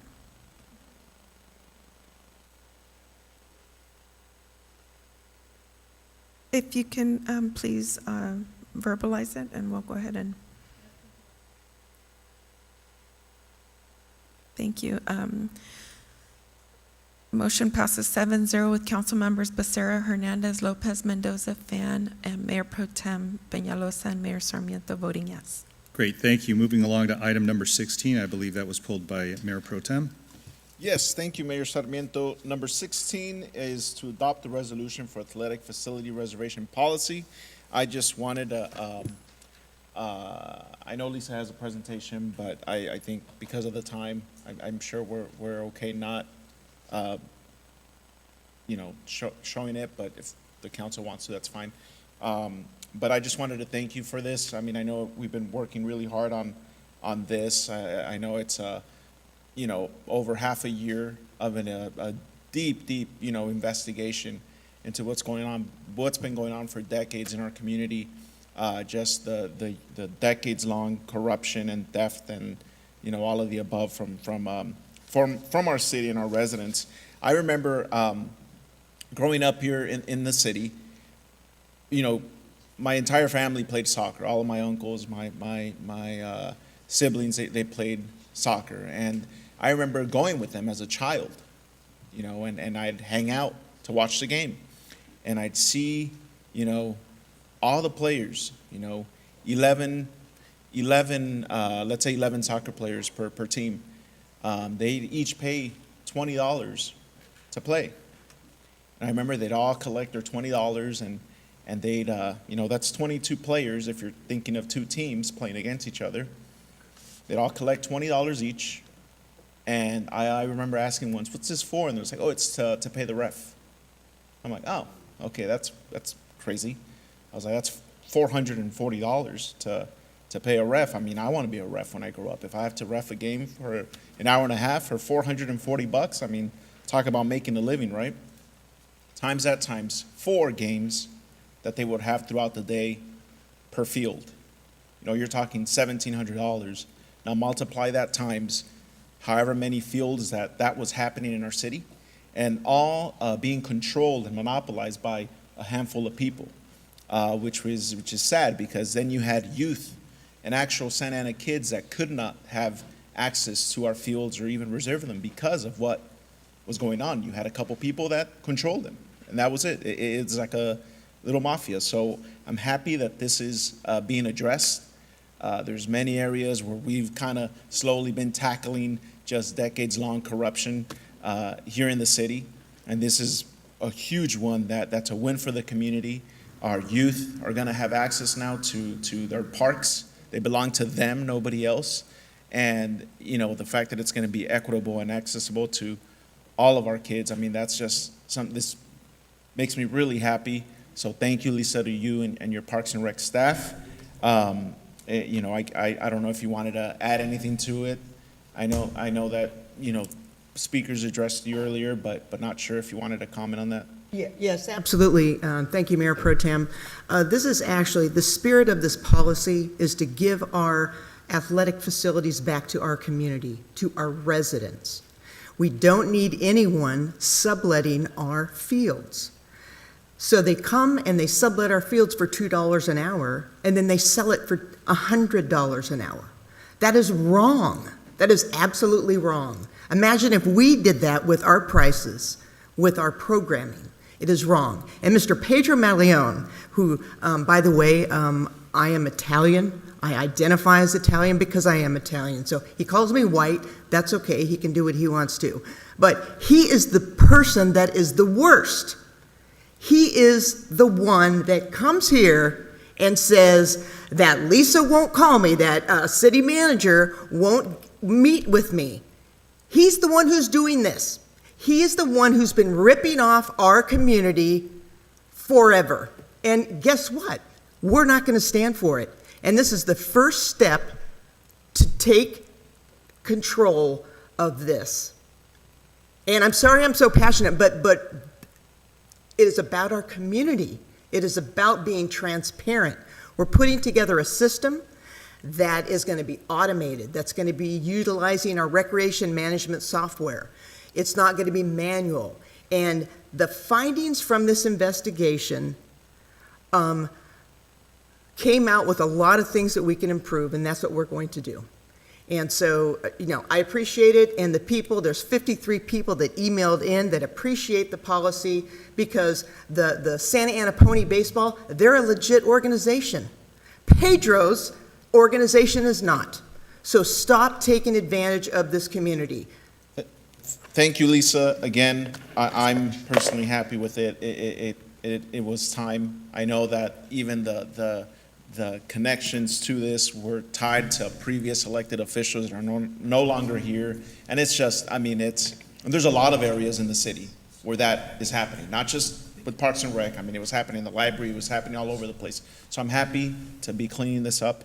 It's time that we start looking out for the betterment of the city and transparency across the board. So this is going to do that. So with that, Mayor, I'll make a motion to approve this I'll item. second. I'd like to comment. Okay. So we've got a motion and I think a second by Hernandez, who wanted to comment, and then Yes. Lopez, who wanted to comment, then Becerra, who will comment in that order. Okay. And then Fan. I am beyond appalled that this even was ever a thing. What's the name of this gentleman's organization? Organizations that have monopolized our fields for years. So Wow. I'm at a loss for words, because I remember when I was in high school, I had a really good friend, and her father was he was a soccer coach, and I remember he used to literally would Mayor Pro Tem was explaining, I remember seeing that. You used to have to pay the ref, and he used to even take them food. And I just remember being so perplexed at that time as a kid, like, oh man, the city's really paying cash. Like, you got to pay cash to play. And let alone, I mean, this has been going on for so long. I mean, it's almost mafia-like. I'm so happy to see that we're doing something about this, and thank you, Director Rudolph, for being proactive about it. Great, thank you, Councilmember. Councilmember Lopez, and then Councilmember Fan. Thank you. Lisa, I fully support our Parks and Rec Department investigating any wrongdoing and seeking a fair process for Santa Ana residents. I appreciate that. And I do support it, but I do have questions, and I just want you to know that because I have questions, that doesn't mean that I don't support it or I don't value the work that you've done, which is clearly reflected in the staff report and the attachments. But are people going to have to be 18 or 21 to make a reservation? Well, they need to identify a representative, and we, in our allocation guide, so there's a user allocation guide that's also going to be attached to this, and it'll be on the website. We want them to be 21 years of age. Now, there could be exceptions, and like I said, the spirit of this is to make it a process that works for everyone. We just want legitimate organizations that are nationally affiliated with their sport.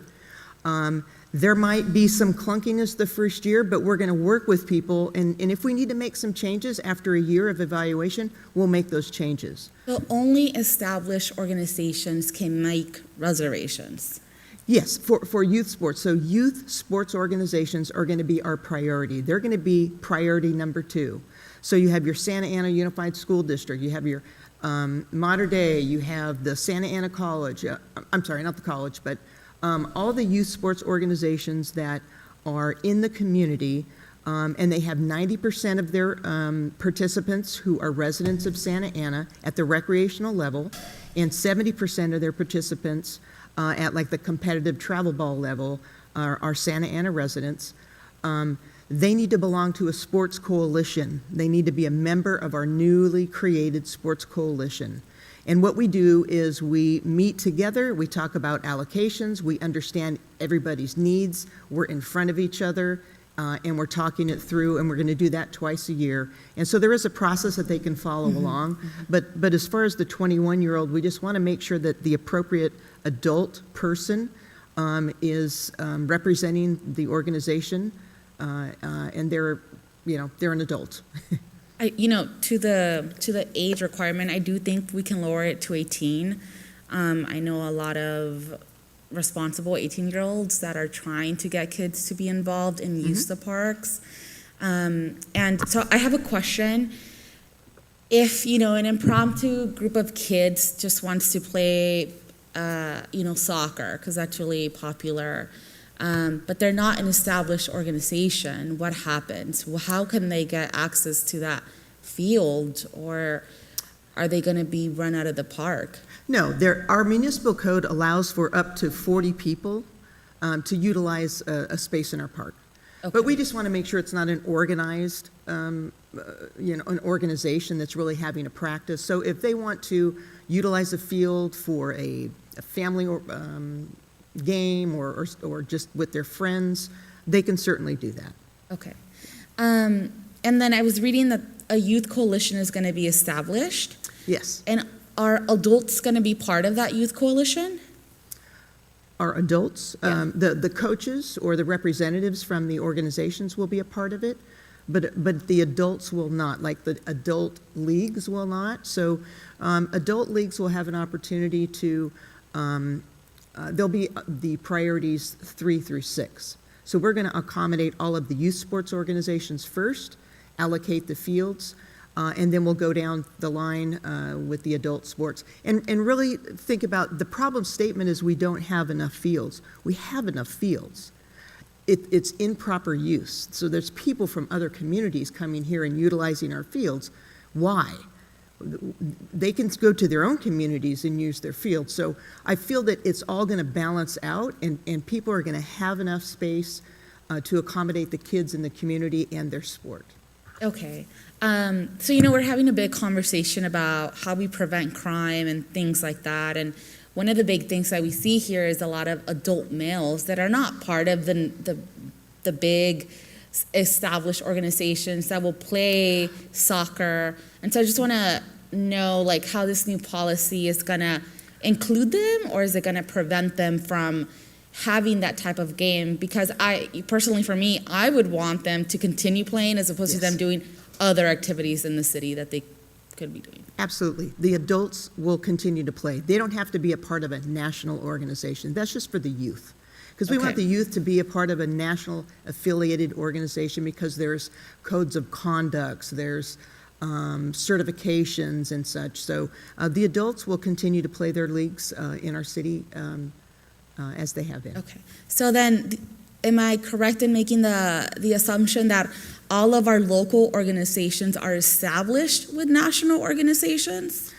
They are not.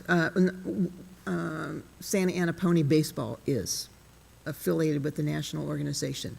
AYSO Soccer is affiliated. So if they would like to be a part of our youth sports coalition, they need to take these steps to become established. They need to affiliate with the national organization, and there's criteria that they need to meet to be a part of that. And what we'll do after this is we'll be meeting with the entire community. We want them to know that now they can come to us, and let's help them through and get through the process. And if they want to truly establish themselves and serve community members and the youth of this community, then we will help them. So they're going to go through a different process than Yes. like Santa Ana Pony, right? Because they Right. have to now be required to register with a national organization. Yes, and they need to be a 501c3. Okay. And then are competitive leagues allowed to be part of the coalition? Yes. Okay, good.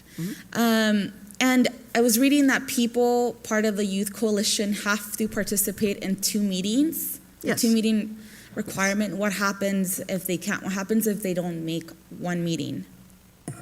They can have a representative. There's a lot of people in a youth sports organization, so maybe if the president can't make it, they can have the vice president come. Okay. And, life happens. Yeah. And how are we going to manage last-minute cancellations? There'll be a process where we will manage the cancellations through the city of Santa Ana. So what we want to see is when someone wants to utilize a field, then use the field. What I don't want to see is the field's not being used and somebody has a hold on it and somebody else needs it. So we want to accommodate everyone as best as we can. And so it'll come through my department. I would like to see some sort of advertising, maybe from the Parks and Rec Department, to put it out to community, like, we Yes. have a cancellation, if you need a field, there's a field available. We'll automate it and put it on our website and use our software. Okay. And then folks are being required to make a reservation 12 months in advance. Did I read that correctly? Yes, there's going to be requirements if they're going to have tournaments or, and again, the process at the very beginning is going to be hard to meet the timelines that we have in our user guide. So if this goes into effect January 1, 2022, right now they need to start planning for that. So we're going to have to meet with people now and try to do the best we can to move them forward, to get them to where they need to be. So then the assumption is that these organizations know what their schedule is a year in advance and what they're going to be doing. Therefore, they should book a field 12 months in advance. Yes. That's normal? Yes, they would know it from their national organization, what their schedule for the year would be. Okay, and then I guess on the risk management side of it, I was reading that, our orgs are they're gonna be required to have a $1 million insurance policy. And I guess what I would prefer to see is the city kind of offering some sort of partnership with an insurance provider as opposed to having that be put on the residents. Because I don't know what that process would look like, and I think it would be easier for them if the city says, this is our partnership. Go through them and, figure it out. Yeah, and typically they would be covered by their national organization, their Okay. affiliation. So I think they might be covered there, but we can look into that. Okay. And then is this going to be made in Spanish? This? Yes, yeah, we have draft policies. We'll be coming back to you to amend the miscellaneous fees, and that will be sometime in November. And then we propose to implement this in January of 2022. Okay, great. But yeah, we'll put it in both All languages. right. Well, I'm 100% in favor of the non-transferable clause. I do support that wholeheartedly, and I hope that this new process makes it easier for people to have access to the public parks. Yes, thank you. Thank you, Councilmember. Councilmember Becerra, and then Councilmember Fan. Thank you, Mayor Sarmiento. Lisa, thank you for bringing this forward. One question I have is simply what you're proposing here. I mean, all these different components of this policy. In your lengthy career, are these items that are unusual? In other words, are you trying to sand down the edges just to make it fit in Santa Ana? Or are these things that residents in any other city would expect when it comes to their athletic facilities and the organizations that are reserving them and using them? Yes, this is best practices in the Parks and Recreation profession. Okay. It varies from city to city. People will change things, but typically there's a process, a transparent process, an automated process, and typically some type of sports coalition that people belong to.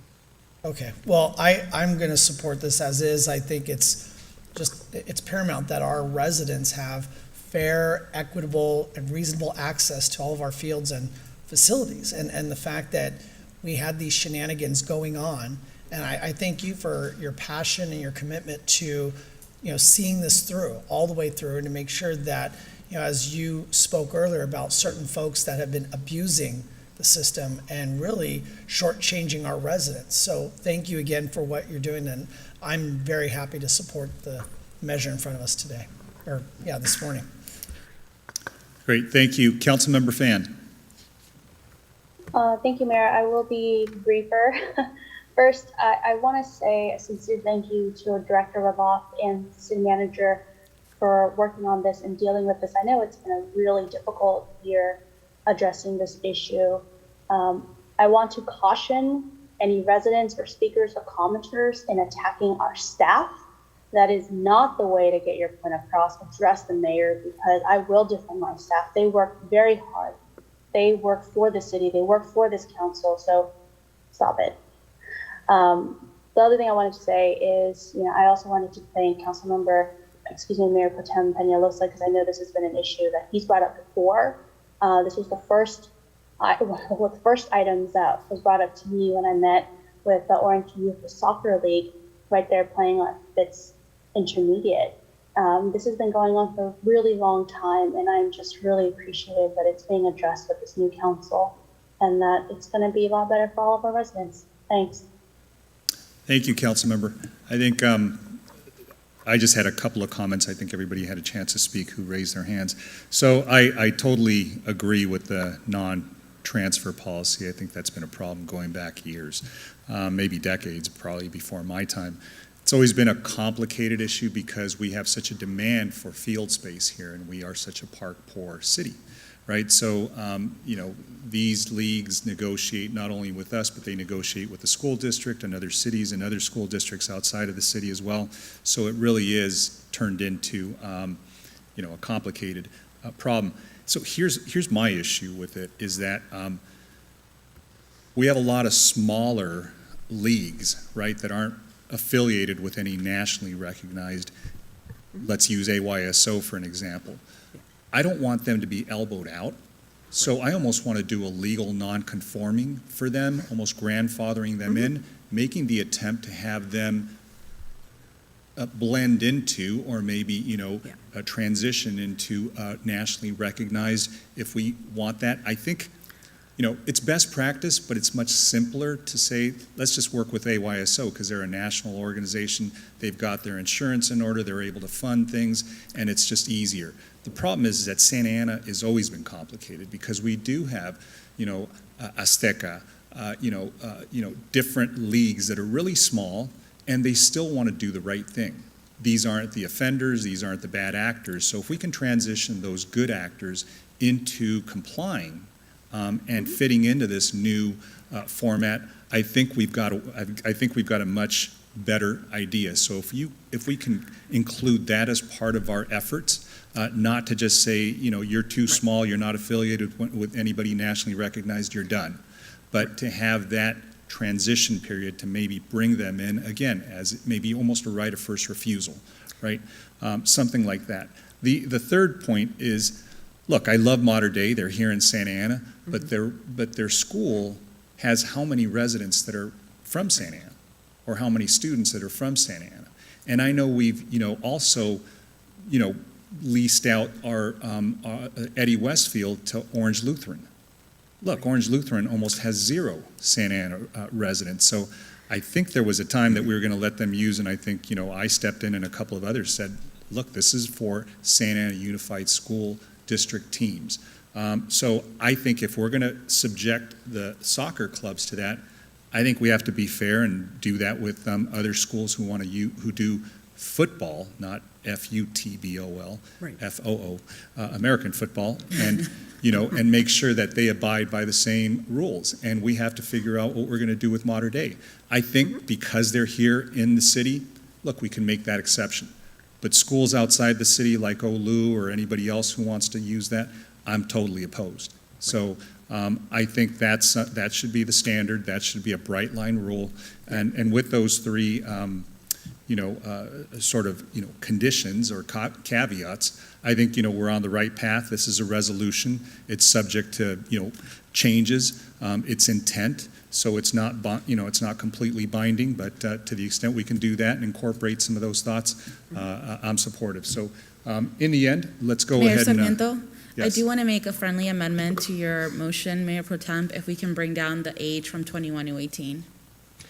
Yeah, I would gladly accept that amendment to the motion. And I Thank was you. going to say, Mayor, as the maker of the motion, I'm happy to accept the age requirement from 21 to 18. Okay. And the Mayor Sarmiento's idea of helping these smaller leagues, youth leagues, kind of help them become official, or and kind of whatever way we can is kind of gear them and like I definitely don't want to elbow them out, but make sure they're included in the process. Absolutely. We can say maybe it's a regional, if they're affiliated with a regional or a state, or it doesn't have to be national, or, Right. something, or if they're established, we can work with them. And Okay. again, the spirit of this is to help them, and we will certainly do that. And yeah, the bad actors, obviously, we don't Yeah. want. So Yes. that's, got it. All right. Thank you. Seeing no other comments, let's go ahead and bring it to the council for a vote.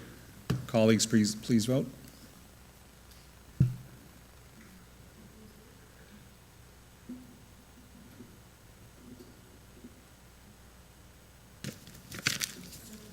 Okay, motion carries 7-0 with council members Becerra, Hernandez, Lopez, Mendoza, Fan, Mayor Pro Tem Peñalosa, Mayor Sarmiento voting yes. Great, thank you, everybody. Moving along to the last item on the consent calendar, I believe that's item number 17 by Councilmember Becerra.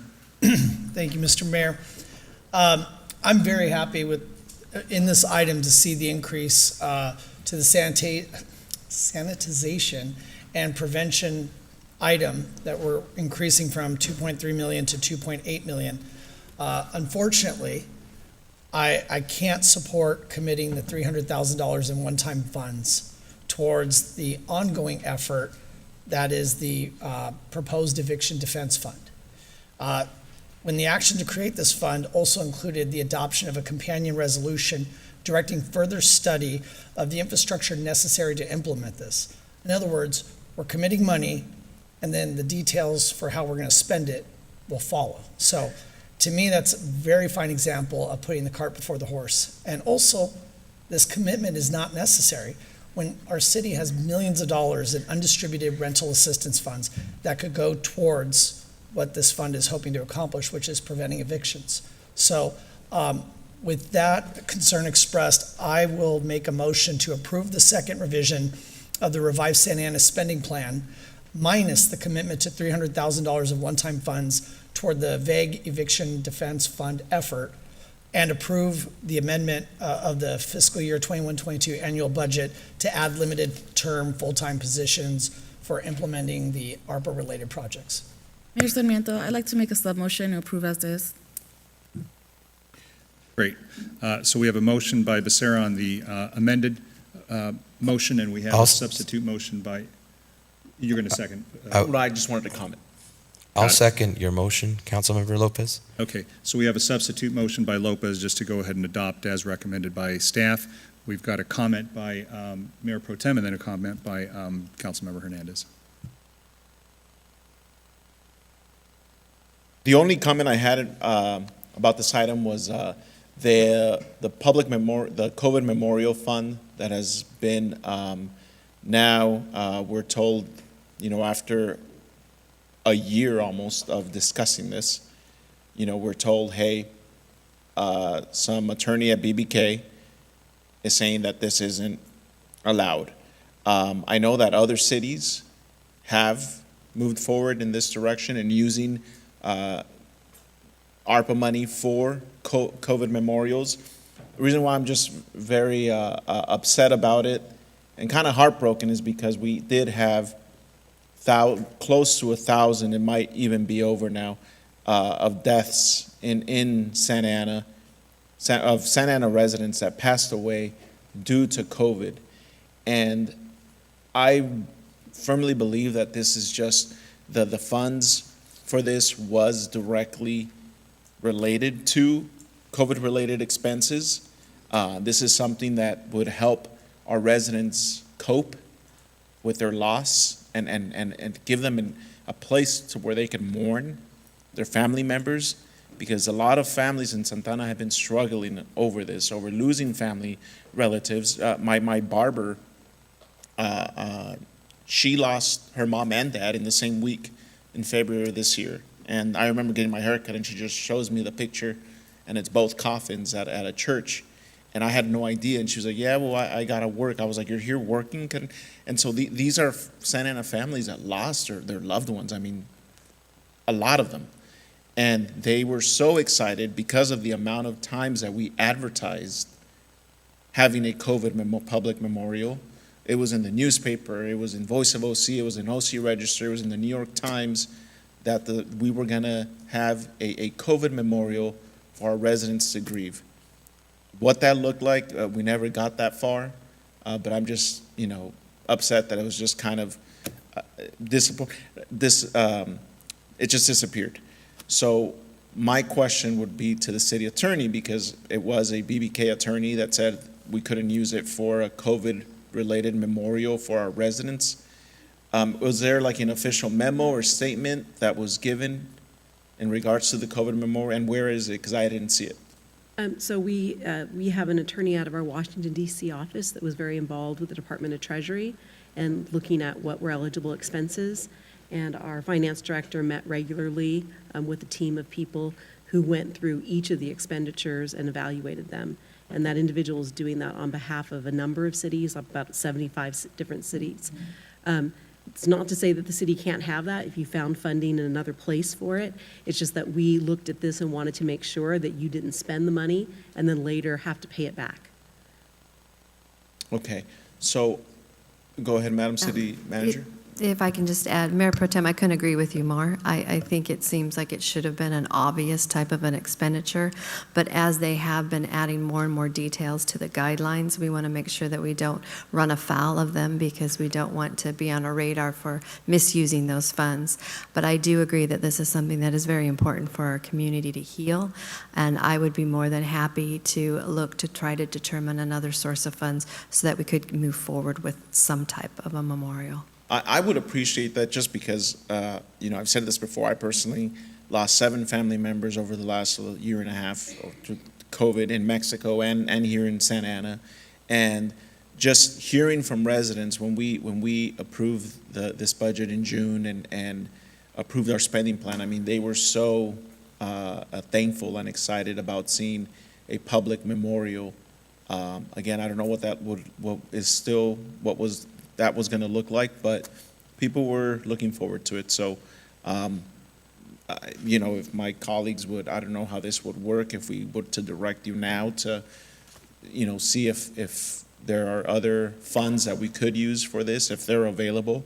Obviously, if they're not, then, I mean, Well, no. hearing no objections, I will do that research, and then I will return to you for your formal decision. Okay, thank you. Thank you, Mayor Pro Tem. And I know we have Councilmember Hernandez and then Fan, but I just wanted to say, this is probably, and maybe lawyers disagree, but I didn't think there was anything more directly related or having a nexus, relationship to funds and a purpose than a COVID-related memorial. In any event, look, maybe there's some new direction from Treasury that came down and said can't do memorials for people who passed away, but that just seems very odd. In any event, Councilmember Hernandez and then Fan. Yeah, I was just going to say, well, obviously I second your motion, Councilmember Lopez, but I really wanted to see this memorial as well. I know we're not done with the pandemic. Unfortunately, COVID is still affecting a lot of people, but maybe we look to create maybe a mural or something at the Blue Lot. Mayor Pro Tem, I think that could potentially be a good location. I certainly would want to see a memorial in our city. That concludes my comments. Thank you, Councilmember. Councilmember Fan?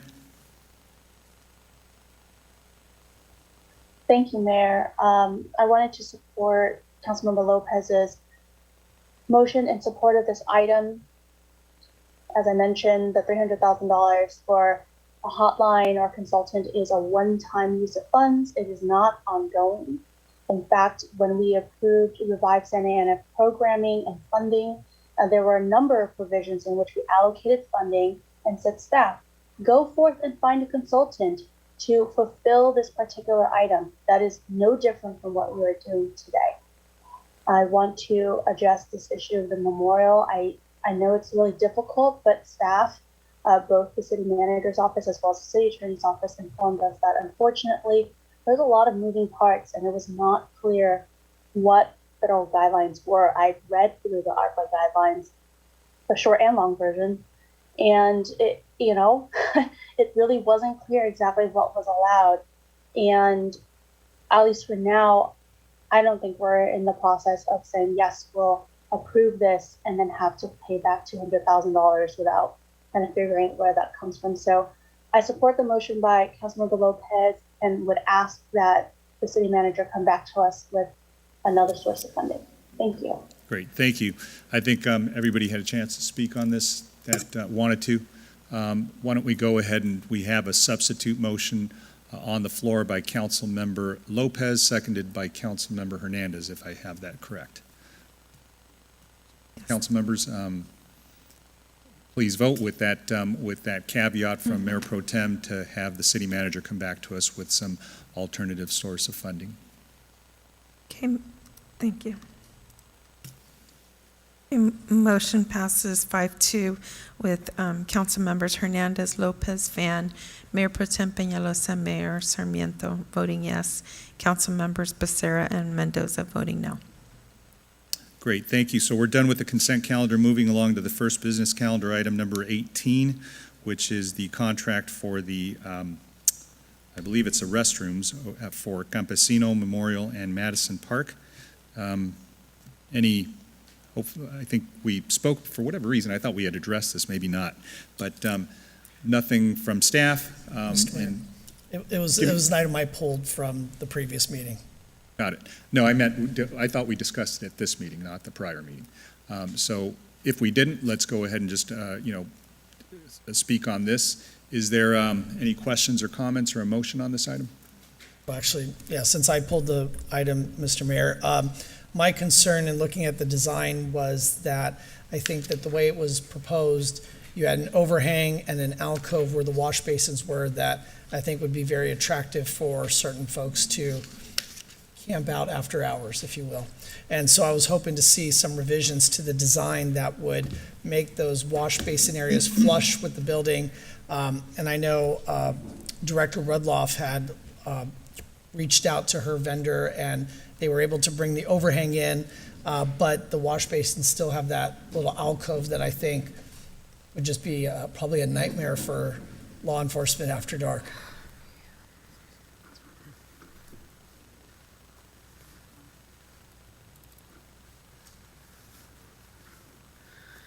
Did you have a picture of the revised Yes. restroom? Yeah, so here, the revised, thank you.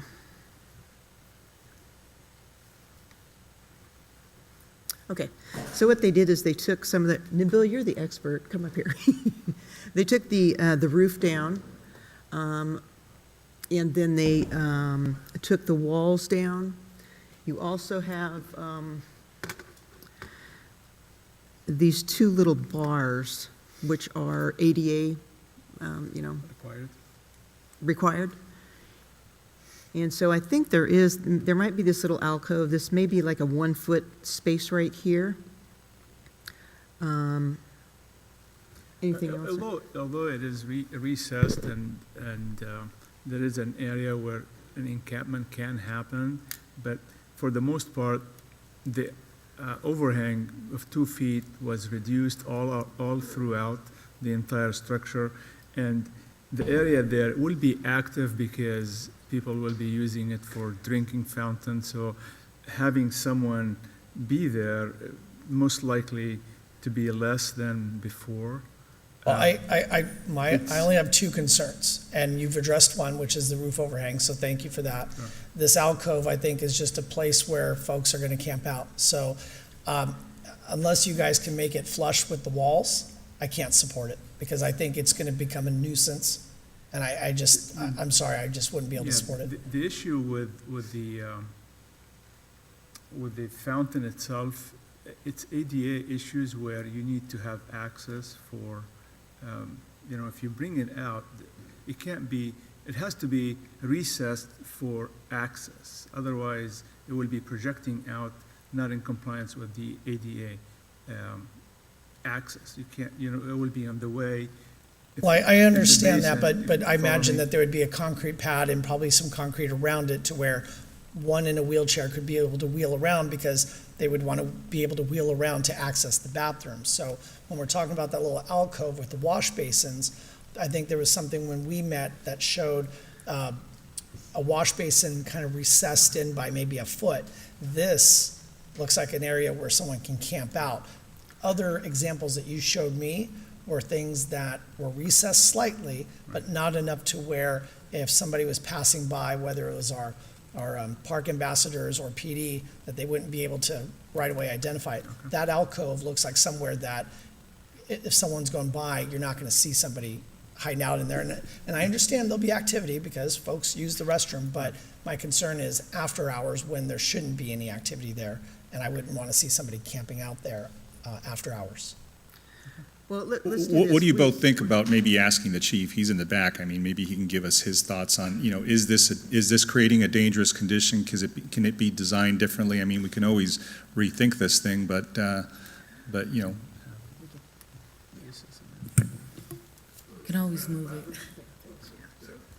or just visibility. Will you have difficulty? Will the design that they just showed create some sort of hindrance to, having somebody do something that's, dangerous, or hiding something, or a place to hide? I think somebody could hide almost anywhere, but.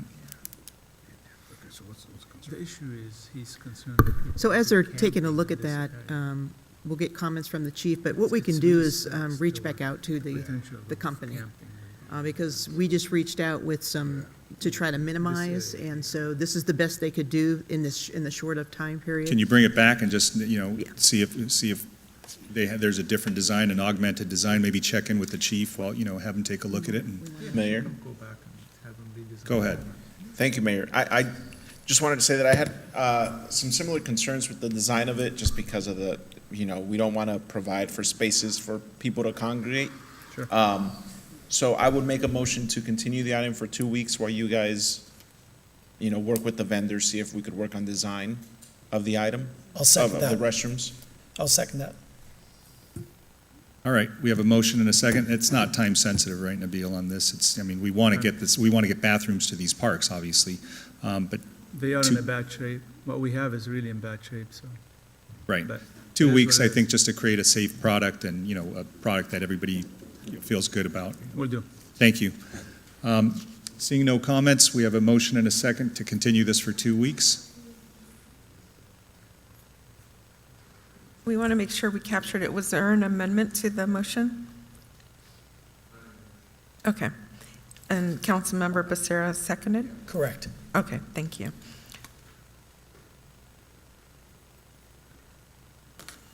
Council members, please cast your vote. I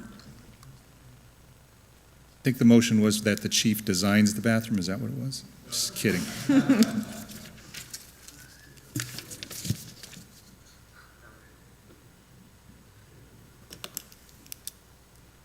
Your motion passes 7-0 with Council members Becerra, Hernandez, Lopez, Mendoza, Van, Mayor Pro Tem Peñalosa, and Mayor Sarmiento voting yes.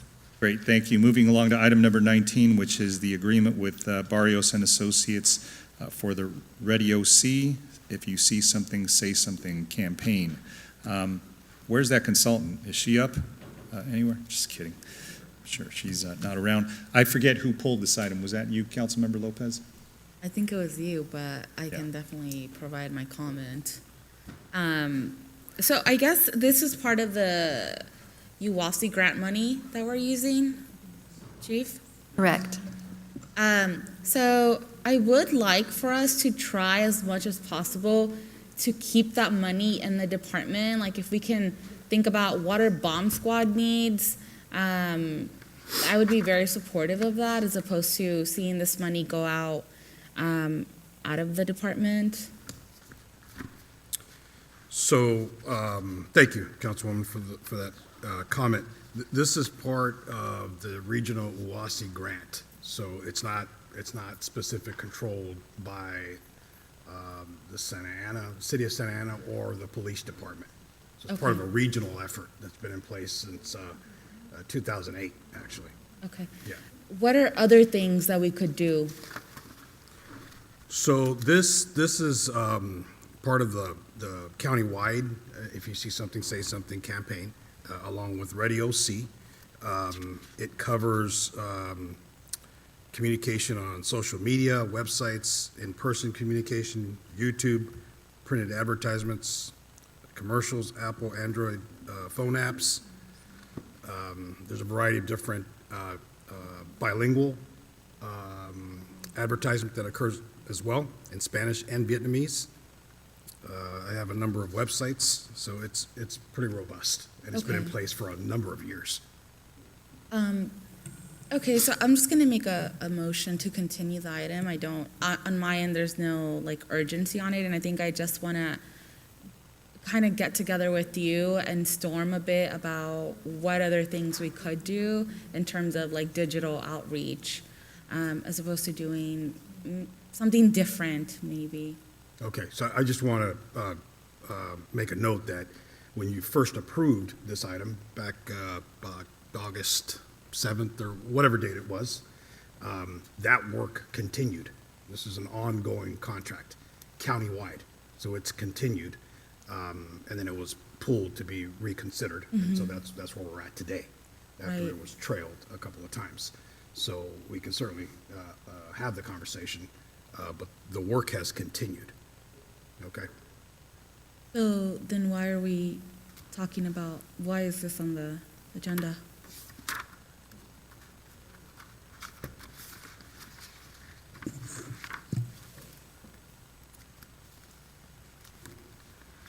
So, council member, I'm not sure I understand your question. So it's an ongoing campaign that has been done, but this is for a renewal period. I do believe what the chief is mentioning is that the start date was September 21st for the continuation of the campaign, with this vendor being the selected vendor. So we certainly can continue it. I think you can sit down with the chief and he can talk to you about what the parameters are on that grant and what the input is from the other lead agency that we alternate with over the control of these grant monies. I think you're going to find we are pretty limited in what we can use it for, but we certainly can continue it for that discussion. I think what the chief will need to do is to make sure that the vendor is not incurring any new expenses without a contract. Thank you for that clarification. I'll make a substitute motion just to approve it as is. So I just wanted to say, I did have a chance to speak with Ms. Barrios, who's the principal at this consultant's office. My concern was, is she just doing, or are they just doing, digital, social media stuff, hit a button, send emails? And I told her that we are trying to shift our outreach in all departments and in every effort to do a much more grassroots effort, because we know a lot of our residents just don't respond to a nixle or to an email. And it just seemed like this is a very large contract. I mean, $1.1 million for an outreach effort. So to the extent that she told me that she will augment her efforts to make sure that she incorporates some of the adjustments I wanted her to make, which is, hey, get into the community and go door knock, go, leaflet, go do things like that in addition to what they're doing. And she said, to my satisfaction, that she would, because those were my concerns. So I'm comfortable, continuing it, but at the same time, I know that she represented to me that she would make adjustments and that she's, comfortable making those changes. I'll second Councilmember Becerra's substitute motion. All right, so we have a substitute motion and a second. Can, maybe sit down with the council member and maybe with the vendor and go through some of the conversation items that we had, and maybe that, to her satisfaction, and if there's something wrong, we can always bring it back to the council. Absolutely. Mayor, if I might have misspoke, I want to clarify with what I said.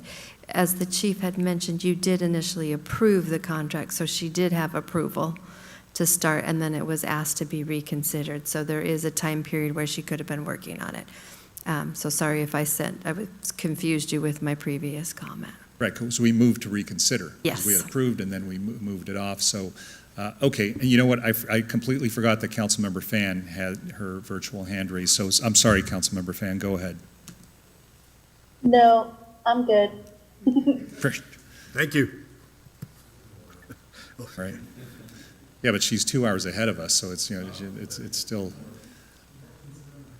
3. It's only 12:30 here. only, yeah.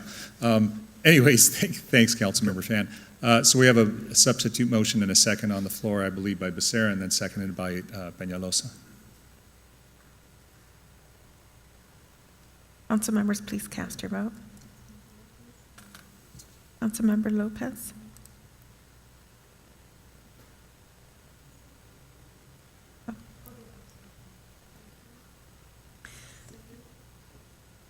Thank you. Motion passes 6-1 with council members Becerra, Hernandez, Mendoza, Fan, Mayor Pro Tem Peñalosa, and Mayor Sarmiento voting yes, and Councilmember Lopez voting no. Great. Thank you, everybody. Let me take something out of order. I'm going to take item number 22 out of order because that is going to include Councilmember Hernandez. And I'd like to, I know he's not feeling well, and for a very good reason. I think, I think he's ready to go after this item, but I wanted to make sure he was present for item number 22. So I'm going to call that one out of order. Yes, go ahead, Councilmember. Oh, I'd like to state my recusal on this item as I think the hotel, the property developer, and the applicant are clients of my firm, my employer, Botanicals. So I will virtually exit the room and we all deliberate. Don't exit yet, because I'm taking 22 out of order. I'm advancing it to hear it right now. I just mean I'm not on the dais and will not be participating. This is the best way I can virtually remove myself from the dais. Got it. But what I'm saying is we're going to do item 22 before we do item number 20. So yeah, is it 22 the Hamptons item? No, 20 is the Hampton is the Hampton item. 22 is the ad hoc for the Police Oversight Committee.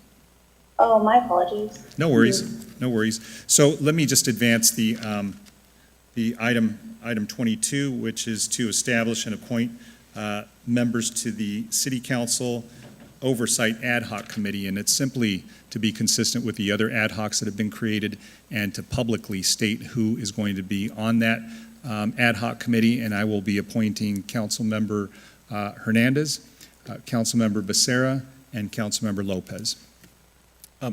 Mr. Mayor? And this is really more of a receive and file, but go ahead. Now, I'm not interested in serving in the ad hoc, but I was going to say, and indulge me for a second, that because of the sensitivity and the substance of this item, I'm happy to see it before us. I know it was an agenda, a council item that I brought forward last summer, I believe with yourself and Councilmember Becerra, so I'm happy it's here. But I'd like to see if maybe the council will entertain reinstating the Public Safety Committee that was once here. I got to serve on it when I first got elected, and we did away with all of them early last year in 2020.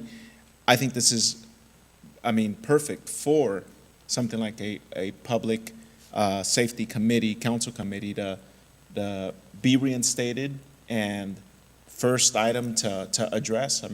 And because of the sensitivity, it'd make it transparent and open to the public and members of the public that want to participate. Just an idea. Not sure if anyone would even want, but that would be, I guess, a motion of mine. Yeah, I don't think that it's mutually exclusive with what you're saying. I think as we're doing, with the next item or with item number 23, which began as an ad hoc and evolved into a standing committee, which is the School Board Collaboration City Council Subcommittee. I think because this one is needed, we had speakers here. I think unfortunately we had this officer-involved shooting just a week ago.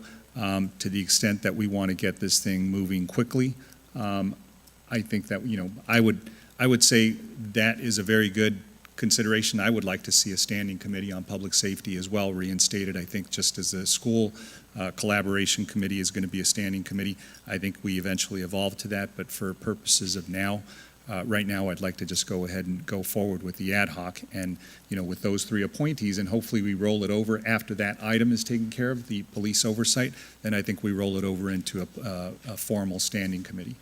That would be just my comment on that. If I may, Mayor, that would be appropriate because this item, it doesn't require any action. It's merely on here for transparency's sake. You have the ability to appoint individuals to an ad hoc without actually having it on the agenda. So this was just to be consistent. Taking that other action would require us to come back on an agenda. And I wanted to do that just in the presence of Councilmember Hernandez. I know he said he's, I think we're all tired, but I think he's got even more of a reason to be exhausted at this point, both physically and emotionally. So, just for the record, that's what the appointment is going to look like. Thank you, Mayor Pro Tem, for those comments because I would like to see this turn into a standing committee as well. All right, going back to item number 20.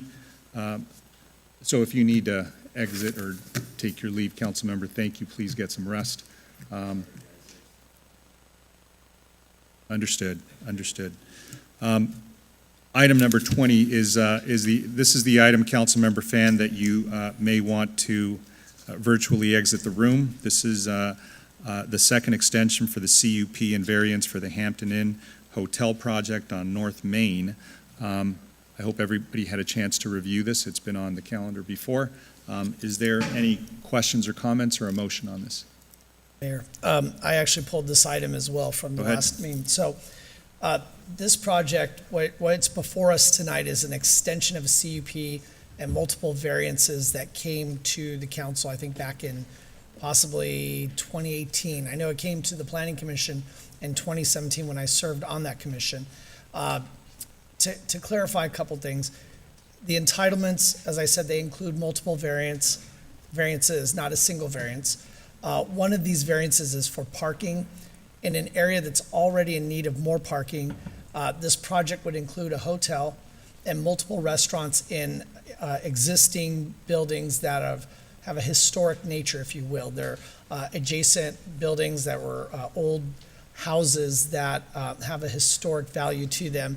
And the applicant, I think through negotiating with the community, proposed to incorporate them in the project.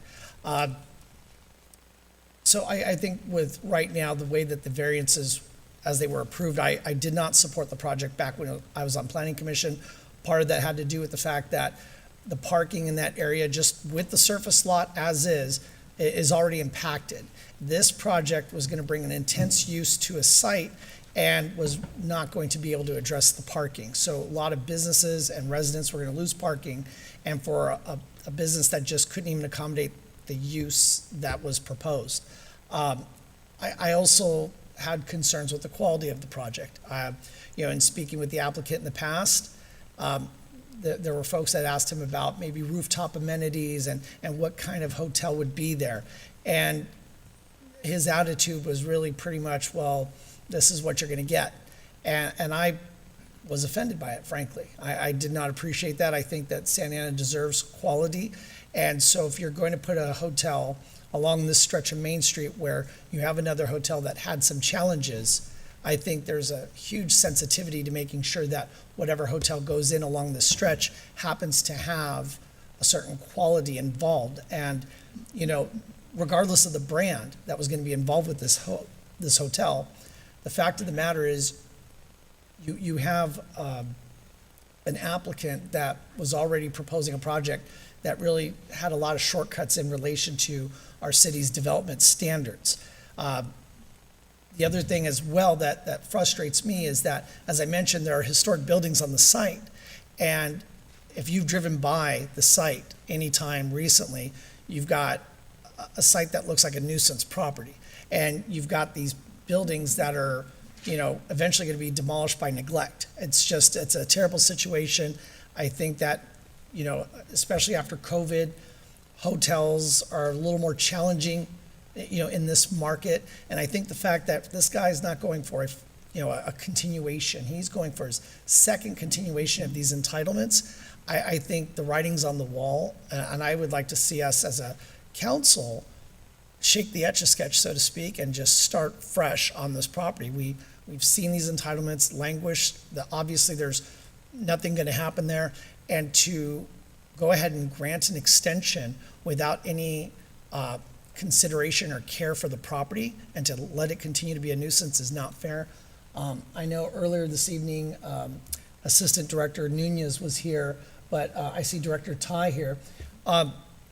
Can you tell me, regardless of what action this council takes on whether we grant these extensions of the entitlements, what's going to be done when it comes to the maintenance of that property, and especially those historic homes? Because I think right now, the shape that they're in, the neglect that's going on, I'm just really concerned about the well-being of those properties. So is this on your guys' radar, and what actions will be taken? The answer is yes, and the action is separate from, regardless of any action you take here tonight, we still have code enforcement division engaged in getting the property owner to maintain the property as well as the historical structures. So Director Tai, if I understand what you just said correctly, so your staff has engaged this applicant Correct. already. So in other words, this is an ongoing issue. So we're going to grant him potentially an extension of entitlements while he continues to thumb his nose at us when we're asking for him to just maintain the property. We're not even saying at this point, put sticks in the ground, do something. We're saying just maintain a surface parking lot and maintain the integrity of two historic buildings. As I mentioned, we have action already engaged with the property owner. Okay, and so that doesn't sit well with me. Let me rephrase it. Thank you for having action against the property owner for not maintaining the property. So thank you for that. But just the fact that you have to engage in those activities doesn't sit well with me. So rather than let the site sit for another year, I'd like to go ahead and move that we do not grant the second extension of the CUP and the variance for this project. And again, that we start with a clean slate, and hopefully this parking lot could be used by neighboring businesses and residents again, and that through Director Tai and his staff, they can compel the property owner to, maintain the property and make sure that the historic buildings are protected and safe. I'll second that motion. Great, we have a motion and a second. Councilmember Lopez? Yeah, I do have comments, Director Tai. How many properties do we have in the city that are maybe slated to be hotels that haven't been built yet, or that will potentially come back to the city council and ask us for an extension? This is the only one that I know of that has entitlement. Other hotel projects have been discussed but don't have entitlement. It's part of a development agreement. So this is the only one I'm aware of that has a hotel with it. I know that the Third and Broadway project has a hotel component as well, but that was just recently approved, so it's not going to face an extension anytime soon, as this one is. Okay, and what are the shortcuts that the project is taking in terms of our standards? The approval of the project was done in 2018, and that approval included a variance, and as council member who was actually on the planning commission approval at the time, the standard sounds like it was related to parking as well as signage, correct? Correct. Okay. So, I definitely appreciate the concern, but in terms of turning the lot into parking, that is something that before we all take a vote on, it's something that I would like to see the city engage Ward 3 residents, the neighboring communities there, to see if that's what they want to see there. So, I want to make a sub-motion that we continue the item and that in the meantime, we go back to Ward 3 residents, give them an update of what's going on, what the discussion tonight was about, and say, these are the options and what is it that possibly you folks support or wouldn't support here. Director Tai, is that even an option at this point from a timeline perspective? Because if you're coming back to us for a second extension, that means there have been deadlines that were potentially about to be missed, hence why the application for the extension. So as we stand today, and I appreciate what my colleague is asking for, because yeah, it'd be great to have folks weigh in on what the future of this site could be, but is that an option for us at this point? So the approval application is to extend, the expiration date was actually in August. So the extension would allow the application to have an additional one-year extension. So the deadline has already passed. So if the council desires to have additional discussion and outreach, I just need to be clear on what that is, and is that a part of this decision? Well, I'm confused. So if the deadline's already passed, isn't this discussion a moot point? So historically, the way the city has worked with the applicant is that they would submit before the expiration, which they did, and that the city would schedule it at a following meeting, which it was, and it's being continued, so that's why we're here. So we're about a month away because of the last time it was polled and continued. But the fact of the matter is an extension wasn't approved in time. And this person, if he was, interested in developing the site, should be keeping a watchful eye on the calendar. So if they knew that their entitlements were going to expire in August, I wouldn't wait till July 31st to apply for an extension. I mean, I think most folks would probably apply with enough time to make sure it got on the calendar, and obviously checking with staff to make sure of the appropriate timeline to get it through the appropriate approvals. So again, to me, and Madam City Attorney, if you wouldn't mind chiming in, I feel like this is a moot point.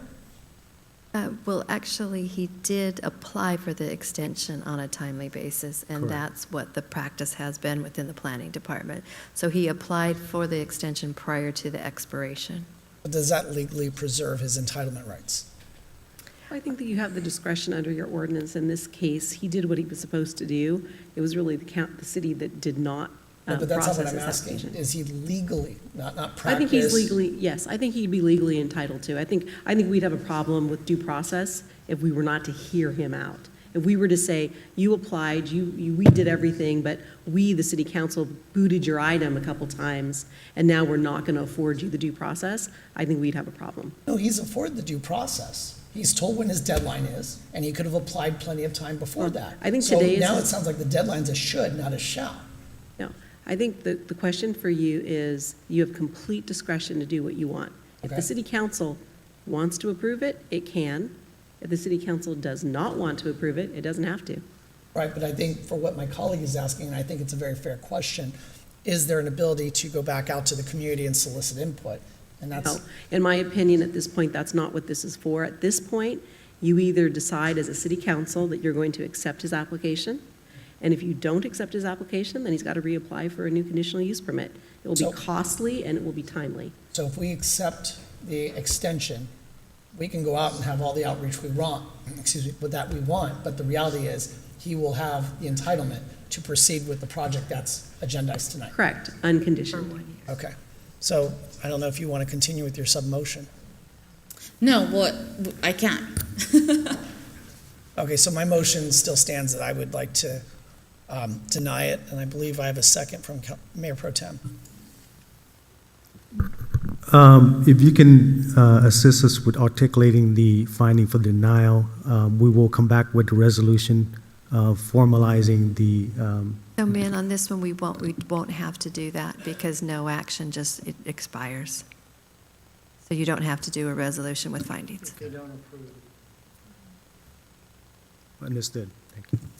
All right, so we have a motion and a second. Madam Clerk, is Councilmember Fan? No, she, No, okay. Any other council members want to speak? I didn't hear all of the discussion, but I understand the motion. Look, to the extent that this second extension would be based upon the inability to, fulfill and comply with the entitlement, during COVID, it made it really difficult, I think. And, had we, had this, developer had some time, I think we've spoken about this whole issue with, limited parking and the ability to go ahead and develop this. I know we're all looking at TOT improving in the city. I would say, look, I'm supportive of council's recommendation to do the second extension. I, don't agree that, we have a irresponsible developer. I think the developer has some other projects in the city that he's worked on. But nonetheless, I just think that, the value of working with him and working with that project to, increase, the TOT there. We've had sort of the discussion about whether or not it's going to impact parking to the other businesses and, the two historic homes. But look, I'm simply going to not support that. I'm still supportive of the of staff's recommendation. So we'll go ahead and, hear this motion and take a vote on the motion as stated. council members, if you can please cast your vote.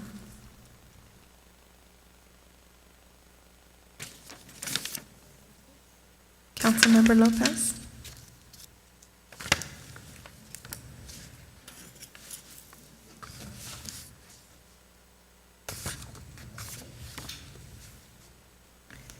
Okay, motion passes, motion fails with Councilmember Becerra Mendoza and Mayor Pro Tem voting yes, Councilmember Hernandez absent, and Councilmember Lopez and Mayor Sarmiento voting no. 3-2. How is that a fail? You need 4 to pass. So you have Councilmembers Becerra Mendoza, Mayor Pro Tem Peñalosa voting yes. You have Councilmember Lopez and Mayor Sarmiento voting no. You have Councilmember Fan who recused or abstained. No, I understand, Madam City Attorney. Is that true? We need 4? So there's certain actions under your charter that require 4 votes. Those are resolutions, ordinances, and the expenditure of money. So if you just give me a moment, I'm asking tough questions at 3:50, but I'll get you the answer. I was just going to state, because I believe this has happened in the past, Madam City Attorney, and your answer was that a majority of the quorum would. Usually the answer is a majority of the quorum. The charter only applies when there is a resolution, ordinance, or the expenditure of money is my recollection. So I just want to verify. So your motion was not to approve the extension, which doesn't require a resolution. If the resolution was required, I know for sure you would need 4 votes. Otherwise, it's action, simple majority action, but I'm just going to double check your city charter real quick.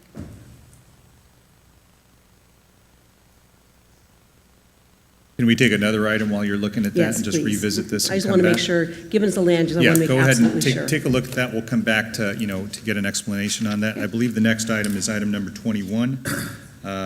Go ahead. Did you want to talk on 21, or did you have a presentation, or just ready to answer questions? Just ready to. Great. Was this something somebody pulled, or was it just continued over from a previous? Mayor. I think it was a What's that? business It was item. continued, Mayor. Got it. All right. So this is the two resolutions to appoint Ken Gominski as as a homeless services division manager.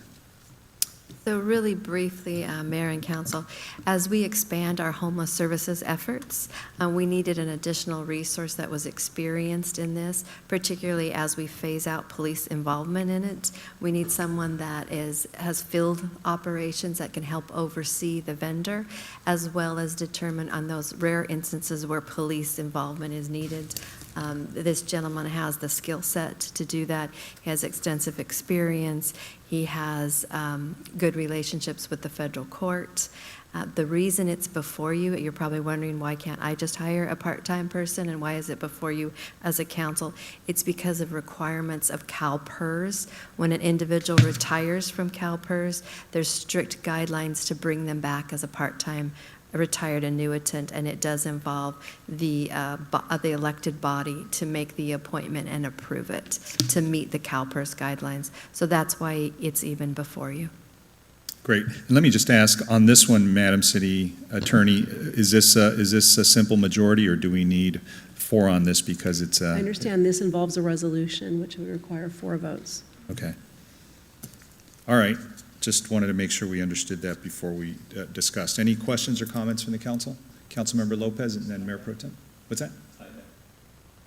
Councilmember Ties, she's there.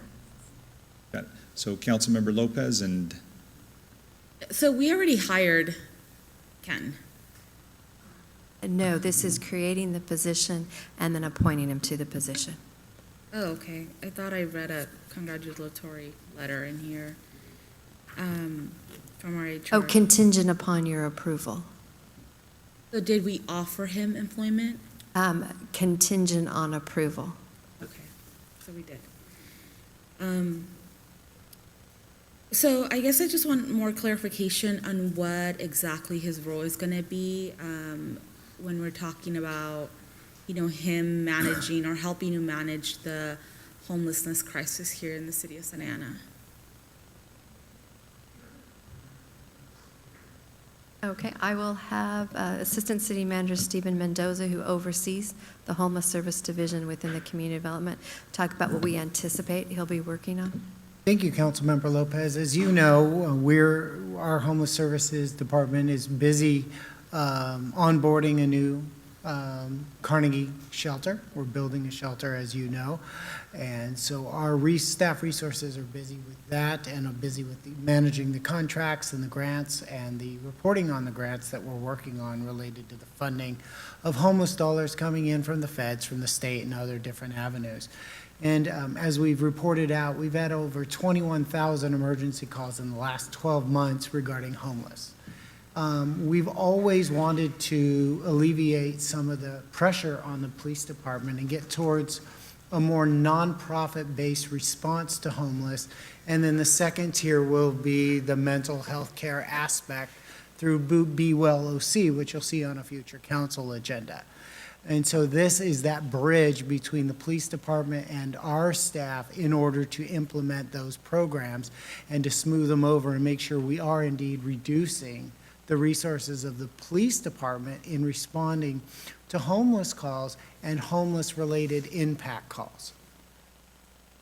Right, and I totally 100% want the city to move in that direction of, removing that burden from our police department, because I don't think it's fair, and I've said that publicly many times. So my understanding is that we're hiring Ken essentially, to be the point of contact where people call. Instead of the police, they're not going to call whatever number that is, and he's going to route them to... He'll oversee the vendor that will man the alternative 911. He won't be taking the calls himself. Okay. He'll be overseeing basically the field component of our homeless outreach. And what exactly is that component? So right now, we have a quality of life team that is a cross-departmental team. And so when there is a homeless issue or a call, they are dispatched to it, and it does include a makeup of police officers. So what we're going to be doing is supplementing with a nonprofit provider to do that and eliminating the police aspect of it and divert the 911 calls. So if a 911 call goes into CityNet and they're dispatched, he's going to be the one to ensure that the nonprofit provider is responding, and if there is a need, he would be the one to make a determination if there is even a need for any police involvement, and then he would also be overseeing them in their outreach services, using his expertise with the work that he's done here for umpteen years in identifying where we have our hot spots and continuing with the oversight of the nonprofit provider. Okay, and just out of curiosity, why didn't we pull somebody from the quality of life team since they already do this work? Well, they would, that is an existing police officer? Right. Well, we wanted to eliminate the public safety component for it and move completely to a nonprofit. And as a retired annuitant working as a homeless service manager, he is not a law enforcement officer. His background is just in law enforcement. Correct. Got it. So do we normally start all of our new employees at the max rate pay? So based on this, it's an existing classification, and that is the existing rate of pay. So other than you making it a position that's eligible for a retired annuitant, you're not approving the pay range. That's already an existing pay range. And it's at the $84.47. There is no benefits, there's no additional cost to that. That merely is the component. So when you compare that to when we hire a consultant, it's actually a very favorable rate for the city to be paying for that level of expertise in this area. Okay, thank you. Great, thank you. Mayor Pro Tem? Thank you, Mayor Sarmiento. I'd like to make a motion to approve item 21.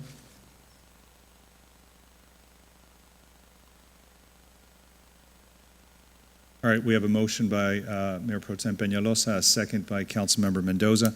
Seeing no other questions or comments, the only comment I would say is that,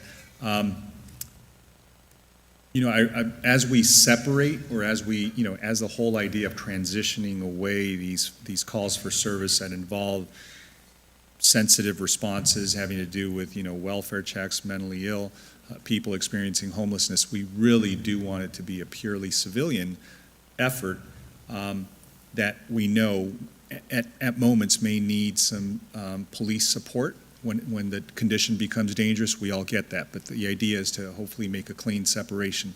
The fact that Ken, knows the city well, is intimately familiar, and I think one of the values is that he is very well respected by Federal District Court Judge Carter, to me, is a big benefit. I'm not crazy about the fact that he's a former law enforcement, officer. That's something that I think, as long as he's not going to be doing anything under that capacity,